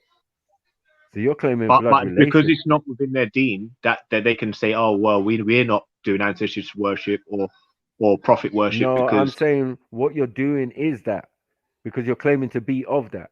So once you do that, you that's what it is. You're not worshiping. So and that's the thing. It's actually we're not naturally worshiping. Hold on, we don't do ancestral worship. We do renovation and respect of our ancestors. Venerating ancestors. Yeah, we venerate our ancestors. We don't worship. No, what is that?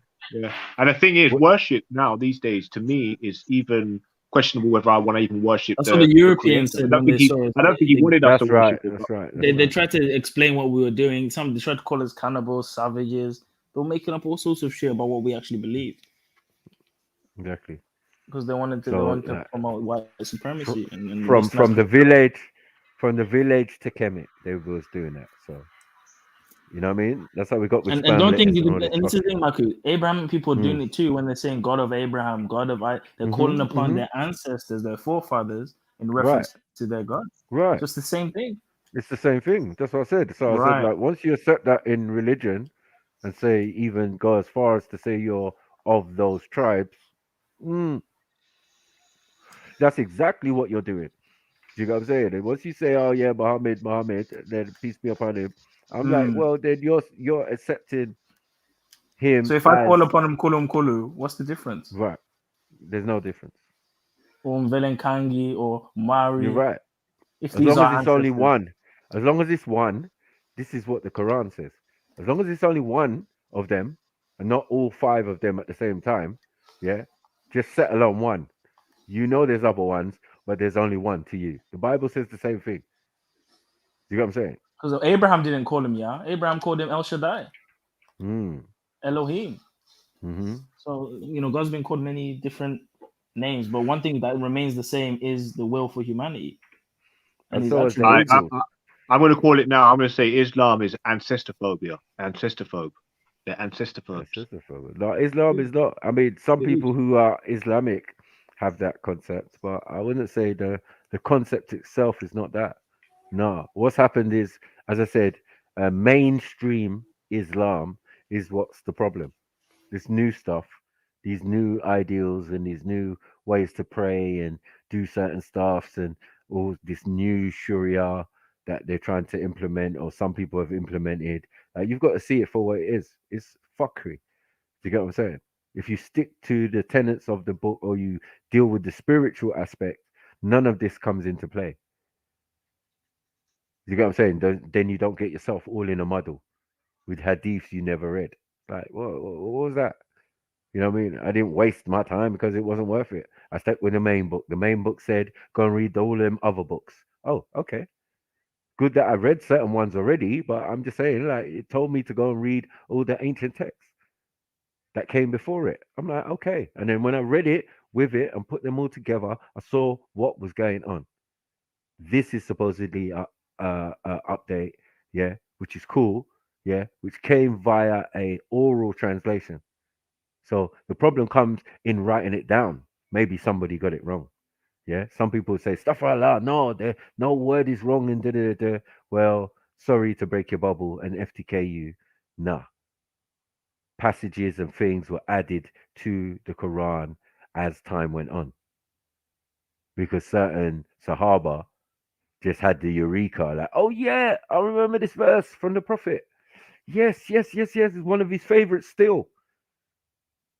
Then someone writes it down, and someone and then it ends up in the This is why certain editions you can see the number of the pages added and to the various Qurans as they come forward in time. So it is what it is, man. You know what I mean? But you definitely have to know what you're reading. You know what I mean? But Michael, my question is, why did they want to force us to accept their updates when we don't accept it? Or because they misunderstood that they thought it was for the whole of mankind. Now it can't be if the message is already out there. It was for a particular set of people who had none of the story. Do you get it? They didn't even have the Adam story, Abraham. No one. They didn't have nothing. So Muhammad coming to those. Wait. Sorry. Muhammad coming to those people. It only makes sense to give them the whole story of what had happened previously, because they had not a clue. They were into other stuff. Why don't they just read the Torah if they want to know what happened? No, yes, some of them was. That's why I said he could not have brought it for everybody. It was a particular set of people, his people, and the people in that surrounding area. So I don't have to read, right? Is that what you're saying? No, but he's surrounded by Christians, Israelites, all of these type of people at the time. You know, his wife's uncle was a Christian or a Jew or whatever. You know what I mean? And his wife's uncle was reading what? The Bible, right? Right. No, and the Torah. Can I just say something? Let me just say something. Go. I personally look at it a slight bit differently, and it's obviously my personal interpretation. I'm not trying to put it on anyone, but I personally think that what the Prophet Muhammad brought, sallallahu alaihi wasallam, is about nation building, and it don't really apply to Muslims or anyone living really outside of Islam, because it's not like, as Muslims living, let's say in England, there is no real direct guidance for how we should behave. Or what we should do. It's just like it basically says respect the law of the land that you're living in, right? So that means like don't try to mount no insurgencies or overthrow anyone, or just behave in a way where you're representing Muslims properly, like as an ambassador sort of thing. Hold on. But it's not telling us like how we should behave outside of Islamic territories. Do you get what I mean? So Islam, I wouldn't say is confined to a group of people. I would say it's confined to a certain landmass. Right. Okay. Right. And within that landmass, there was various groups of people, right? Right. Various tribes, various all sorts, right? Yeah. And people. Yeah. So some of them got a pass. Wait. Some of them especially didn't. Foreigners, right? Even rolling with the Prophet. A lot of the Sahaba came from other places, Pakistan, Turkey, and all of these places, right? Right. No, but no. When we say other than the Prophet's people, we're talking about. No, Christians we're not talking other. I'm talking about the people who was in the area. Yeah, we know who they were. Yeah. Yeah. But I'm saying there weren't. There was no ethno state. It wasn't an ethno state. No, but I'm saying with the Prophet, definitely wasn't. Right. Followers. His followers came from all far and wide, right? Yeah. Agreed. So and then same for the Sahaba.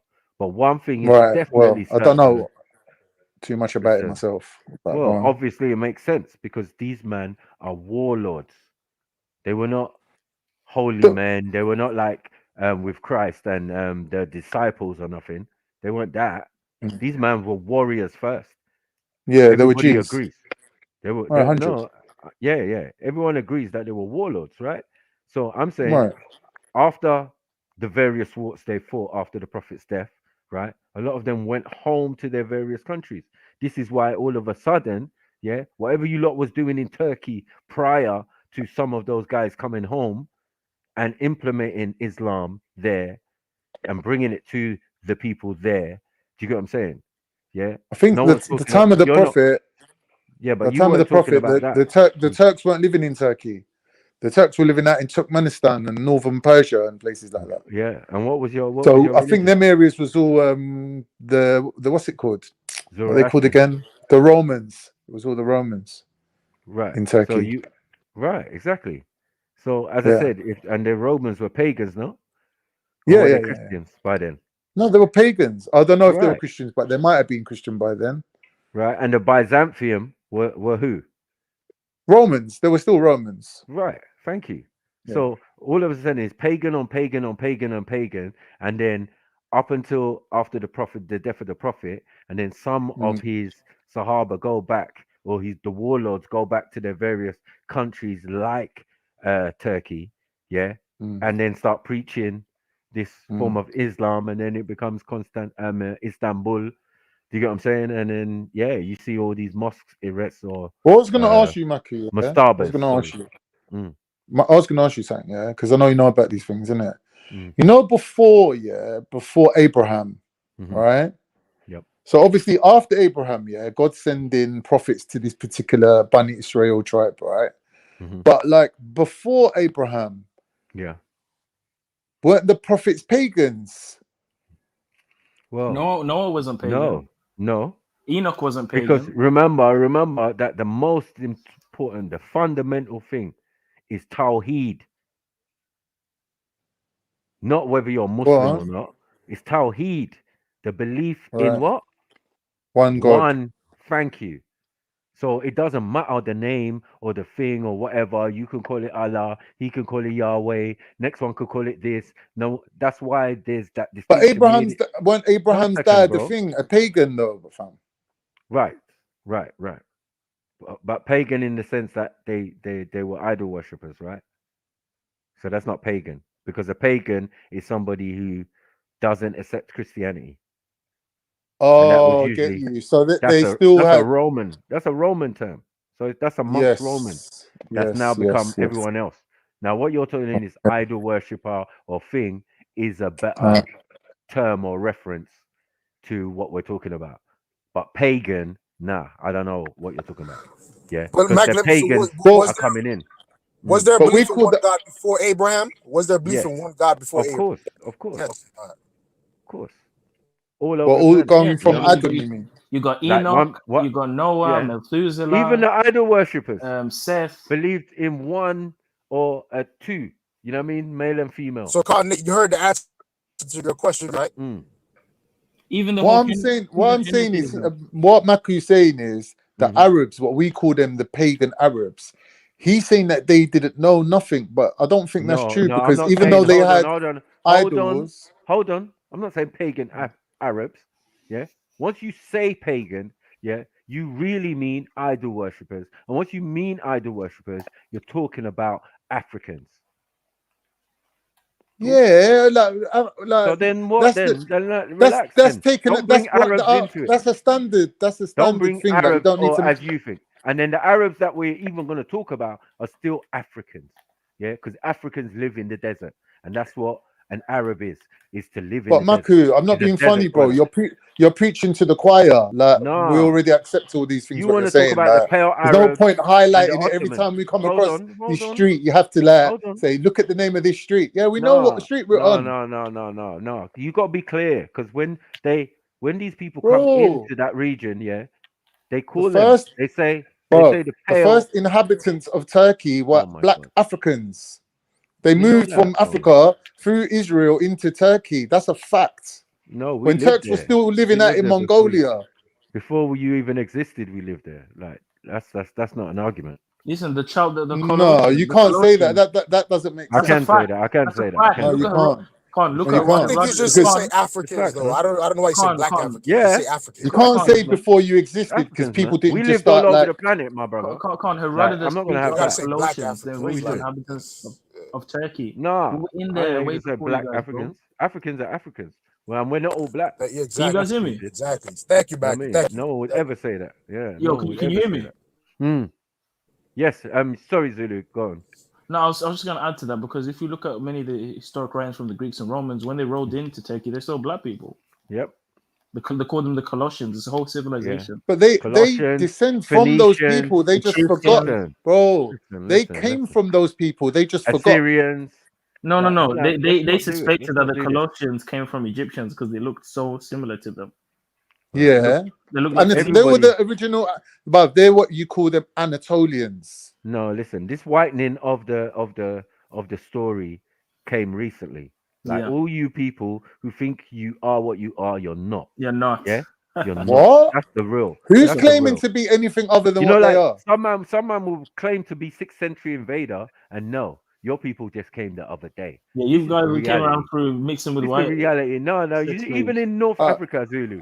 You know, when we're talking to these Algerians and all of that, man, say, yeah, my people were here from Egyptian times. And it's like, all right, let's check your DNA. You're forgetting the whole French. sex slave trade with white. Oh, you're French. Bro, you're French. checked my DNA. Oh, you're Roman. I checked my DNA. You get I me? got my DNA. Every of them are French, bro. I got my Every of DNA, them bro. I are got it on paper, Yeah. bro. I got my And DNA. then They should be saying bonjour instead of Right. you know French what I mean? should be, and French brings you nearer the Second World War. Right. 1940s. So what are we talking about?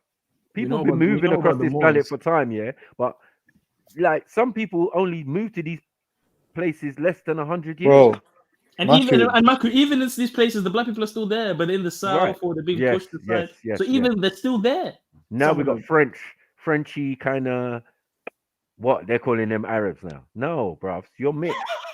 You You're just mixed, mixed your bro. appearance. Yeah, that's That's it. why they say Afro-Asiatic, innit? Right. You know what I mean? Claiming What? making all these claims and Mediterranean and all of this nonsense. Afro, Mesopotamian. bro, you look, Olive got it skin. mixed up, bro. Because you got know it the mixed up. first of everyone was black. That's it.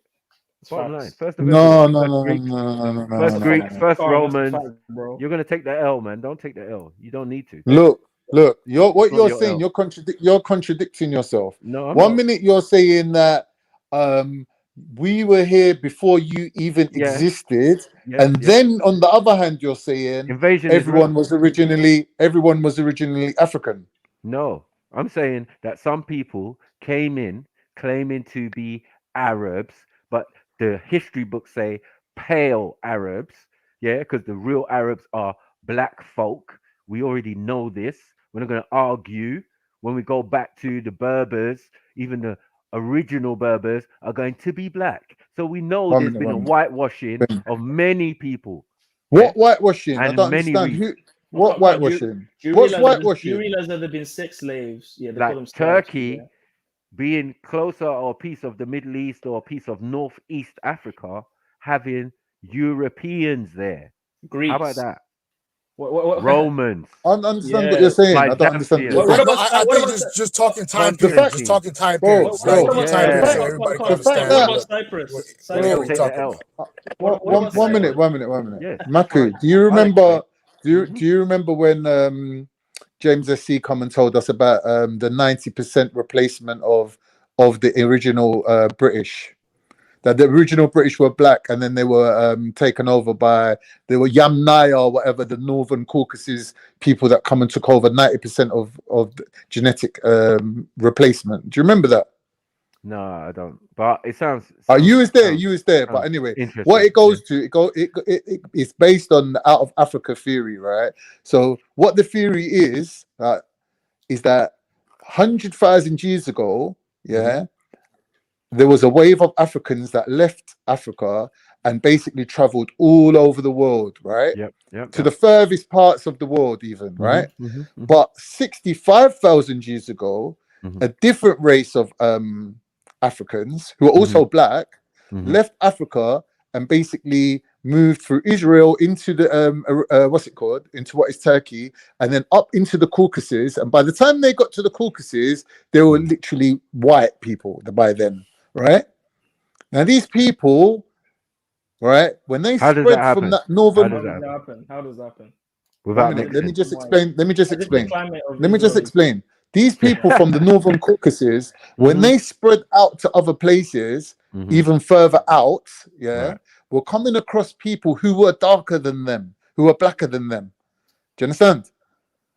What? And in a lot of places, they replaced them. They took them over, like, or because of technological advancements or military might or whatever, they run them out. No, but what he's saying is the majority modern conception of biology, how we even got to Europeans. listen. What he's saying is actually what is Stop the modern lying. basis. Stop lying. Why you Khan. always Stop lying? lying? Why What do you mean? This is the out of lying? Africa. This is the out of Africa theory. We're talking about this is what it is. all right, the out of Africa, cool. The in insertion of you, man, yeah, is what we're talking about. Yeah, you lot coming home or whatever you want to say, yeah, or you lot invading us, yeah, that's what we're talking about. And I'm saying a lot of those situations never involved none of y'all. Y'all is modern day shit, yeah. Just the other day, Bro, people 1940 didn't something, arrive on 1930s. planet Earth from Oh different man, places in space and time. Everyone comes out of Africa. no, come on, No, bro. pause. Like, we're You know, not the talking thing about is, you're that. not even getting Not to everyone the believes that out of Africa 10,000. crap anyway. You're not. Yeah, No, we're not but there. there's another issue where you have people came Africa about like 10,000 years ago. That's where you really get this, the European really the color change. I don't know about the 65, but I think they talk about even the Homo sapiens sapien. They say 200,000. Yep, we're No, older but than Homo that. sapiens sapien is like it's not in the 200,000. It's Homo sapien you can say, but Homo sapiens sapien. Oh yeah, is yeah, like yeah. Sapien. You're right. It's two different things. The sapien and the sapien. You gotta understand. That's why Yeah. they separate. That Kant is not saying the sapien part. What you get the modern human white person, the Asian. That's what we're talking about right now. Yeah. No, There's another part you're skipping. that's the Denisovan. Homo sapien. But that's where We I think are Homo sapiens. There's one thing. Yeah, when then we Neanderthal. one minute. Right, Let's start. right. If They we came start after Neanderthal. Neanderthal had made it with some humans. You know that had happened. Yeah. So But that's you missed a what I'm lot. saying is, if we start, I think it was if we start from the beginning, Homo Somali. Homo Somali. if we start from the beginning, if we start from the beginning and basically go one step at a time, we can't really disagree with each other. Yeah, if we look at life started off in what is now South Africa, right? Now from South Africa, right? They're telling you the earliest life is in Ethiopia. What are you talking about? No, you're talking about human remains. You're talking about human remains. How can you but substantiate there's that it's in obviously South Africa, evidence. bro? There's evidence of human life, right? Like cave paintings and things like that in South Africa that they've dated. Hold What? on. I don't know. Just because you find bones somewhere, yeah, doesn't mean that's where the person came from. Like that's nuts. Right. That's what I'm saying. No, but it doesn't mean it's South Africa. I think. Bro. Hold on. I just think the mere number and the sheer number of time that keeps appearing should be significant. Do you get what I'm saying? Because we're in the millions when they're pulling some of these bones, Kenya Pithecus, this one, all sorts, blah blah blah. Don't play this game with us. You get me? Yes, the oldest bones that we found, it seems, are in Africa. Yeah, but we're saying this planet was supposedly one piece at one stage. Yeah, and I do believe that human beings existed when that situation was about. Yeah. So my thing is, when that all splits apart, now you can say I'm African. Yeah, but when I lived on the other bit, yeah, that you're calling Lemuria or Atlantis or whatever, you know what I mean? Like, I don't know what you're doing. I don't know. Forgive me if I'm wrong, but I don't think humans lived at that time. Well, if they did, there's three ways of looking at it. Either humans didn't live at that time, or they did live at that time and they all stayed in the part which is now Africa, or the ones that traveled to other places basically died out. Because the way you look at it now is all life originates from South Africa, and the route that Africans took to get out of Africa. I'm telling you the out of Africa theory, bro. South Africa. Okay. Who's saying South Africa though? And hold on, how many years was this? 65,000. No. They just say sub-Saharan let me Africa. explain. They don't say South Africa. Let me explain it, right? From the beginning. No. Look, life starts off in South Africa, right? When? Now, the black Africans, move up through Africa, along to where is, which is all the Africans, basically. Hold on. Let me slow down. Let me. No. How can I slow down, bro? I'm starting from the beginning. I heard what you were saying. Say one word. Now Listen, you got to remember. You have they're trying to classify. There's Homo sapiens, which includes Neanderthals and like us type shit, and then there's another group which is sapiens. So you got to understand. There's a time period where there's Neanderthals and there's another form of humans. They're saying us was apart. So you gotta understand. There's a whole nother group of people that are humans around. But if you take it, Soil, if you take it one step, you guys hold on. There's more of the story is you guys made it with them and ultimately have. But listen to what I'm saying. Listen to what I'm saying to you. All these other groups that people. 1 minute. all these other groups that have been discovered, right? Like Dravidians and Neanderthals and whatever. Yeah, they're discovered and we found this other group. But when they study them closely, they realize that they actually do trace back to Africa too. Yeah. So the origin of humanity is in South Africa. That means all people were one tribe originally. Pause. Stop. Wait, Stop. they don't say Stop the right there. dinosaurs Hold are on. from Africa. Slow down.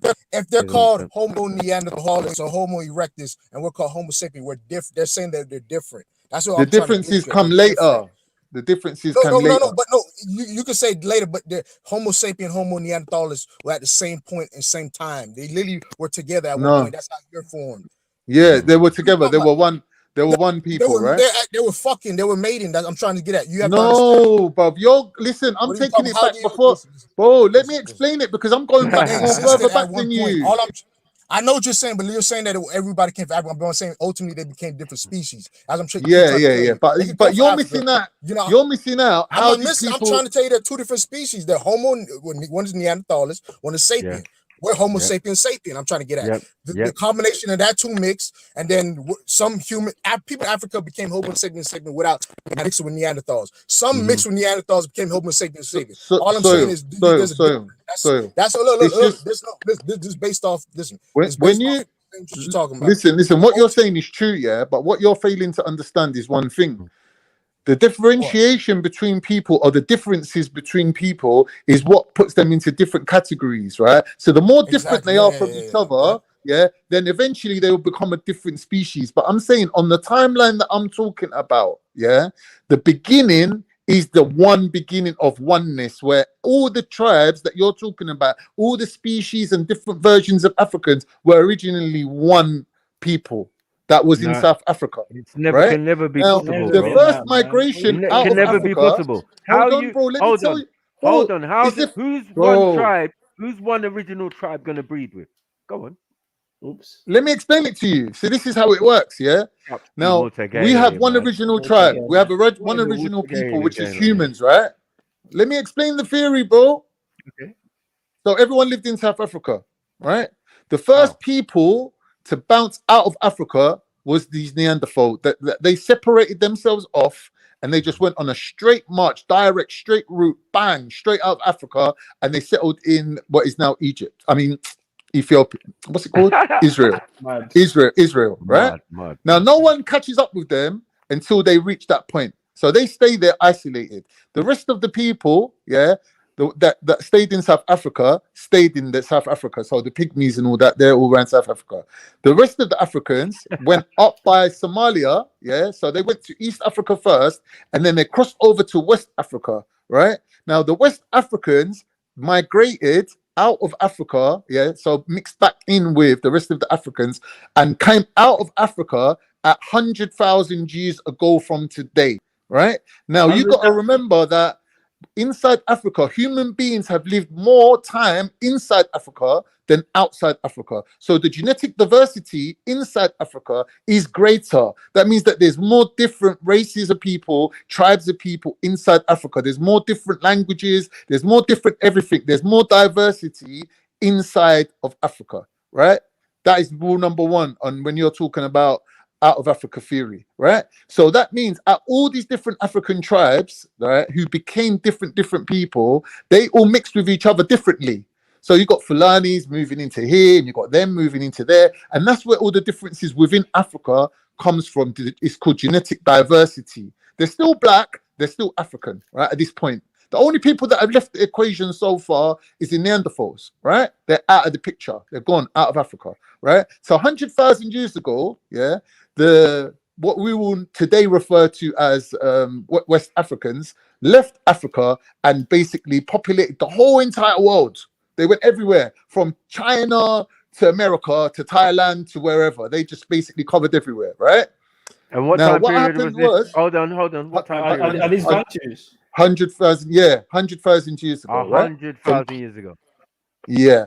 So within 100,000 years. Hold on. This is before the last ice age, right? Well, let me just stick to what I know, innit? Because you're diluting it. What I'm saying is 100,000 years ago. Somewhere, hold on. Can you live somewhere if it's covered in ice? Nope. Bro, I'm just asking. They will. Yeah, they I'm just can. asking. Yeah, they can. Can you grow crops? Yeah, they can. Can you grow Yeah, they crops? can. Yeah, they can. Can They you grow can. crops? Yeah. Yeah, they can. Because when Africans left Africa, they had skills that enabled them to live in diverse environments. Because African climates are diverse. So places where there's like plains, like Where's that ice cap? flatlands. Where's that ice cap? In But it's Africa. the same skills that you need. It's called transferable skills, right? Okay. Like Where foraging. is the right? ice cap? Forget in that, Africa? bro. You're diverting the whole thing, bro. No, where's the I'm telling you that transferable underneath skills? the listen, bro. Okay, Foraging underneath. underneath the snow and finding plants that grow underneath snow. Yeah, that's called foraging, right? That's how the Mongols got to Siberia, and they still maintain their dark skin melanin, and they still got statues where they're depicting themselves looking like Africans, and they're living out in the snow. So don't tell me Africans can't live in the snow. Africans can live in the snow. This is not snow. This is a fucking ice sheet. Siberia, fam. Yeah, they were living there. Hold on. And it's thick. It's miles thick. So I don't know So- where man's finding foliage at. Yeah, the All right, foliage shall I that's tell been you? rubbed Shall I off tell the you? surface of the You're earth. making out that the entire place was covered with ice. That's not true. There were small little pockets of green everywhere, and people Where? used to travel from one pocket of green to the other pocket of green. The What are ice you that you're talking- talking where? about Who? wasn't What an people? all-encompassing situation. What people? Homo erectus. The ice, I'm saying the ice wasn't 100% coverage. There was pockets of green Where? Show me on what throughout. map. On Throughout. what map showing the ice sheet, yeah, where it didn't come past the Mediterranean. So everything on the other side of the what Mediterranean. you're saying One is second. On the other side of the Mediterranean, yeah, was covered in ice, meaning there was no Europe, yeah, 11,000 years ago. Cool. Bro, let me say something to you. You're looking at it backwards. You're looking at it back. 1 minute. Let me make this point. Soil. He's trying to say that there was some sort of environment where humans couldn't survive. That's not true. What happened was the I'm about to ice. do a climatic event. That name called the younger, driest, last. That's the driest. Look. Listen. When we're talking Let about him even finish. Hold on, man. That's just the 11 back we was talking about. It's called the young driest. That's the last ice we recorded. All right. That's why you have All right, cool. So when we're talking about how did people arrive in first people the ice age, you know what I'm saying? So You're cutting up Broski, no. when we're talking about how did people arrive in Spain, right, or even in England, right? The snow wasn't stopping them. The ice sheet wasn't stopping them. It was helping them No because one's that going snow, there. that ice covered up rivers, valleys, mountains. It just become like a flat highway for them to travel, and they traveled like from Mongolia to northern Spain. And then from Northern, and even from Germany, there was an ice sheet that crossed them over into England. There was ice in between England and Germany that they walked across. So you're making out that the ice and the snow is some sort of a barrier. It wasn't. It was helping them to travel, to spread all around. There's no way, because people not trying to live in the North Pole or even in Antarctica. Let's stop all the nonsense. Bro, so how is there humans there today?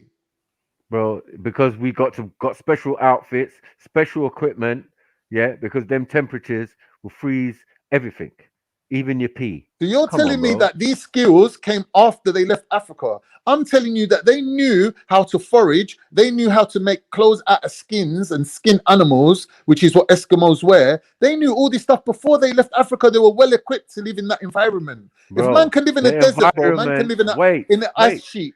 But the environments come after the deluge. Don't matter. They had transferable skills. After a large body of water and ice has covered the land, you're only going to be left with a desert. You get what I'm saying? And a land that's trying to recover, somewhere like England, for example, that's very clay, yeah, acidic, because of the simple fact It don't this make was under bro. an ice sheet. 1 second, bro. Was under an ice sheet, and the trees and everything that's here now came after that time. Yeah, so that's cool. Maku. The monuments. A minute ago. One second. The monuments that are in these places, built by some people that we don't know, probably Africans again. Yeah, but some people we don't know. 8,000 years ago, man, start building monuments in places like England. That means the That's place and the well conditions. later. We ain't even got to that. We ain't Yeah, even but got. You that's like fast forwarded. 2,000 You years fast after a forwarded, flood, bro. bro. You fast forwarded. I'm Look, not that's what fast I'm saying forwarding. to you. I'm not A fast minute forwarding. ago, you lot are saying that Japanese, they got black. Some of their tribes were from black, right? From African, right? How did they get to Japan without walking across the ice sheet of Siberia? That it was a lot lower than what it is now. Or even if you're looking at the ice age, that ice came all the way down to literally near enough to Turkey level, right? Where Turkey is on the globe, right? They had to walk across ice to get to Thailand and India. Do you not think they could be But you're sea making bearing? it like humans can't do this, bro. The question is, hold on. The question is that movement to China was 20,000 years ago. So that's like a good significant amount of time before there's an ice sheet. So some things you're seeing and some things you think you're seeing might have come before or might have come after. Yeah. And depending on what side of the ice sheet you were, well, it is what it is. But you All gonna right, so claim how did anything, hold on, any of these civilizations after a certain point usually comes after the ice business. You get me? Some are before That's because some people yeah. wandered out to All those right. places before. All right. So obviously those places were not covered in ice. But I'm not talking about civilizations as yet. I'm talking about the migration routes that humans took to basically come out of Africa and populate the whole world within a very short space of time. So No, they're I'm saying basically still black people. So they're going to places like, for example, if you look at how they crossed from Asia through to America across the ice sheet and made it all the way down. So them Red Indians and them Apaches and all that, and them people there, they were still melanated people by the time they got there. Do you understand? Yeah, So what I'm saying to you is if you compare, the whole point is if you compare these people and their maintaining their melanin, yeah, their color, right? If you compare that to the second 65,000 year migration out of Africa, those second migration people who by the time they got to Northern Caucasus were already white, yeah, that means that in a quarter of the distance they've traveled, their color has managed to just basically go, right? So what that means is, how does that happen? How does that happen? that means, all right, so cool. That means Explain that that. within Africa, that means before they even left Africa, yeah, these people were already what we will class as Caucasians. They were black-skinned Caucasians. Do you understand? So they had the ability, given the environment, to turn white. But within Africa, they would look like Hebrews. They wouldn't look like Bantu people. There would be a different race of African, but they were still black, and they were still. As if Hebrews don't look like Bantu people. I know, I don't understand what you're talking about. Go on. Finish what you're saying. They will look more like Ethiopians than they would look like Nigerians, is what I'm trying to say. Really? Like they're a different race of people. Right. Yeah, that's it. That's what I'm saying. You've got. Wait, hold on. Hold on. Let me And say you one think quick those different race of people, like now, yeah, that you're talking about, they can go somewhere like, you know, the Outer Hebrides and whatever, and they will change on the journey. Is that what you're suggesting? Well, the journey is that they left Africa 65,000 years ago. Yeah, they spent maybe, I think, was it 50,000 years or 65,000 years, something around the Arabian Peninsula, because they were locked in there. And when they come out of the Arabian Peninsula, they just basically went from there through the Caucasus, like where Turkey is, up until the Northern Caucasus. So on the other side of basically what is now like Ukraine, from that area, they basically fanned out and basically spread out to everywhere from there. You're talking about Ashkenazis. Oops. I don't know. I don't think so. Oops. And also, I don't think so. Yeah, where did they come from? Where did they come from? It's nothing to do with Ashkenazis. Yeah, well, look at where they come from. The other side of the Caucasus. Like, what are we doing? You said that they wouldn't look Bantu. Remember that the Caucasus is a natural barrier, is a natural mountain range that separates what you call in Turkey and the rest of Northeast Africa, yeah, from Europe or Eurasia. These are facts. Goes all the way through to Afghanistan and Pakistan and all of these. They are mountain range that's so long and vast and and it's not. Are you saying that it was an unpenetratable barrier or just a barrier? wait, it's just a natural barrier. Mountains, But all humans along penetrated that hold barrier. on. But humans did penetrate that. Of course, like we sent people Right. So over there. what's the point of mentioning that it's a barrier then, bro? No, but I'm saying that it's a natural barrier. So for a Yeah, lot but of humans time, passed that. yeah, people pass that for various reasons, but also some people were expelled into I that don't region. know what you keep trying to tie in this Just saying. mythology, but it's got really nothing to I do with don't what we're understand talking what about. is It's mythology. irrelevant. But I'm saying what's irrelevant is what you're saying, because none of these people you could actually pinpoint and say what tribe or what they were. Why can't we? Of course we can. What tribe were they?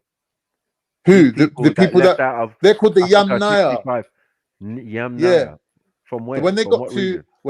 Northern Caucasus, they transferred from there and they came into England and they took over England. And the black people that was already living in England, the Druids and all these previous civilizations, they 90% replaced them. 90%. What YouTube video did you watch? Did you What get about that? the But you was what this about is the thing the though. Cheddar Man? You was there. You I was there wasn't when the there, geezer bro. brought the. You was there. The guy care brought the about that. papers. The What? guy brought the papers. He showed you PubMed and genetic evidence to basically explain all of this. What I'm explaining, I learned it the same day you was there. Like I remembered it. You Are didn't you because saying? it don't fit in with your narrative. It don't Okay. fit in with your narrative. Are you saying they can do DNA comparisons for 65,000 years ago? Is that what you're saying? What do you mean? I could not have been there. That's what I'm trying to say. Because I would have made the point that, listen, DNA cannot pinpoint anyone to a location. It makes no sense. Maybe those people were out there at a time, yeah, but it does not mean they're originally from there. This is why when I hear DNA and they're giving, oh, someone's from Spain, you're 13% Spanish. What the fuck does that mean? You're 13% or 15% North African. What the fuck does that mean? But yet What you do you can mean? you can be 30% Ashkenazi. Hold on, that's specific. That's a tribe of Europeans that we can specify. Wow. How come when it comes to every other part of it, we can't specify? Okay, let's look into it. Oh, this DNA that we do only goes back 170 years, right? And then to do further, to get a better result, we have to go into mitochondrial DNA, which only takes us back about 700 years. So what are we That's talking not true. about? That's What not we're true, talking bro. about when we're talking It's about not true. 65,000 It's not years true. ago. What you're What are saying we is not talking about? true, bro. It's not I'm true what telling you're you. saying. Okay. It's not true. So what you're saying is true. But what you're saying is not true right Yeah, now. you're claiming something from someone else. Remember, from But Jesus what you're saying, whoever like, else. what I'm saying, Like what what? I'm saying to you is, all humans came out of Africa. No, I don't know about that. You No, I understand? don't believe that, bro. All humans came out of Africa. Like that is the out of Africa theory, right? And that is the most upheld theory when you're looking at prominent scientists and people of intelligence. Yeah, and even when you look at mythology Now and we're you not look at intelligent. religions, We don't accept it. You see how you throw this light little. You see the funny it's a thing about that fact. is The the funny arrogance, thing man. about it. No. The funny thing about that is there was a movie or a documentary called Genetic Eve. Yeah, and they said that one African woman left out of Africa and basically is the root to everybody who is non-African in Yeah. descent. What does Right. that mean, bro? What does that mean? That what do you mean? That's obvious, isn't it? Non-African. Yeah. So how are you It's lot all obvious. African? How are you lot all Africans then? No one's saying that we're all African now. I'm saying all human life originates from Africa. Of course, but I'm saying you lot's And I'm origin saying is from over one. Hold time. on. It's from one African woman who left Yeah. out of Africa and bred Right. with whoever and whatever was out there, right? And you're saying Right. that what was out No. there. What do you mean? What you? No. See, you're wrong again. 1 second. Because that's why she's called Genetic Eve, because she's the mother and father, well, the mother of anybody who is non-African in descent. And then I'm not saying everybody out there is non-African, but a large majority, yeah, of y'all who don't live outside of Africa are not African. Bro. Yeah, that's what You're that's not. telling us. You need to update your. You need to Because update your knowledge, they're bro. saying You this need to one update your knowledge. African There woman. ain't no one who's Wait. non-African. Ain't no one non-African. Wait. Because they said this woman, yeah, because they did it. There was an experiment by this Professor Khan, her name was, right? And she specialized in mitochondrial DNA. So she took the placentas of several women and found that all women are related to each other. Like she took a Native American woman and an Italian woman and realized that idea of 6 degrees of separation is a real thing. It doesn't take that long for two people to be standing in front of each other, one Native American, one's Italian. But hold on, 2-3 generations ago, you was one and in the same person. All right. So in what you're saying, location. Maku, give me 1 second.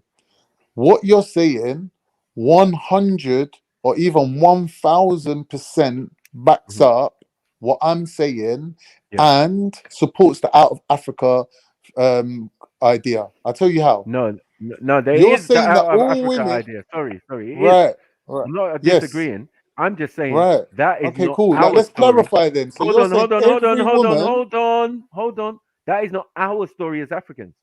Get it? It's not our story. This is the How story. can your story of, as hold on, Africans, bro? hold on, How it's can not your story as Africans within Africa our explain story. what happened outside of Africa when you weren't No, there? we're saying in the existence of everybody else on the planet. So if they're telling you that one woman, one African woman, yeah, formed all the different races and whatever of Yes. people on the planet who are Homo Yes. sapiens, let's get that right, Accepted. right? Yep. What Accepted. has I am an African, a proud and a motherland. Don't doubt me, a proud and the ancestry. Tell the Ku Klux Klan, that it is African, and they can't erase me. I'm a born Vincentian, but I am an African. Come on, big up DC Brad, man. My G, my brother. Where you been, man? Where you been? Big split for that. Whoa. So you know what man's leaner. Brother, rather die before I let him hit me with a vaccine. Never that. Mandatory for everybody.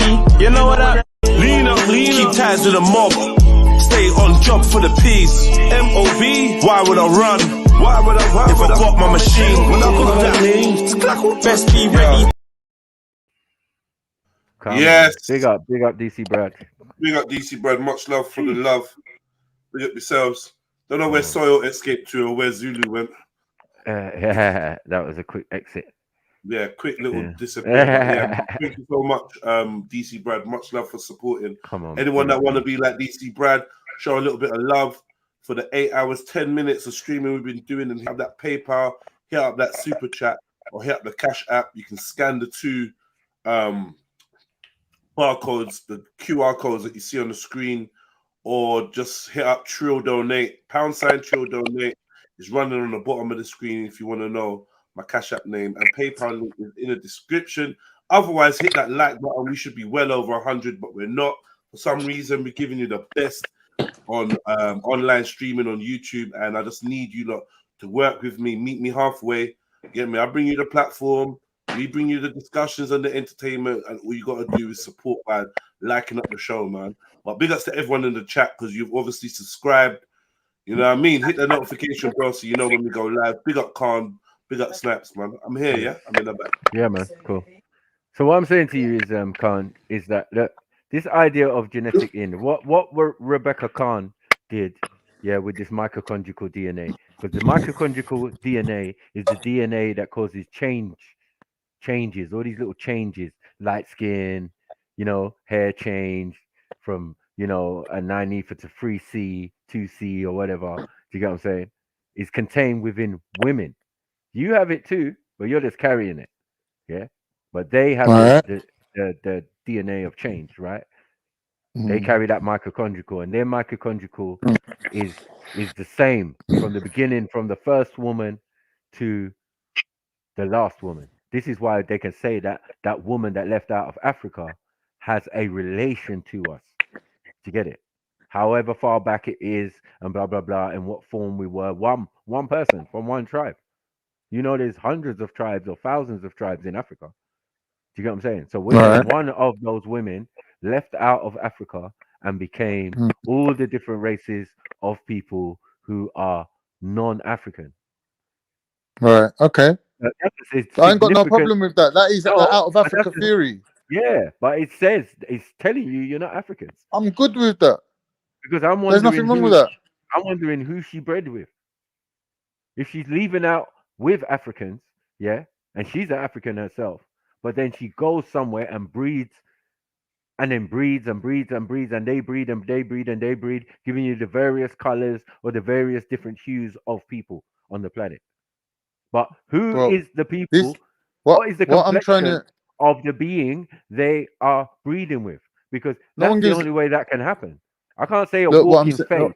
You're talking about walking fade. People walking and changing color. That's farcical. Yeah, we know that any changes in DNA, listen to what I'm saying to you. People lived so long in Africa that they became different races. Genetics change over time. The amount of time that they lived in Africa compared to outside of Africa is astronomically different. Like, people ain't been out of Africa that long. You understand? The human beings have spent more time living in Africa than outside of Africa. So genetic diversity inside of Africa is far, far, far, far greater than outside of Africa. My friend. Do you understand? There are different tribes or different races of Africans. Name a civilization. Name a civilization 65,000 years Hold old. up, pause, Con. There's no, if you're using biology and genetics, even 100,000 years there's only old. one race. There's only the human race. So you just say there's different ethnic groups in Africa. Say that. Don't say different races. Original. I agree with you, the ethnic groups, but not no races. Original ethnic groups. Biology tells you no there's only one race. But trust me, it's diluted. Africa's convoluted, diluted, because as you said, millions of years of mixing and all of that. Cool, no problem. Yeah, but we're saying one of those mixed individuals left out of Africa and became even more diluted. Cool. But that is not our argument. That's what I'm saying. It's not the whole world's argument. It's only for the people who are non-African in origin. And I'm saying that means somebody who was African bred with somebody who was definitely not African and probably not even human. I'm done. No, that's nonsense. But you're saying there's Neanderthals and all sorts out there. But I'm saying to you, the Neanderthals came out of Africa too. Cool, but they obviously they must have I say the Neanderthals didn't come out of Africa. The Homo erectus came out of Africa and was outside of Africa for over 1 million years. Go and look it up, bro. Yeah. So I'm saying that then formed into what they're calling Norseman and all of this other crap, Neanderthal man and all of this Cro-Magnon and all of these other forms, right? Because that's how they explain it to us, how the role goes. But we definitely exist while some of these other species are being formed. I don't know who's forming them. I don't know where they're coming from. Yeah, they supposedly have some relation to us. I don't know what going on out here. Yeah, but I know they're definitely living out in that cold climate, especially the Neanderthal man who supposedly grew thicker skin because he's in a colder climate. Maybe ice age or ice cap, but you're not going to survive that long, even in that condition. Yeah, you're not going to multiply. What do you mean? In vast number. Sorry. Where do you think Neanderthals were living, bro? I'm saying after maybe the 11,000 year ice cap. You know what I'm saying? I don't know when it started. Yeah, we might have started maybe 15,000. That the whole climate changed and that occurrence happened. Do you know what I'm saying? I don't know. You can hear me? Hello, you can hear me? Yes. All right. Listen, that's what I was trying to say earlier. The ice age Mac was talking about is called the Younger Dryas. That's the 11,000 year old ice age, but it goes from 2.5 million years all the way to like 11,700 years ago.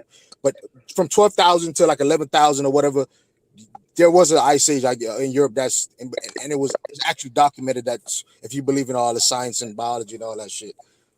But I don't know about the 20,000 years, but at 2.5 to like 11,000, you can say some shit like that. But all right, let's say there's evidence. Hold on. Moral story is there are other human beings formed differently, like what Mackie was saying. There were different human beings all around at the same time we existed, or you would say Homo sapiens existed. They're all in the same genus. They're all in the same genus, and almost nearly the damn same species. When Mackie was saying, you have Neanderthals mixed with like Homo erectus, Neanderthal, Cro-Magnon, and all that. A lot of them jumble up and mixed up. I just went. I had to go toilet when I heard you say how many years? Sorry, how long was that ice age? The younger the one you're really talking about is it's called the Younger Dryas. Younger Dryas. Everybody can look it up. It's like 12,000 to 11,000, but it's real. But it's real. Ice age is from like 2.5 million to 11,700. But what Mikey was saying earlier is actually right, because that's like I just said earlier, in the Sahara. That's where you find whale bones, different species of fishes that are not supposed to be in the oasis, that are meant to be in the Mediterranean Sea are found in the oasis. Because of that, there was there's a whole change of climate. Body of water, right? Yep. Yeah. So that traveled over. Just look it up anyway. Just type it in Younger Dryas ice. That's literally the last ice age. So I'm saying, like, so before 11,000 years, you're saying we have to go back a couple million years before it was dry land again, before it was like proper land before. Is that what you're saying, Maku, let's get back to the subject. One minute. Maku's saying the Africans left Africa and they found other people to mate with other than Africans. Basically, that's what he's saying. That's what I'm saying. Yeah, but I'm saying to you that those people that they come across also originated from Africa, but they left at a different time. Okay, so I'm saying, and how long is the different time? A different time is almost it's irrelevant. Who cares? Who cares? No. That changes them. That changes. It's a million years, bro. A million time years. changes you to something totally different. What are you That's what talking you're trying about, to get at. Because Khan, how the fuck are you not African then? If you only left Africa, what? I'm from Cyprus. Cyprus basically broke off from Africa and floated away. Time makes you Turkish, right? Right. So it's called genetic diversity. Now you understand what Mike was saying. Hold on, pause. So now you understand what Mike was saying. That might be African, right? Bro, right? Maku's operating under the illusion that people leave Africa, travel all around the world, and they're still black and they're still African and they ain't changed. No, that's not true. Yes, they maintain their African culture. I don't know if he said that. Culture. I don't know. Bro, there's such a thing called. Hold on, bro. Please relax. Over a period of time, people will change, right? And when they double back on themselves, because that's how genetics works, bro. Prove it. What do you mean? I'm here in England, and I ain't changed shit. I'm talking about generation after generation. I'm not as black as I should be, but yeah, I would be blacker if I was back in the motherland. But I ain't fading. As soon as the little sun comes out, my true color comes out. Like, what are we talking about?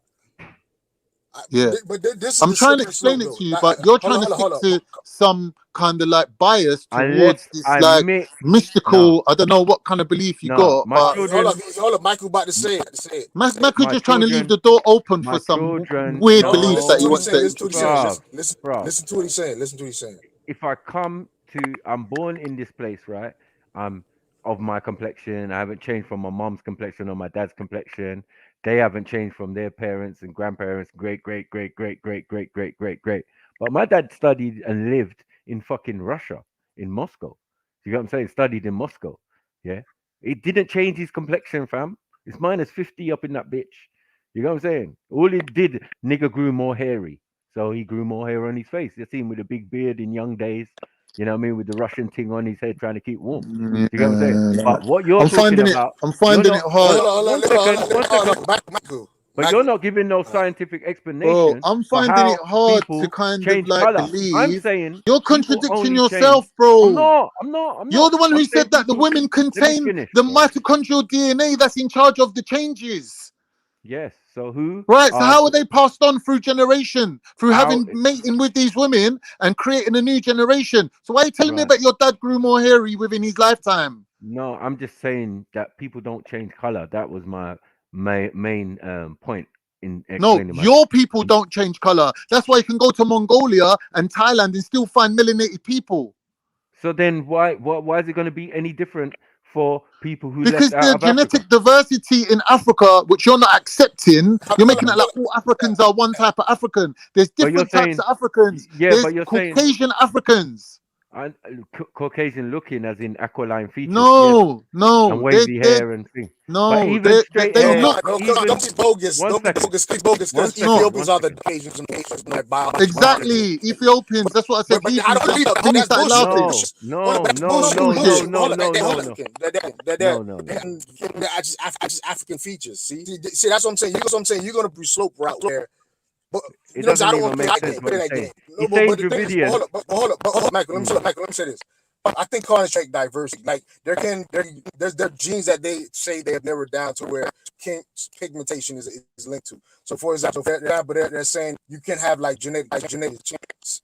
Substation happened. Blah blah blah blah blah. Somebody became lighter. That person that made it with another person. Their kids became with the color of him. Eventually, that their family's gonna be probably isolated. People are gonna that skin to isolated. They're gonna make. You know what I'm saying? Creating. You can see how it stays the same, or how it can change over time. It's just a genetic mutation.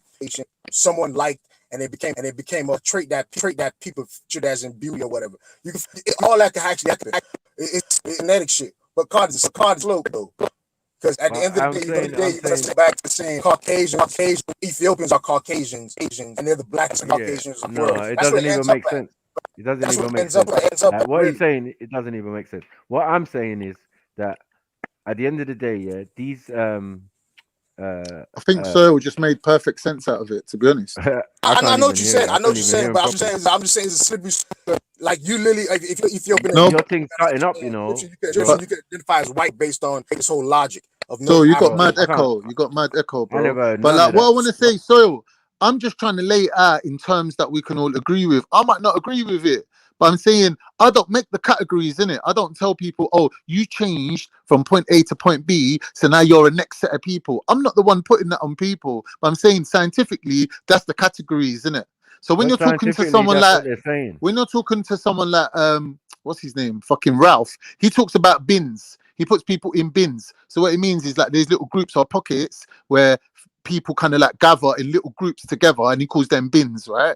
This is just a way of categorizing people, and they decide what the cutoff point is. Oh, so when a black person becomes an Arab, when an Arab person becomes an Asian, when an Asian becomes a white man, like it's just on one scale, right? And there is no difference because we all got the same color, we all got the same melanin. White ain't a color. White is just a lack of melanin. It's just a lack of color, right? But there's only one color and there's only one race of people. But how we're categorizing them and placing them together, some people have decided that. You get me? Like me and you ain't decided that. We could be sitting there going, there's one race of people and we all come out of Africa and we're all one. We could say that. But I'm saying is, when we're looking at this literature, when we're looking at this information, it's been given to us by certain people who have put these people into categories. Do you understand? Might not agree with it. I'm not saying these people are Caucasian.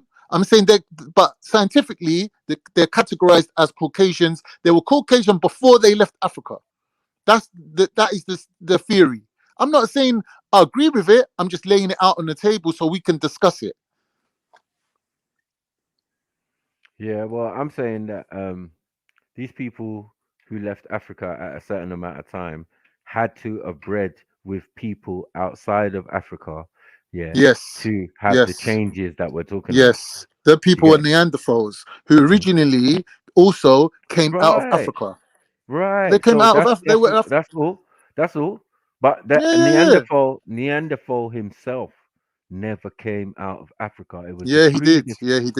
He was the predecessor to the Neanderthal, and to us humans as well, Homo erectus, that was out there before any of them. 1 minute, you're saying Homo erectus became Neanderthal? I'm saying he is. Oh, he's the predecessor to it. He's the predecessor to it. All right, cool. So we agree then. In between, so this is what I'm saying. Like it's all about classifications and names and tags. Those guys came out. I don't know when they came out, but they came out almost 1 million years. Like, so they left Africa 1 million years. You know what can happen in a million years if you're living out in the fucking snow or wherever. I don't even know. To get it. But I'm just saying, look into it. Yeah, because this Neanderthal that only Europeans have got, and we don't have, is maybe part of the reason why they're saying, oh, people who are non-African. Yeah, even though you came from a African woman in origin, somebody mixed with some people outside to cause these changes. You can't just expect a group of people to go out and just be isolated. They're on the move. So no, they were isolated.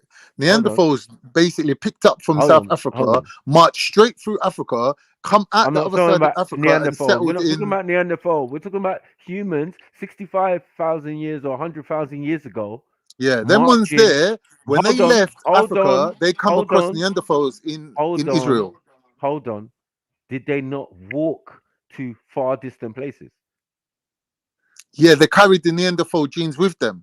So what Neanderthal genes? If they're just coming Listen out of to what I'm Africa, saying. 65,000 years ago, these Africans who left Africa, went to Israel and they've met up with the original Neanderthals that left Africa previously. And when they mated with them, and then from that point them spread all around the world, they carried that Neanderthal gene with them. So when you look, for example, at English people, they will have 5% Neanderthal, but when you look at Turkey and Israel, listen to what I'm saying. You know where Israel is. You know where Israel is. Listen to what I'm saying. Hold on. To what I'm saying. Have you left Africa when you're in Israel?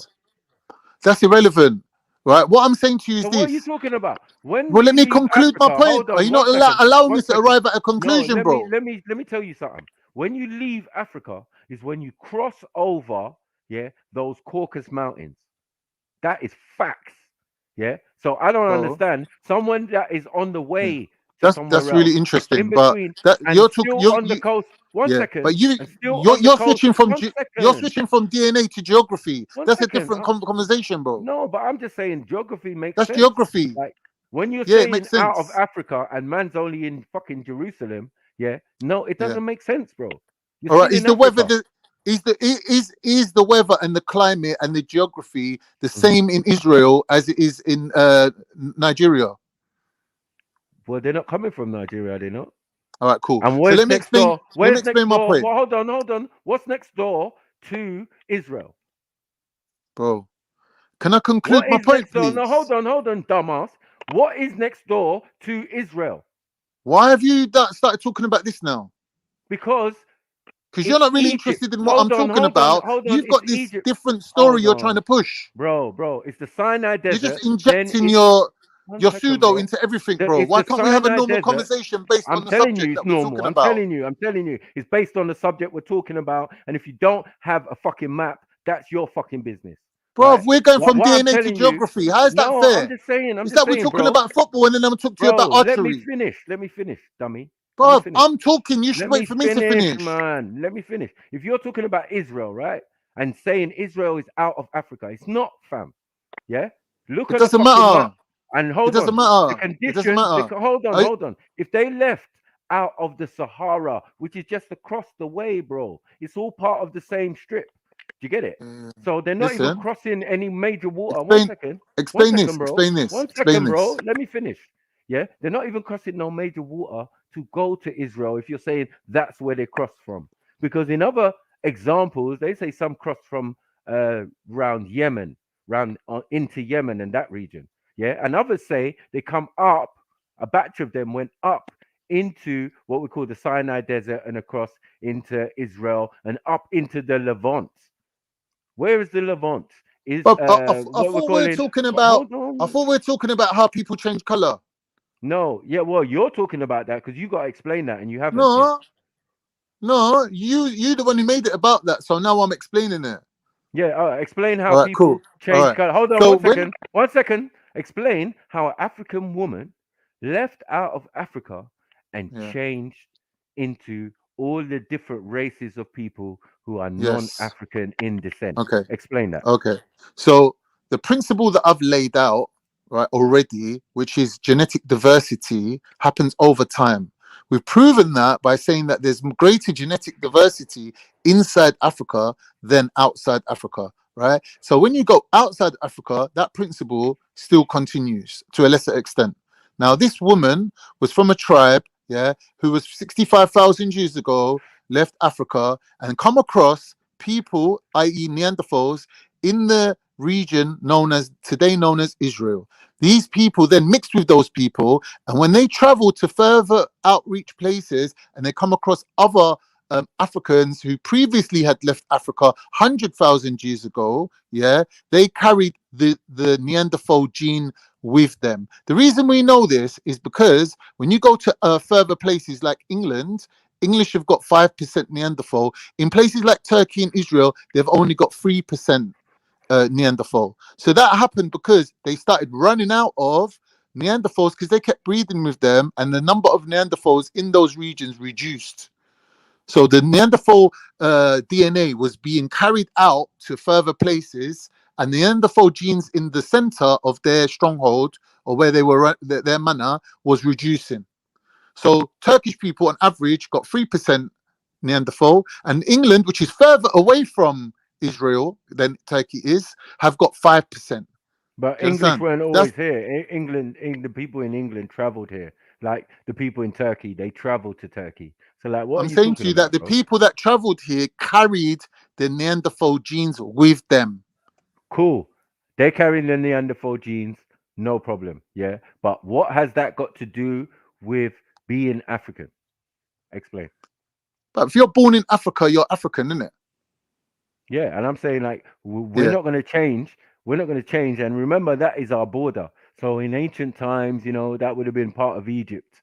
Do you get it? All the way up to what we're calling Iraq and Babylon and all of these places. As they said, the Levant. And they say 40,000 years ago, someone was out there doing agriculture. Bro, when we're talking about far-flung places where you're seeing artwork depicting Africans, right? Those people were African. They were like you, right? They left Africa 100,000 years ago. The reason why you can't catch up with any of these people. What we share is melanin, and the fact that we're the same species, right? No, they were West Africans. They left Africa 100,000 years ago. No such and they went to places like Thailand. There's no such thing. There's no such thing. Like, what are we doing? What do you mean? What's a West African? Explain. What do you mean? A lot of these people, they specifically got Yoruba. What a West African is. Yoruba, bro. Yoruba, they got Yoruba DNA. Hold on. How many thousand years ago you're saying Yoruba DNA was in West 100,000 years ago, they left there. That's not our story. For us as Yorubas, it won't be, will it? We tell you that we migrated from one area to another area 3,000 years ago. So I don't know what you're talking about when you're saying when it comes from the other side, when we came from the other side of the continent. Do you get it? We already discussed. Hold on. This is why I say the DNA cannot pinpoint. And one place they don't try and take DNA because of the genetic diversity is Nigeria.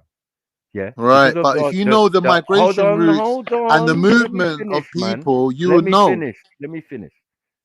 Because of the 250 some odd and everybody else who decided to reside in Nigeria, it makes it fucking complex. It goes back to your first point and talking about Africa is so diverse. Yes, it's so diverse to know that Africans have everybody else's DNA. Right. This is another fact, right? So we can already say there ain't no problem with that. We can see the nucleus of what these people were trying to say. They said that one African person left out of Africa and created everybody else, right? Every tribe, everything, every person, every European, Asian, Oriental, whatever. Yeah. Yeah. Whatever. What's wrong with that though? What's wrong? I don't understand what's wrong with that. Hold on. Fiji Islands, you name it, blah blah blah. You can go around the planet and you can see melanated people because they still. Well, 2 minutes ago you said the same thing what you're saying now, but you go to me, how are they African? You just said it. How they're African? You just said it now. I'm saying that some of the people outside of Africa are African. This is not their story. No, 2 seconds ago you said every single person comes from that woman. No, I said everybody who is non-African in descent. Yeah. Yeah. That means everybody else who's out there is African in descent, right? Right. So then what? So then what you saying to me, bro? Bro, what I'm saying to you is, one hand you're saying from one woman that left Africa, all the rest of humanity was born. And then on the other hand, you're saying to me, how are these people that turn up in these places, how are they African? I'm saying the ones who say You're they saying got two Neanderthal. contradictory statements. No, I'm saying the one who's say he's got Neanderthal in him is so far removed from what we are to have such a thing that we don't have. Yeah, that shows somebody was mixing, and your blood or your thing is convoluted or diluted or whatever you want to say. I'm not saying one's better than the other. I'm just saying it's a whole fucking other species. Yeah, bro, we ain't the dealing with fact none of that. the fact that people left Africa 65,000 years ago and mixed with Neanderthals is not the primary reason why they're white. That's not the reason why they turned white. It's like they've got that 5% DNA that they carry with them, but the only thing they benefited from Neanderthals was basically the fact that Neanderthals had been living in that region and had been exposed to germs and things like that. So any diseases in that area, they acquired an immunity to by mixing with Neanderthals. But to say that 5% of your blood dictates the fact that you turn from a black African Bantu looking guy to a white blonde haired guy is ridiculous. Well, no, because that's only 5% of your makeup. I'm saying, like, well, it's the end of the scale, and we've got to understand that the Bantu or whatever you're saying is a nucleus compared to No, what what I'm you're talking saying about. is the genetic diversity within Africa means that there's different Africans. Some of them, when they leave Africa, maintain their melanin, and some of them, when they leave Africa, don't. So that means that something happened to these people on this genetic diversity where they basically over a period of time changed, and maybe through epigenetics, like accidentally dropped out those genes that maintain their color for them. But yet they wouldn't know about it because they're living in an environment where they're relying on the environment to maintain their melanin. But yet when they move out of that area, it becomes apparent, through just looking at them, you can see that they change color. Right? Now, at the end of the day, right, is it a good thing or a bad thing? Melanin wasn't the prerequisite for the species that we're talking about. It's not a prerequisite, so people can survive without it. But the thing is, these people had to move to an extreme environment of coldness and lack of sunlight for them to change color. They didn't just change color for the fun of it. The environment we made only them.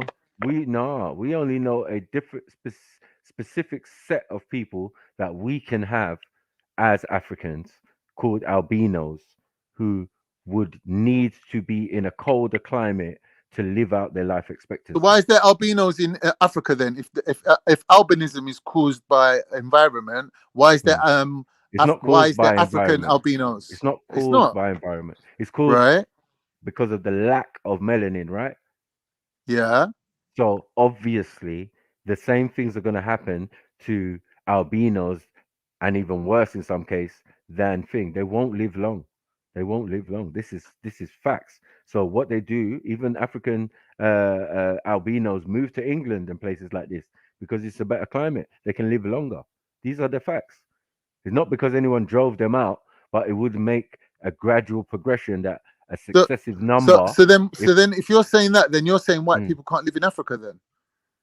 No, I'm saying, but they are happily living in Africa. I'm saying the same result could happen, but if those said people then mixed in with people who also had melanin again, who maybe left from an earlier time or whatever, who's out there, they've got melanin though. Do you get what I'm saying? Then they can become, balanced. The next generation could be balanced if they mix with. Of course. Not it, bro. Wait, I'll give you. Even now. Sorry. I don't really know. Even now, the British birth rate, they're having problems breeding. Yeah. Look, a lot of let the me other explain it to you people. in this. Hold on. Let me explain it to you. Hold on. A lot of the other people who've got loads of melanin, don't have problems breeding. Asians. Irrelevant, man. Irrelevant. People. Listen. No. We're talking about. These are the facts. Well, so what's going to happen? They're going to have to breed back into the people with more melanin, right? No, they and don't. that's No, they gonna don't. and by the end there are going to be no Europeans left in that sense. So let's look at that. No, they don't have to do as an that. obvious You're thing. saying have to. They don't have to. They don't have to. No, they don't have to, but they can also. It will be die out. beneficial. It will be beneficial for them, no doubt about it. Genetic diversity is a good thing. Yeah, I'm not saying it's a bad thing. It's a good thing. The more you mix it up, the better. But like, obviously, all the good genes always rise to the top. Like, there's not a problem with that. But to suggest that they have to for their survival, that's just rubbish. Okay. Because they're fully adapted to their environment. No, but their environment's cool. But I'm saying they like to live in places that are extremely hot and will give them skin cancer and they will die from it. So there's also that we have to take into consideration. Like living in Africa, depending on where you live, because it's varying climate. But what? Obviously, but bro, what you're saying is a little bit. Bro, what you're saying is a bit after the fact, because these whites that lived in fucking Scotland have fucking traveled the whole world, taking over Africa, taking over what's it called, Australia. Like they're all over the place. Like they've done their conquest is done, right? They're even on the retreat. They're leaving Afghanistan. They're going back to America. Why are they going to start mixing now? They should have done that 200 years ago. Like they managed to achieve their goal. They managed to achieve their goal without mixing. So why are they going to mix now for? What Scots are They're we already talking been about? everywhere. Are we talking about the black Scots or are we talking about the modern day Scots? Like, well, you're the one that's saying that they need to mix but with I'm black. just saying, so why would bro, I be saying black I'm just needs saying, to mix with black? if- That don't make sense. If supposed Scots or Scottish or the Scots people, went back to the Mediterranean or Africa, it means nothing because they got melanin. Yes, they were melanated people. Originally. Of the But whitest as I people said- I've seen as I are the said- Scottish. I'm just using them as an as I example. said, now, everywhere you go, you see that, no? In the world. Bro, Everywhere what you I'm go, saying you is, see the moving white- forward from one today, second, how is it one- benefiting white people to mix with one black second, people bro. and move to melanated, like One second. hot environments? How? They've Well, already done, melanated- conquered everything and rinsed out everything. No, it's not that, bro. Because otherwise, sunbathing would be irrelevant. And you know, it's Europeans' favorite pastime. Like, you don't see us doing that, but it's something they love to do. Right. In hot climates, especially Cyprus and all of these type of places, you'll see them in droves, lying there in the sun, trying to get their melanin up. Right. Some have melanin in them, small amounts, that it actually browns them and, you know, they get a nice little tone. If you're lacking fully, then you'll get these liver spots, and those spots will probably kill you. Yeah, because but I you don't want to live forever, know- bro. Like listen, humans don't want to listen, live forever. Listen, No one wants to live forever. Listen, I know a white woman, dear to me. Do you get what I'm saying? Who was a Rasta who moved to Jamaica. Anytime she gets a spot or liver, she has to come back to England to have them lasered off. She's used That's aloe unfortunate, vera. but One it's second. unfortunate. She's used aloe vera. She loses things. She's a Rasta woman, obviously. So she's conscious. She's out there with the Rastas. There's nothing they can do for her. She has to come home to England and get them lasered off. Like, yes, some people should not be living in certain environments. The sun is trying to kill some people out here. That's interesting to me. Bro, but that's this ridiculous argument. That's like me saying, if me and you, if I got a little bed sit in fucking Scotland and me and you moved there, and because you're black, and I'm putting you in an environment where there's low quality sun, you're gonna suffer from schizophrenia and mental illnesses and lack of vitamin D and fragile bones more than me. So is that like me saying to you, you should move there? No, you can move there, but you gotta understand where you're moving. So maybe get yourself a little sunbed and get that vitamin D or supplement with vitamin D through food, but know where you're living, innit? Know what's going on in your environment. Same way she's got to be careful in certain places, you've got to be careful in certain places. Well, I'm saying that, it seemed that the Africans were very smart and realized that anywhere they are in the world seemed to be fruitful and full of what they needed to survive. Whereas we went to Jamaica. Yeah, but survival's the minimum, hold bro. on 1 second. We're in the Caribbean, we're in the Americas. We knew the places that were fruitful around the planet. And even where we reside in Africa seems to have everything that everybody else wants. So where you reside in Africa, everyone else wants what you got. Of course. All right, so maybe you should be careful about who you're selling your shit to and who you're letting have your shit. Because from what I see, what comes out of your lot's land is supporting the fucking white escapade that's going on right now, where they're running over the whole world with resources from Africa fueling them. Maybe you should cut them off then, innit? Like, not fucking help them out. When we said that these people were demons, you didn't agree with us. No, I'm saying don't hate the player, hate the game, innit? You sound They're stupid. running Now their you game sound silly. quite effectively No, and but using you you as didn't their even know battery about it. to You didn't even know about fuel it. Who they're using if you didn't know about it and you got Erdogan They're using up your there? fuel, bro. They're using you as fuel. You're using one of the major players in this fucking demonic game as your profile picture. Think about what you're doing, bro. What do you mean? Before you I don't speak. know what you mean by that. Well, My you man's know a what I G. mean. My man's a certified G. If you had Okay. 5 African leaders on the quality of Erdogan, you'd be able to get rid of these fucking parasites out of your We don't country. need them. We don't need them. Yeah, because you don't need them because you've got too much resources, though. No, we you don't need to worry. them. We don't Bro, need you lot don't need. these Let's be fair. governments. You lot don't need to worry in Africa. We You've don't got need enough these governments. resources. The We don't whole need these world governments. civilization could reach its end. It could reach a pinnacle and collapse, and the whole world civilization could collapse, and Africa's still good. Africa's still Africa. There ain't nothing changing in Africa. Like, you lot are good, bro. Like, you got food. You're growing more food to feed the whole world, bro. All the food.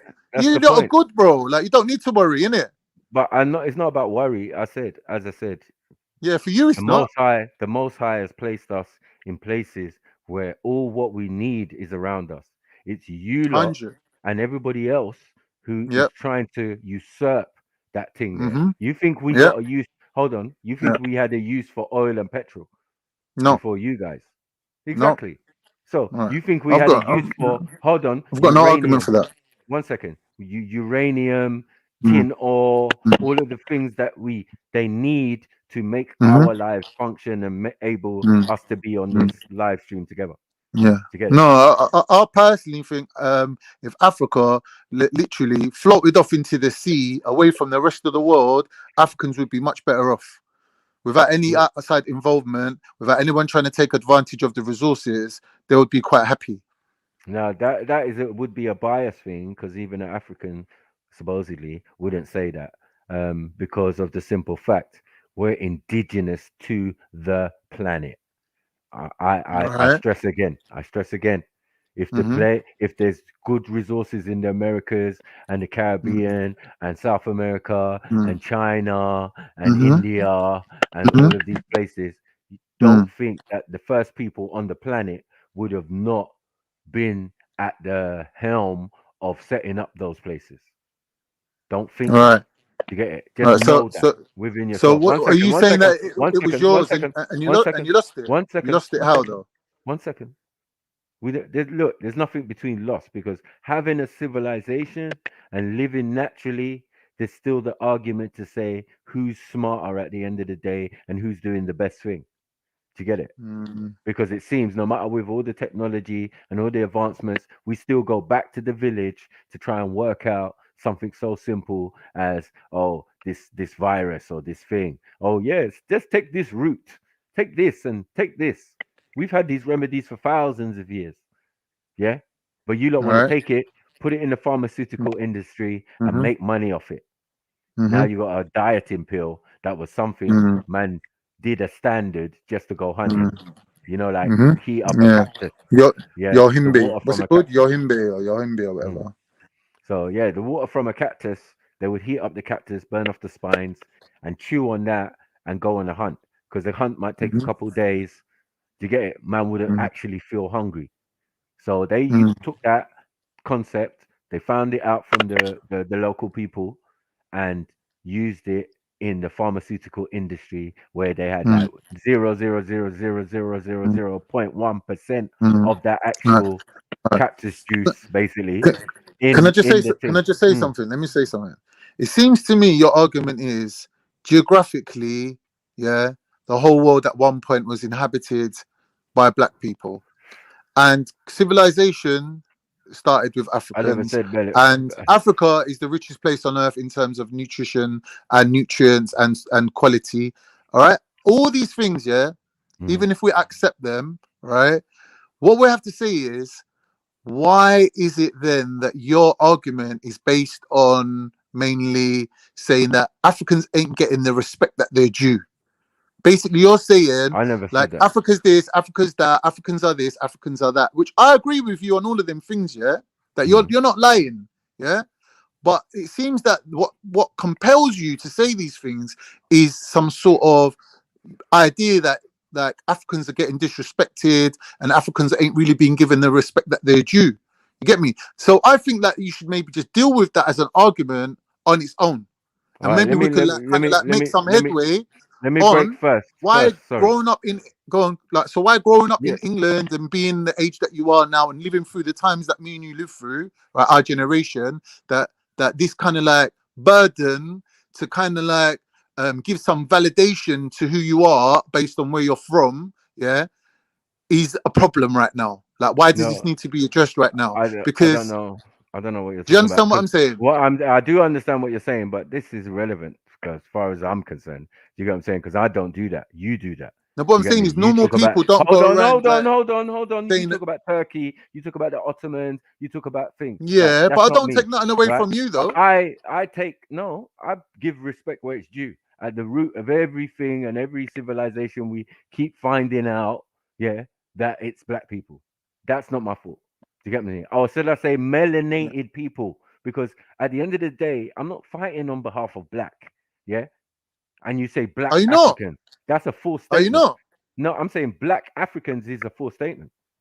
Yeah.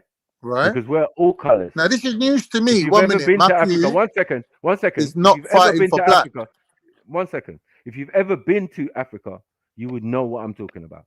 And even the early writers of Europeans, when they came to Africa, they named every single type of man: black man, red man, white man.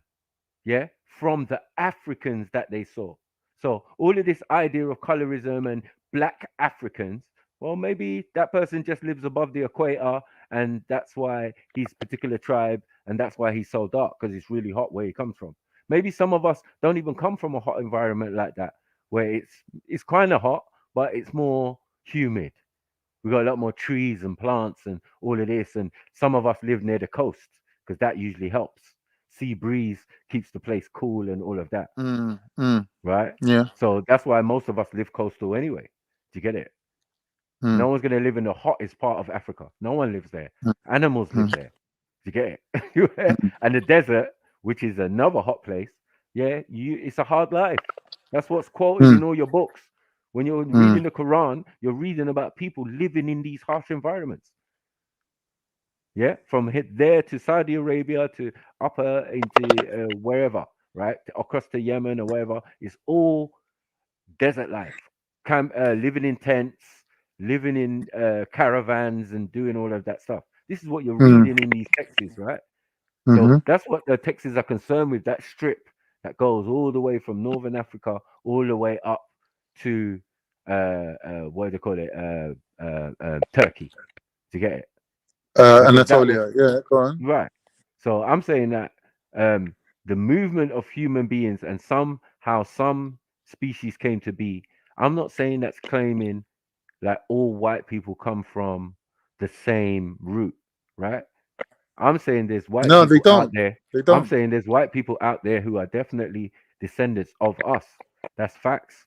There's no. No, all of there, them are. right? All of them are. No, I'm just saying. No, it's not all of them. That's the common factor. That's why not all people out there are directly related to us as Africans.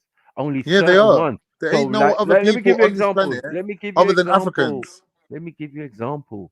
Because some people are coming out of other people. Yeah. Like what? Do you understand? So when you in that way, of course. When we say who's related to us, we say, okay, the Chinese. Why are the Chinese related to us? Because a set of Africans went over there, and mixed with the Mongolians, right? To give you a new set of people, right? But yet the Japanese are not us. The Japanese came out of their man there, and mixed with some other Europeans. Hence why they're so tall. They're a lot taller than the Chinese. Who's tall? The you're thinking of the Koreans. They're tall. The Koreans and the are Japanese. and the Japanese on average but average height of a Japanese is 5'5". They're but short, the man. Japanese and the Koreans Are are taller than the Chinese. But these men are not necessarily related to us. You get what I'm saying? As Africans, so we can tell you what tribes and what people are us. If they then go on to mix with other tribes, because you can't. Oh, you don't know. You don't know. You only know. Listen. Let me tell you something. Bro. You the world only is know. a mix. Let me tell you something. You're talking about the world, yeah, but this whole time you've been in Africa. So speak about what you know about it, innit? Stick to Africa, because when it comes to Asia, trust me, I can tell you, yeah, that Japanese and Koreans are more closely related to Africans than Chinese are. But I'm saying, yeah, that no, not from our point of view.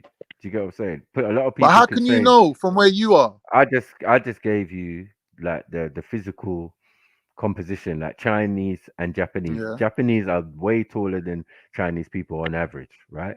Obviously, you're gonna get tall Chinese and you're gonna get tall Japanese. Yeah, they're like anomalies and shit. But on average, they're kind of short people, right? So what I'm saying is the Japanese people are tall people. Why are the Japanese taller? Because they mixed with another set of people, mainly Europeans, yeah, that caused another admixture in them. Do you get what I'm saying? So as far as I know, the Japanese are a mixture of two type of people. One of them you could say are black, right? The other one would be white. The white side would be the same as the Chinese. So Japanese are blacker than Chinese. If you looked at it on a scale. I don't know about blacker. No, what means black? What does blacker mean? Means that you see people with like African type facial features. You see people with darker skin. That doesn't make you blacker. They'll maintain. They'll maintain certain traits. They'll maintain certain traits that the other group didn't. So, for example, you will see Japanese women with curly hair, like Afro type hair. Hold on, my brother. Hold on. All traits are within Africa. Name me one trait or one look that is not African. One nose type. You can't. One mouth shape. One. So what are you talking about? So but what I'm saying is one second. Let me finish. Don't tell me about more African because someone's nose is broader and all of that. Makes no fucking sense. Yeah, because Aboriginals have got broad nose, and they definitely mixed. Right? Yeah, Aborigines are mixed with Polynesians. They're mixed with Polynesians and also fucking Europeans. Nah, yeah. Obviously, there is some, but like when we're looking at an average or like a typical or what we'll use as a model, what's it called? DNA makeup of an Aboriginal. I wouldn't involve white in that. I wouldn't involve that. Obviously, they got admixture. Yeah, they got some mixture. Yeah, what's missing? But that doesn't define them. That doesn't define them. 1 second. What's missing in the equation is the Tasmanians. That's what's missing in the equation. There are now no Tasmanians in that region anymore. So there's been some ethnic cleansing, some mass genocide, and also by the Europeans. You could have just outbreeded them. You could have just married them. No, it's only when the Europeans came. Like, let's not be silly. As I said, once you introduce another people, especially a violent, crazy set of people, because these are all the criminals, yeah, that they transported to Australia. They didn't even take the good people, all the hoes, all the, the whore in the whorehouses and the taverns of Britain and all of that, all the gangsters, all the Tommy knockers and all the people with the knives and stick you up and, Oliver Twist shit. They were going to Australia. Thank you very much. And you hear about them kicking off the heads off Aboriginal babies and all of that. And bro, they were breeding up the women, bro. This is why you got Aboriginals out there with blonde hair and that. Let me just say, big up Lady Spade if you're listening. Thank you for your comment. That was a beautiful comment. I love that one. Yeah, continue, bro. I'm listening. Yeah, you're right. Yeah. And I think like what it is, it's just terminologies, bro. Like people using words to describe different things. But what you're saying, I agree with, because I'm agreeing with the whole out of Africa thing, innit? Like this alternate thing about life started off in Sumeria or India. Like I don't believe that. I can't be going with that. I think they're just deliberately trying to come up with some alternate thing, like trying to make it like there's two rival. No, but theories. hold on. But when you look at the proper scientists, according they go to by the these out guys, of Africa. They go by out of Africa. but according to these guys, right, like the Sumerians and that, what they're talking about is 450,000 years ago. After Right? Kemet. No, 450,000 years ago. There's no Kemet 450,000 years ago, supposedly. Yeah. But they're Kemet as well. Anyway. Yeah. But yeah, so they're telling the story of the Anunnaki and all of that, which is a 450,000 year ago story. It's not just the other day. And even parts of their stories go further back than that. But we're just talking about the King's List and that. Yeah.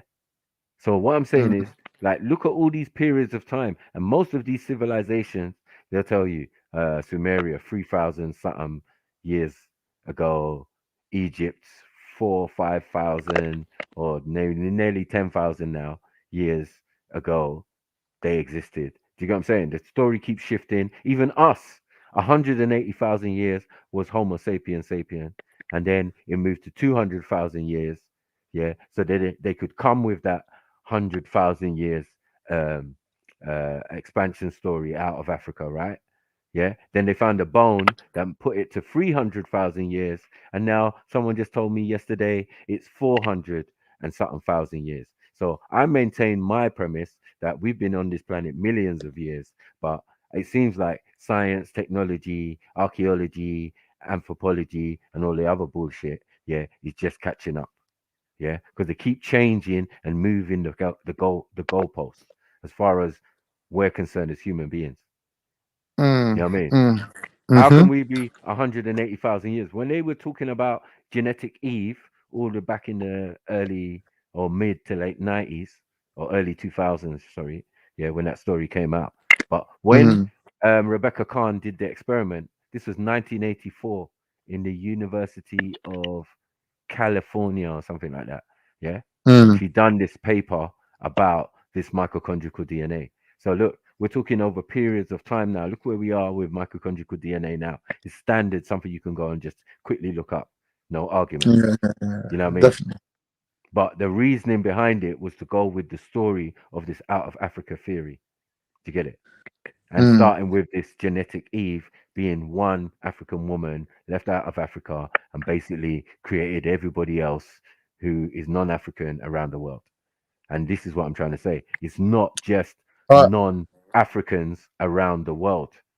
That is the maybe where there might have been a bit of confliction. You might have been thinking I meant everybody who's not African. No, it doesn't make sense. I'm saying that a lot of the people, as you mentioned as well, there's been multiple migrations out of Africa.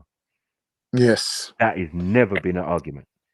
You know what I mean? Yes. For us to cross over to the Mediterranean and start creating certain civilizations over to the islands, Manoa, and be the Minoans, and then go over to Turkey, over to Italy, over to Greece, over to wherever. Do you get it? These are documented facts in history anyway. Do you get it? There's no argument with that, like at the root. But there's nothing to say that people coming the other way. We're hearing stories of people coming the other way. People who have been out there a while. Do you get what I'm saying? Now they're calling them Europeans. Some said Western hunter-gatherers. Do you get what I'm saying? Some say Mongolians. Some say, you get it? It's all on the same landmass, right? So I'm like, all right, cool. But you can see... I don't think the Mongolians got past Egypt, though. No, I'm saying you can see the quick on the top of Europe. Say like Europe was all black and mixed and all of these different colors in those times, right? Because they've gone over there. And then, you know, people are backing and forth in, they're trading, everyone's doing whatever. It's all good. It's all happy. You know what I mean? Hippie type business going on, right? But later on, there's an insertion of different sets of people who've come into this decided, become the dominant force and then reflect the country.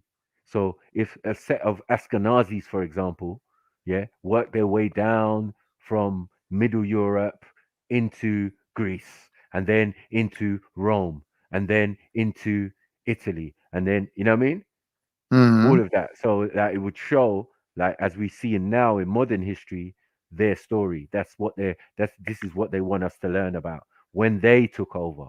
When it's even Spain, for example, when they took it. After Queen Isabella is only what they want to tell us about. When it was Black Spain and controlled by the Moors and all of that, yeah, that's just, oh, that's old news. We don't want to hear that anymore. But the point is, it was Black Spain. Yeah, the people there were melanated and all of different colors, but the people who ruled and controlled the thing were definitely melanated people. Now, it was the ignorance of the Europeans to be calling us Moors, to be calling us Ethiopians, to be calling us Egyptians, all of these, which meant black. Just black. You get me? It doesn't denote tribe, doesn't denote nation, nothing.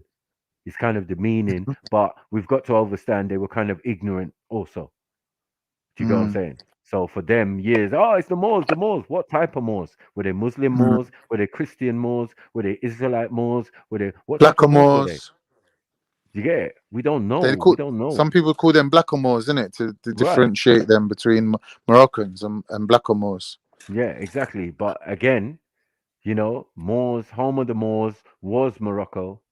They ruled the Americas from Casablanca. Yeah, they called it Axum and yeah, that's a beautiful history. There's some beautiful things going on, like education wise. They were on another level, man. Well, they dealt with paperwork, Delil. Yeah, that's it. They invented the concept of Delil to the Europeans. That means writing documents, peace treaties, all sorts of, you know, kind of documents. So people have to understand, you know, where it changed and where the whitewashing of history. This is what we talk about. So it's not that we don't acknowledge that. Yeah, explain to me about this whitewashing thing, like, because ever since I've been at school, all I've been learning about is Africans, like ancient Egypt, Tutankhamun, like all this DNA evidence that come up, like about everyone coming from Africa, that comes from white people, all this like Rosetta Stone and them deciphering the hieroglyphs that comes from white people. Like from what I've seen, like during our like lifetimes, like I'm not seeing this whitewashing. So like I don't know, like what maybe you're speaking about something I'm not really in touch with. Like maybe you could just talk about whitewashing a little bit. Yeah, let me give you an example. Let's go to Egypt. One, we never called it that. You get what I'm saying? Again, it's another Greek word or whatever word. Kemet, even another Greek word. Yeah, but we didn't have no vowels. Yeah, so it would have been KMT. Yeah. Yeah. So when I had the two E's in there for Kemet. You know what I mean? These are just little things and little, you know, like to show you how they mess up. Yeah. They're talking about they can translate our language and all of that when they don't speak the tones or the dialects or all of that.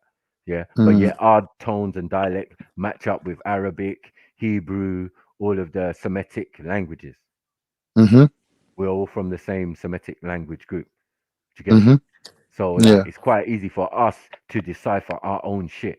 So why would I listen to them on their example of our thing? I did when I was to be young. quite honest with you, I answer that by Africans generally don't give a shit. Africans ain't got time for going digging up like buried fucking shit and that. They ain't bothered about that. But for some reason, white people got like this spare energy and this spare time to be doing all this kind of like running around the world, you know why? Digging up fucking tomb raiding. Yeah, because they're about the peas, isn't it? Like they need money, so they're looking everywhere for something, innit? Think about it. They're the baby. They're the last to come into existence. Yeah. If you That was makes the sense. last to come into existence, you would be on a mission of discovery to discover what happened before you even existed. Yeah, that makes sense. And that's what's going on. And then once you get that, you start to uncover or discover. Once you discover, you start to uncover it. Yeah, you cover up the truth.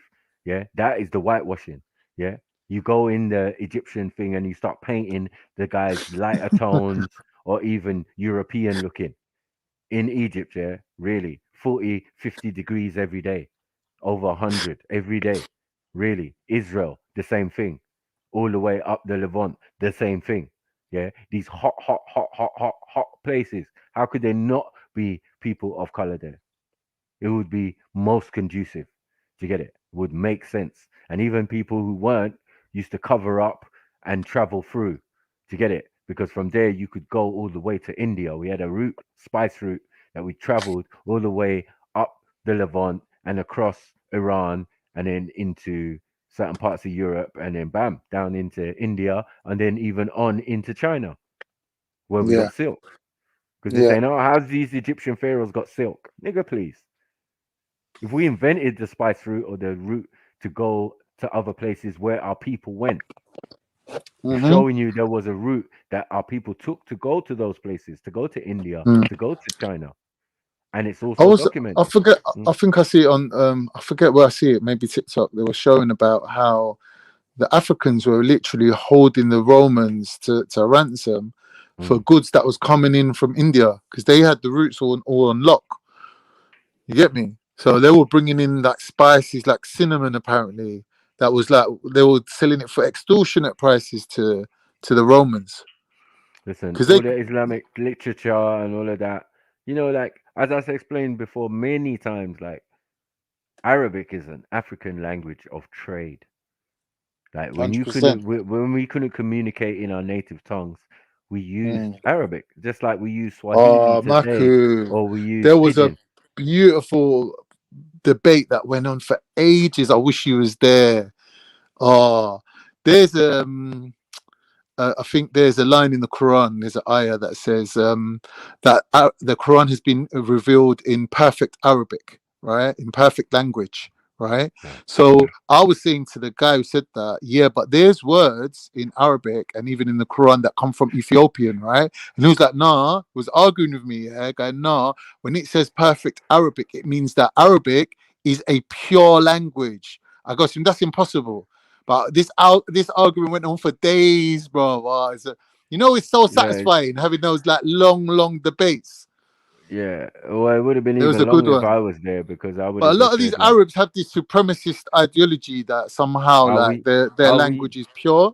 Are we using the Arabic that was in existence at the time? There were 3 types of Arabic, you know.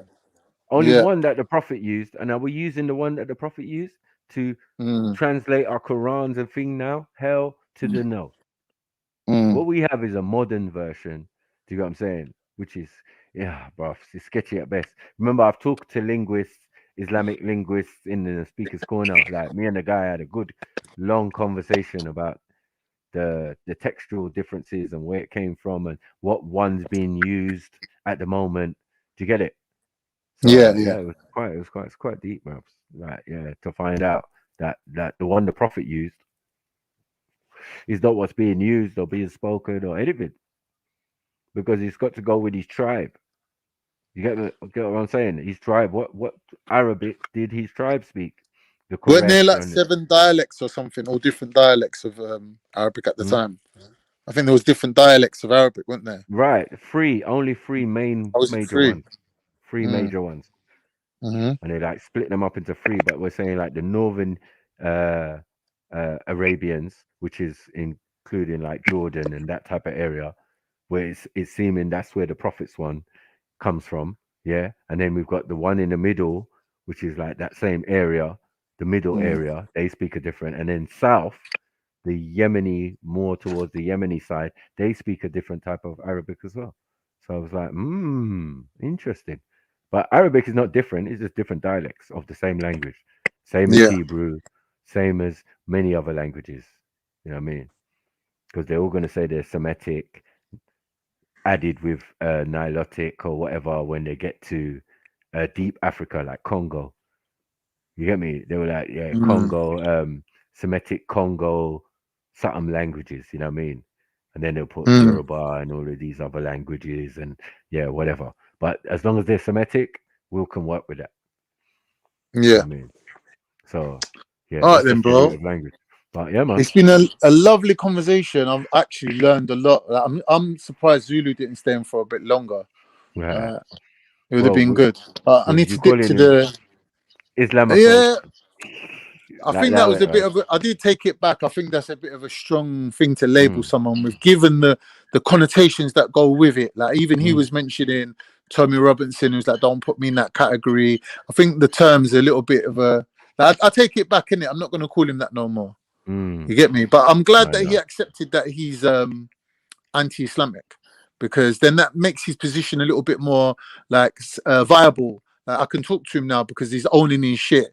If he's saying that, I'm not going to accept any of Islam lock stock, then he's not like basically doing what other people do, where they're just picking holes in it and going, "Oh, look at this hadith and look at that hadith." And he's just saying, as a whole, I'm just not about it. And it's the same with Beefy. Like today, Beefy was saying that he's a skeptic, and I'm like, that's fine. If you're a skeptic, own your shit, innit? Like, you don't need to be picking holes in things and saying, "Oh, what about this and what about that?" Just admit that you're just not about it.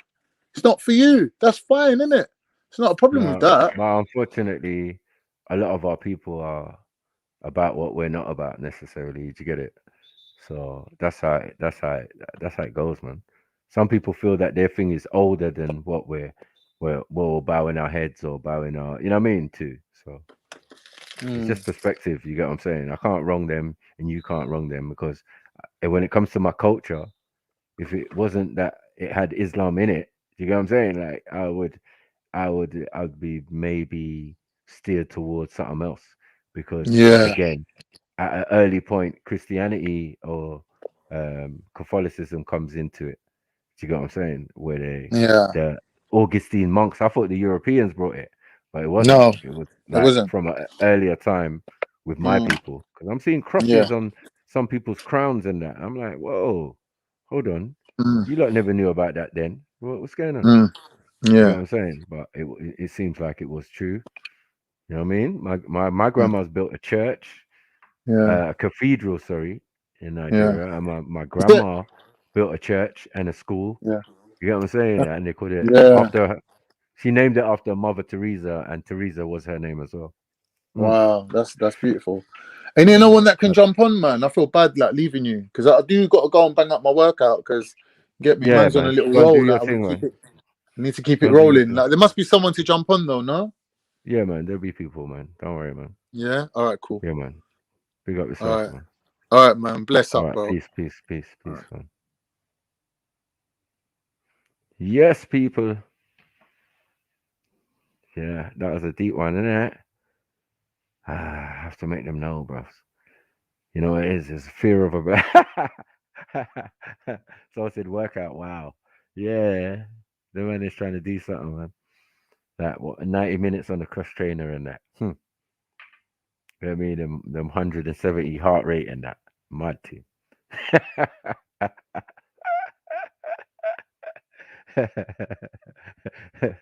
Think about it, want to come and train with the snacks.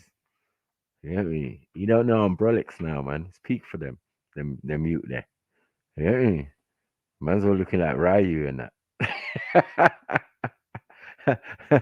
The muscles in the show. He's even got muscles. His muscles has got muscles.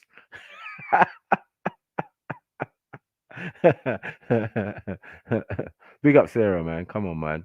Kemo, Dunno, my G. You get me? AP, big up yourself. Loyal Royal, big up yourself. Come on, man. Music, Dunno, family. Happy days, big up yourself. Come on, man. Get me? Yeah, man. We had to hold that L, man. Usyk and that. Bruh. But when I watched it today. I'm telling you.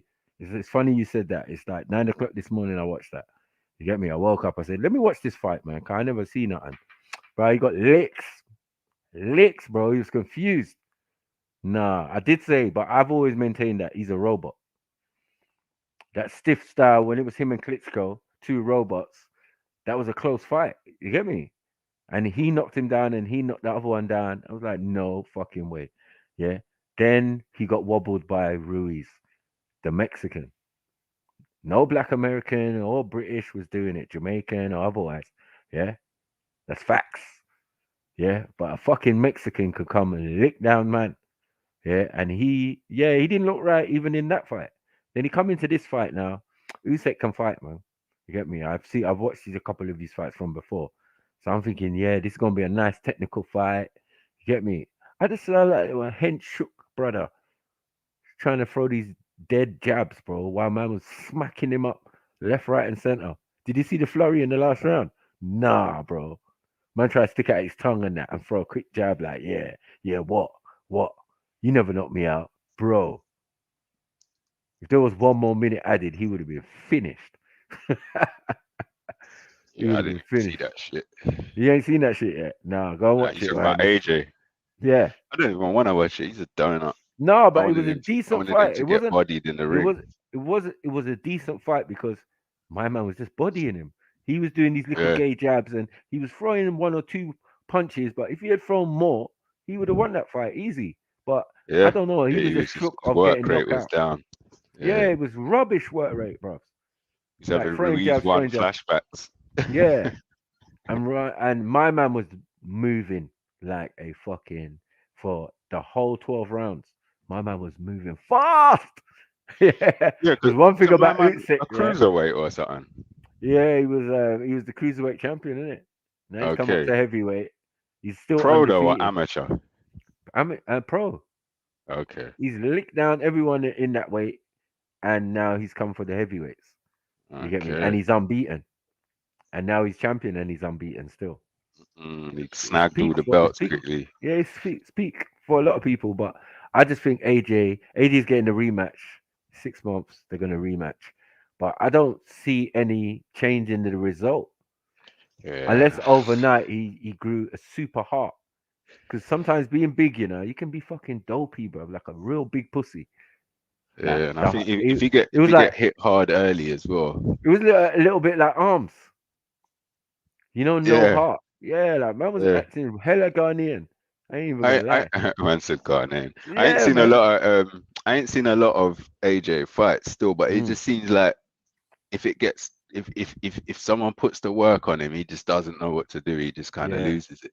Yeah, he hasn't been trained that well. He loses his way. And this is another thing where he's saying he's like, oh yeah, I like to fight anyone who's thinking, boy, this is why you got promoters who in England always pick their fights like Nassim Ahmed. Like, they didn't make him fight the top guy when he was top. When that nigga was on the way down, Nassim, your time. We're gonna make you fight bums. Any bums contender, let's do it. Yeah. But when it came to the top guys, it was like, rah, well, you just don't want to contend for that belt, yeah? Oh, you're gonna wait till a nigga old and then you're gonna fight, man.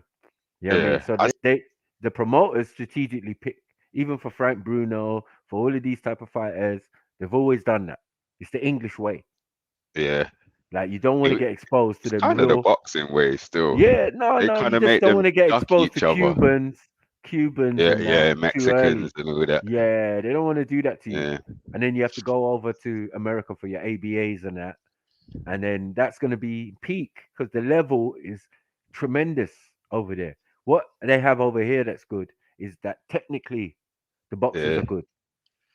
I remember seeing some like highlights of some of AJ's earlier fights when he was a bit more rough around the edges, and it seemed more impressive because he was more just going in and fighting like beastly. But it seemed like as he got more and more orthodox, that the orthodox style just fails him, man. I don't know what I mean. He's trying to do this jab thing and just failing him. Like it failed him miserably against Ruiz in the first fight. And he got the decision in the second fight, but you know what I mean? It doesn't even make sense, man. Yeah. It's a bit I don't know.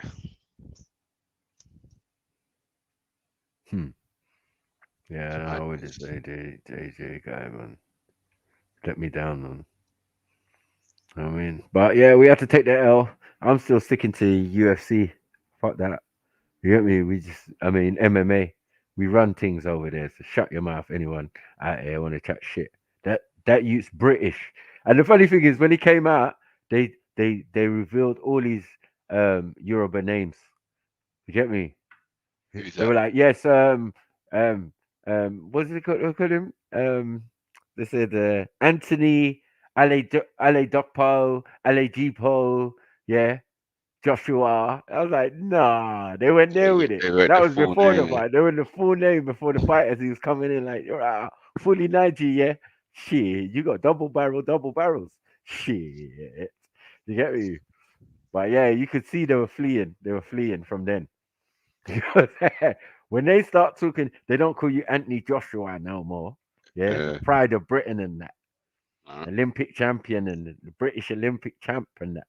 You get me? I'm world champion. Now the Nigerian British boxer. Yeah. That's what's gonna be in the paper now. It's peak for him. Yeah.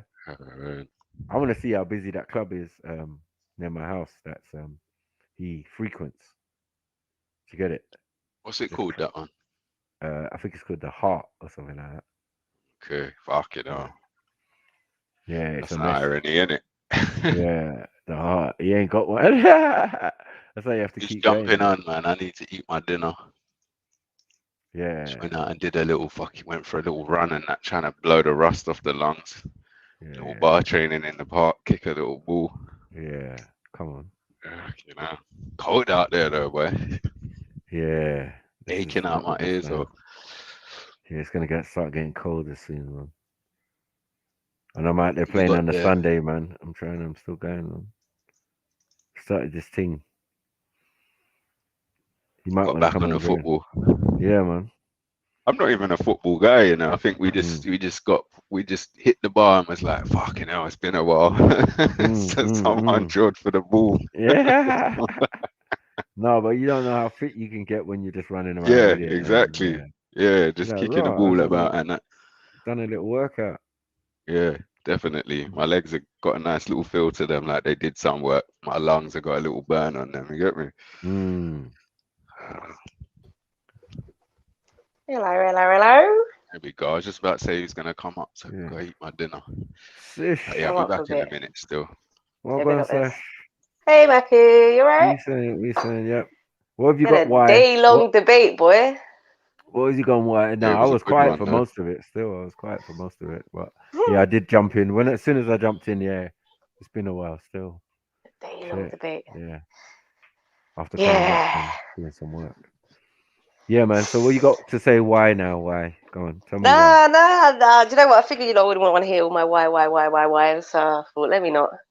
I've been feeling hurt today, man. Just had no energy.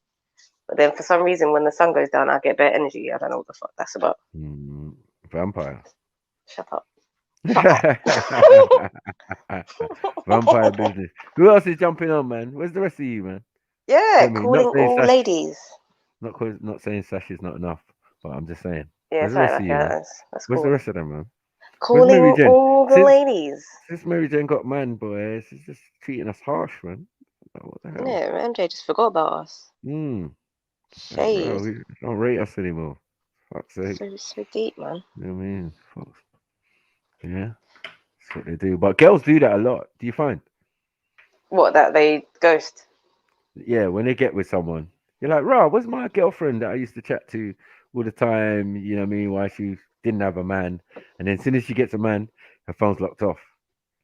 Yeah, but I think we just ghost generally, though. You don't think that? You lot started that. Men never used to do that. Men would never do that. We have to recuperate. Like that's. I'm not denying that. I do it all the time. No, I'm saying in the sense of like once you get with someone, yeah, it's lock off time. No one of your friends are seeing you, blah blah blah, for at least a little while. 3 months, 4 months. Yeah, exactly. So busy in the what do you call it? The dating stage, the loving stage, the nice stage. The honeymoon. The nothing matters.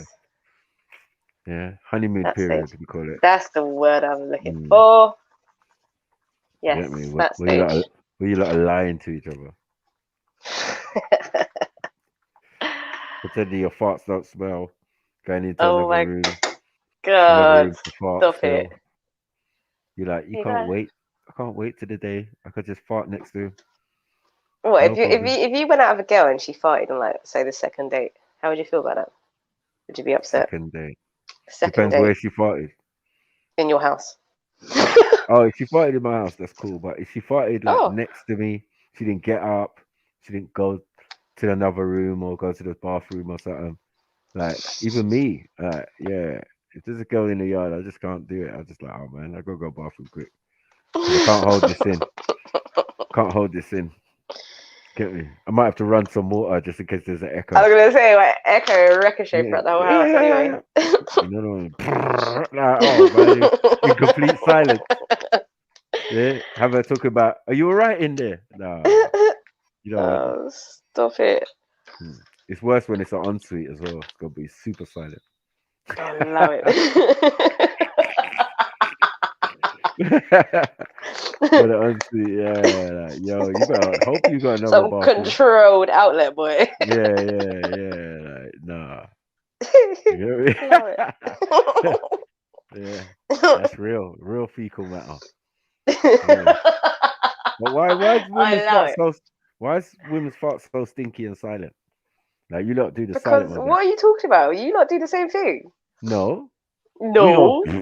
We let it out, right? You lot go. Sorry, did you get that? Did you get it? Silent but Yeah. violent, Maku. Yeah, You know this. exactly, and that's the whole point. That's why Silent but you lot violent, don't man. do it around man because you know it stinks. You know it I stinks. was about to say something, but I'm gonna get rinsed forever, so I'm not going to. What? I'm not saying it. I thought I'd just let you know that I'm not saying it. You know, just irritate you a little bit. They were talking about something about your soap yesterday. I don't know. Talking about you doing something illegal or something. Illegal? What are you talking about? Oh, I spider. know. Wait, hang on. Let me make sure this camera's not on my face. Not. Look at that. Just What's that? above my. Oh shit! That's hench. No, That wasn't a hedge spider, man. Stop that, man. that is hench enough for me to not want to smoke underneath it.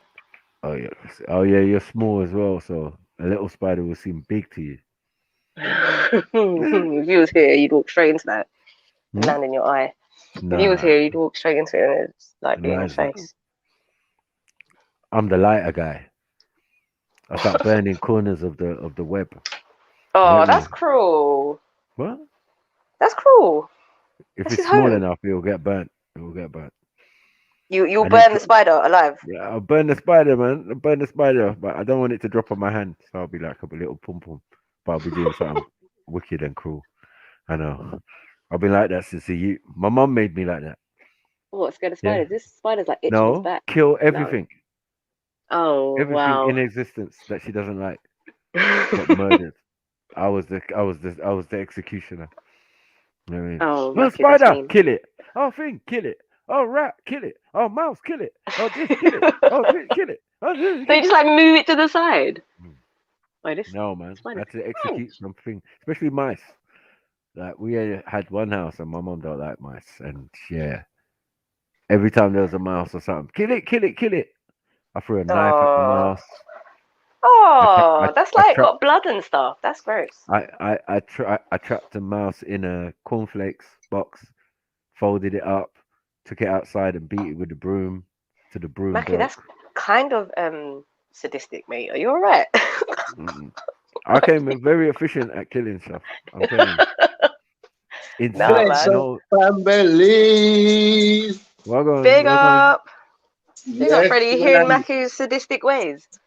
Man's just like beating mice to death and shit with a broom in a box. Like can't even escape. Let me tell you something. Let me tell you more something. than that, you know, sis. Hold on, let me tell you something. Yeah, I came up in an era where white boys used to put a firework in a milk bottle and then somehow shove the milk bottle up a cat's behind. That is fucking weird. Right.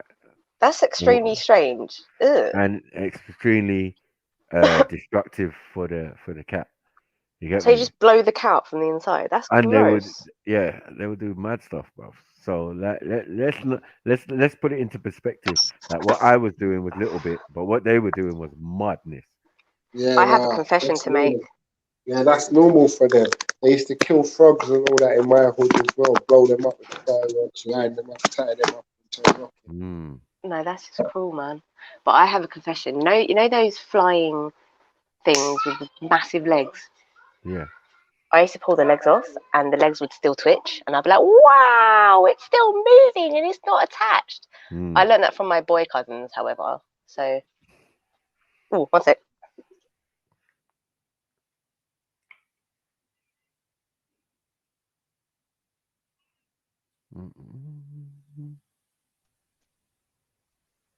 Just I try to season some fish right, I know, really quick.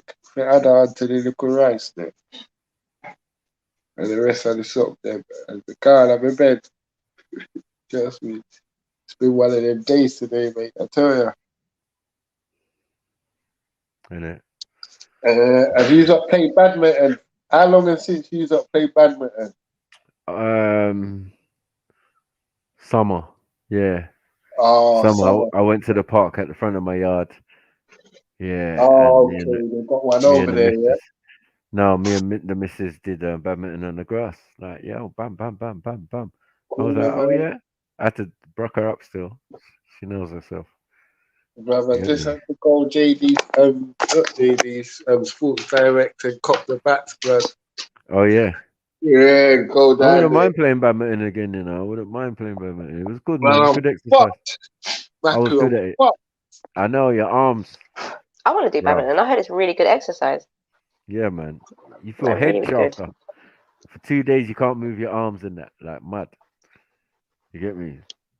Or one arm in particular, just mash up. Unless you're ambidextrous and play with both. But I'm more or less Korean with it. You get me? Like, Oh, yeah, for real, yeah. Yeah, Are I'm you the jumping, ping pong hopping. table man? Yeah. Hey, I was shit at that. You know, I was so bad at that. Nigerians are good at that. If you see some of these world champion stuff I've been watching, I'll be like, Ross, man's smashing, man, and man's bringing it from underneath the table, returning it. This Nigerian guy is like, raw. He had some good island man them as well, like St. Vincent and all that. Bro, my one of my brethren, Wayne Dundas, he was a twin, right? And he was in the British team for table tennis. Yeah. He was from Jamaica. Yeah, he's from Jamaica. Come on. Oh shit. Yeah, man. Oh yeah, young days. But young days, those things were more available. We were at clubs playing table tennis, pool. We used to have one at and all of Centre. these things.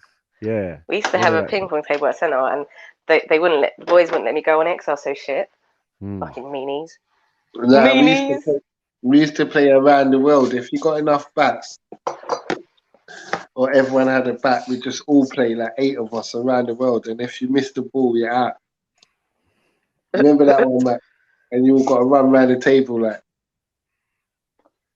Oh, sick. I get it. I see what you're saying. Yeah. Funny. It's proper funny, man, because you're all running around the table trying to catch the ball. So look, and if you miss, you're out. Like a man's trying to slam you, so you gotta run quickly. So look. Hey, do you know what I want to play as an adult? Yeah, as a full-grown adult, I want to play rounders. That'd be fucking joke. Yeah. Remember rounders? Yeah, I remember rounders, sick man. Game.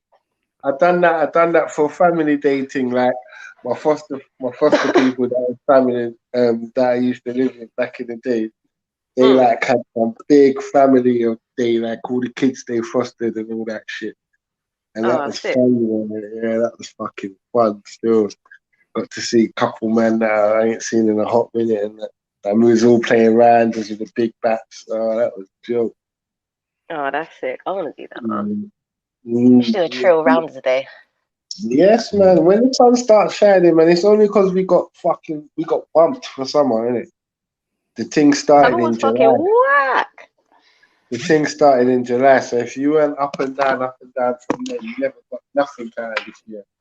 You know what I'm saying? Yeah, I just about managed to get a couple good vibes out of it because man's travelled and that. Like man went Leeds and fucking Manny and all these other little shitty places. You get me? Oh, nice. Yeah, it was alright. Not nothing to write home about though. Better off leaving Britain if you can. Yes, that is I would say it's the plan, but I probably wouldn't do it.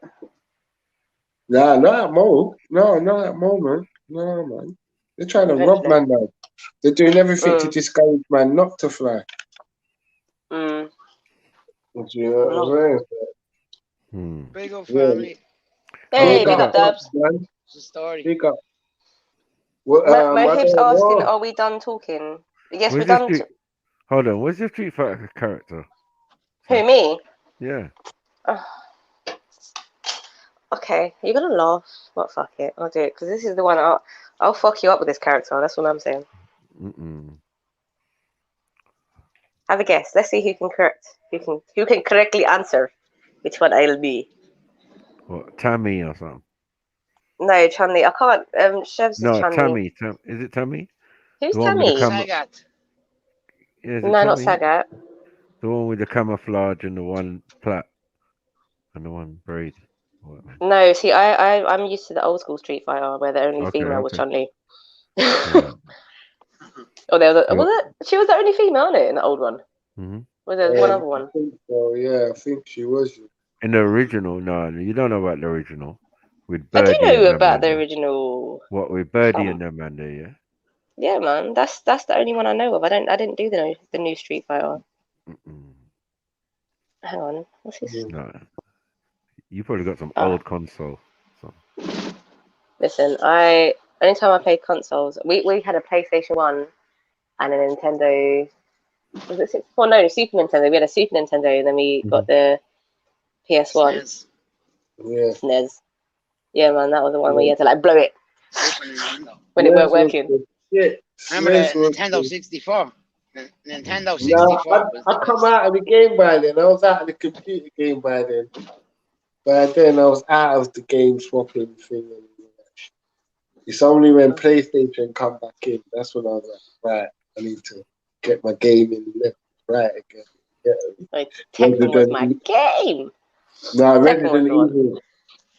Resident Evil was my game. Part 2 on the normal PlayStation. That was fucking crazy.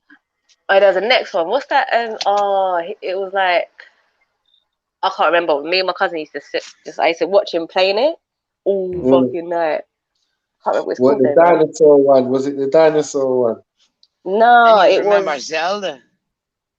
Yeah, Zelda. My mother used to play Zelda. She was a proper nerd. Definite remember Zelda, blood. Zelda used to piss me off, blood. I'm not gonna lie. Because I get Zelda far used to in piss Zelda. me off as well, man. Blood, Zelda would make you waste your weed. Because I'm trying to get far with it. You know what I'm trying to show you how many. And something dumb happened. Huh? All computer games make you waste your weed if you're trying to get far in the if you're trying to get to the next level. Yeah. Why am I finding this so hard to get a JPEG picture of my days? Easy, man. I used all my buzz. Type in the name and then image. Yeah, I've done that. But it's... Check that I've used all my buzz to get, and I've lost all my buzz basically to get blue magic, and a key. My whole buzz is gone, blood. Cause like I can't find the key. I can't find it. It's all like fuck Zelda. Yeah. Do you know what game I like for the PlayStation? Are you another Blanca? Are you another Blanca? No. Yeah, Blanca, definitely. Come on. Wow. I'll roll into your play shin. Uncharted, Michael? Huh? Oh shit! Uncharted. Am I still here? Yeah. I thought I pressed leave. Alright, let me try another one.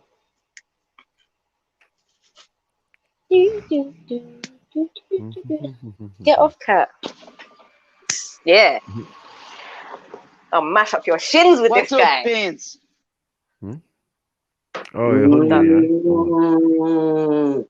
100 Fuck up your shins, rude boys. Yeah. 100 hand slap. Yes. That's all in your face. Come on. In your legs. In the torso area. Oh, Honda. Yeah, man. He's the Street Fighter version of Eddie. Yeah. My one was the cheapest one though, Balrog, innit? Balrog, he was just a Balrog, yeah. He probably a bit like me, a little like took long to read and fucked it up and that. And then he came to his senses, you know? Right.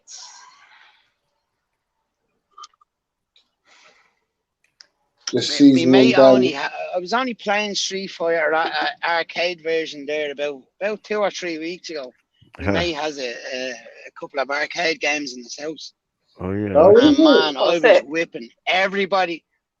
I was whipping everybody over with Chun-Li. What are you saying? Whipping Proper everyone machines. over.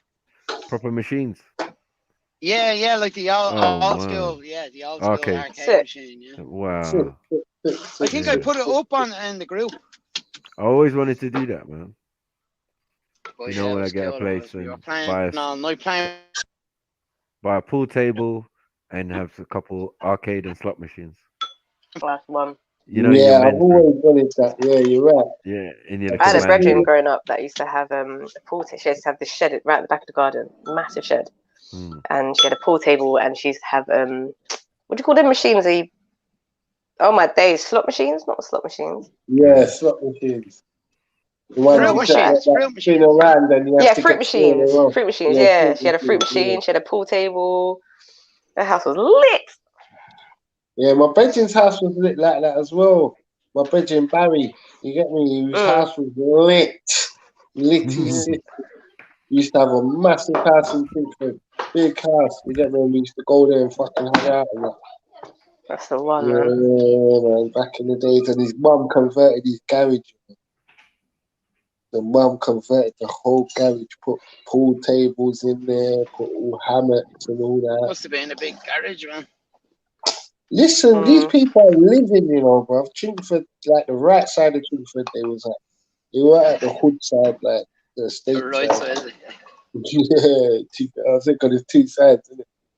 There's the poor bit coming to Walthamstow, and there's the rich bit going towards like South Woodford and Epping and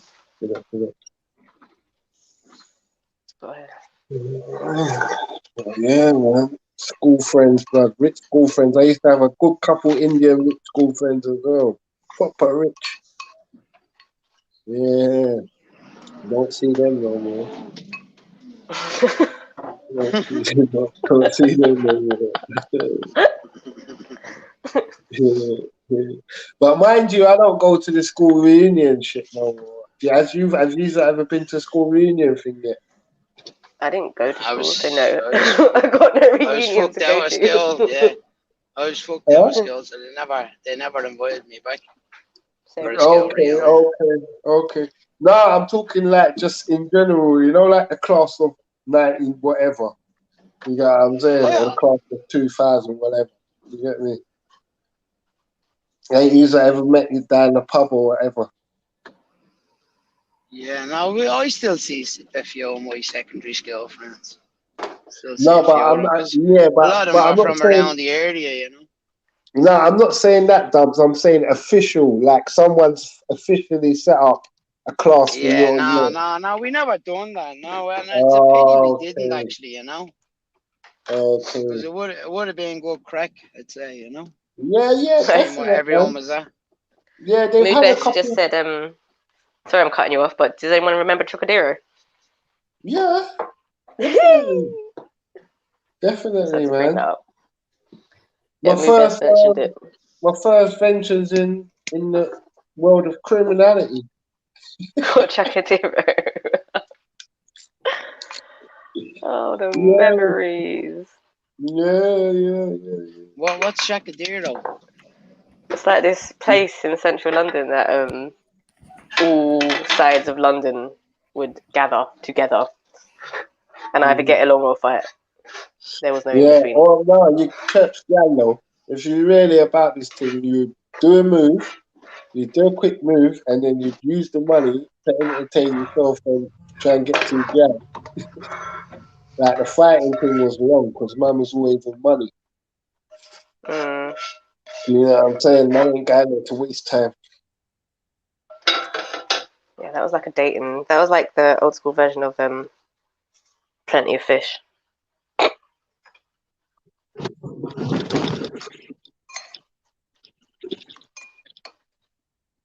Definitely, But anyway. man. Trust me. Yeah, no, trust me, 100%. That was a good spot, man. I'm not gonna lie, man. Especially when they'd have the little funfair outside and all that, innit? Oh, I never got to a funfair. Oh, have I been to a funfair? No, I never got to one of their funfairs. Yeah, they used to have like little rides outside sometimes. That'd be crazy. Oh shit. That'd be crazy, yeah. Set up like little fair rides and all that shit outside. Who left? Oh, Dublin left. That'd be bonkers. Yeah. Good vibes, growing up. Good vibes. Yeah, good vibes, you know? Because it's such a big melting pot. All the energies, just soaking up good energy from everywhere. Obviously, a lot of negative energy as well. Definitely a lot of negative energy. But for the most part, it was nice. yeah, exactly. I always thought that the glass was always half full. So if someone was saying, nah, you're never gonna do that, I was always saying, I'm doing that tonight. You know, I'm doing one of them ones. You get what I'm saying? I was always real headstrong. You man, Dave, innit? No one can't tell me nothing. Everything's mine now. Oh, trust me. I thought I knew everything. Yeah, same way, man. Really thought I knew Gave my everything. mum unnecessary headaches for no reason. Stressed out the poor woman. But God bless her, so she should be alright. We're working it out now. Yeah. That's why I was even speaking to the brothers when I was saying that today, if I can't read all of these books and use them in my life, I don't want it. Do you get what I'm saying? Religious books. Yeah, seriously. It don't make sense me reading that and then I can't apply it on the high road. If I can't apply that on the high road, I discard it. I'll answer to God later on in my own time. The religion's a funny one for me, man. Yeah. It's a funny one because I think I've seen so many people be such hypocrites in the name of religion that that alone put me off it. Yeah. No, I hear everything you're saying, man. Religion's like a fucking wow. What is religion to me? I still gotta respect it. I do respect everybody and everybody's right to do anything they want to do. Because if you say, yeah, I want to be a Martian, who am I to say no, don't be a Martian? If you feel like you're one of them and you can communicate with Mars, I recommend that you be a Martian. Do you know what I mean? So yeah, man, it's just like that. But it's just not for me. And don't try and force me to be a Martian or see your point of view or anything like that. Don't try and make me do anything that I don't want to do, to be quite honest with you. You know what I'm saying? Or I'm not inclined to do. My religion's a private religion. It always will be. And anything that I need to answer for, I will answer for in due time. And that's that. That's my life. Yeah, I hear you, man. Yeah, it's not trying to do the whole back and forth. Yeah, it's personal to the person as well, isn't it? To the individual. I think their relationship with. Oh shit! Where's Jed's gone? Sorry, I tried to wait for you guys to stop. Jed, you back? Jed, if you can come back, bro, I've got something for you to review. I'll drop it in the back chat. You might want to review it, bro. Yo, big up guys on the panel, man. Yeah, no, big up. Sorry, when you're in a conversation, I don't really like to just jump in on people's conversation. Yeah, man. Yeah, just jump in and then. Just do it. We will. We ain't got no manners here. I need to take 15, 20 minutes out, man, and you just fill up that gap with rambling. So come on. Yeah, wait, that's why I'm here. My teeth just came out my nose, Freddie. I had intuition. I had intuition. Mary Jane's in the back, Jeds. Can you hear my brother? She's in the back. But I've got. Oh yeah, pause. Mary Jane's in the waiting room. That's better. She's in the waiting room. Earth to Valley to not Valley. I'll say Earth to Valley. After Jed. For fuck's sake. General, Mr. General. FFS. I'm gonna call him General. Someone's in the back. But anyway, look, I've got something to review. And it's regarding it's not religion. Which can be a bit boring. I've got to agree with you, Fred. Yeah, it's about intellectuals. Okay, intellectuals like ourselves, right? But obviously, this intellectual is a bit more mainstream, and he's got probably a bit more. He's part of the intellectual sphere there of Britain, and probably out of Oxford somewhere. But he's talking about He's basically speaking about the dynamics of chat rooms, okay, and the political, let's say the political, I don't know, undertones of certain chat rooms and groups and organizations. And obviously, like when I thought of chats and chat rooms, I thought, that's what I'm in now. So I'm like, they're pretty much speaking about what we're doing. And What are you talking about? He's talking basically about Mackie. He's talking about this intellectual from Oxford, white brother, speaking on chat rooms and schools of thought. You started from the beginning again. Yeah, for fuck's sake, man. Yeah, but it was quick. It was quick. I'm cold. I love you, but I'm sorry. I had to just throw that out there. You started from the beginning of that sentence. No, but I'm quite quick with it, though. I tried to bite-size it. I tried to bite-size it. Do you know what? I swear I've got a problem. And you know what? I don't really mind. Do you know what? I don't mind listening to people that kind of monologue as well. But I've noticed a lot of people. You don't mind listening to yourself, anyway. No, actually, I can't stand the sound of my voice, to be honest with you. But look, I don't know what it is. It jars me. But yeah, no, it's about the brother chat rooms and politics. Basically, agents. Sorry, agents, basically. Ooh, like agents. Like political agendas and undertones of people who talk about particular subjects. So particular subjects, right? So it'd be, they're trying to categorize where you've got the people who talk about the stars, and various sort of esoteric subjects, and then you've got the people who are relevant and literally like activists, and the people who are talking about the stars and all of the other sort of things that are spiritual and not that relevant are the ones that are trying to divert the people who are trying to do works, quote unquote, on the ground. So it's almost like they're trying to put people's heads or eyes in the stars, in the clouds, and they're the agents. I don't know. It's a bit of a psyop type of thing, but I think it's quite interesting. Quite interesting for Jeds to hear it, because they're pretty much speaking about us in chat rooms on the internet. So it might be sort of, I don't know. It's almost like not an agenda, but it was like we're trying to allude. Agents have infiltrated chat rooms. He was trying to insinuate that it was. Go on. Is that what you mean? Agents have infiltrated chat rooms. Yeah, that's right. Yes, and they're talking about how they set up chat rooms and how there's police page like Mossad and CIA and start their own agendas to divert. So what are you saying? Jedi's and agents, is it?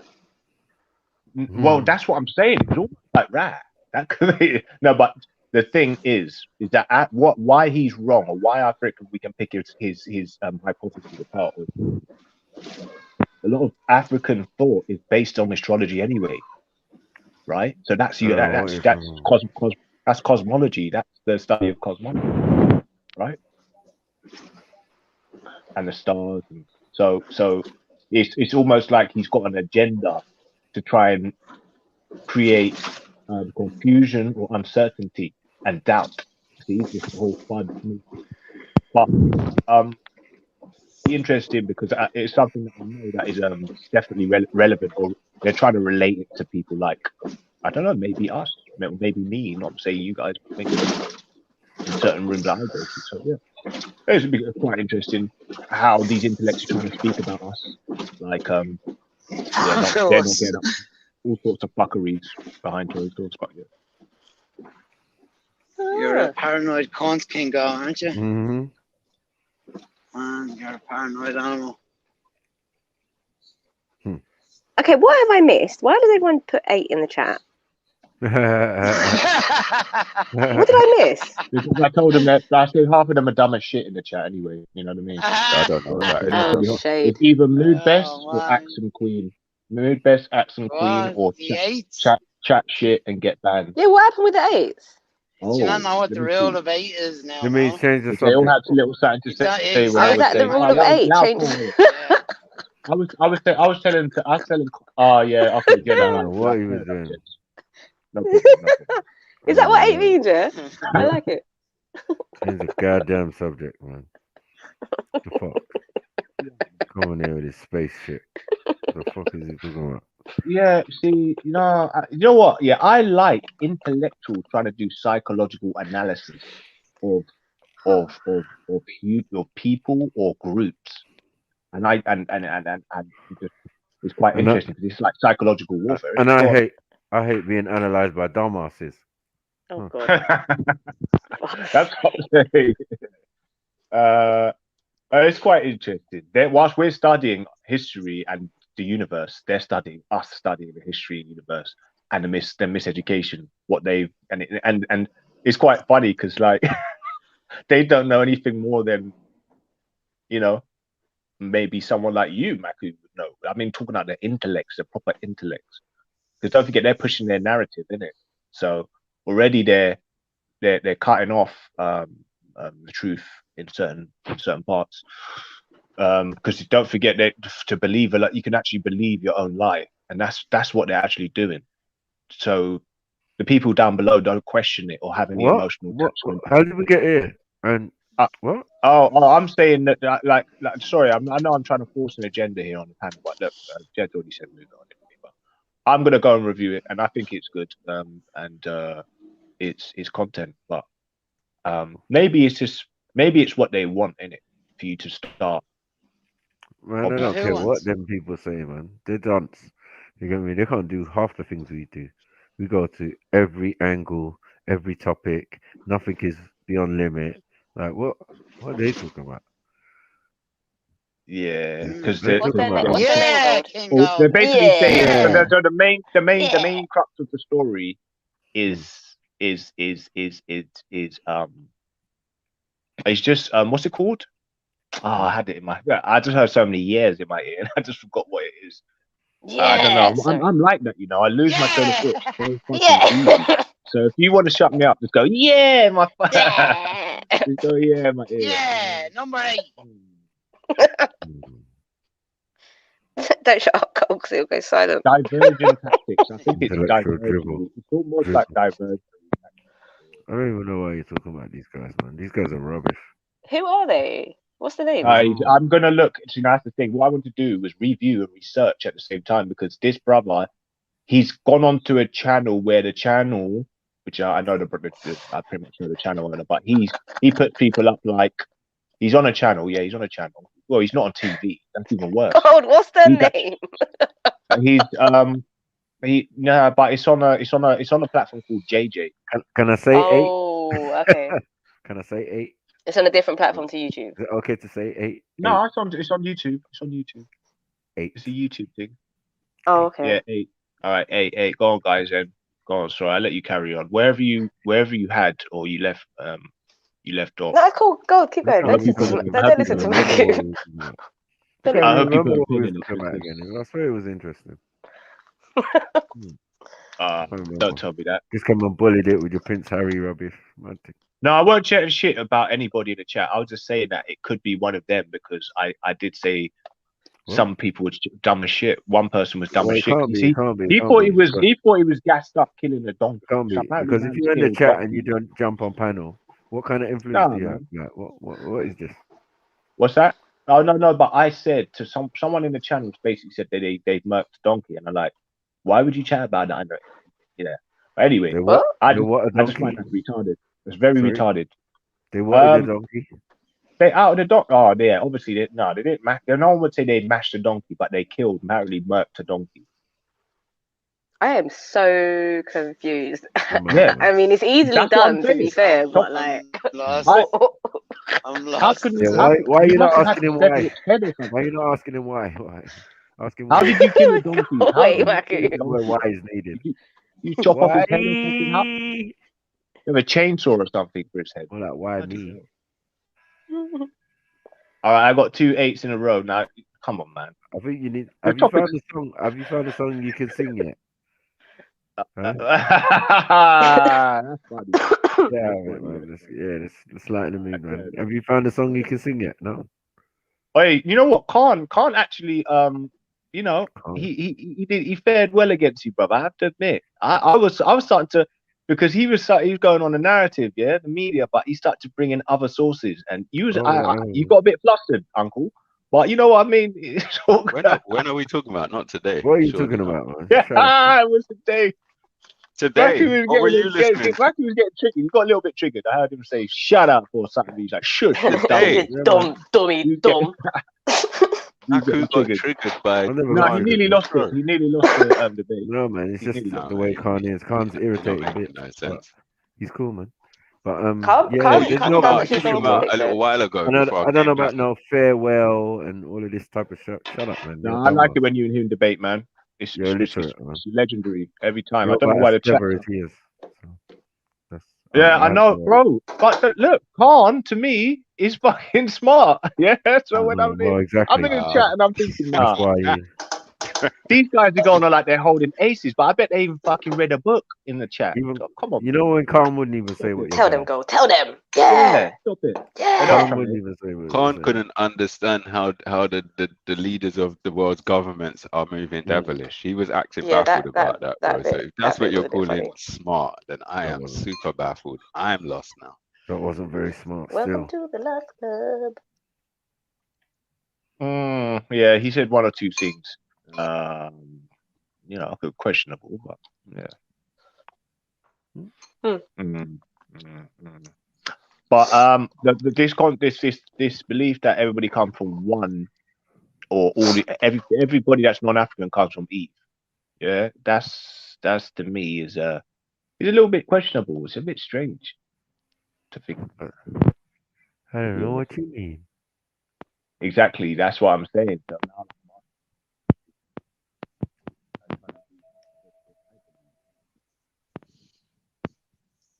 why's Chun-Li got the E Honda picture though? What's going on here? That's a bit racist. God. Didn't think it was like that round here. All right. Sorry. As I was saying, I will fuck your shins up with E Honda. So carry on talking. Yeah. Right. Well, I just want to. It's quite. Now I'm on here. Obviously, like no one wants to review this thing that I'm doing. I've got here. You don't even make no sense, man. Like, you said who it is, though, Gold. We don't even care. Like, it doesn't even matter. Yeah, but I don't know who he is. Well, if he's on a channel, right, that I know is like is decent. Then, yeah. Clearly, I guarantee you, if you should look at who this guy is, he's probably someone out of Oxford or one of these Harvard or somewhere where a lot of respectable people come from or go to have debates. Yeah, they're respectable intellectuals. They're definitely intellectuals, but some of them are just dishonest or uninformed. But that's the question. But people say, "Oh, you're dishonest. But some people just maybe. I've got a question. Sorry to cut you, Gold. Yeah.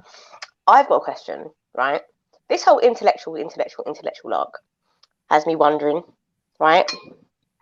So I think someone was saying earlier we're all born into sin and stuff like that. So let's just say you have like a tribe that hasn't really been touched by outside society. Are they born into sin? You'd have to ask Zulu, man. That sounds like a question for Zulu.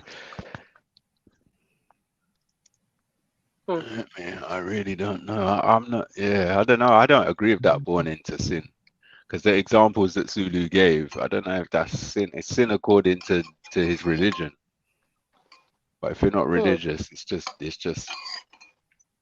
what's up. What's funny? Somebody saying, "What in a guy is this donkey talk?" In the discombobulated on it. AP, go away. I'm asking the same thing. I'm asking the same thing. Yeah, I want to debate. Who? But debate who? Hey, I wanted to congratulate you. I don't want to call out any names. Oh yeah, Kindle. Can I just congratulate you on your singing voice the other day? And my gosh. Thanks. You know what? Yours was too bad. I wouldn't give up your day job though, bro. Okay. No, I'm only joking. No, let's not. Don't have that ready. No. No, because he was like, one of them little beggars at the train station that are actually good. Hey. You know what I'm saying? You really want to put 20 pence in the cup.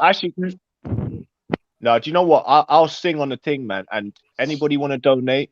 The platform facilitated here. Just donate Listen, to I will push you outside Shepherd's Bush anytime.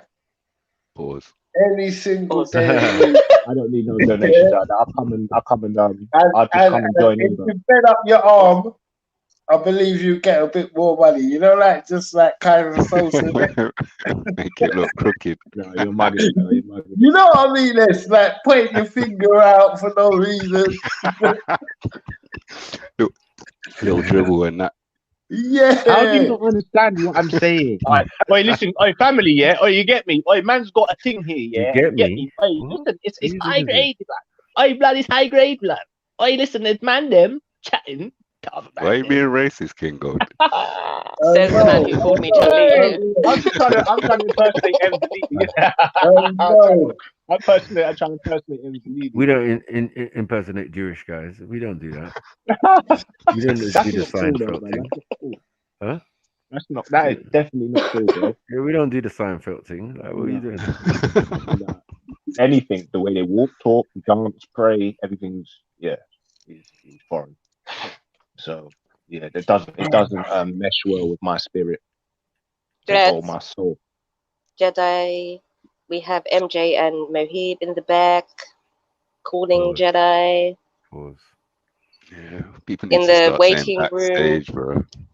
I know. In the waiting room, I apologize. So basically, what I've done. No, listen, family.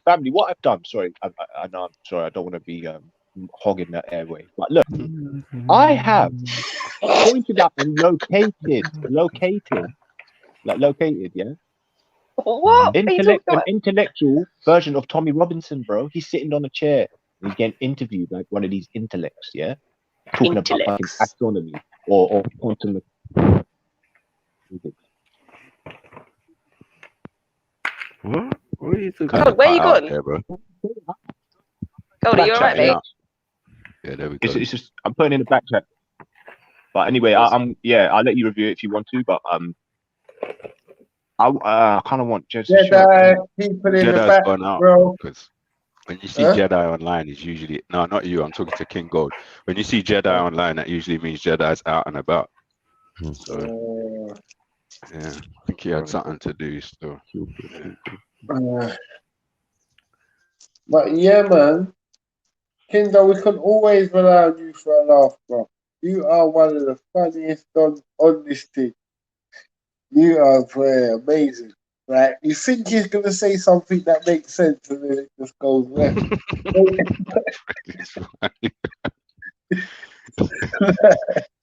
I'm just waiting. You know what? Go on. To be fair, I suppose it's if you can laugh at me and not fucking hate me, I'm winning somewhere. But no, honestly, I think equally, I think you're just as funny, and I don't know what it is. Yeah, I don't know what it is, but I think when you was on a warpath almost intellectually with these ethno-nats is when you was at your best. But I don't think you've really been in that scene. So that was funny though. For that channel, because I came off for that channel, innit?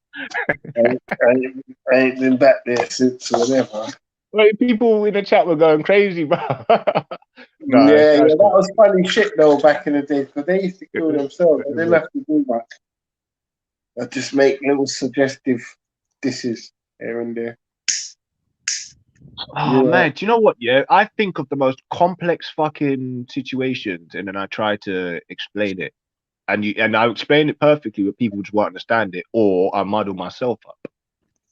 Have you ever tried writing things down? I do. I personally think actually.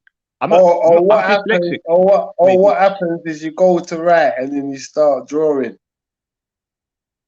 No, that is completely simple-minded. No. You got to read. You got to show pictures, bro, to ask what you want from my carers. I show my carers pictures when I need like a glass of water. I just show them a glass of water. I can't even communicate with them effectively enough. They don't understand what I'm saying. No, So yeah, but no, definitely, bro. I think because why do you show them a glass of water and they can't understand what you're saying? What does that mean? No, because you just said that you can bet you start if you write something, you probably start writing pictures. So you're basically saying my literacy and my my English skills are really bad. But I think they are actually really they are lacking. I'm not saying that. I'm not saying the literacy at all bad, blood. It's not bad at all.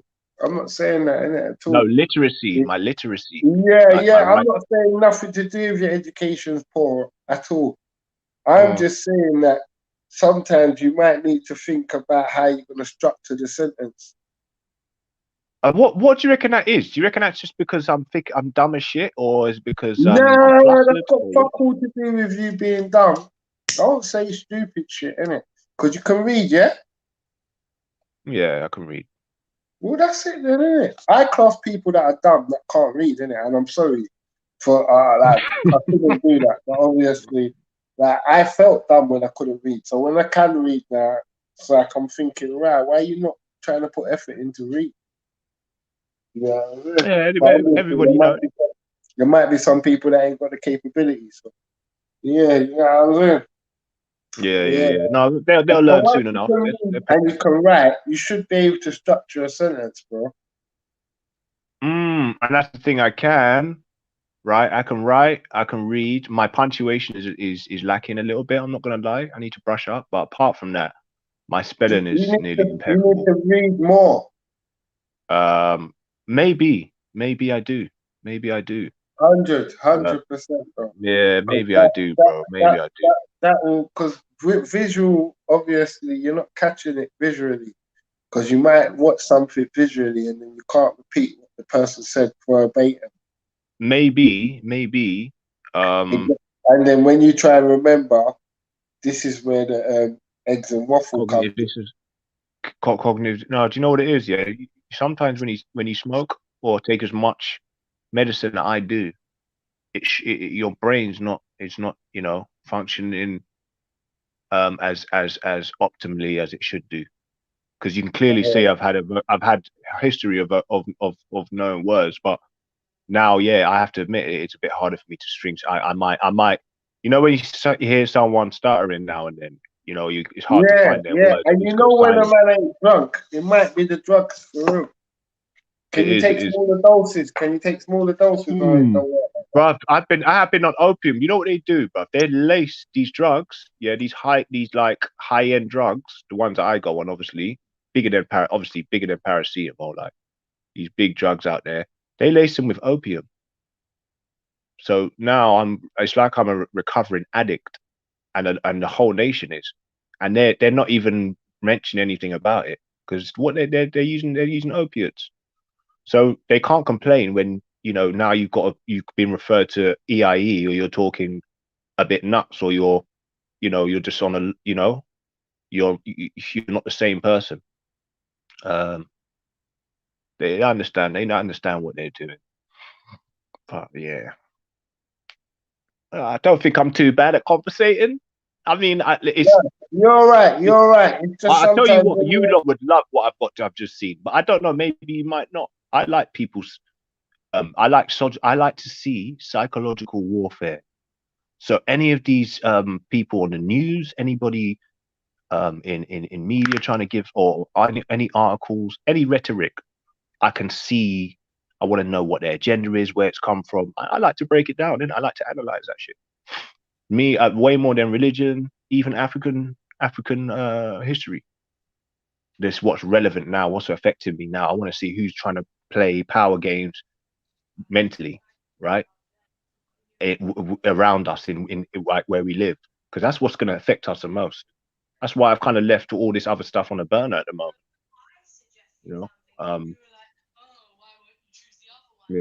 But anything that's relevant, we can make money, that's affecting us politically, I'm interested in.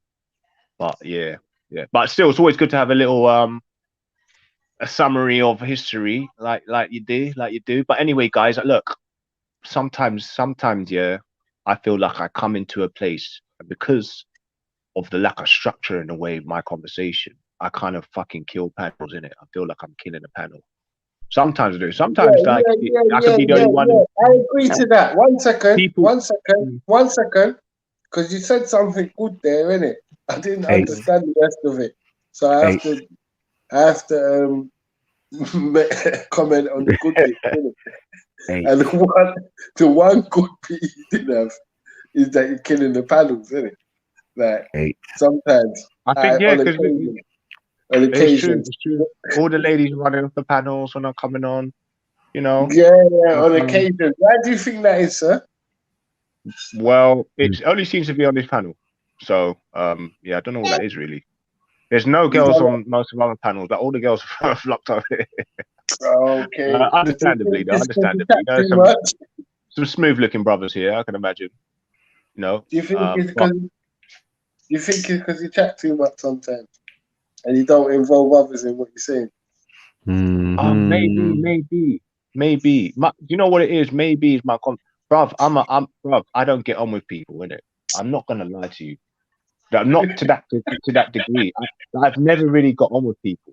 I've never. Yeah, but I can treat people with respect, and I'm a likable person.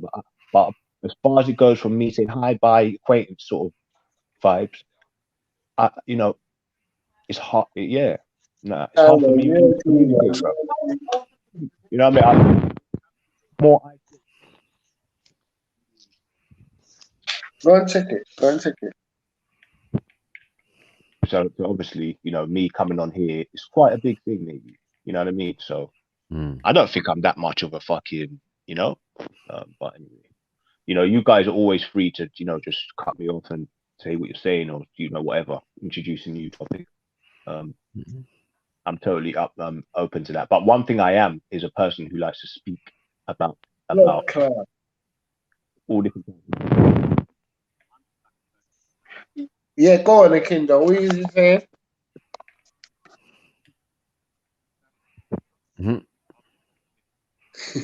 His mic fucked up.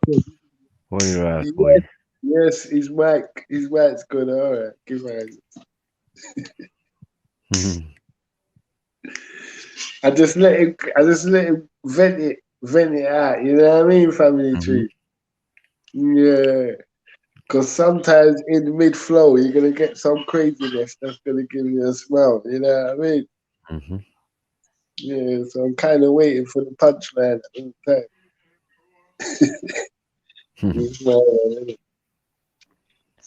No, still anyway. I just some food for the people in it, but I'll leave it in the back chat and just, you know, you guys maybe have a look at it or whatever. So go on, give us a tune tonight then. What's that, geezer? What are you up to? What are you guys up to tonight? It's a nice warm evening. I'm waiting for you to do karaoke night again. Yo, hey, Saturday, man. I'm gonna turn up and ransack Jedi's thing. You're gonna be talking about flipping Ashlepifica, whatever the fuck it is, and I was gonna be coming on and say, "Baby, I can't hold it much longer." Pause. I'm jumping on your shit. No, but Saturday, Saturday, I'm probably gonna be in the vibe for some reason. It's always the weekends that I feel like singing out loud. My neighbor hates me. I'm glad you're not angry no more, because there was one time when you used to come online and you was angry one of the time. So I like to see this all singing, this all chatting the Kindle, you know what I mean? That's the real me, man. That's me outside the external problems that I face. Internally, I'm a good being, man. I'm a cool being. I feel a bit sorry for not, you know, some people have just held it, man, and yeah, it's not good, innit? It's not good. But anyways, not therapy time, man. Come on, allow me. What's topic?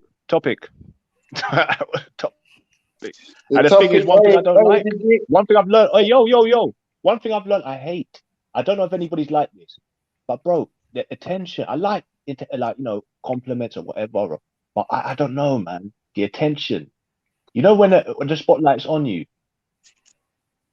Yeah, man, I don't like spotlight, bro. Brethren, why are you gonna ask for a topic and then switch it back to you, King man? Yeah, no, carry on. I just wanted to point that out.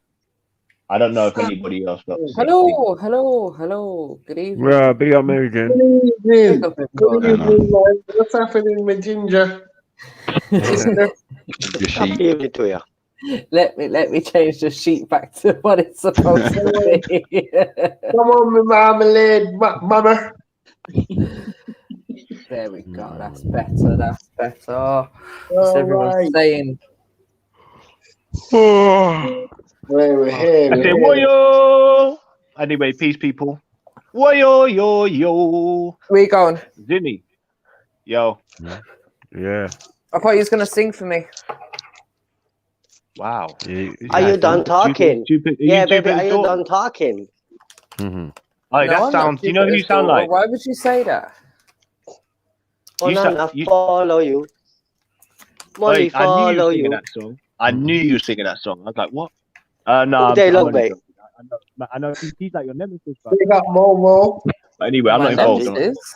Why? Yeah, I see you popping off in the chats, man. Use fisticuffs, digital fisticuffs in the chat.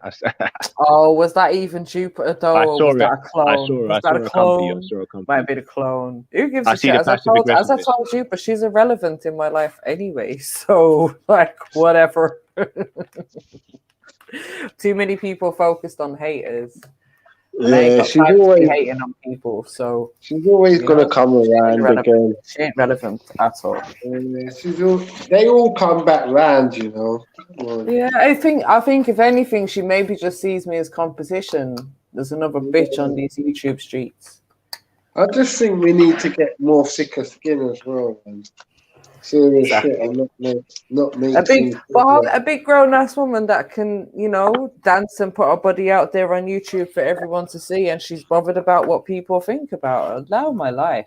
Come on. Yeah, I think she's another one of them attention people, you know. Weird. Because like the way I see these things, if one of my children came to me with a problem like this, I'd tell them, you know what to do? Switch off the internet. Switch off the fucking internet. Why are you getting in problems with people? That's what I do. When people piss me off, I switch off the internet. True. The exit button is there for a reason. Do you know what I mean? There's sometimes I don't want to come off, but I've got to deal with life. Right? Why would I want to come on here and I ain't brush my teeth properly? Exactly. Yeah, just a lot of talking on the mic and nothing happening. Yeah, so you talk about this concept of reading, yeah, and like brushing teeth, yeah. Like when people say to me read, I brush my teeth for some reason. Why is that? Because for me, yeah, reading is like what observing. That's reading, isn't it? Reading is observing. Yeah. It is observing. Yeah, definitely. It's a form of observation. Yeah. So when somebody says read, just look around and start looking around and reading the room and kind of reading my environment. Is that wrong? Yeah. No. No offense. That's a Jamaican saying as well. That's a Jamaican thing too. You have to banana follow them. Jeez. Yeah, wait, I swear you said something about brushing your teeth. How does that? Come on, man. Freddie made sense out of nonsense. Come on, Freddie, man. Come on, No, bro. because if you think about it, reed comes from the concept of the reed plant, right? The reed, the plant itself, yeah. So like, I think the pen comes from there as well. So when you chop that, then you make the pen out of it, yeah. But essentially, it comes from the plant. So you saw the plant and you cut it and you made a pen. So this concept of reading and observing makes sense to me. And I feel like It's interesting to see how different minds work, isn't it? Yeah, because like, I was on the train today, yeah, and my music was slightly loud, but like for me, when I'm on the underground, the noises are a bit kind of overwhelming. So I was playing my music. Yeah, I was playing my music, and this guy had his pad and pen, older English man. He was writing down, and then he came up to me and he was like, "Can you turn that off? I'm trying to read and I'm trying to concentrate." I said, "With all due respect, I'm trying to concentrate as well, and do you mind like stepping back a little bit?" So like. Do you know what? This is mad because I was thinking about this the other day because I remember when like before we had music on our phones and all of this, before we even had MP3 players, and it was still like CD Walkman and that. And them headphones used to be like irritating if someone was playing music. But now, I think like even the cheap headphones are good enough, and the sound is drowned out by the noise of the train and everything like that. Do you know what I mean? So I don't see why anyone should be complaining about noise from people playing music anymore. Like, piss off. Everyone's on their phone. Literally every person is in that position with their head staring down at their phone, so no one should be complaining. I mean, the sad thing about that situation in 2021. Yeah, there was a girl in front of me doing exactly that. She was on her phone, and you could hear her stuff really loud. But I carry my speaker with me, you know, my ultimate ear speaker, so it was a bit more louder. So I just tried to drown out her noise as well. But I think it's quite interesting the way people kind of interpret reading, and I think like when we talk about noise pollution, like, to me, if I was on the underground, hearing music is a bit more soothing than hearing the noises. So if somebody was playing music, I'd prefer that. You know what I mean? Well, it depends if you can actually hear the music or. Bro, you're walking around them old headphones in in the underground. You don't know what people are going through. You know yeah, but you know, they don't want to be listening to fucking music. I'll be honest with you. Well, you know what? There's a lot worse things on the underground for them to be worrying about than flipping a bit of music. Do you know what I mean? There's all the mice that they have to dodge to get there. Then they have to mind the gap. And they got to, get past the 20,000 other people in one station. Then you got to avoid people's armpits and stuff as well. Dublin, Dublin, with all due respect, Dublin, I appreciate that, but I've never had a negative response. In fact, I've probably had loads of people come up to me and say, "Oh, I really like the music, or really like the sound. Can you tell me what this song is? Can you tell?" I think that makes sense if we're outside and it's quiet. Then I think it's fair not to violate people's kind of eardrums. But I think when you're in a place where there's so much noise, it raises the question, doesn't it? But what type of music is it, Mohi? Because if you try to play the latest Bollywood soundtrack, you get a lot of people. What's wrong with that? I'd love to hear that on the underground. No, but I'm saying you get a lot of people upset and looking at you funny. That's their problem.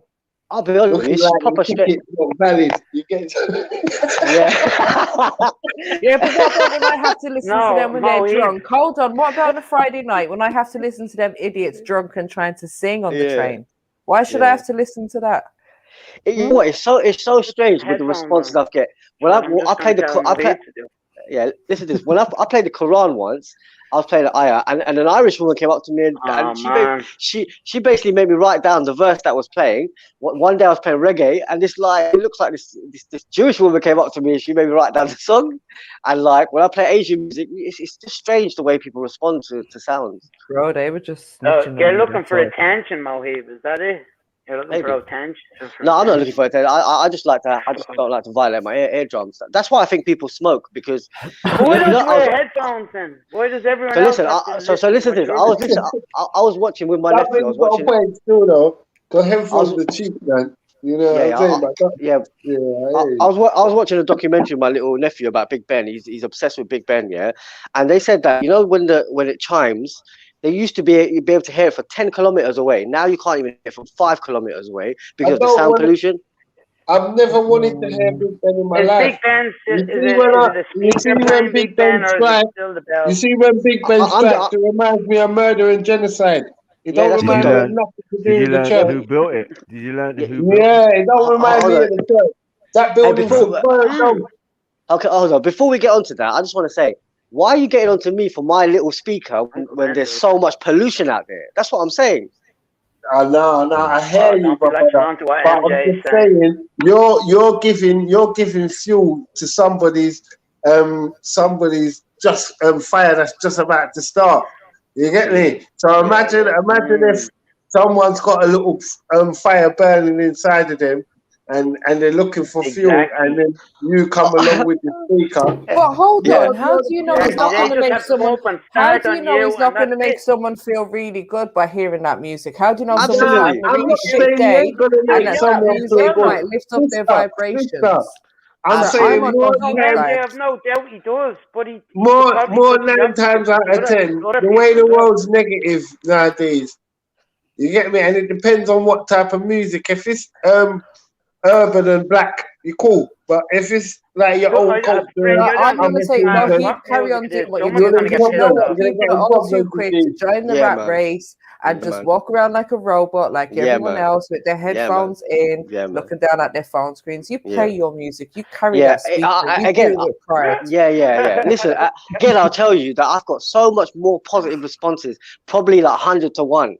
So like today was quite a negative with that response, and again, I think You're only I'm not looking for responses, but I'm not looking for responses, You but there's just get people that them. you just get them.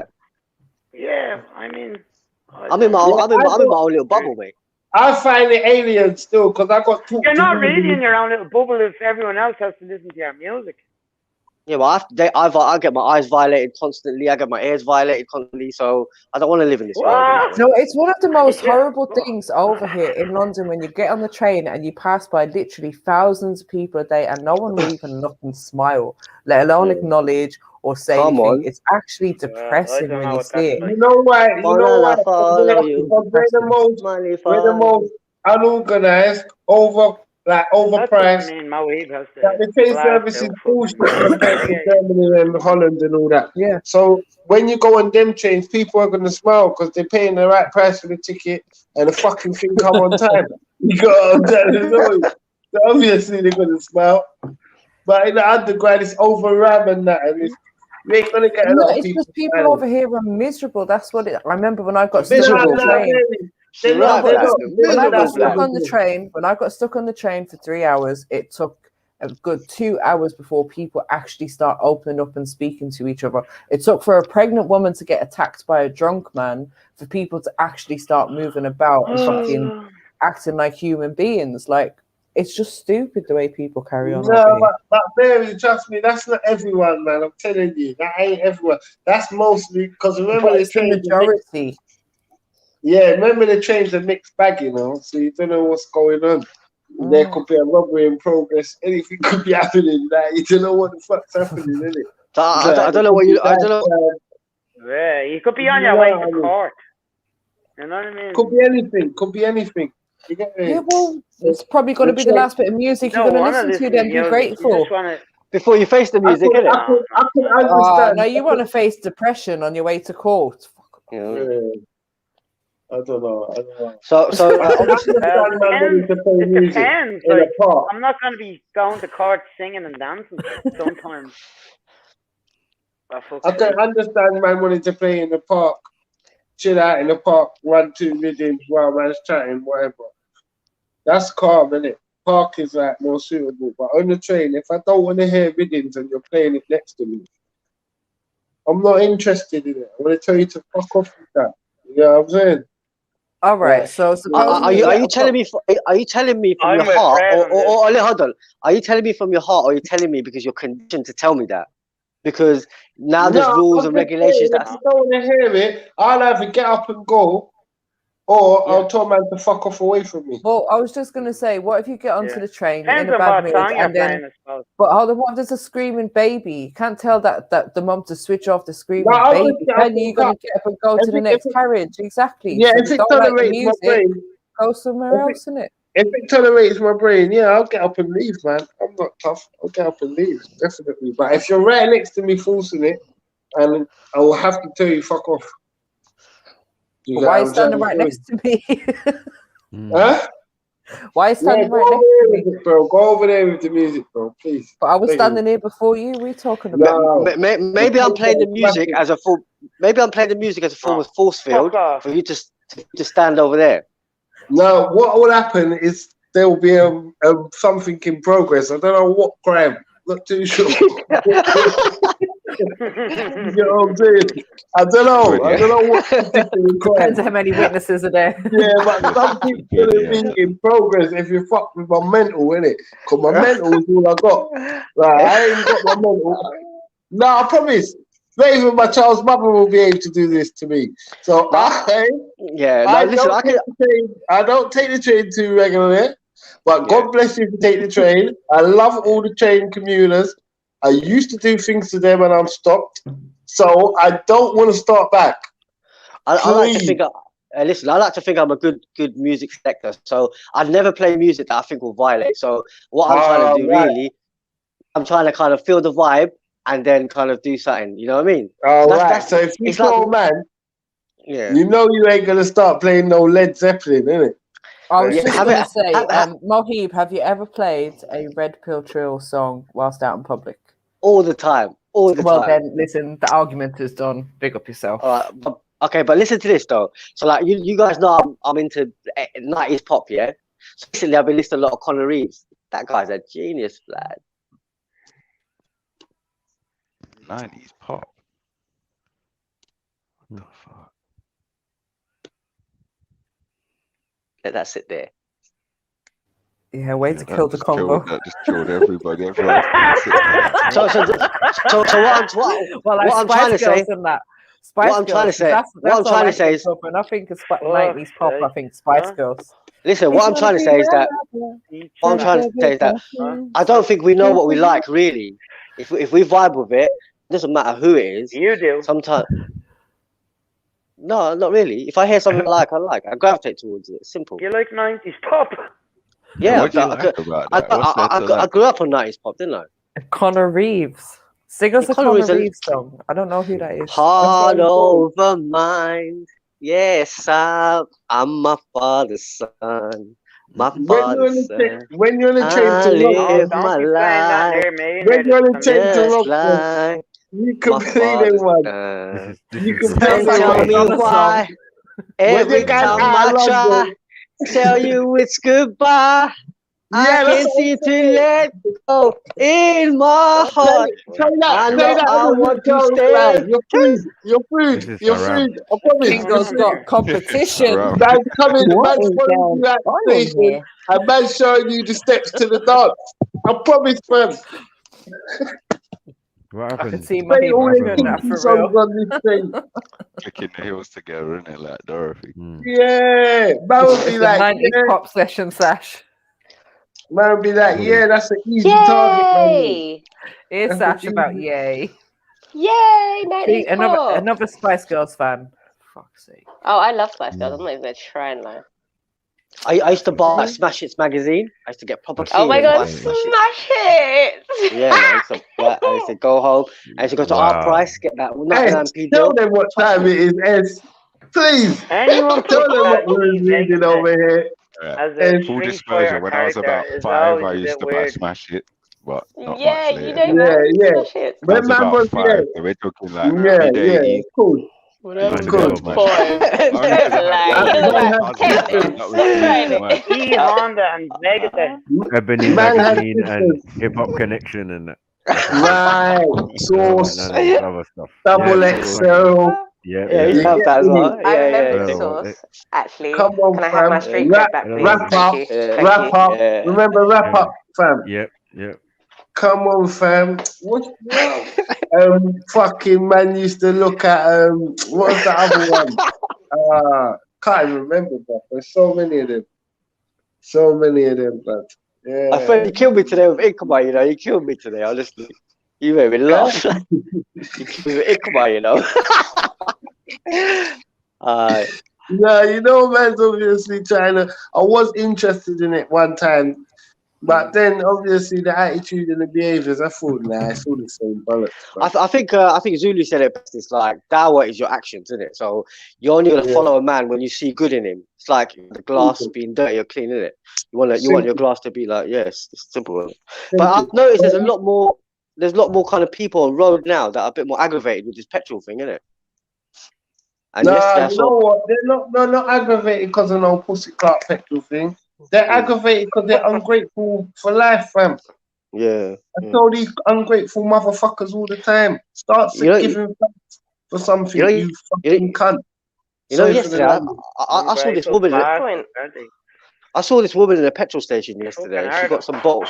She got bottles of water. Yeah. She just emptied the water out on the street. Yeah, and then she put petrol in it. And I just thought to myself, Subhanallah. Did you? Yeah, I was like, Subhanallah, this is the end of this is the end of times now. No, it's bullshit, blood. It's bullshit. Remember someone said on the stream yesterday, someone was filling up putting juice into plastic bags, like putting petrol into plastic bags. Was that true? Subhanallah. I don't think that's legal. I don't think that's legal. You won't be able to get away. Two Saturdays ago. It's a grenade. Bruv, I didn't line up for petrol one time, Ruben. Guess where I went to get my petrol, fam? And you didn't even have to wait when you got in there. Guess where I went? Can you remember when he? Can you remember? Where'd you go, Freddie? Where'd you go? I went Costco. Costco. For petrol? Yeah, for petrol. Yeah? Yeah, you just got to have a Costco card. Am I missing a joke? Oh my god! No, I swear that's what it was. That was the clever thing, innit? You just have to have the card, innit? Wait, do you know why? Do you know when London was going to shit? Do you know when London was? Do you know when London started going to shit? When people started sucking petrol out of cars with tubes and putting it. Yeah, they used to suck the petrol.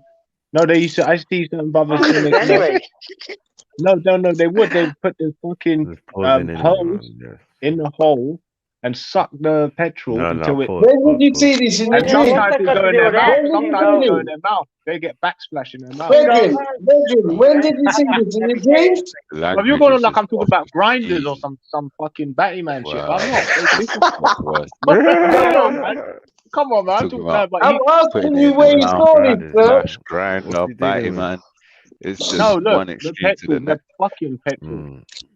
The petrol. Can you remember they used to do that though? That was when London. That's when I realised. Yeah, remember when they used to I do was it, around fucking nutcases. You ain't gonna see that in 2021. Yeah, they're doing it now. A lot of people are doing it now. Yeah, I saw something. They must be Irish. Yo, Dublin, what you been up to, bro? What you been up to, bro, Dublin? Man, has to change the subject quick, man.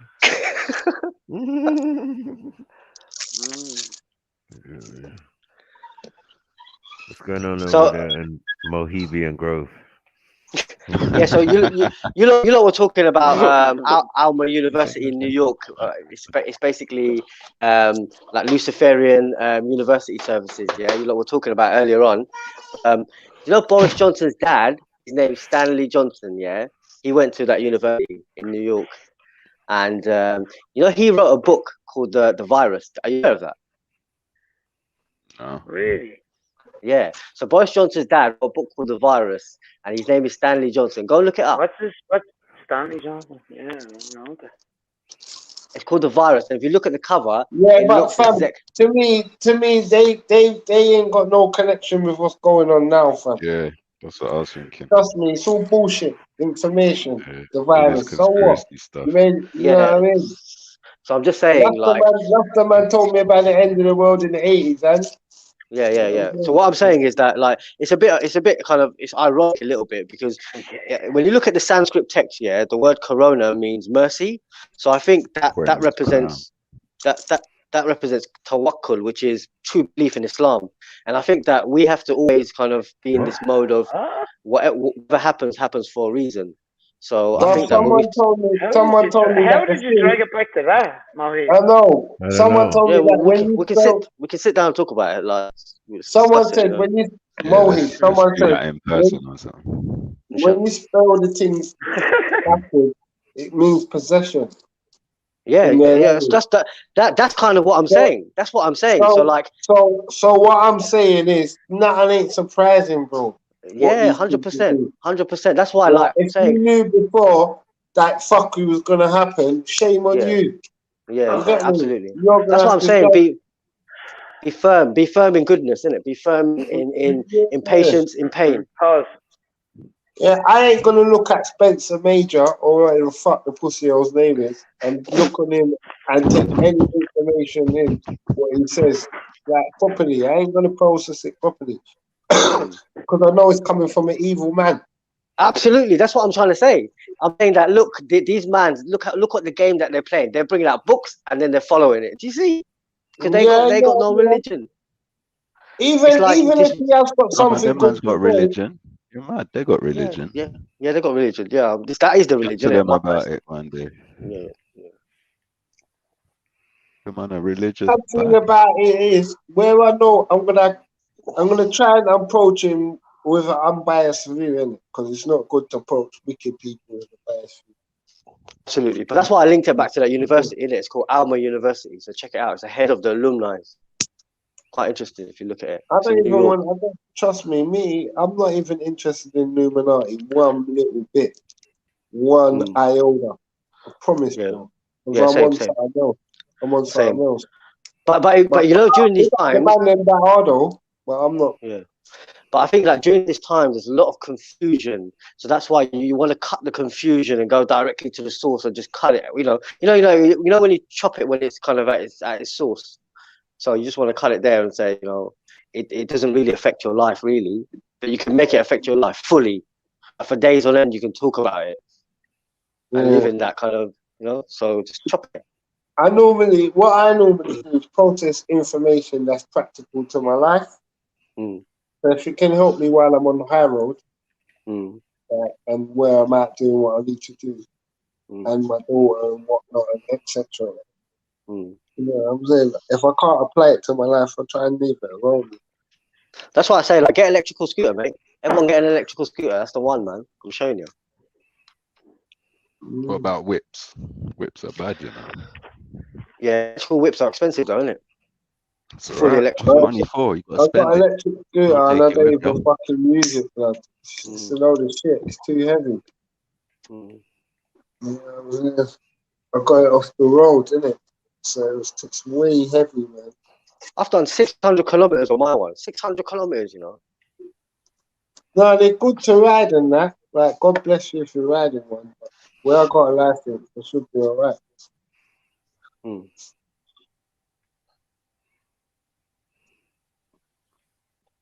I prefer old school bike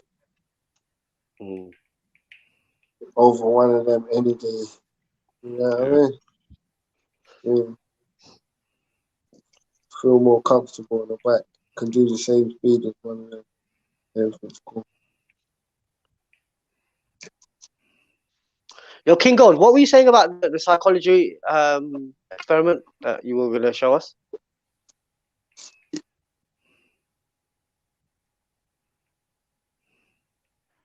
I think I put him to sleep, man. Don't start Yo, King Gold. Yeah, I'm here, bro. I'm here. Look, I'll be very brief because obviously, anything longer than like a paragraph, 4 sentences, Freddie's mind gets cognitive dissonance. That's on me. No, I'm really joking. No, not Fred, man. No, it's true, though. It's true, you know. No, I swear to God, because you actually scramble frequencies, like. You know, you was on a nice understanding frequency, and then you come on and jams. I know. The shock, man. It's the shock factor. I think the shock factor is everybody speaks is like, wait, what is this? No, but really, Mohib, it's basically, you know these. How can I explain it? You know, like one of these lecturers. You got lecturers that talk about different types of mostly science-based, like. Theories or hypotheses, yeah. You got these real, like coming out of Harvard, coming out of Cambridge, coming out of Oxford, and they've got a brother obviously who's well versed in the social aspect of Earth, right? So they're like of where we live, basically. So he's talking about basically what's going on with people and agents and interactions on internet. So basically, he's trying to say that there's psyops going on in front of our very eyes and paid, and they're, all different. And some of them are not. And but when someone actually intellectually breaks it down, as opposed to someone like Tommy Robinson or some Boris Johnson's fucking sycophant. Jedi is one of these agents. I didn't say. No, I never said that. I didn't say that. Don't please don't do that. Don't do that. No. I didn't say that. I don't like him, though. No, I didn't say that. I wouldn't do that because that's I'm doing 180 now. That's saying man's agent. No, you see what I got from what Akindo just said is he said, I believe the children are a future. Oh, don't get me started, bro. I'm gonna take over. I'm gonna take over the stream, bro. Don't, please, man. I'm trying to be normal today, bro. No, really. Yeah, but if you know Mohib, I know what sort of person you are, and you'll definitely find that sort of shit interesting. Like, Yeah. but I agree with it. I agree. There's a lot of things happening, but also like, I also try to keep things simple in my life as well. Just simple, like exactly like Freddie. Like, there's enough to do. Just simple things that like I don't want to kind of, because I think now is a time of information overload, isn't it? You can get into stuff and I believe hear no evil, hear and no then evil, see no evil. nothing gets learned. Nothing gets learned like that. No, because you didn't have the time to process the information. I believe because it's all very well taking it in, but where's the procession? Where's the processing going on? That's what I like when application. Where's the application going on? How can you demonstrate what you learned in your life as proof? Like as help grow you and your daughter, or helped you in your business, or helped anything you've done. That's why I like Rasta. You know, Rasta's always shown me that, you know, just break things up in bite size, do things very simply, and then meditate on it, and that's very important, man. Yes, man. Definitely. That's why I just listened today when the religion thing was going on. You get me? Because I ain't got much to say when it's religion, because the man them is close to the man them's heart, isn't it? And what you're saying, if it's against the religion, they're just gonna have their back up. But I think you were one of the top speakers in the sense that you were keeping things very simple, and again, you were speaking to the heart, innit? Because I think that we all are human beings.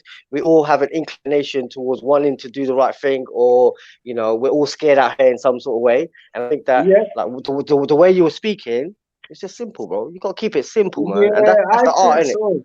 No, Yeah, I I always think love so, listening my to Fred brother, man. speak as well. Yeah, because at the end of the day, I got taught that if you can't explain it to a baby, it's nonsense. Yeah, like you can have all it doesn't mean that. the Exactly. fancy words you want to have. You know what I'm saying? But if you can't break it down, if you can't get your point across, shit. if you can't get your point across, what does it mean? It means exactly. Because we have this new age of like a lot of like Muslim speakers now who are well versed in Islam, but they don't know how to speak to people. Whereas you find that some of the most successful orators over time have been, like, for example, Ahmed Didat. He's like a speaker from South Africa. He's probably, if you speak to the Muslims, they'll say he's probably the best speaker. But you know, he was actually a scholar of the Bible. So it shows that you need to be able to understand the audience, and you need to have that, you know, you got to understand the concept of duality you gotta first. have versatility, man. You got to have versatility. That's why they didn't make Muhammad write out what he learned from the Gabriel. Mohib, you're one of them. He gave his information. He gave his Sorry information. to cut you there, bro. Sorry to cut you there, bro. So sorry, Kindle. Look, like I was saying, Mohib, one of the men that's been in there from the fucking beginning, you know. And I'm saying, you know, we don't promote our thing, fam. Our thing is our thing for us and our kids. It's not for the world. You know what I'm saying, family? If I disagree, bro. I think that, like, you know, we have a lot of these ancient religions, but we also have, like, for me, Rasta is quite positive in the sense that it can help navigate politically. So I think it's very, like, I think people need it, but they don't realize it. But I'm saying, remember, my job, you know, blood, is not to necessarily preach the gospel or bring anybody to the Lord or Rastafari, any religion. My sole job on the earth is to reproduce, look after the seed, nurture the seed, and bear witness that there is a God. Yeah, absolutely. And sing his praise. Do you get what I'm saying? When you say sing his praise, yeah, that's quite interesting. Let me home in on that. I think you understand why I walk around the speaker then, isn't it? Sorry, fam? I think you can understand why I walk around with the speaker then, isn't it? Yeah, most definitely. You can. But I'm saying, the headphones and the speaker, God wouldn't be indifferent with any of them. Yeah, true. Do you get what I'm trying to show you? It might be your desire why you want the speaker. Yeah. I feel for people though, man. I feel for people, man. Like I feel like alhamdulillah, like I'm in a position in my life where like, I'm very grateful and I'm blessed and I can live my life, yeah. But I just feel for people, bro. That's always been my mum always says like you got the world's troubles on your head, and she's right, blood. She's right because I care for people, innit? It's a good thing to do that, man. That's not a bad thing, you know. That's a proper good thing to do, bro. Like care about other people. That's a wicked thing. That's a good quality. I'm not gonna lie, man. It's a good quality, bro, to have. You get me? And if you can just keep that up, no matter what happens to you, because you're gonna get a lot of that disappointment. Because you care about people that don't give a fuck about you. 100%. So you're gonna get a lot of disappointment along the way. But where I've been caring about others for now how many years? Probably about 8-9 years strong in caring for others. Yeah, I think as you said, we get disgruntled, innit? We get disgruntled. We all have good natures and we all want to put good things, but the challenge seems too hard. That's why, like, I'm here supporting man in a minute because I think I think man, they are powerful. You want to throw the towel in, innit? Yeah, like absolutely. little things make you want to just fuck it all off. That's why we have to rally around leaders. It's very important to protect and rally around leaders. This is what we need to do, bro. We don't do enough of that. Fam, I think we have to be our own leaders, fam. How about that one? Yeah. We have to lead our own fucking shit and be the captain of the whole team. You get what I'm saying, fam? We're looking for leader, and the Right, man's we got a debate. Okay, so what's your reason as to why we should have leaders and why, Freddie, why we shouldn't? Or why is it going to be pros and cons? Thank you. Well, would you like the brother? So for me, to start, you do that? Yes. I think yes. You made the claim, innit? Go on. Why do you think that though? I think we need leaders for like if you look at Islam, for example, we all are quite uniformed in the sense that we pray in a direction. It's called the Qibla. So it's not the Kaaba itself, it's the direction. So it's the Qibla, not the Kaaba. So in that sense, there's a unity amongst us, and there's a brotherhood that comes from being uniformed in our direction. And I think that we can't do that without a leader, a focal point. So you always need a leader. If you've got so much brotherhood in that, and if you can't do it without a leader, that brotherhood's shit. But what I'm saying, the reason why I wouldn't have a leader is because that leader can easily be corrupted, and then all the people that's under him, he fucked them up. I think you're right, Freddie. I think you're absolutely right. This is what's wrong with all the Abrahamic faith. I don't have one friend of them. I love the books of them, but I don't have no friends in them like that. I think you're right, Freddie. But I think there's a difference here. Like I think with people who want to be leaders and people who you anoint as leaders are two different things. I don't think a leader wants to be a leader. If you look at the people, people's actions will determine who they are. You know. So it's a long game, innit? You get me? And if you're looking for certain people to fall, you never see them fall. And if you're looking for certain people to rise, you're probably never going to see them rise either. It's just one of them games. You get me? It's where God puts you. It's where God puts you, bro. You get me? You know how many times I fucked up trying to be some top guy? It don't make sense, bro. Yeah, but remember you said earlier about righteousness. You said that I'd rather people tell me I'm righteous than me saying it myself. That's what I mean. Exactly that concept. Like somebody has to tell you you're a leader as opposed to you saying I'm a leader. And you'll find that leaders don't want to be leaders, bro. They don't want to be leaders. But you know what? Just to throw in there, I think because being a leader, there's so many different qualities and skills to being a leader. And I think as an individual, it's very hard to lead a community of people by yourself. I think this is where it's more about leadership. So you will have people within that community that has different skills that are required to lead a community of people in whatever direction that community has decided to go in. But individuals being leaders, I don't think is a good idea, because how can one individual person hold all the skills that's required for leadership?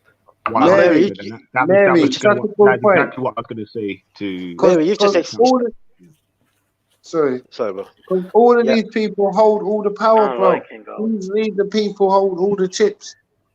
And then it gets to their head and they start doing a bag of fuckery with it. Trust me, man. That's what's wrong with all of these religions. You get what I'm saying? Too much leaders in the faith, and you're leading man to destruction.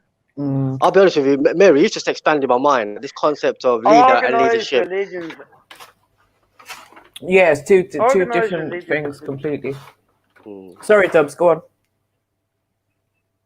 No, I'm not. It's okay. No, I know what you're saying. I know what you're saying, Dubs, man. No, I'm just saying that they're corrupt. That they're corrupt altogether.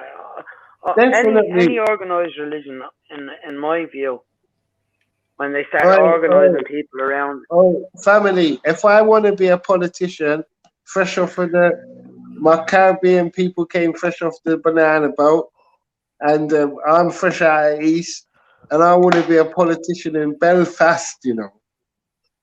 Yeah, mind you, Belfast, isn't it? If I'm not down with the fucking religion, I can't ever get near them. Yeah. Yeah. Do you get what I'm trying to say?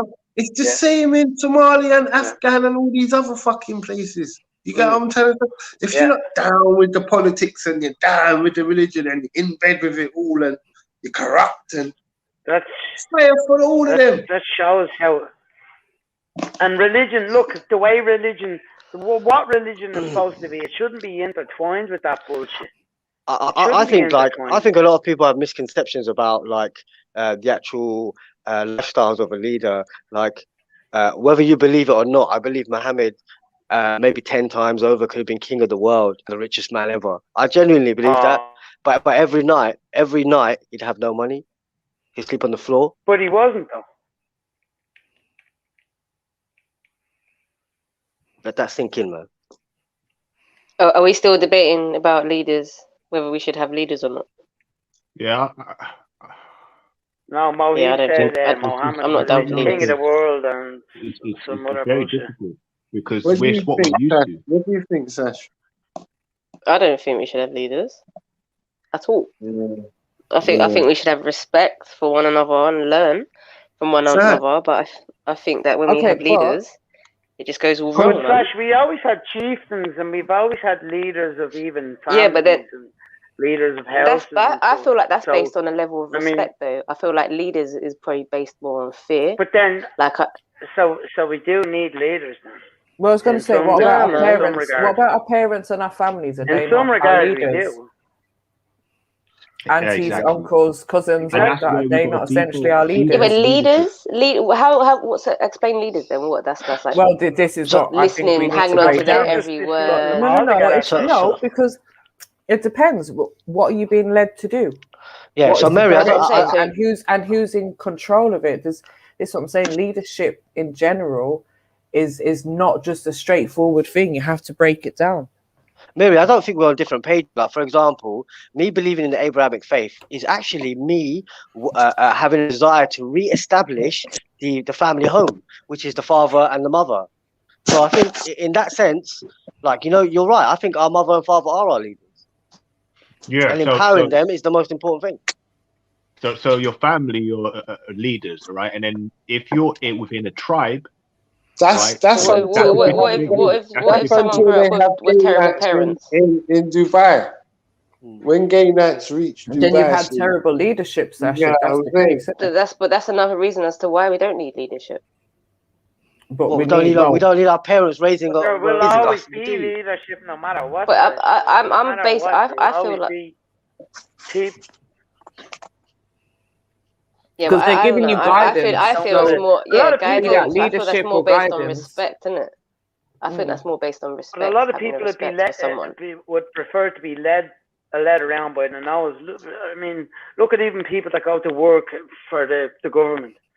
Do you know what I mean? They don't want to take responsibility even for their own jobs. Yeah. You know, they just get told what to do. That's it. Oh, lovely. Yeah, get me wage at the end of the week, and that's it. I'll go home and. You know, any social construct, some people will always need leaders. Yeah, you're always going to be facing leaders in any social construct, any type of reality. You're going to have leaders. Only until the time you obviously come of age and you decide to tear away, and that would be only to anybody's detriment. Or not. Away from I mean, look, talking as people in general in life. The majority do. Yeah, and this is what I'm saying.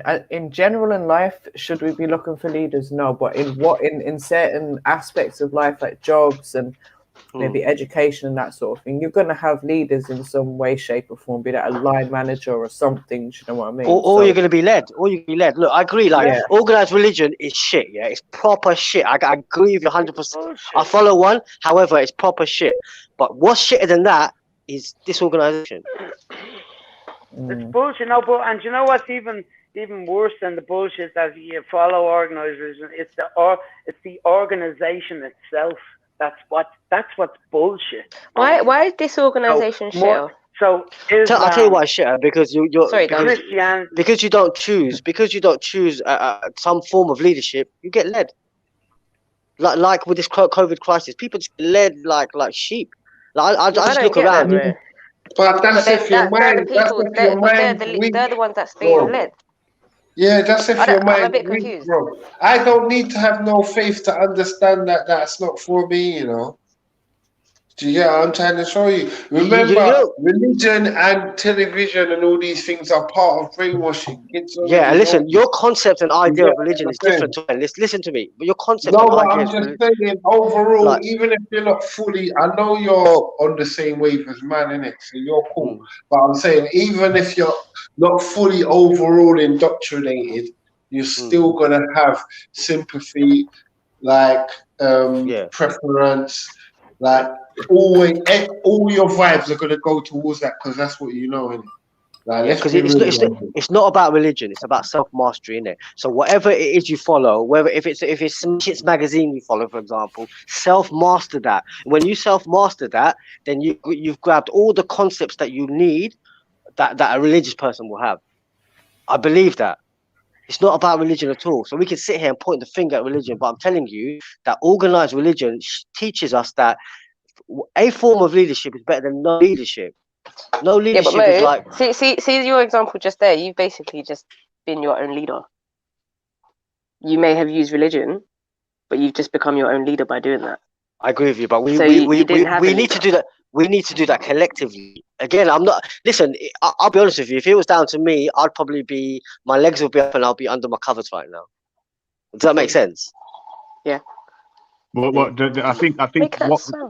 In terms of guidance, I think that's more of a pro, and you can't lose out on that. Than not having guidance, because there's so much. The world is too complex, and at a baby stage or any type of stage without guidance, no, because without guidance. Yeah, but listen, hold on. I'm right in saying that. You're relying on the next man. You're relying on the next man, and the next man is only a man. Yeah, that's what you're doing. So basically, you need that brotherhood for you to live. Because if you haven't got anybody to lean on, your life's fucked, isn't it? And like, I'm gonna answer to God for my decisions, man. I don't need a brother or nobody beside me. Yeah, but Freddie, I wouldn't mind if my brother's there. God bless my brother and my sister, but I don't need them. But Freddie, I agree with you, Freddie. Inspiration, nothing. You know, I agree with Freddie. Listen, I agree with you, Freddie. But listen to this.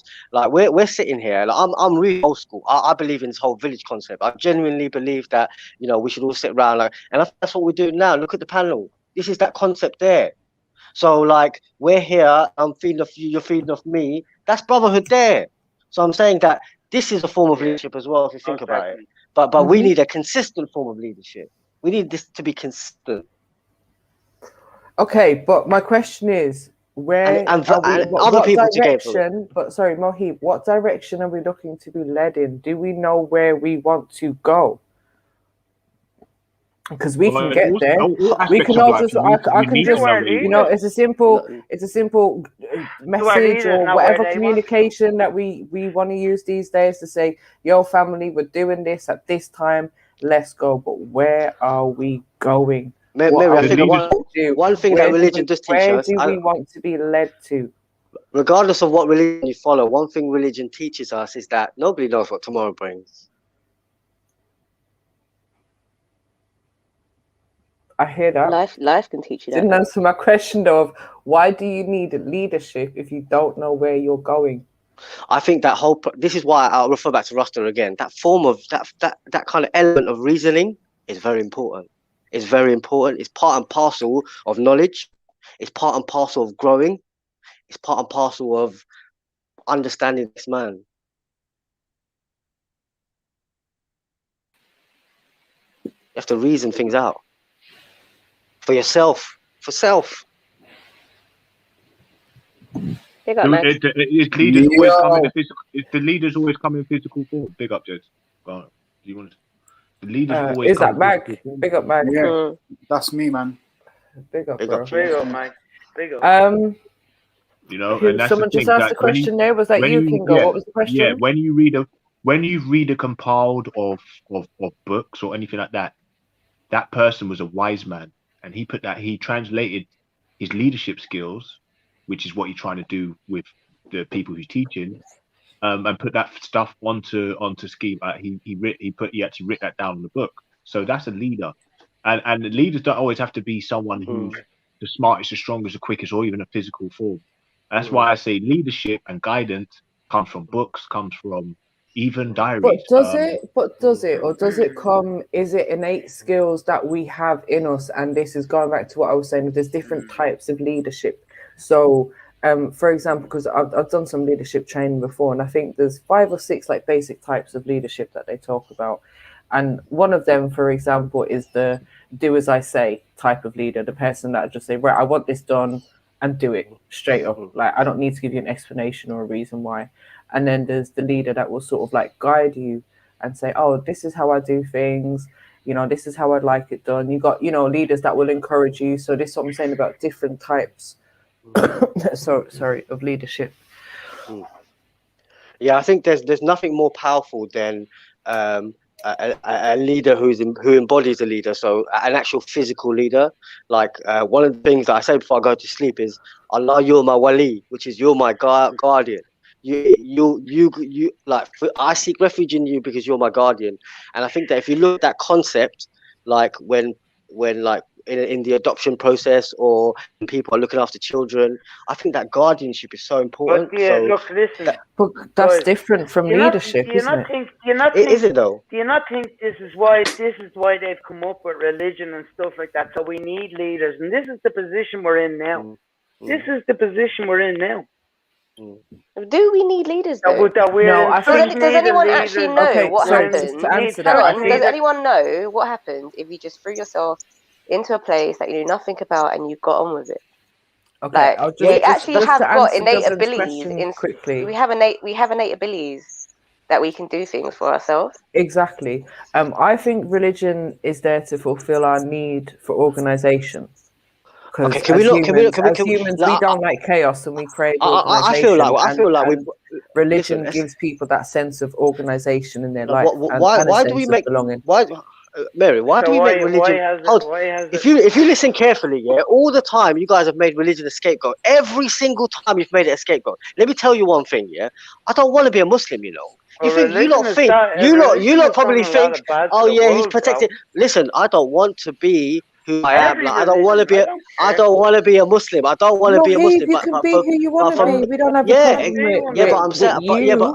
but I'm saying that the thing I've chosen, yeah, as something that's positive in my life, it's been used as a scapegoat every single time. Have you heard? It's like, oh, religion's this, religion's that. But that's been a scapegoat. Mohib, let me say something. You're just taking it. What I was going to say, Mohib, I think as an individual, it's down to you to take what makes sense out of that religion for you. Right. So obviously you may not practice every single part of what that religion tells you to do, but you take the positive things out of it, I assume. Yeah. Yeah. And Mohib, of everything. Could you live that way? Could you live that way without calling yourself a Muslim, or could you live that way if Islam did not exist? Of course.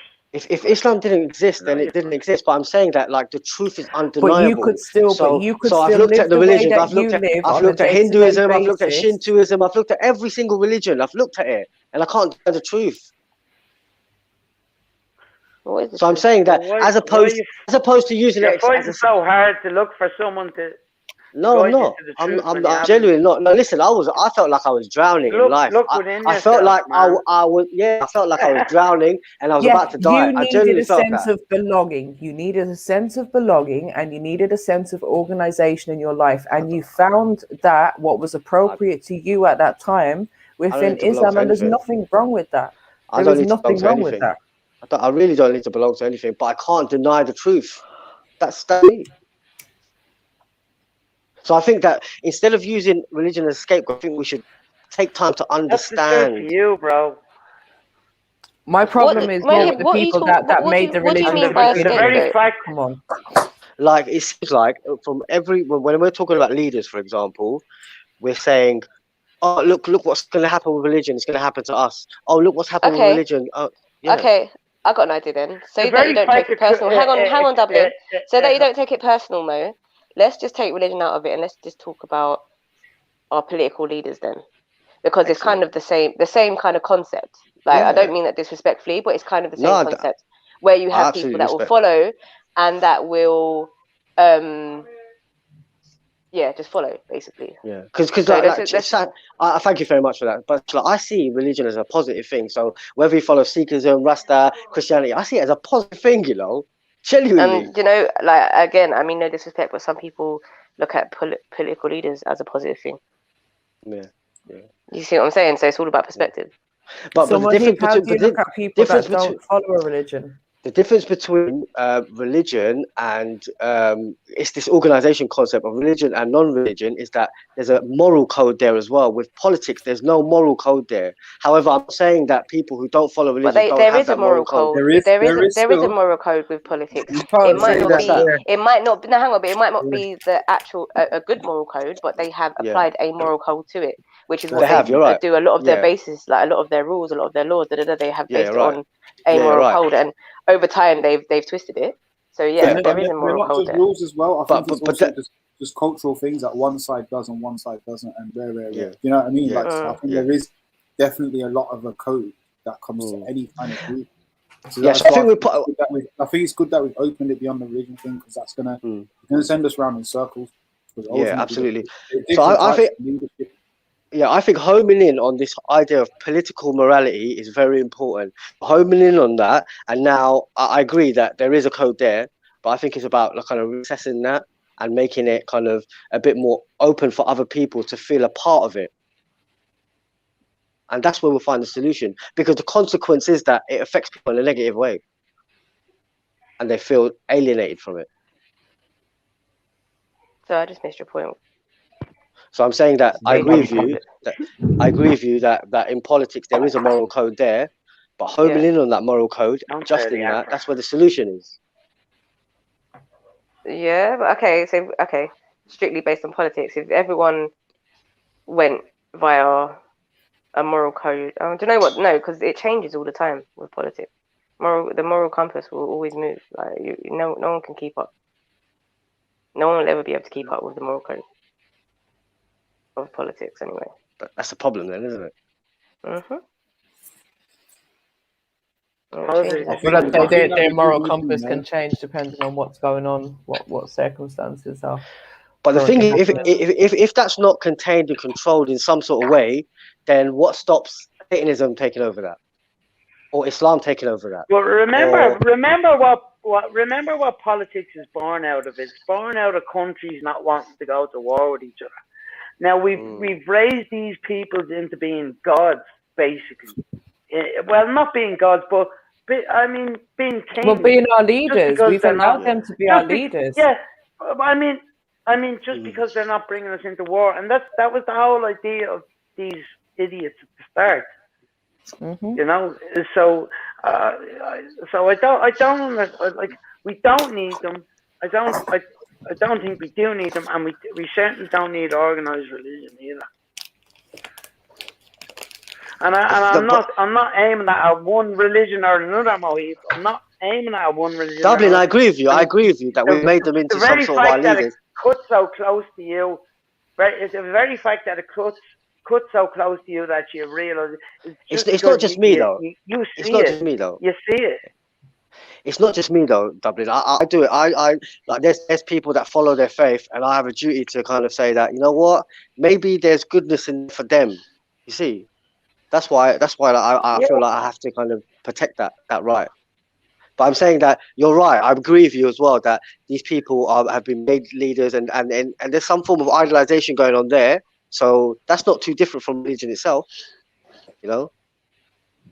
But it's about regulating that. Am I right to say that in the natural world, right? There's to every dynamic of life. There's from the hunt to when they're moving, right? There'll be particular setups, and where the alpha male will be at the front, the weakest will be in the middle, right? And the second in lead will be at the back to guard the front and the back. So when you look at that, you'll never be able to escape, because the strongest hunter in the lion group will always know which one's the best target to go for, and they're always going to get there first. With you guys, could you not just right? say that everyone's playing their role in that situation? Would you not trailing just say, behind, hoping that the leader of the group, because she led the thing, which automatically makes her a leader, whether they consciously know she's a leader. They're gonna be running up on her, trying to get the afters and scraps, and then she'll have to determine, actually there's children here, so they need to go first. So that's why there needs to be a leader. right? I do hear no. But I hear what you're saying. I hear what you're saying. But hold on. If that's the natural order of things, that's the natural order of things. If that leader was any good, that leader would maybe prevent that situation from happening. What I'm saying is, wait, I've almost lost my point. Wait, come back to me. Shit. I'm doing a snap. I've got that effect on people, you know. No, sorry, it came back. Sash is moving like the devil, man. Stop it. No, the thing is, if we just take away the element, of leadership in that situation or in any situation, everyone is just playing their role, because you're going to need people to play different roles, right? You're going to need the tall person to reach. You're going to need the short person. You're going to need everyone. Like, how it do doesn't. you make sure that people are playing their role? Where do people learn the roles from? Yeah, I think a King You home dinner was excellent. Well, these really should be abilities that we're able to just discover within ourselves, and probably would be able to understand within ourselves if we weren't distracted by bullshit left, right, and center. Right. Good answer. Exactly. If we didn't have the distractions of going to work every day, and if we had more time to switching on the fucking TV at 6 o'clock in the morning to listen to bullshit for what? It's all a form of massive hypnosis, isn't it? Look, this is totally unnatural to the human spirit. Dublin is supposed to be going down to the quays. Dublin needs to be going down to the sea to pick up fish for everyone's dinner, right? Mag is making clothes for everyone to wear. Mohib is sorting out the music section for the day, right? Hugo is picking up songs to keep everyone entertained. Jess is there to be a therapist, right? Sash is there to just be Sash. Make soaps, man. Shit. Say it. Make soaps. Yeah, she's making soaps. And she takes the kids down to the woods for their education. And I'm cooking the fish. I'm staying at home to clean up, cook the fish. Who gave MJ the cooking? Why you got it so easy, MJ? Sorry. See how automatically I decided to be the organizer. Automatically, I fell into that leadership role, because guess what? You lot was chatting shit, so I just thought, you know what? This is what we're doing. See, it automatically happens when it needs to. What's going to happen is we're going to go to the woods, and we're going to all debate about how to take you down. That's what's going to happen. And then you're all going to be fucked. Is bigger than the community. No one job is bigger than the community, and that's why no one job is bigger than the other job. In Dublin, the flip side of that. Why we need to not look for leaders. Just understand what your role is. Sorry, MG. Yeah, no, but the flip side of that is all right, we'll come back to me. I was a bit like him, Shaitan Rajim, Bismillah Rahman Rahim. Yo, Mo, what's that? Mo, don't be doing juju on us. It's not quick. Slow it. Shake it off. What you doing, man? Oh, and Dublin, Alright, yeah, can yeah, I yeah. please? So Can I please? sorry, I've got it, I've Oh, got go it. on. So this is Quick, what I'm go quick. saying is that the only way, like you, as human beings, how we can Sound like you're underwater. Yeah, we can't eat, bro. It's sinking. It's sinking. Sound like you're underwater. Oh, Roll he got his over. point as well, bless him. What were nearly you saying, MJ? Anyway? There, you're back a now. paradigm. You're It's back now, almost like Gold. it's like a paradigm. What? Kingo, what are you doing? Sort your Get out- mic out, bro. Get out from underneath the covers. Get out from underneath the duvet. Yeah, I slipped from under the covers and I forgot what I was going to say. That took so much effort as well. Look. I don't know what you're doing, but you're freaking me out. So Freaking no, me but out.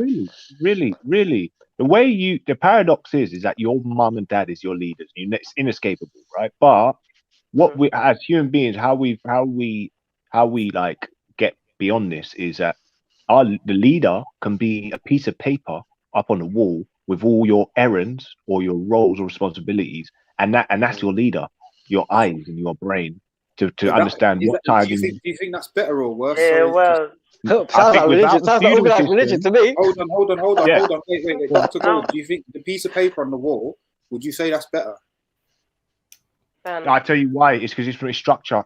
Human beings, it's inescapable, inevitable. Well, you see the reality. piece of paper on the wall, yeah. When the situation Answer is the like question. wait. See when the situation is slightly different, yeah. How do you ask that piece of paper a question? Now you've put your faith in this piece of paper or this thing that's on the wall, this list of fucking things. Yeah. And then the piece of paper says, because obviously we had this when we used to put in kitchens, so it's like cut up 24 tomatoes and put them in the box. Now these tomatoes. Yeah, but don't forget. No. One sec. That's a good falsification. But listen, I tell you what, fella. Cutting grapes and onions or going to get fish out of a lake is way less complex than a doctrine which has been bastardized. No offense. Okay, sure, cool. I get that. But what I'm saying is, once you've got a question about, we've only got 20 tomatoes, and this says cut up 24. What do I do?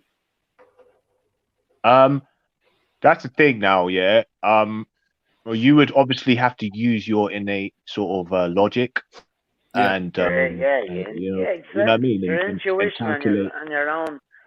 But things like that are just tools. You're not relying on the leader, man. Pen and paper are tools that you're going to use in your role, perhaps. That's all. They're just you guys, check out my papyrus. It's proper sick. Alhamdulillahi Rabbil Alameen. Ar-Rahmanir Rahim.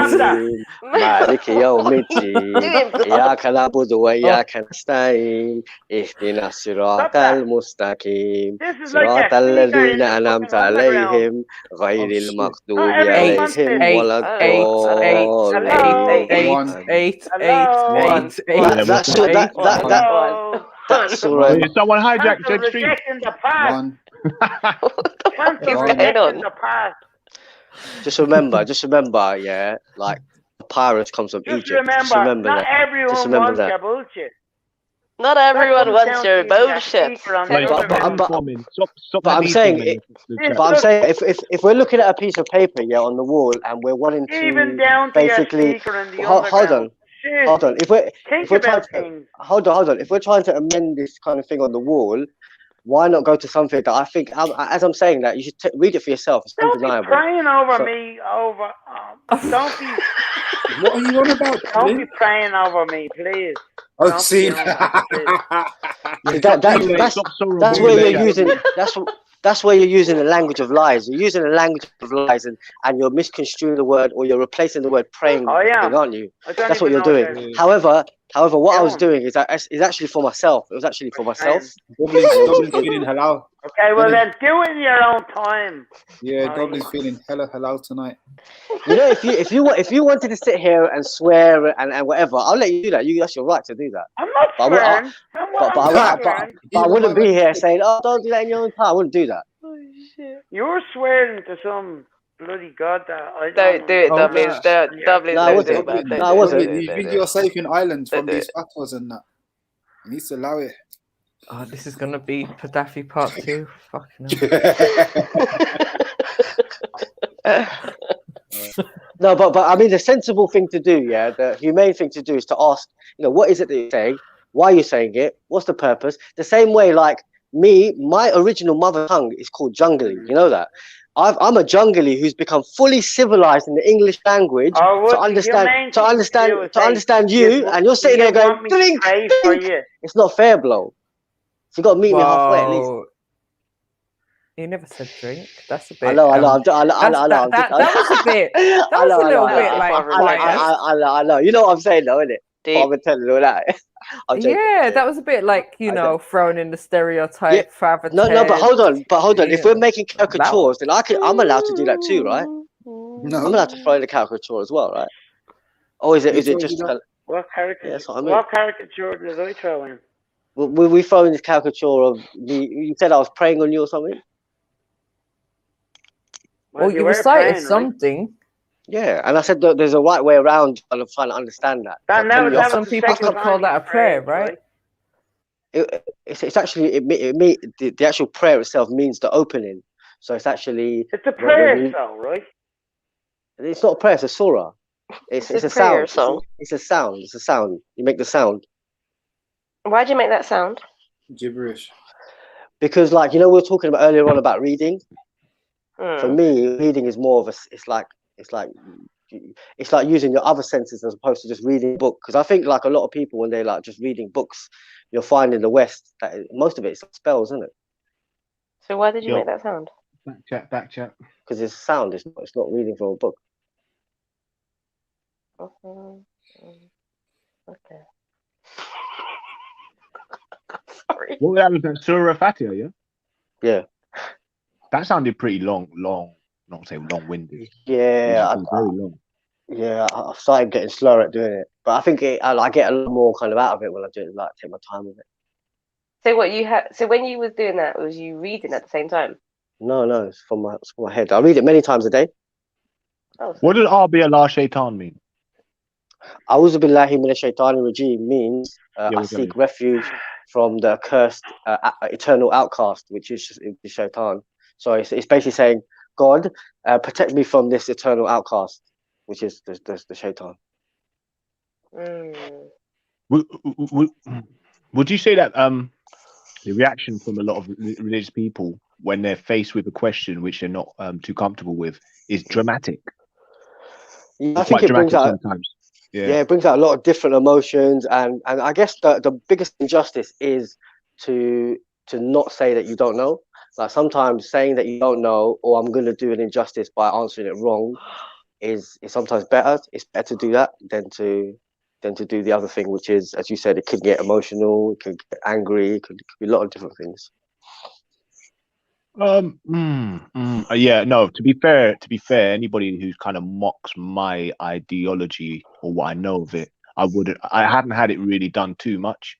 But obviously if you're going to come on a panel and then just like, you know, recite some sort of spiritual thing, then you're gonna maybe get you're gonna face it.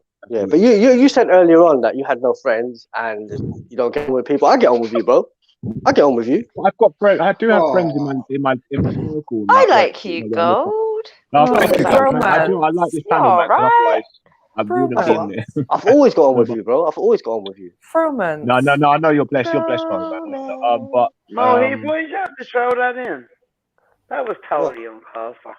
Yeah, no. Do you know what? He has no friends. I'm sure. Yeah, how do you know? No, because I'm referring to, like, he said something earlier about Africans worshipping idols. I don't really get on with people too well, to be honest with you. Yeah, I'm not really this sociable. You know, butterfly is what they call it, I think. Yeah, I'm not that way. Yeah, charged. You're not a butterfly.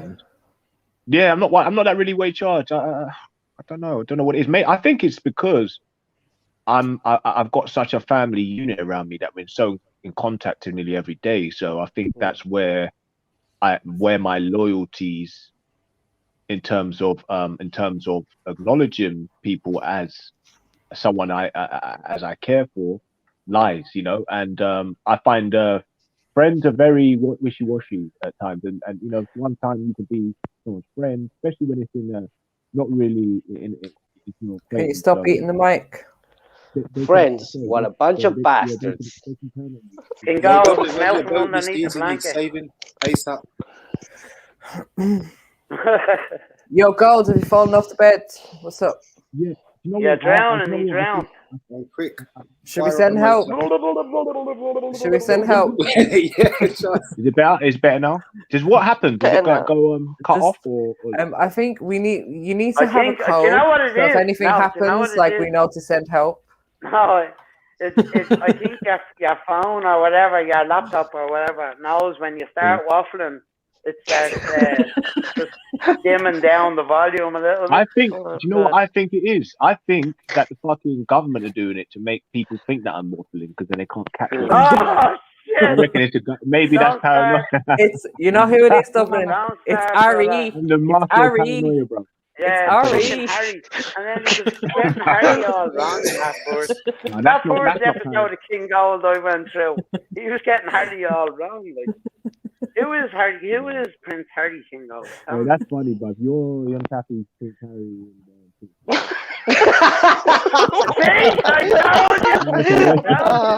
It's funny definitely guy. Ari.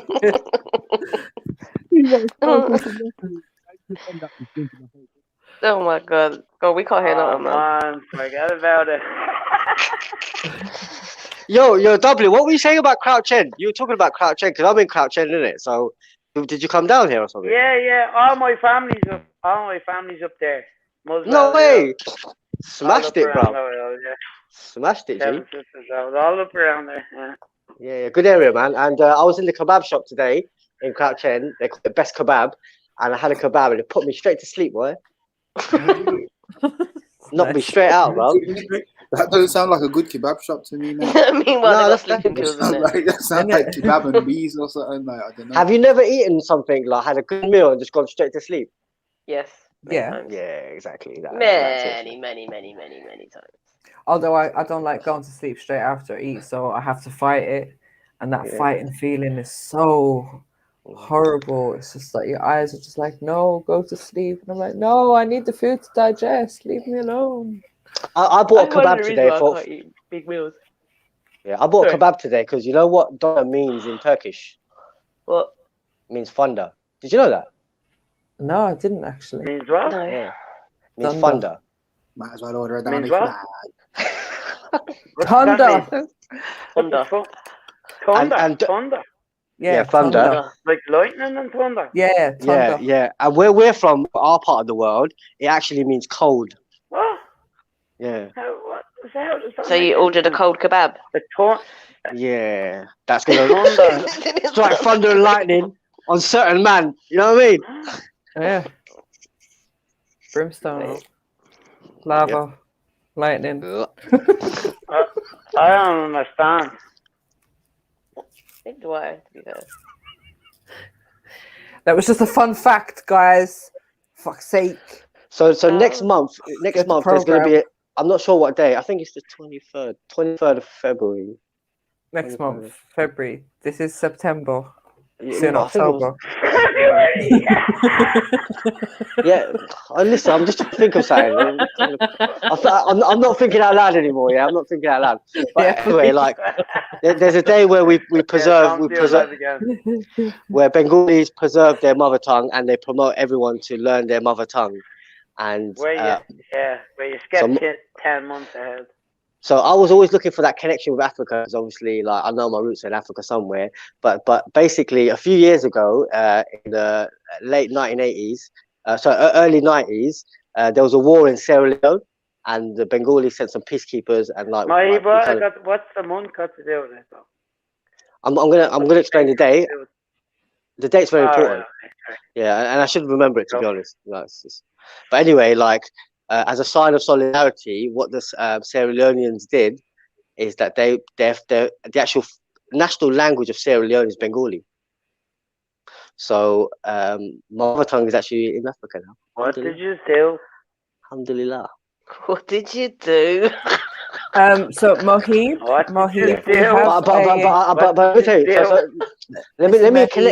Let me connect the dots. Yeah. So I mentioned that because it's very important. My mother tongue is very important. My How mother did tongue. Sierra Leone end up with your...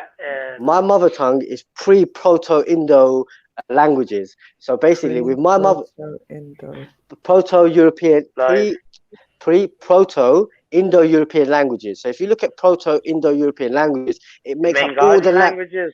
It makes up all the languages. What language is that? So mine is Alam Malay. So it's from the Malay Alam people, yeah. So you'll see that's not listed there. That's so with my mother tongue, I can make connections with languages. That's why I said that doner kebab was thunder. You see, there's a lot of things that I can kind of connect. And so, Raw, was that the reason why you chose that kebab? yeah. you So, lost me at you fell Mohib, asleep, man. before we have some questions. Sorry, we I have would have some paid more attention. questions I'm for sorry. Mohib. Mohib, we have a question from the chat from a lovely lady called Axum. She would like to know, why do you write random stuff in the chat sometimes? Yeah, so I guess it plays into what I was just saying. To everyone else, it might be random, but to me, it makes sense. So if we go back to it, I can tell you why I wrote that, and I can tell you why. So there's usually a reason why you write. Yeah, I think that you explain it right now. Yeah, because you know how you got this concept of 3 dimensions, right? It's actually like 3D, yeah. So it makes things look at things from different kind of dimensions. So it's Side eye explanation, meme. Insert yeah. side eye meme. Sorry. Yeah, exactly. So I think going along those lines, I think in a few more dimensions or many dimensions. Okay. Well, Axel, I hope you're satisfied with that answer. Any more questions? Any more questions for Mohib? What, Mohib? Wait, can you run that one by us again, please? Because that was just I know you were going somewhere with it, but I misunderstood it. Yeah, a good way to understand what I'm saying is Carl Jung is a psychologist, yeah, they consider him the father of psychology. God.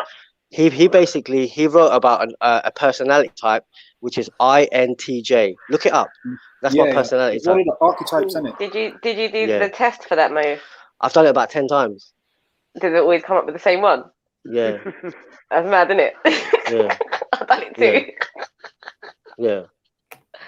Them tests are bad. I like them tests. Wow, what's that got to do with comments? What test was this? It's called the Briggs-Myers test. Briggs. Why are you laughing? That test is 6. Briggs Mind. Briggs-Myers. Let's do them. Let's do it. Sneaks, what's it called? Sneaks knows what's it called. Sneaks, what's that test called again? You and me. Like the website. No, you had to do it to yourself, Dublin. Pause. So I say when you're doing the test, just be as sincere as possible. It gives you limited options, but just be as sincere as possible when you do the test. The reason why, like, I'm not a believer in that with these tests and all this stuff, yeah. But like, 16 personalities. That's it. Sorry, you don't have to do it on yourself. It's called 16 personalities. Yeah. The test. And the website. These questions. So Carl Jung, he wrote a book called Red Book. Oh, I've seen these before. Yeah, go on, man. Yeah, so Carl Jung wrote a book called The Red Book, and if I think that, have you read especially, that? Yeah, I think you guys love that book because it talks about this concept of heaven and hell being our reality. So actually, we're living through this concept of heaven and hell. And he was asked, like, on an interview, like, if he believes in God. He was like, well, that's an interesting kind of question. I don't believe in God. I know that God exists. So I kind of gravitated towards his kind of literature and reading his stuff. I think you guys will find it fascinating. Man. Yeah, Carl Jung was pretty interesting, actually. But I wonder, let me Google something very quickly. I don't trust no one anymore, man. He's known as the anti-psychologist, actually. So I consider him, because I used to study psychology, and I was like, you know what, this is kind of getting people to go on this kind of this road of, you know, them telling you what's wrong with you. So I'm a firm believer that you should trust your gut. So I think that what he was alluding to, like, I think that we all can resonate the truth from what we read, and I think that, like, for me, he's on good stuff there. I'm currently on Google, and I've Googled, was Carl Jung a Mason? Can't get a straight answer. I think he was. His origins were Swiss, and he was. I think he was Jewish, if I'm not mistaken. But it's not about that. It's about, like, his work more. Like, His work is pretty cool, but I mean, it's just interesting to know if he was, because usually that means something. It's like psychology. Like, you know, Sigmund Freud, he's seen as the father of psychology, but I'm not somebody who dismisses everything he says just because I'm against psychology. Do you see? So it's about what people bring to the table. Like I always respect my enemy. But Freud brought some nastiness to the table still. Bro, he used to dispense cocaine, bro. I mean, cocaine is like the least of my worries, if I'm honest. Definitely. Freud. Yes, Ash, I I know believe man he that do was. coke and it's bad, but it's... He was, did you say, MJ? I believe so. Ardent Freemason Grandmaster of the Swiss Lodge. Is it? I think. And the Freemasons have a lot of like sort of comparisons with his book as well, from what I'm seeing. But yeah, is it? I was surprised. No, they're all Billingen Tower. Yeah, but he has actually got very interesting work. I can't even deny that word. Was Michael Jackson a Freemason? Was Michael Jackson a Freemason? Because I used to really like him. For fuck's sake. Is that really the question you should be asking? Is that really the most important thing that we need to know about him? Yeah, because I think it's very important because, like, again, like for me, I liked Michael Jackson, but if he's a Freemason, it doesn't mean I didn't dislike his stuff before. I liked it. Do you know what I mean? What about? Sorry, what? So you? And it resonated. I can't even get this out. So you don't care about the fact that he had young children sleeping in his bed? I think that. Okay, wait a second. Before you lot go into this topic, which is just extremely boring now, but the Carl Jung thing, yeah, he built a tower, and it says here he set up a stone cube on the lakeshore, just west of the tower, and then when you carry on reading, he said the second side also contains a 4-part mandala of alchemical significance. The top quarter of the mandala is dedicated to Saturn. Dun-dun-dun. We have our answer. Yeah. Satan's. Bam. Sorry. Carry on. I'm saying that if we're trying to understand psychology, you have to read. What's Jed saying 8 to? Michael Jackson or? What's that? Jedson 8. Just ignore him, innit? Like, you can't just put 8s in that. Like, what's the fuck? Now You can put an 8, but no one else put an 8. So, like, we're not just going to listen to one random person in the chat. Yeah. 8 might refer to like. Yeah. Sash can't shout very loud because either she's ill or the kids are in bed or both. or my neighbour's just really weird and will start stamping at like 3 in the morning. Yeah. 8 might refer to this concept. 8 might refer to this concept of duality. It's the world that we live in. A lot of people stay within the confines of this duality, and like Jupiter being one of them. Because you know Jupiter, the word, it comes from a Sanskrit word, but this concept of this is infinity and this is reality. So Islam is also known as the midway. They call it the eightfold. So I think maybe in that. Yeah, it's called the eightfold. Yeah, is that what you're saying, Jeds? Yeah, is that what you meant? Nah. Yeah. Nah. Sneaks and nah. I got dead on. Let me go. Oh, I got dead on. For fuck's sake. Yeah.